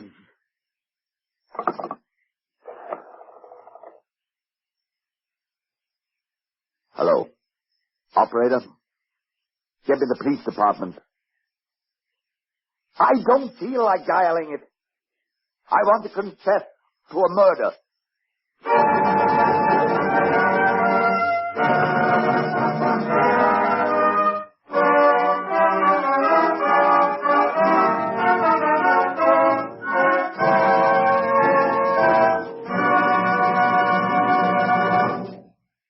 You have just heard Top Secret, starring Ilona Massey, written, directed, and produced by Harry W. Junkin. Here is Miss Massey to tell you about next week's Top Secret. Next week, a story of the strange fascination of the Orient, woven into a horrible pattern of intrigue and terror. A story of the teeming mystery of Shanghai, the most fabulous city on earth. A story that is Top Secret.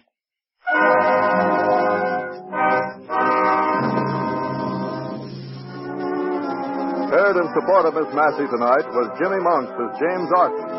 Others in the cast were Horace Brown, Ralph Bell, Donald Bucher, and Cliff Owen. The music was composed and conducted by Dr. Roy Shields. And this is Lionel Rico speaking.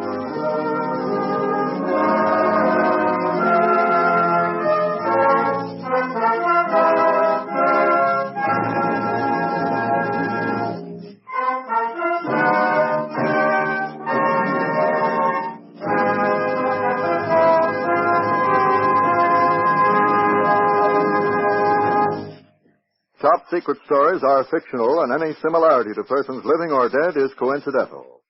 Stay tuned for Herbert Marshall in A Man Called X on NBC.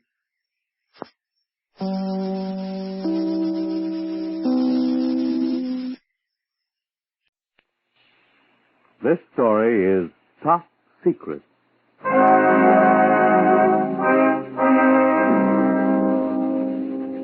Top Secret, starring Ilona Massey as the Baroness Karen Gazer, in transcribed dramas of present-day intrigue and espionage. Stories of a courageous woman fighting the war of ideas and ideologies in her own way with her own weapons. Tonight, The Dream That Meant Death, a story still labeled Top Secret.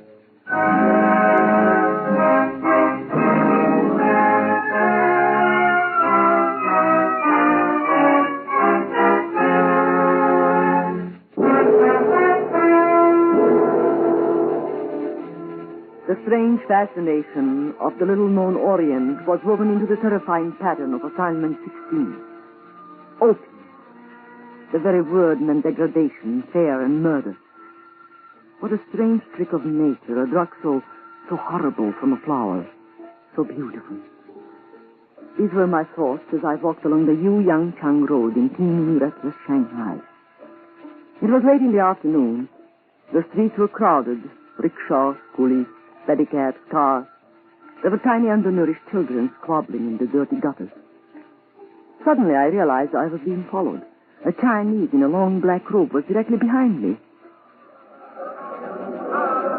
Baroness, Are you following me? this will be your only warning. Leave Shanghai to the people who understand it. What do you want?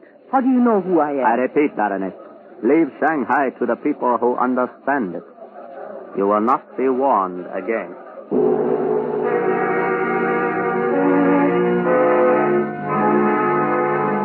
I would never understand Shanghai, and I couldn't leave until I had uncovered the hellish scheme pressed by a nation bent on victory at any cost. My work on this assignment had begun weeks ago in Washington, the Narcotics Bureau, the office of Walter Desmond. So the point of all this, Baroness, is that we want you to go to China. Shanghai. You lived there once, didn't you? Only for a few months. It was before the war. Will you go? Well, there has been a steady flow of opium into the United States from a large dope ring in China. Where it's going in America is a matter of secondary concern. Secondary to what? Secondary to the fact that in China this narcotics ring has been assuring a communist victory. With opium? Yes. But how? Every time the communists launch a major offensive, the defending nationalist troops are supplied with opium in their rations. After smoking the stuff, they're defenseless, stupid, helpless. Oh, horrible. Then they're systematically slaughtered. But I don't understand. Surely the entire nationalist army isn't composed of dope addicts. Of course it isn't. But supposing every American soldier was given a bottle of whiskey just before he went into battle. He's nervous, tense. What would happen? He'd drink it. Of course he'd drink it. Yet he wouldn't necessarily be an alcoholic. Yes, I see what you mean. It's one of the rottenest things we've ever come across, and it's got to be stopped quickly. We've got to find out where the stuff is coming from, how it gets into the troop rations. I'd be glad to help. Good. Who's my contact in Shanghai? Now, his name is Qi Wai Lung. Has a shop at 243 Yu Ya Chang Road. He poses as a jade merchant. Actually, he's a general in Chinese intelligence, working for us. He's short, stout, about 60, gray hair. Now, when you go into his shop, you will ask him if he has any jade from the Great Wall. He will tell you the best jade is still in the Great Wall and ask you for a sample of the kind you're looking for. And then? You give him this. You see, it's a tiny jade Buddha with 2 arms missing. General Lung will have the missing arm. I see. Incidentally, I know someone else who might be of use to us. Who? A man named Bob Reynolds. He and I did some work together for British espionage in Germany. He's in Shanghai working with a Chinese export firm. Can you trust him? I worked with him before, Mr. Desmond, under circumstances where my life depended on my trusting him. You needn't mention General Lung to him. Our agents' identities must remain secret. Of course. Well, that's all. I'll arrange your transportation, visa, papers. I hope you'll be successful and careful. You're plunging into a nest of maniacs.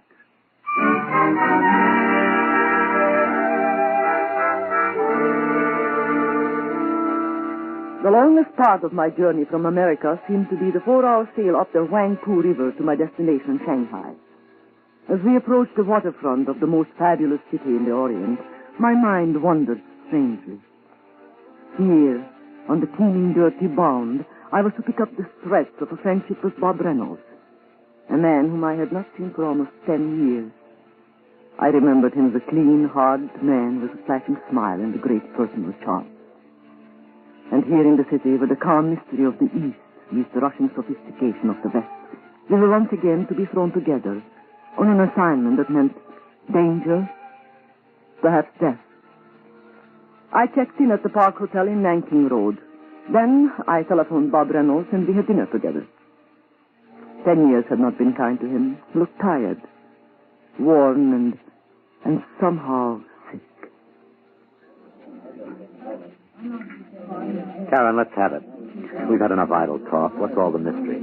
Your cable told me nothing. The Narcotics Bureau has asked me to... Yes. Are you working for them?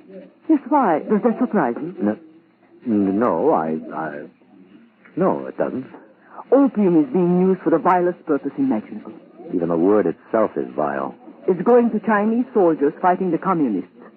Before a big communist drive, the men get opium in their rations. You can imagine the results. Yes, I can. The brain goes wild, burns up. I want you to help me.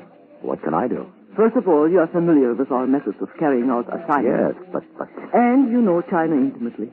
Karen, I haven't been on a job like this in years. I need you, Bob, very much. And any time you've needed me, I've always come running. You are a good friend. I'll never be anything else. Will you help me? I'll see what I can do. Can I see you tomorrow? Suppose I pick you up tomorrow night about 7:30? We'll have dinner on the park roof. In the meantime, I'll see what I can find out. Yes, that will be wonderful. Yeah. Like old times. Karen, do you suppose that you and I could... Bob, dear, I'm terribly tired. I have to see someone early in the morning. Would you mind taking me home now?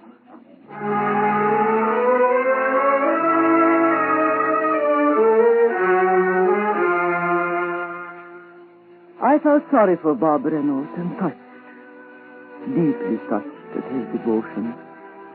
He was a fine, courageous, good man, and he was in love with me. I had never dreamed he would still feel this way about me, not after 10 years. The next morning I rose early and started for the shop of Ki Wai Lung, my official contact. I walked along Nanking Road, then turned down the narrow, winding New Yang Chang Road. It seemed strangely narrow after the automobiles, rickshaws, and trolleys I had left. I made my way through the crowds with swarming children. Halfway down the block, I saw a sign in Chinese, below it in English. Ki Wai Lung, fine shade. I hurried towards it.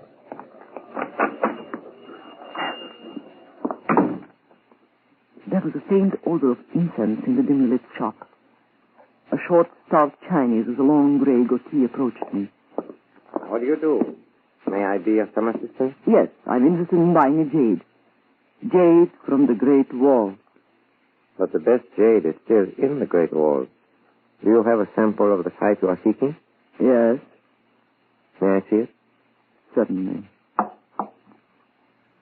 You will notice there are certain parts missing. I believe I can supply them.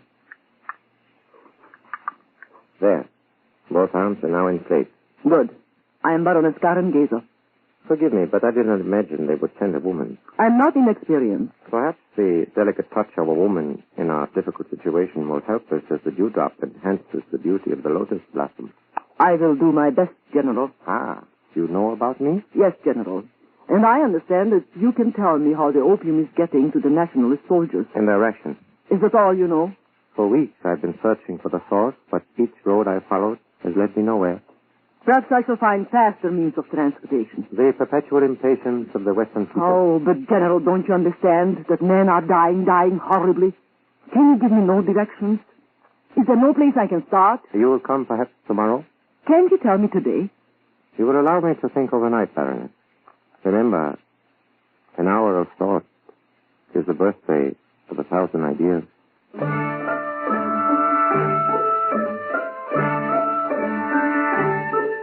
It was useless to argue with that inscrutable Oriental calm. I left the shop feeling angry and frustrated. Opium.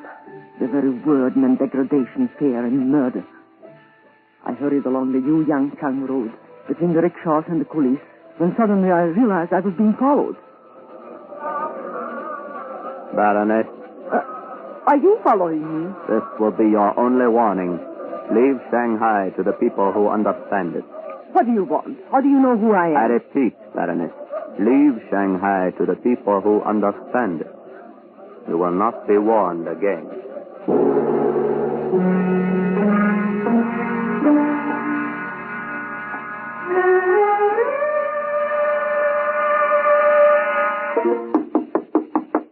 Who is it? It is I, Ming. Come in. Hello, Ming. Did you follow her? Yes, Mr. Reynolds, I obeyed your instructions. I just delivered the message. I'm afraid it's useless, Ming. Useless? She isn't the type that frightens easily. You are perhaps enamored of her beauty? I am indeed. And why do you not marry her and beat her? Go away, Ming. Leave me alone. Marriage is the union of souls that befits. Will you shut up and get out? You know perfectly well why I can't marry her, even if she'd have me. But she won't. Now get out. But the Baroness must die, must she not? Please, Ming, not now. But our orders, Mr. Reynolds. It is not for us to decide. Perhaps you would like me to do it. No. No, I'll do it. When? I don't know. Soon. When? Tonight. How? I'm taking her to dinner at the park roof. And you will... Yes. She will fall? Yes. 21 stories? Now, will you get out of here? I'll handle this my way. That's an order. Get out. Temper, Mr. Reynolds, is the sign of an uncertain mind.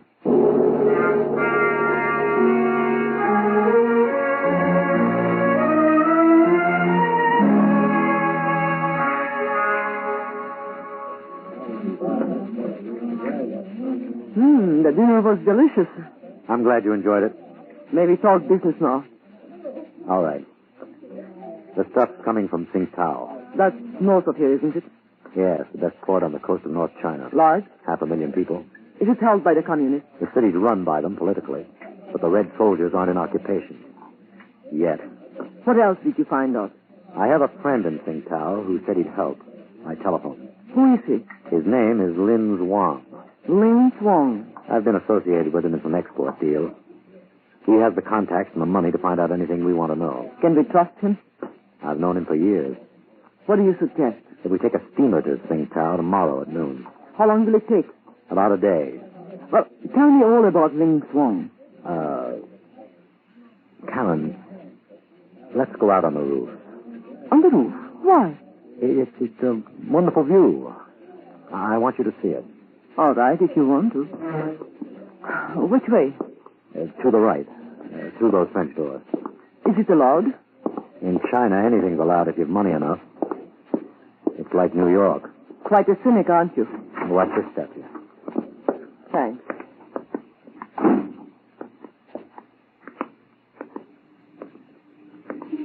Some view, isn't it? Oh, it's wonderful. 21 floors up, Shanghai looks so naked. Naked? As far as you can see, filth, misery.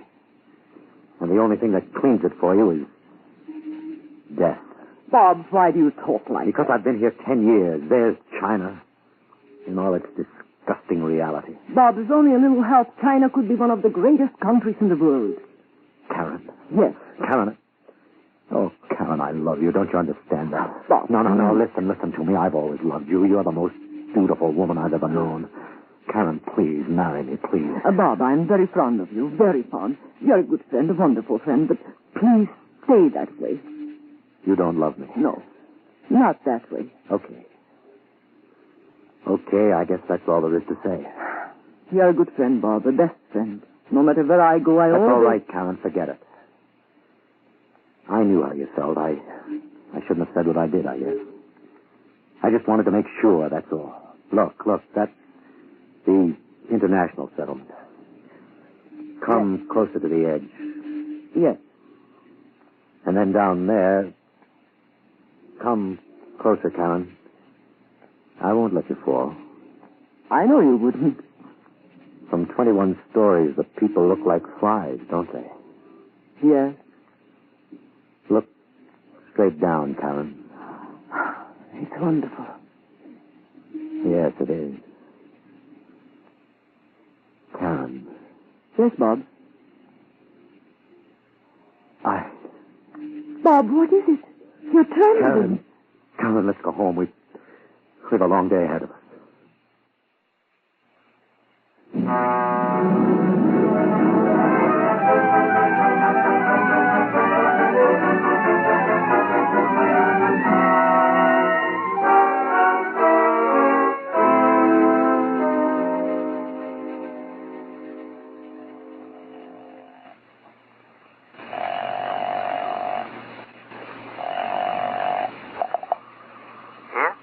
General Lung, this is Karen Gazer. Bob Reynolds has discovered the main source of our trouble is in Tsingtao.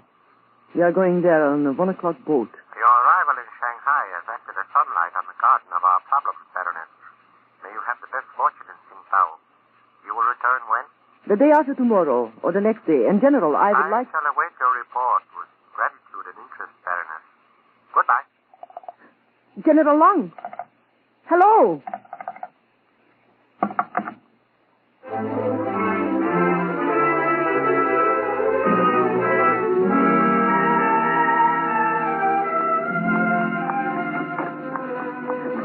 How do you like Tsingtao, Karen?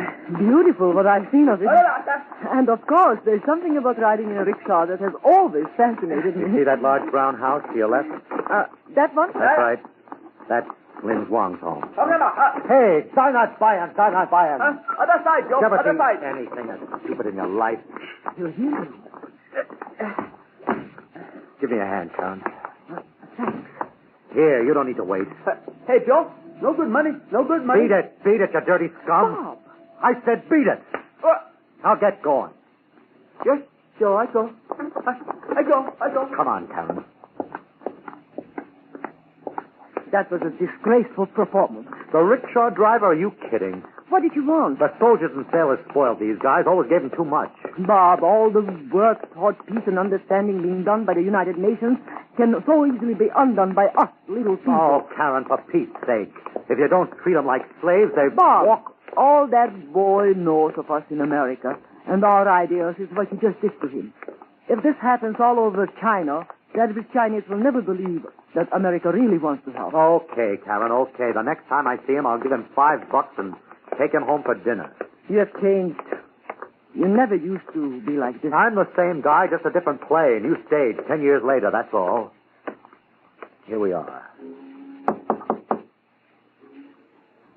Is he expecting us? Yes. My dear Robert, come in. And this must be the Baroness. How do you do, Mr. Vaughn? My humble house is honored beyond measure, Baroness. Thank you. What did I tell you, Karen? Smooth as silk, isn't he? And about as gentle as a tiger. Oh, please don't mind Bob, Mr. Vaughn. I have known Robert a long time, Baroness. Did you get my message? I did. I trust you understood me. Perfectly. Do you have any definite information, Mr. Vaughn? Yes. There is an unoccupied warehouse on the west side of Tsingtao. It is there that the work is done, and there that the opium is packed. Are you certain? In the Orient, Baroness, we have many ways of discovering elusive facts. Before we talk, could I freshen up a little? It was a long trip. Forgive me, Baroness. What about you, Robert? No thanks. Li Ting, a young garden. Show the Baroness to the front bedroom. Thank you. My house is perfumed by so beautiful a presence. Li Ting will give you anything you need. You are very kind. I won't be long. Are you afraid of her, Rob? No. I'm told she is dangerous. Very dangerous. She is. There was, I believe, supposed to be an accident at the Park Hotel roof in Shanghai. I know. But there was not. No. Why not? In downtown Shanghai, it was too dangerous. She's a baroness. She has friends. She's rich. She's not like the others. She is indeed not like the others. For such a woman, a man could all... Are you in love with her? No. You trifle with the truth. I'm not in love with her now. But you were once? Once. A long time ago. Then you will do it tonight at the warehouse. Will we be alone? Yes, I have canceled the shipments for tonight. Are you coming with us? No. I am expecting a caller. Who? No one you know. Immediately after dinner, you will take her to the warehouse and kill her. And this time, Robert, hang on to your courage. If you fail tonight, there will be unpleasant repercussions.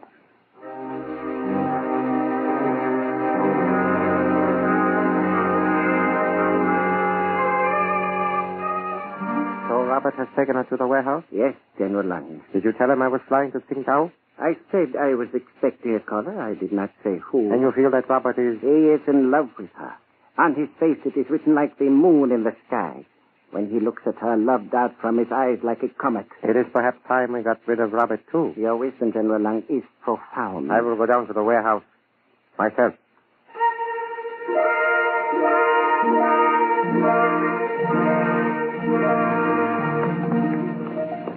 Careful, Karen. Those cobblestones are slippery. Yes, and it's so dark. Here's the door. Now it's locked. One of my keys might work. Try it. Can you risk your flashlight? I can't see a thing. All right. I'll work fast. This one should. Oh, no. Hurry up, Karen. It's a simple lock. This one will do it. Mr. Reynolds. Get away from here. Beat it. Mr. Reynolds, please. I have to have it. I said beat it. Scram. Who is he? Shall I get tough about it? No, that's all. Bob, who is he? He's at the dope. But he called you by name. All right, so he knows me. Hurry up and get the door. Yes.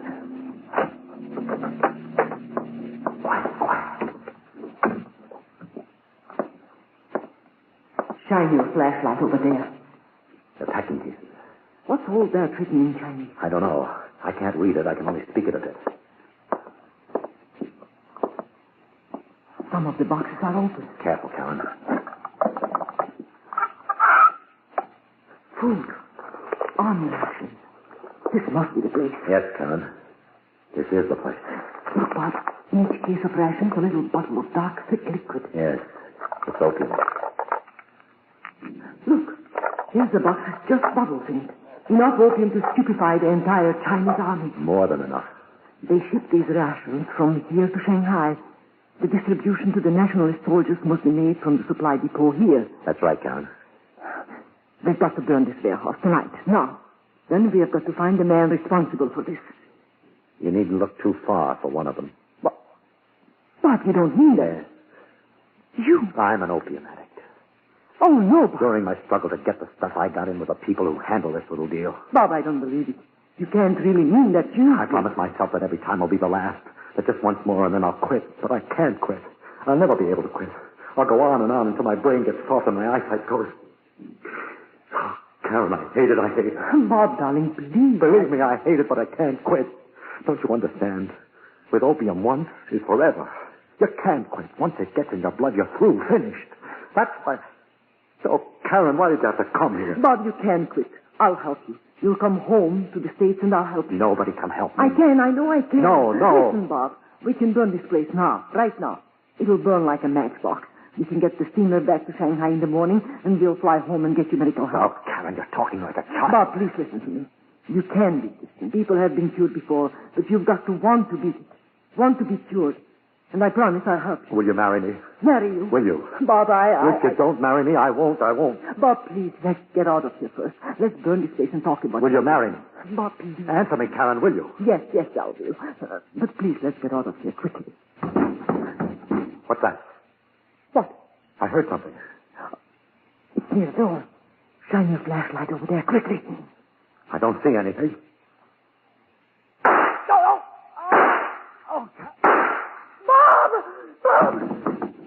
As the shots rang out, I jumped behind a pile of cases. The flashlight Bob had held had been the only light in the warehouse. He had been a perfect target. The shots had come from the door. I stood there helpless, terrified, as I heard the slow, deliberate footsteps of an unknown killer drawing closer, closer. As Bob had fallen, the flashlight dropped from his hand. It beamed through an eerie circle of blinding light on the opposite wall. Into this beam, as an actor would appear before a spotlight, stepped a tremendous shadow, which instantly picked up the flashlight. Who is it? Who is it? The flashlight began to play around the warehouse. I crouched behind a packing case, watching this ghostly stinger of light pick out tires, machinery parts wrapped in canvas, gasoline drums, and case after case of opium. It moved towards where I was hiding. Slowly, relentlessly. Baroness, I know you're in there. Come out. It's only a matter of time until... Now stand up. Quickly. You maniac! You are with the communists? Yes. Someday we will have driven out the last traces of Western democracy. Then China will be able to take up true place in the communist world. Its people will be delivered from poverty and ruin. I will use opium. I will use anything to gain this end. Now, please, let us leave here quickly. I do not wish to harm you physically. Yes. Who the devil? Please give it to me. Senor, I'm going out of my mind. Out of 1,000 dollars. Don't shoot him. I have to have it. I have to have it. Get out. Shoot him. He was here before. He's harmless. He's on the door. Give it to me. Give it to me or I'll kill you. General Lung missed. The bullet hit a gasoline drum, and in an instant, one end of the warehouse was in flames. I stood there too horrified to move. Rage and murder were in the addict's dope-wracked eyes as he stumbled toward General Lung. An inhuman power filled his crazed mind. Get away! Get away! Give it to me! There were no bullets left in General Lung's gun. The doping fingers contracted in a death grip around the general's neck. Give it to me! Let go! Let go! His strangling hands gained strength as the general's fat body collapsed under the viciousness of his own selfless key. The three men fell to the floor.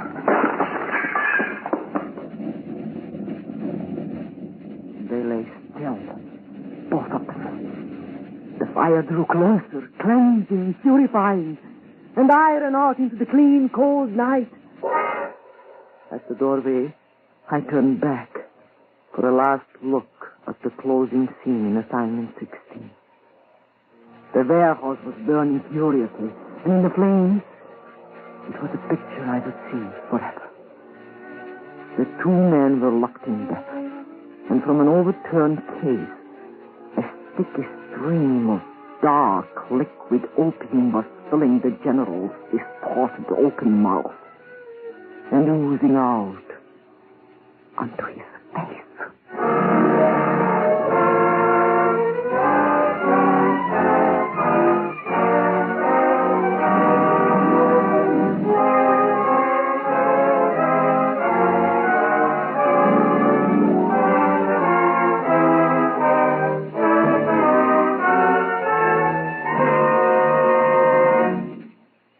Just heard Ilona Massey starring in NBC's transcribed series of intrigue and espionage, Top Secret. Here is Miss Massey with a preview of next week's story. Next week, a story that is strangely quiet, strangely ominous. A New York society woman with a background steeped in mystery turns traitor. The plan for sabotage. Next week on Top Secret.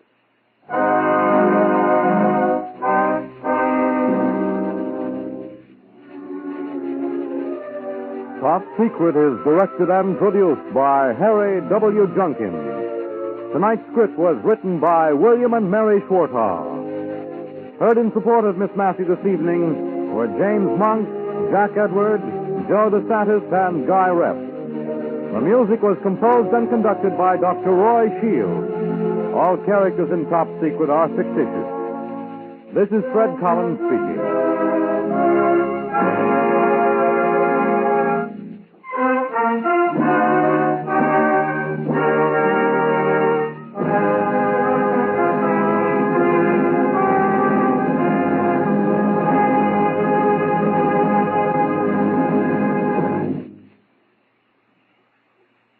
Robert Young inviting you to a story by Charles Boyer next on NBC.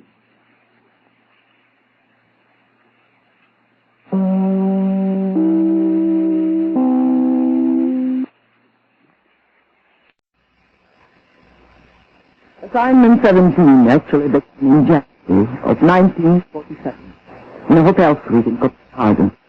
2 days before, on January the 26th, a Dutch plane had crashed, killing my dear friend, Prince Gustavus Adolphus of Sweden. And at the same time, in the career of the beautiful American soprano Grace Moore. I knew the story. I had the facts, but I had to prove. I had only obtained hate for the man responsible. His smugness, his fake, his brilliance. I hate myself in this hotel room on that 3 years ago and drinking his champagne.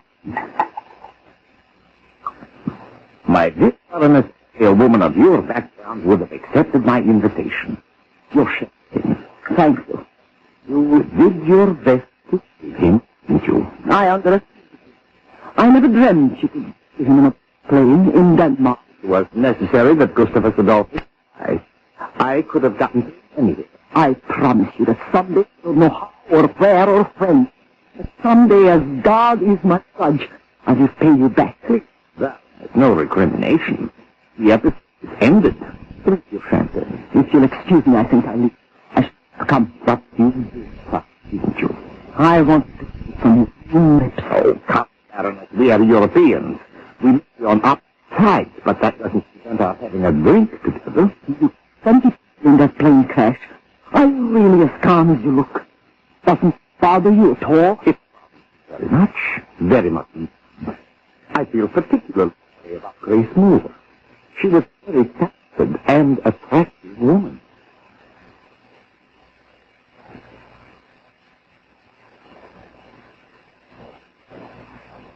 His name was Kurt Werder, and he was a monster of evil. 1 year later, I saw him in the Prague. It was March of 1948. And on the 10th of the month, Jan Masaryk had committed suicide. At least, the chest read, slain awesome. I believe otherwise. Because Kurt Werder was there. This I tried to kill him. Then to the evening halls where he was hiding and tried to kill him. Drop that gun, Baroness. Drop it or I break your Thank you. I swear to something. You takes me the rest of my life. You are a fool. Masaryk is afraid to live. He jumped out of that window himself. Yes. Swear that someday I'll kill you. I swear it. That will be difficult. Next assignment is in America. I'm marrying an American girl in the United States legation in Sofia. We are sailing for New York next Thursday.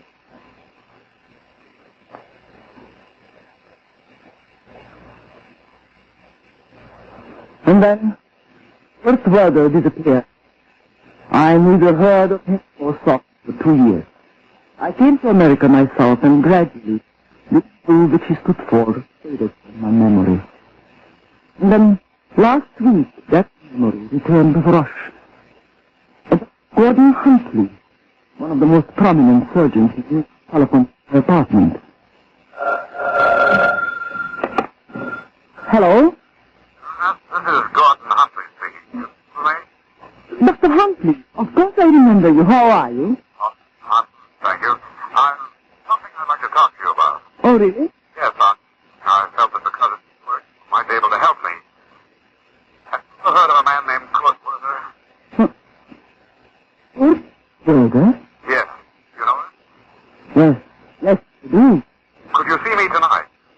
Certainly, where? Well, I have the house tonight. The station is 7, 8. Could you come at 7:15? 7:15 will be fine, Dr. Huntley. Office is 918 72nd Street. 918 77. I'll be there at 7:15.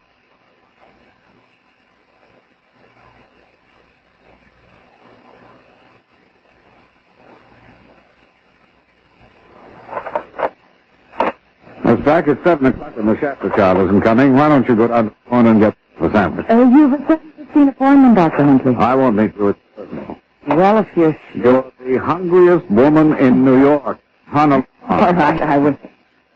Oh! Dr. Huntley, Yeah? did you have a patient last night after I left? What makes you think so? Because I distinctly remember emptying the fanny pail last night before I left, and this morning there was some soiled bags. I'll tell you that later. Of course, I didn't mean to imply that they... That's all right. Go out and have some supper and be back. Yes.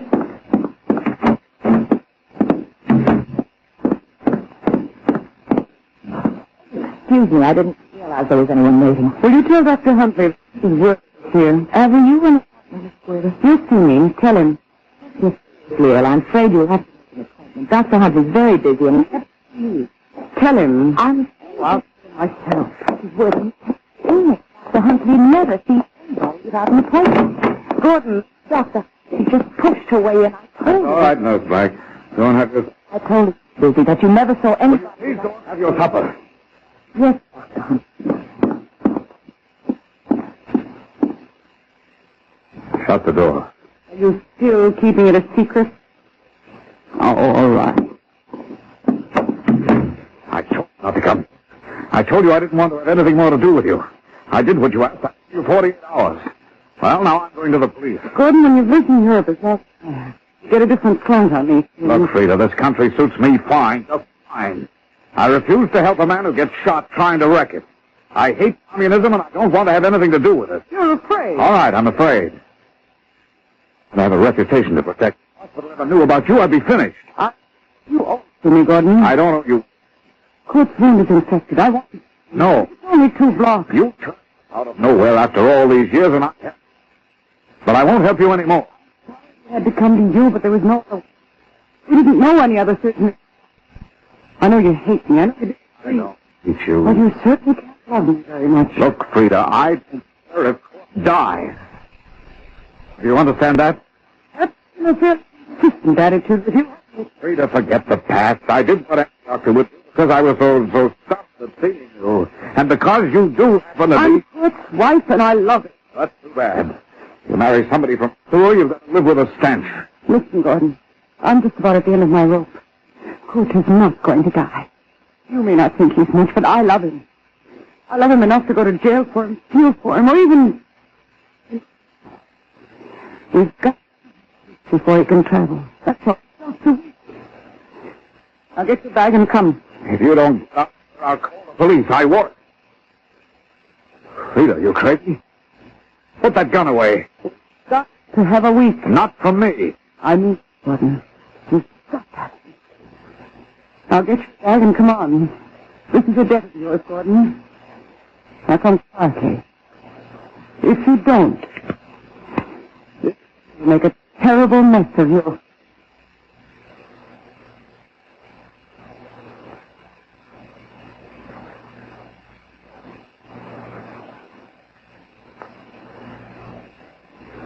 Baroness, I just don't understand it. I just don't understand where he could go. He always has office hours Tuesday night. Did he call the hospital? And his phone service and his hotel. And they haven't heard from him? Nobody has heard from him. Have you ever seen this brother before? No.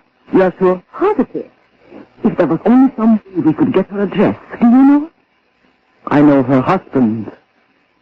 What's the connection with Dr. Hunter? I don't know. I only know that her husband is one of the most dangerous men in the world.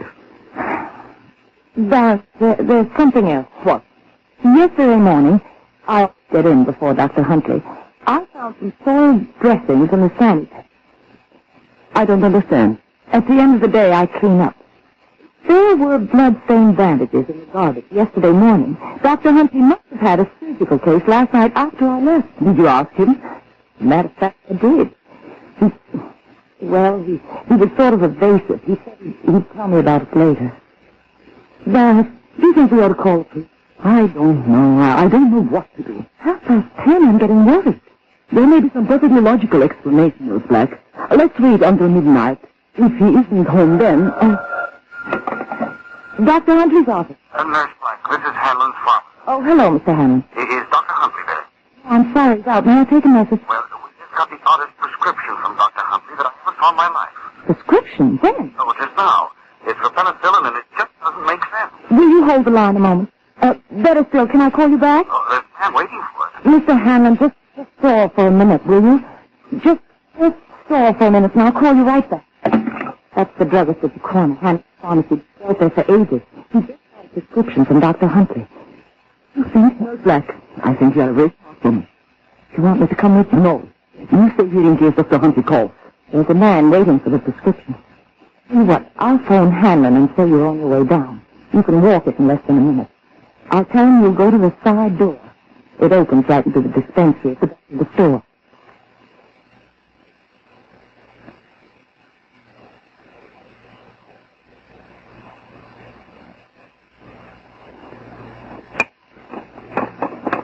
Is the man out there, Mr. Hunt? The red-haired fellow in the dark coat. Then just come in. And just before I telephoned Nurse Black. What did you tell him? I said it would take about 20 minutes to make up the prescription. He said he'd wait. Have you ever seen him before? I don't remember him. What's so odd about this prescription? There's no address on it, that's odd. Then the quantity. Tablets, penicillin, oral. 100 units, numero 5. 1 tablet 4 times daily. It doesn't make sense. That's 5 100-unit tablets. And there's no such thing as 100-unit tablets. Are you sure that's Dr. Huntley's writing? Oh, yes, I've been filling prescriptions for years. What's your usual penicillin prescription? Well, it varies. Supposing you give him 20 tablets of 100,000 units each. Well, I don't know. Mr. Hanlon, believe me, we are dealing with something big here. Please do as I ask. Make up a prescription and give it to that man. Well, what are you going to do? I am going to follow him. Dr. Huntley is in trouble.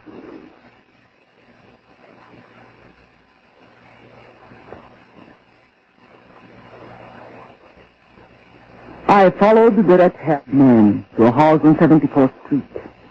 Down at the very end, it was a remodeled bronze stone, solid and silent. The street was dark. A few feet away, the black waters of the East River glistened easily. There were stone steps to the door, which was well above street level. The man went up the steps, and there was a momentary flash of light as the door opened.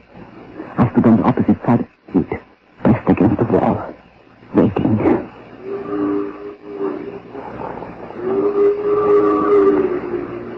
A boat slid by on the black oil of the East River. Otherwise, the night was dark and almost deathfully still. I crossed the street and silently crept up the stairs of the brownstone house. My leaning was allowed over the stone railing. I could just see beneath the brown blind in the front window. I could see one hand holding tightly the revolver. I could see Dr. Huntley bending over a man lying on a couch. When Dr. Huntley stood up, I was looking straight into the eyes of Kurt Werder. This was all I needed. He was wanted on no less than 16 separate charges, and I knew where he was. A telephone call and Kurt Werder would be arrested. In my heart there was a tremendous feeling of excitement and triumph. At last, after all these years, I had him trapped. At last he would pay for his crimes, the murders and the sabotage. In the darkness, I turned and started soundlessly down the street. And then, as always happened with this man, almost as though some cruel fate was protecting him, I stepped on something that was soft. There was a furious rush of fear against my leg.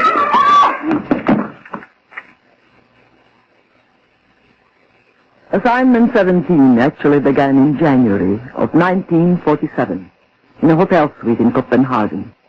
2 days before, on January the 26th, a Dutch plane had crashed, killing my dear friend, Prince Gustavus Adolphus of Sweden, and at the same time ending the career of the beautiful American soprano Grace Moore. I knew the story. I had the facts, but I had no proof. I had only a burning hate for the man responsible. I hated his smugness, his safety, his brilliance. I hated myself for coming to his hotel room on that day 3 years ago and drinking his imported champagne. My dear Baroness, only a woman of your background would have accepted my invitation. Your champagne. Thank you. You did your best to save him, didn't you? I underestimated you. I never dreamt you could get to him on a Dutch plane in Denmark. It was necessary that Gustavus Adolphus die. I could have gotten to him anywhere. I promise you that someday, I don't know how or where or when, but someday, as God is my judge, I will pay you back. Please, Baroness, no recriminate. The episode is ended. Drink your champagne. If you'll excuse me, I think I shouldn't have come. But you did come, didn't you? I wanted to kiss your own lips. Oh, come, Baroness, we are Europeans. We may be on opposite sides, but that doesn't prevent our having a drink together. You killed 20 people in that plane crash. Are you really as calm as you look? Doesn't it bother you at all? It bothers me very much. Very much indeed. I feel particularly sorry about Grace Moore. She was a very talented and attractive woman.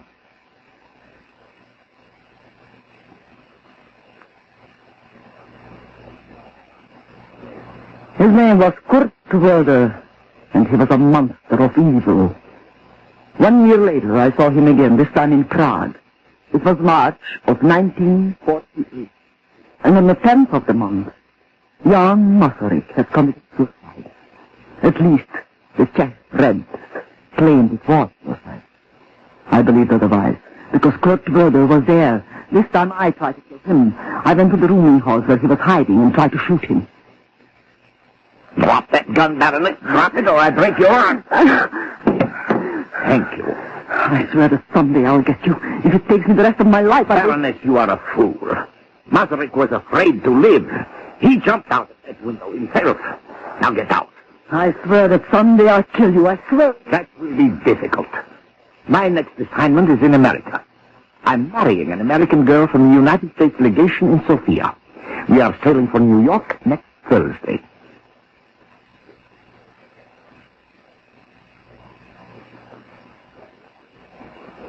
And then Kurt Werder disappeared. I neither heard of him nor saw him for 2 years. I came to America myself, and gradually the evil faded from my memory. And then last week, that memory returned with a rush.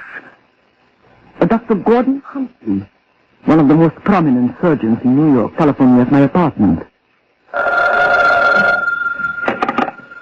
Hello? Baroness, this is Gordon Huntley speaking. Do you remember me? Dr. Huntley, of course I remember you. How are you? Oh, I'm fine, thank you. I've something I'd like to talk to you about. Oh, really? Yes, I felt that because of your work, you might be able to help me. Have you ever heard of a man named Kurt Werther? Kurt Werther? Yes. Do you know him? Yes. Yes, I do. Could you see me tonight? Certainly. Where? Well, I have office hours tonight. Let me see. Patient at 7, another one at 8. Could you come at 7:15? 7:15 will be fine, Dr. Huntley. Good. My office is 918 East 72nd Street. 918 East 72nd. I'll be there at 7:15.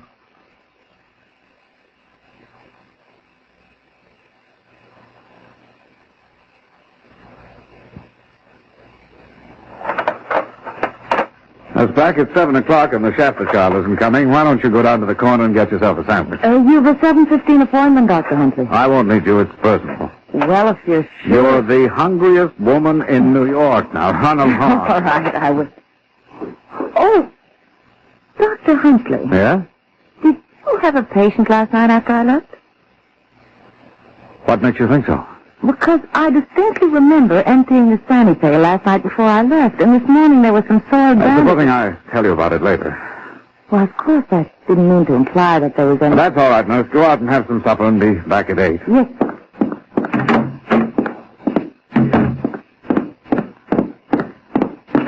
Oh, excuse me. I didn't realize there was anyone waiting. Will you tell Dr. Huntley that Mrs. Werther is here? Have you an appointment, Mrs. Werther? He'll see me. Tell him. Unless you're seriously ill, I'm afraid you'll have to make an appointment. Dr. Huntley's very busy and he'll see me. Just tell him. I'm afraid. Oh, I'll tell him myself. Mrs. Werther, you can't go in there. Dr. Huntley never sees anybody without an appointment.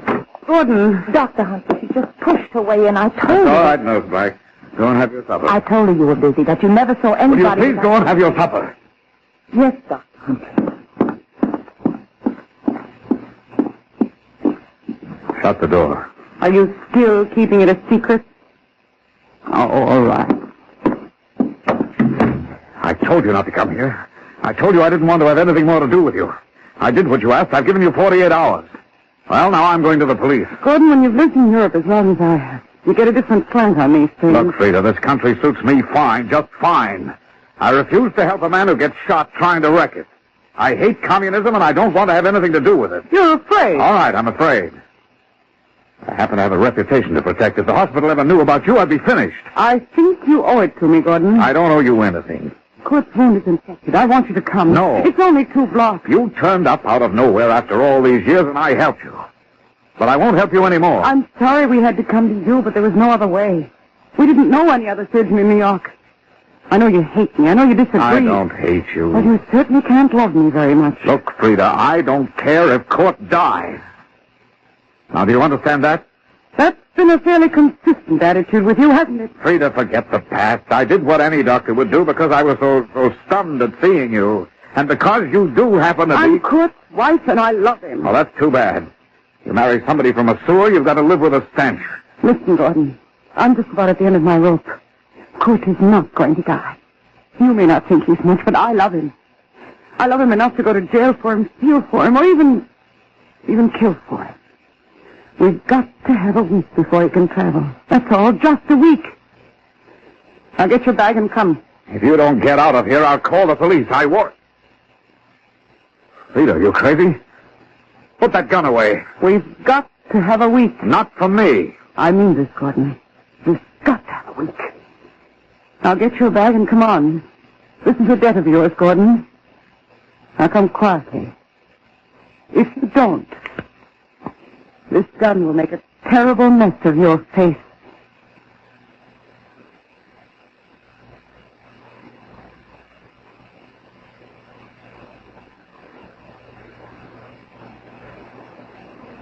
There. Baroness, I just don't understand it. I just don't understand where he could go. He always has office hours Tuesday night. Did you call the hospital? And his phone service and his hotel. And they haven't heard from him? Nobody has heard from him. Have you ever seen this Mrs. Werther before? No.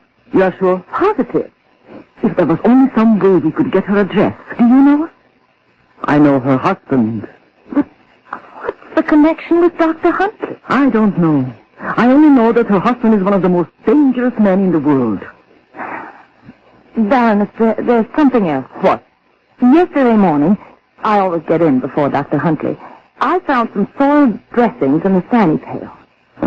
I don't understand. At the end of the day, I clean up. If there were blood-stained bandages in the garbage yesterday morning, Dr. Huntley must have had a surgical case last night after I left. Did you ask him? As a matter of fact, I did. He was sort of evasive. He said he'd tell me about it later. Baroness, do you think we ought to call the police? I don't know. I don't know what to do. 10:30, I'm getting worried. There may be some perfectly logical explanation, Nurse Black. Let's wait until midnight. If he isn't home then...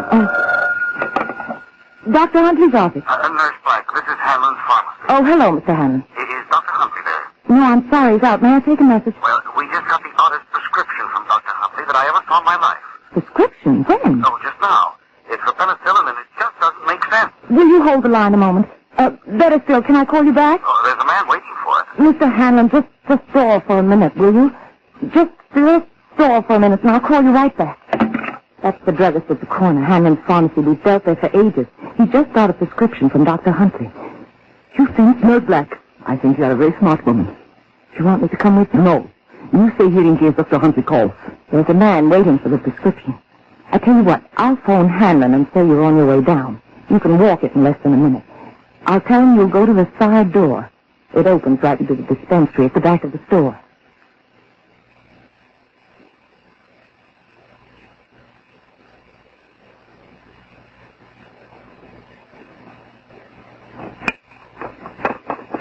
Is that the man out there, Mr. Hanlon? The red-haired fellow in the dark coat. When did he come in? And just before I telephoned Nurse Black. What did you tell him? I said it would take about 20 minutes to make up a prescription. He said he'd wait. Have you ever seen him before? I don't remember him. What's so odd about this prescription? There's no address on it, that's odd. And then the quantity. Tablets, penicillin, oral. 100 units in numero 5. 1 tablet 4 times daily. It doesn't make sense. That's 5 100-unit tablets. And there's no such thing as a 100-unit tablet. Are you sure that's Dr. Huntley's writing? Oh, yes. I've been filling his prescriptions for years. What's your usual penicillin prescription? Well, it varies. Supposing you give him 20 tablets of 100,000 units each. I don't know. Mr. Hanlon, believe me, you are dealing with something big here. Please do as I ask. Make up a prescription and give it to that man. And what are you going to do? I am going to follow him. Dr. Huntley is in trouble.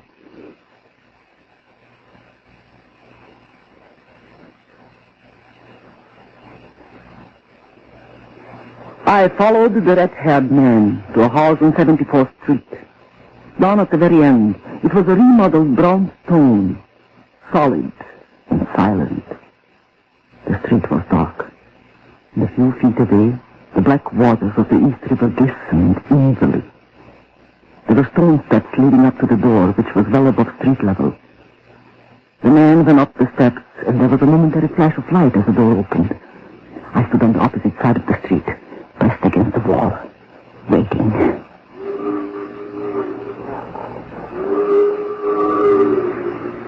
A boat slid by on the black oil of the East River.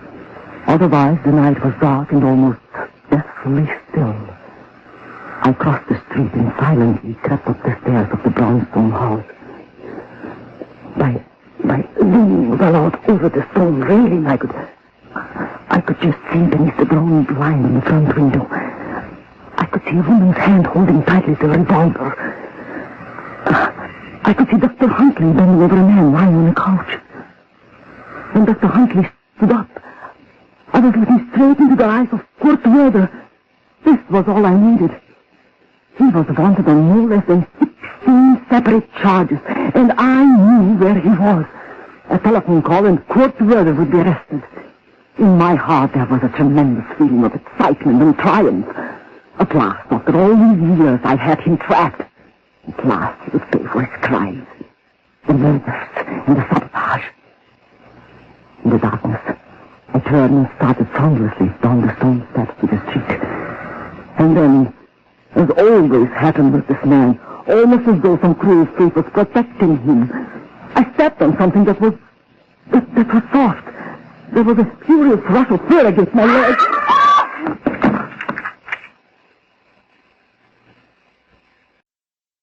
This story is Top Secret.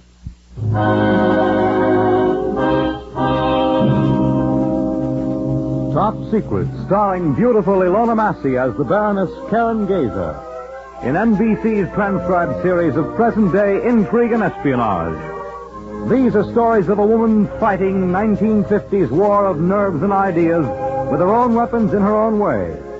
Tonight, as Assignment 17, A Plan for Sabotage. A story until now of Top Secret.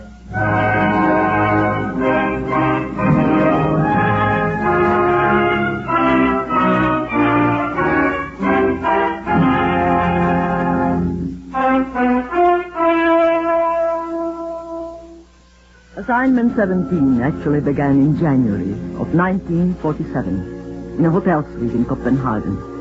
2 days before, on January the 26th, a Dutch plane had crashed, killing my dear friend, Prince Gustavus Adolphus of Sweden, and at the same time ending the career of the beautiful American soprano Grace Moore. I knew the story. I had the facts, but I had no proof. I had only a burning hate for the man responsible.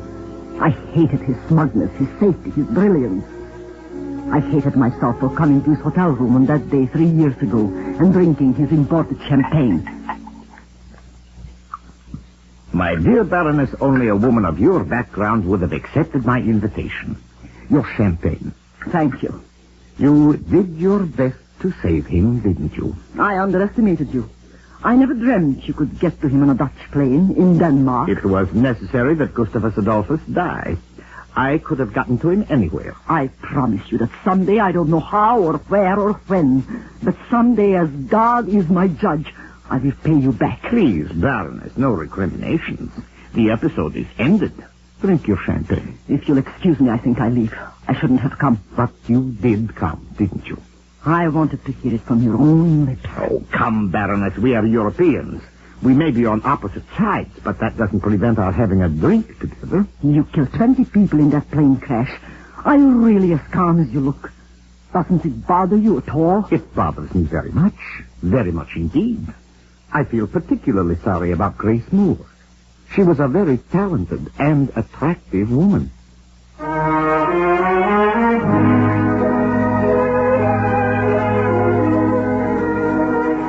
His name was Kurt Werder, and he was a monster of evil. 1 year later, I saw him again, this time in Prague. It was March of 1948, and on the 10th of the month, Jan Masaryk had committed suicide. At least, the Czech Press claimed it was suicide. I believed otherwise, because Kurt Werder was there. This time I tried to kill him. I went to the rooming house where he was hiding and tried to shoot him. Drop that gun, Baroness. Drop it or I break your arm. Thank you. I swear that someday I'll get you. If it takes me the rest of my life, Baroness, you are a fool. Masaryk was afraid to live. He jumped out of that window himself. Now get out. I swear that someday I'll kill you. I swear it. That will be difficult. My next assignment is in America. I'm marrying an American girl from the United States legation in Sofia. We are sailing for New York next Thursday.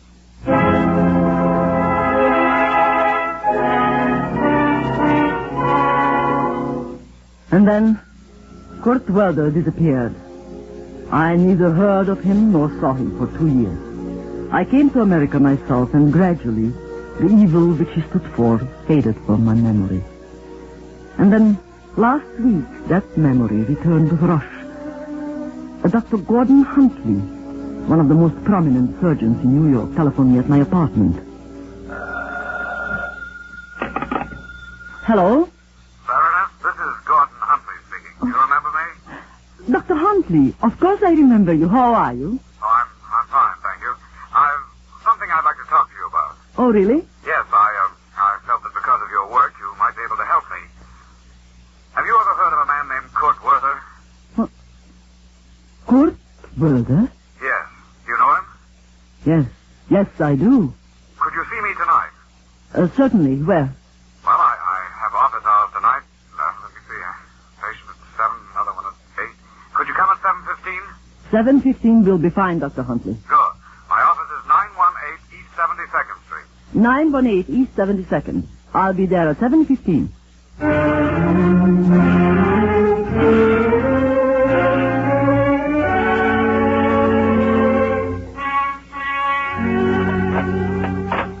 Sprack, it's 7 o'clock and the Shafter child isn't coming. Why don't you go down to the corner and get yourself a sandwich? You've a 7:15 appointment, Dr. Huntley. I won't need you. It's personal. Well, if you're sure... You're the hungriest woman in New York. Now, run along. All right, I will. Oh, Dr. Huntley. Yeah? Did you have a patient last night after I left? What makes you think so? Because I distinctly remember emptying the Sandy pail last night before I left, and this morning there was some soiled bandages. Supposing I tell you about it later. Well, of course, I didn't mean to imply that there was any... Well, that's all right, nurse. Go out and have some supper and be back at 8. Yes.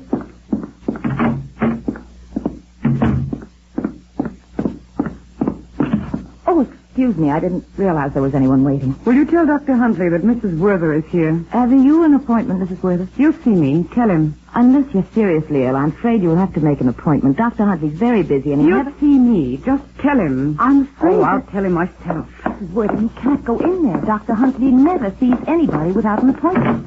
Gordon. Dr. Huntley, she just pushed her way in. I told her... That's all right, Nurse Black. Go and have your supper. I told her you were busy, that you never saw anybody... Will you please without... go and have your supper? Yes, Dr. Huntley. Shut the door. Are you still keeping it a secret? Oh, all right. I told you not to come here. I told you I didn't want to have anything more to do with you. I did what you asked. I've given you 48 hours. Well, now I'm going to the police. Gordon, when you've lived in Europe as long as I have, you get a different slant on these things. Look, Frida, this country suits me fine, just fine. I refuse to help a man who gets shot trying to wreck it. I hate communism, and I don't want to have anything to do with it. You're afraid. All right, I'm afraid. I happen to have a reputation to protect. If the hospital ever knew about you, I'd be finished. I think you owe it to me, Gordon. I don't owe you anything. Kurt's wound is infected. I want you to come. No. It's only 2 blocks. You turned up out of nowhere after all these years, and I helped you. But I won't help you anymore. I'm sorry we had to come to you, but there was no other way. We didn't know any other surgeon in New York. I know you hate me. I know you disagree. I don't hate you. Well, you certainly can't love me very much. Look, Frida, I don't care if Kurt dies. Now, do you understand that? That's been a fairly consistent attitude with you, hasn't it? Frida, forget the past. I did what any doctor would do because I was so stunned at seeing you. And because you do happen to be... I'm Kurt's wife, and I love him. Well, that's too bad.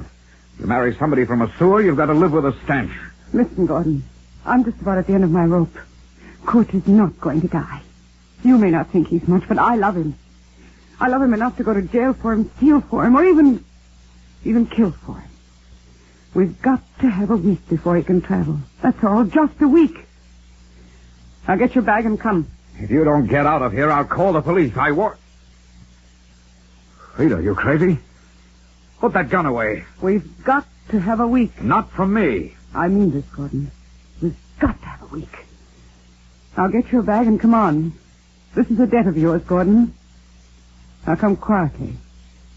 If you don't, this gun will make a terrible mess of your face.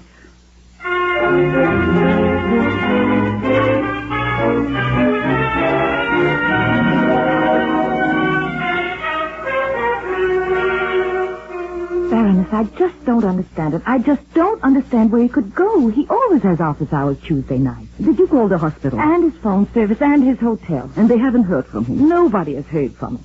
Have you ever seen this Mrs. Werther before? No. You're sure? Positive. If there was only some way we could get her address. Do you know her? I know her husband.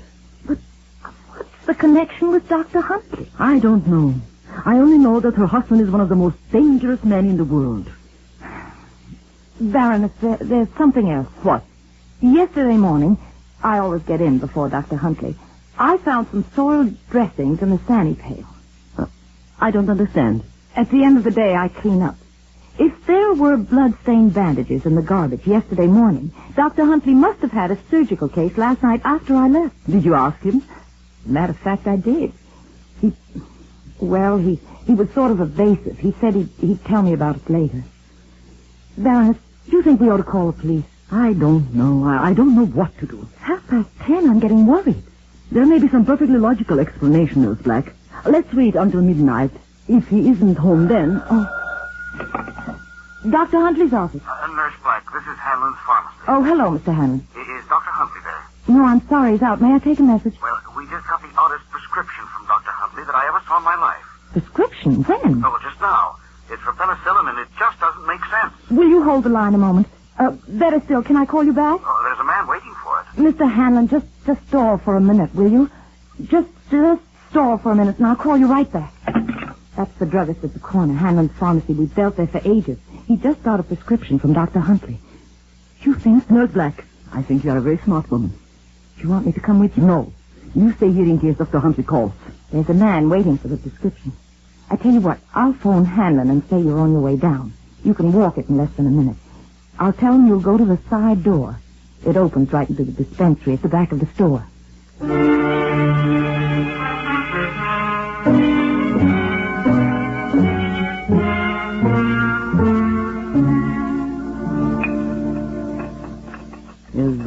That's the man out there, Mr. Hanlon? The red-haired fellow in the dark coat. When did he come in? Just before I telephoned Nurse Black. What did you tell him? I said it would take about 20 minutes to make up a prescription. He said he'd wait. Have you ever seen him before? I don't remember him. What's so odd about this prescription? There's no address on it. That's odd. And then the quantity. Tablets, penicillin, oral. 100 units in numero 5. 1 tablet 4 times daily. It doesn't make sense.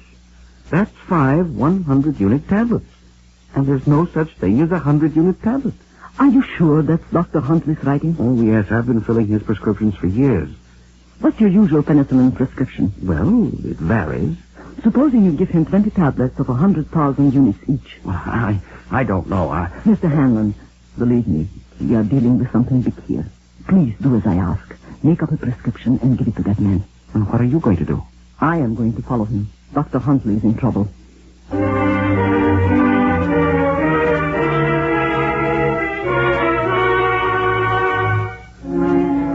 I followed the red-haired man to a house on 74th Street.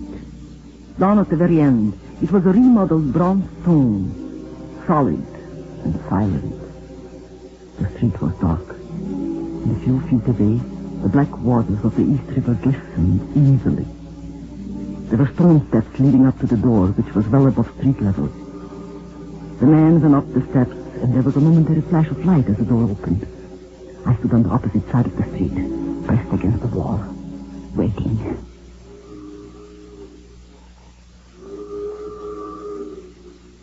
Both, otherwise the night was dark and almost desolately still. I crossed the street and silently crept up the stairs of the brownstone house. By leaning well out over the stone railing, I could just see beneath the drawn blind on the front window. I could see a woman's hand holding tightly to a revolver. I could see Dr. Huntley bending over a man lying on a couch. When Dr. Huntley stood up, I was looking straight into the eyes of Kurt Werder. This was all I needed. He was wanted on no less than 16 separate charges, and I knew where he was. A telephone call and Kurt Werder would be arrested. In my heart there was a tremendous feeling of excitement and triumph. At last, after all these years, I had him trapped. At last he would pay for his crimes. The murders and the sabotage. In the darkness, I turned and started soundlessly down the stone steps to the street. And then, as always happened with this man, almost as though some cruel fate was protecting him, I stepped on something that was soft. There was a furious rush of fur against my leg.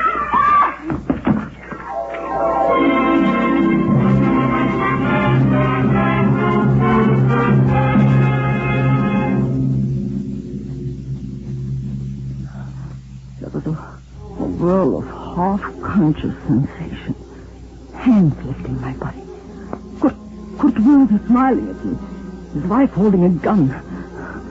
I was carried down stone stairs to a damp, musty cellar where the air was foul and evil.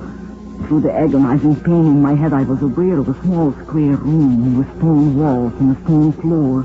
Through the midst, I could hear Dr. Huntley speaking to me. Now, just take it easy, Baroness. You're all right. Oh, Dr. Huntley, what happened? We fell down the front steps of this house. Hit your head.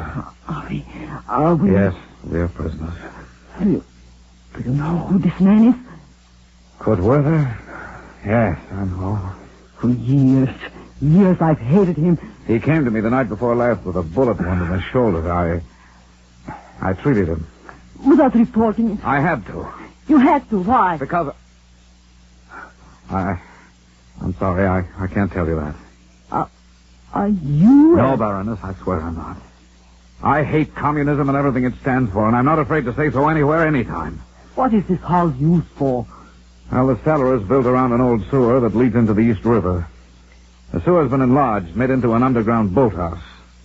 They have a launch out there. I heard it go out last night. A launch? Yes, a big one. It's got 4 16-cylinder engines, Fritz told me. What else? Well, there's a printing press and a complete set of plates for forging U.S. passports, visas, and naturalization papers. They bring people in, supposedly refugees. Actually, spies. Werther and his wife. Yes. And Werther was shot. Trying to get away from the police. And you didn't report this? I couldn't. Why? I can't tell you that. Is Werther blackmailing you? No. Did you know him in Europe? No. His wife, perhaps. Did you know her? She's an American. She used to work in the legation in Sofia. I don't want to discuss Mrs. Werther, Baroness. I'm sorry. Is Kurt Werther badly hurt? No, he's all right now. You know how penicillin acts on infection in a gun wound. We've got to get out of here. Baroness, we're in the basement. Stone walls. That's an oak door 3 inches thick. Dr. Huntley, Kurt Werther has murdered more than 100 people. If we don't get out of this house, he'll kill us.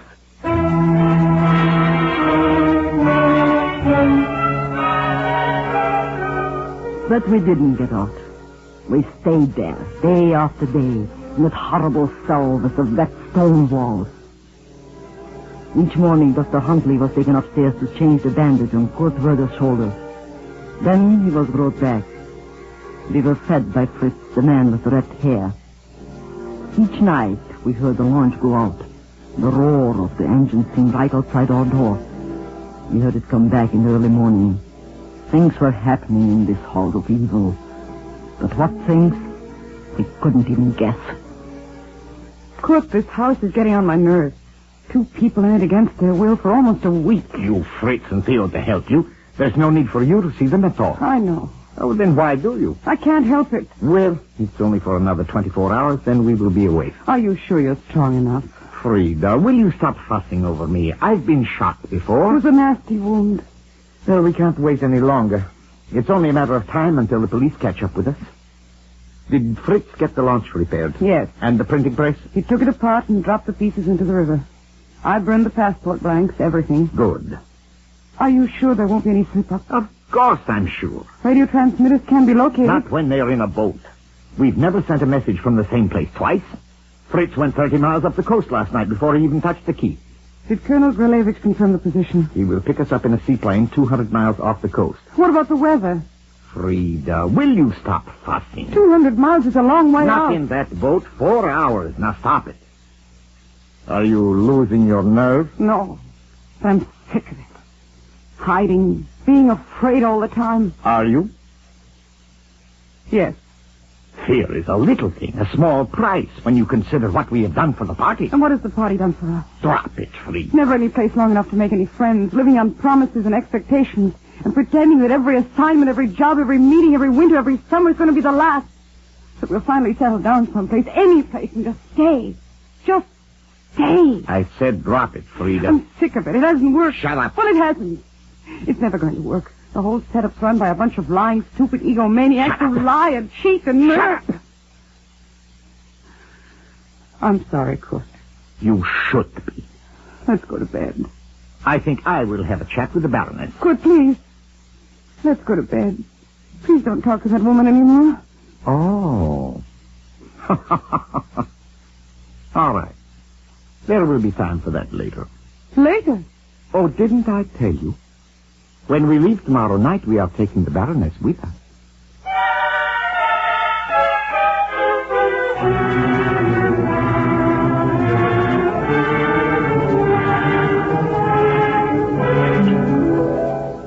Finished eating, Baroness?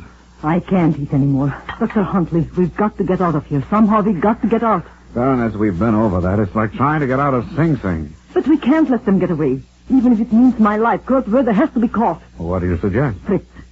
He'll come back for the tray. We'll rush him. He's got a gun and he weighs at least 200 pounds. Besides, if they're leaving tonight, we'll be out of this in the morning. You will be. I won't. What do you mean? Kurt Werder is taking me with him. He's what? Yes. He told me. They are being picked up by a seaplane at sea. Dr. Huntley, we can't let this man escape. Believe me, we can't. Please help me, please. All right. We'll try it. Fritz will come for the tray and pick it up.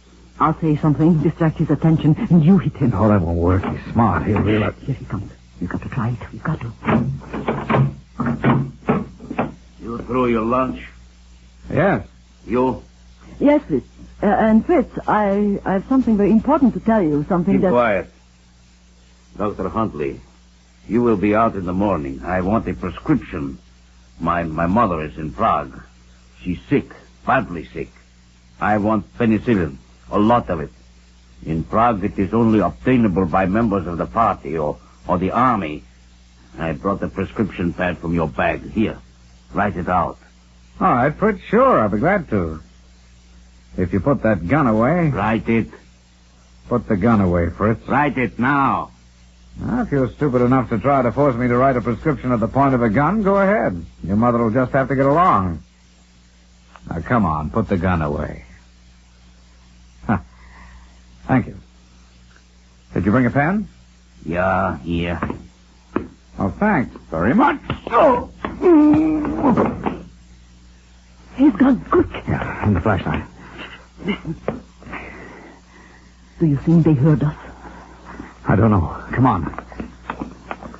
Lock the door. Yes. Now what? Shine your flashlight along there. This passage goes up into the house. If we never make it, we'll have to try to get out by the water. We can't be more than 50 feet from the East River. All right. Watch your head. Ceiling gets lower here. It is a sewer. It's built larger to hold that boat. Do you see it? Shine the flashlight down. There it is. Yeah. You hold the flashlight. I'll see if I can start it. Yes, but be careful. There's no key. Maybe it isn't locked. If those 4 engines start at once, they'll hear us in Macy's. Try it. Yeah, the ignition's locked.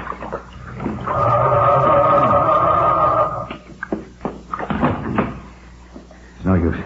We'll have to swim for it. In that? Sewage will wash off. Bullets won't.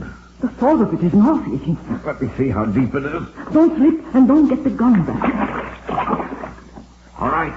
It's only up to my chest. Come on. Pass me the flashlight. Hurry! Hurry! Take my hand.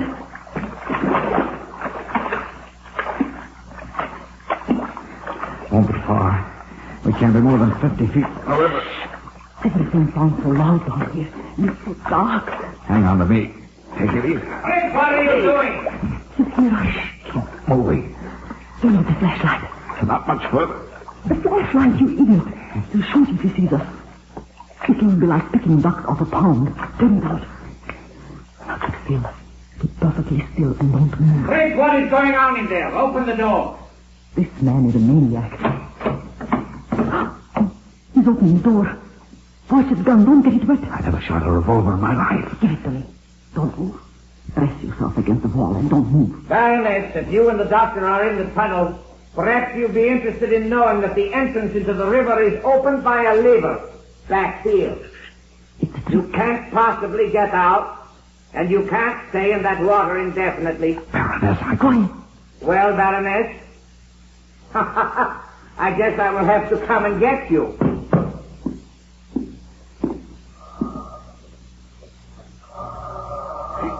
He's coming after us in the boat. Shoot for the searchlight. Shoot for the searchlight. Yes. Did you hit him? No, I hit the searchlight. Listen. I couldn't have hit him, too. Something happened to him. It's a trick. I know it's a trick. We can't stay in this water forever. If we can't get to the river, we'll have to go back. Don't move. Let's go back. You follow the opposite wall. I'll follow this one. And be quiet, very quiet. Right. Lights! Somebody turned the lights on from upstairs. Hurry! Hurry! They're almost there. He's in the boat. Watch out! Don't shoot him! You killed him. Help me up. Two of them. Two of them, Madame. Will you help me up and stop talking? All right. Lean on my shoulder. Be careful. Hurry. Can you make it? Yes. Baroness, listen. What? If Frida comes down here, please don't hurt her. What? What's happened? What's all the shooting? Don't move, Mrs. Werther. Drop that gun. Frida, listen.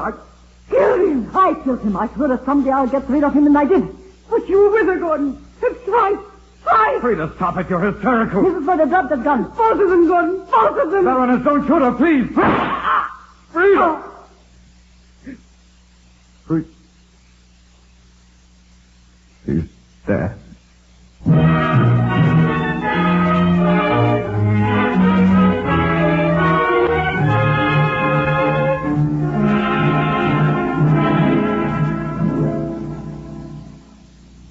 Dr. Huntley, I knew there was something between you and Mrs. Werther. That's why I wouldn't let Mr. Hanlon go to police. Thank you, Nurse Black. If the relationship between Frida and me were made public, I'd be ruined professionally. This way I can keep it quiet. Is the Baroness outside? Yes. Ask her to come in, please. Yes, Dr. Huntley. Oh, Frida, I'm so sorry. Good morning, Dr. Huntley. How do you feel? I'm all right, Baroness. How about you? Everything is cleaned up. They were smuggling in aliens. A lot of the records were found. And most of the people will be rounded up. Fritz and the other men are in jail. They are burying Kurt Werther tomorrow. I understand you requested custody of Mrs. Werther's body. Yes. Why? And why were you so concerned about her in the tunnel? Because I was responsible for the death of both of her husbands. Because what? I performed an operation on her first husband, and he died on the operating table. She was very bitter about it. And, in a way, I was responsible for Werther, too. If it hadn't been for me, you wouldn't have caught up with him. She was a spy, a traitor. She deserved to die. I know. But you see, I loved her. I felt responsible for her. You were in love with her? I didn't say that. But I don't understand. Baroness Frida Werther was... She was my sister.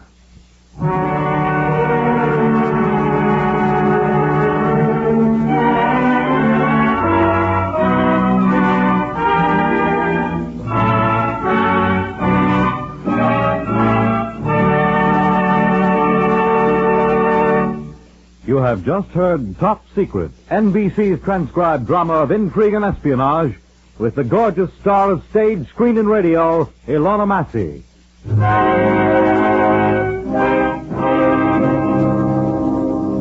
Top Secret was written, directed, and produced by Harry W. Junkin. Heard in support of Miss Massey tonight were Ian Martin, Inga Adams, Carl Emery, Louis Van Ruten, and Connie Lemke. The music was composed and conducted by Dr. Roy Shields. This is Fred Collins speaking.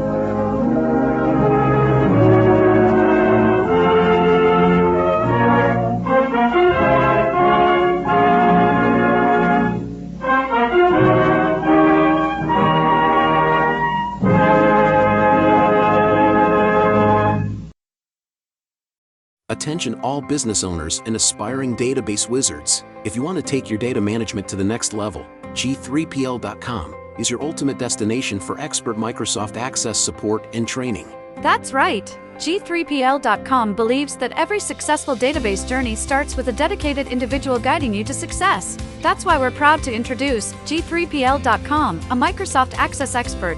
Whether you're just starting or looking to enhance your access skills, G3PL.com's personalized training will set you on the path to mastery. G3PL will be with you every step of the way, providing hands-on guidance and real-world examples. But don't just take our word for it. Hear what a satisfied client has to say. Thanks to G3PL.com, I've become a Microsoft Access Pro. The personalized training was exactly what I needed. I learned to create and optimize databases, run powerful queries, and automate tasks with VBA. Now, I'm confidently handling complex projects with ease. It doesn't stop there. G3PL.com is your go-to for top-notch support and solutions. Exactly. If you're struggling with your existing database, G3PL will troubleshoot, optimize, and fine-tune it to perfection. G3PL.com designed a custom database that transformed our business operations. We needed a streamlined system to manage our services and customer data. Their expertise delivered a tailor-made solution that exceeded our expectations. I can't thank them enough. G3PL.com understands that every project is unique, and we're here to offer individualized attention to your specific needs. So, why wait? Take the leap into the world of Microsoft Access Excellence with G3PL.com. Contact G3PL today and embark on your database journey with an access expert. Send an email to db@g3pl.net or call 615-420-2040 and ask for Mark to learn more and get started.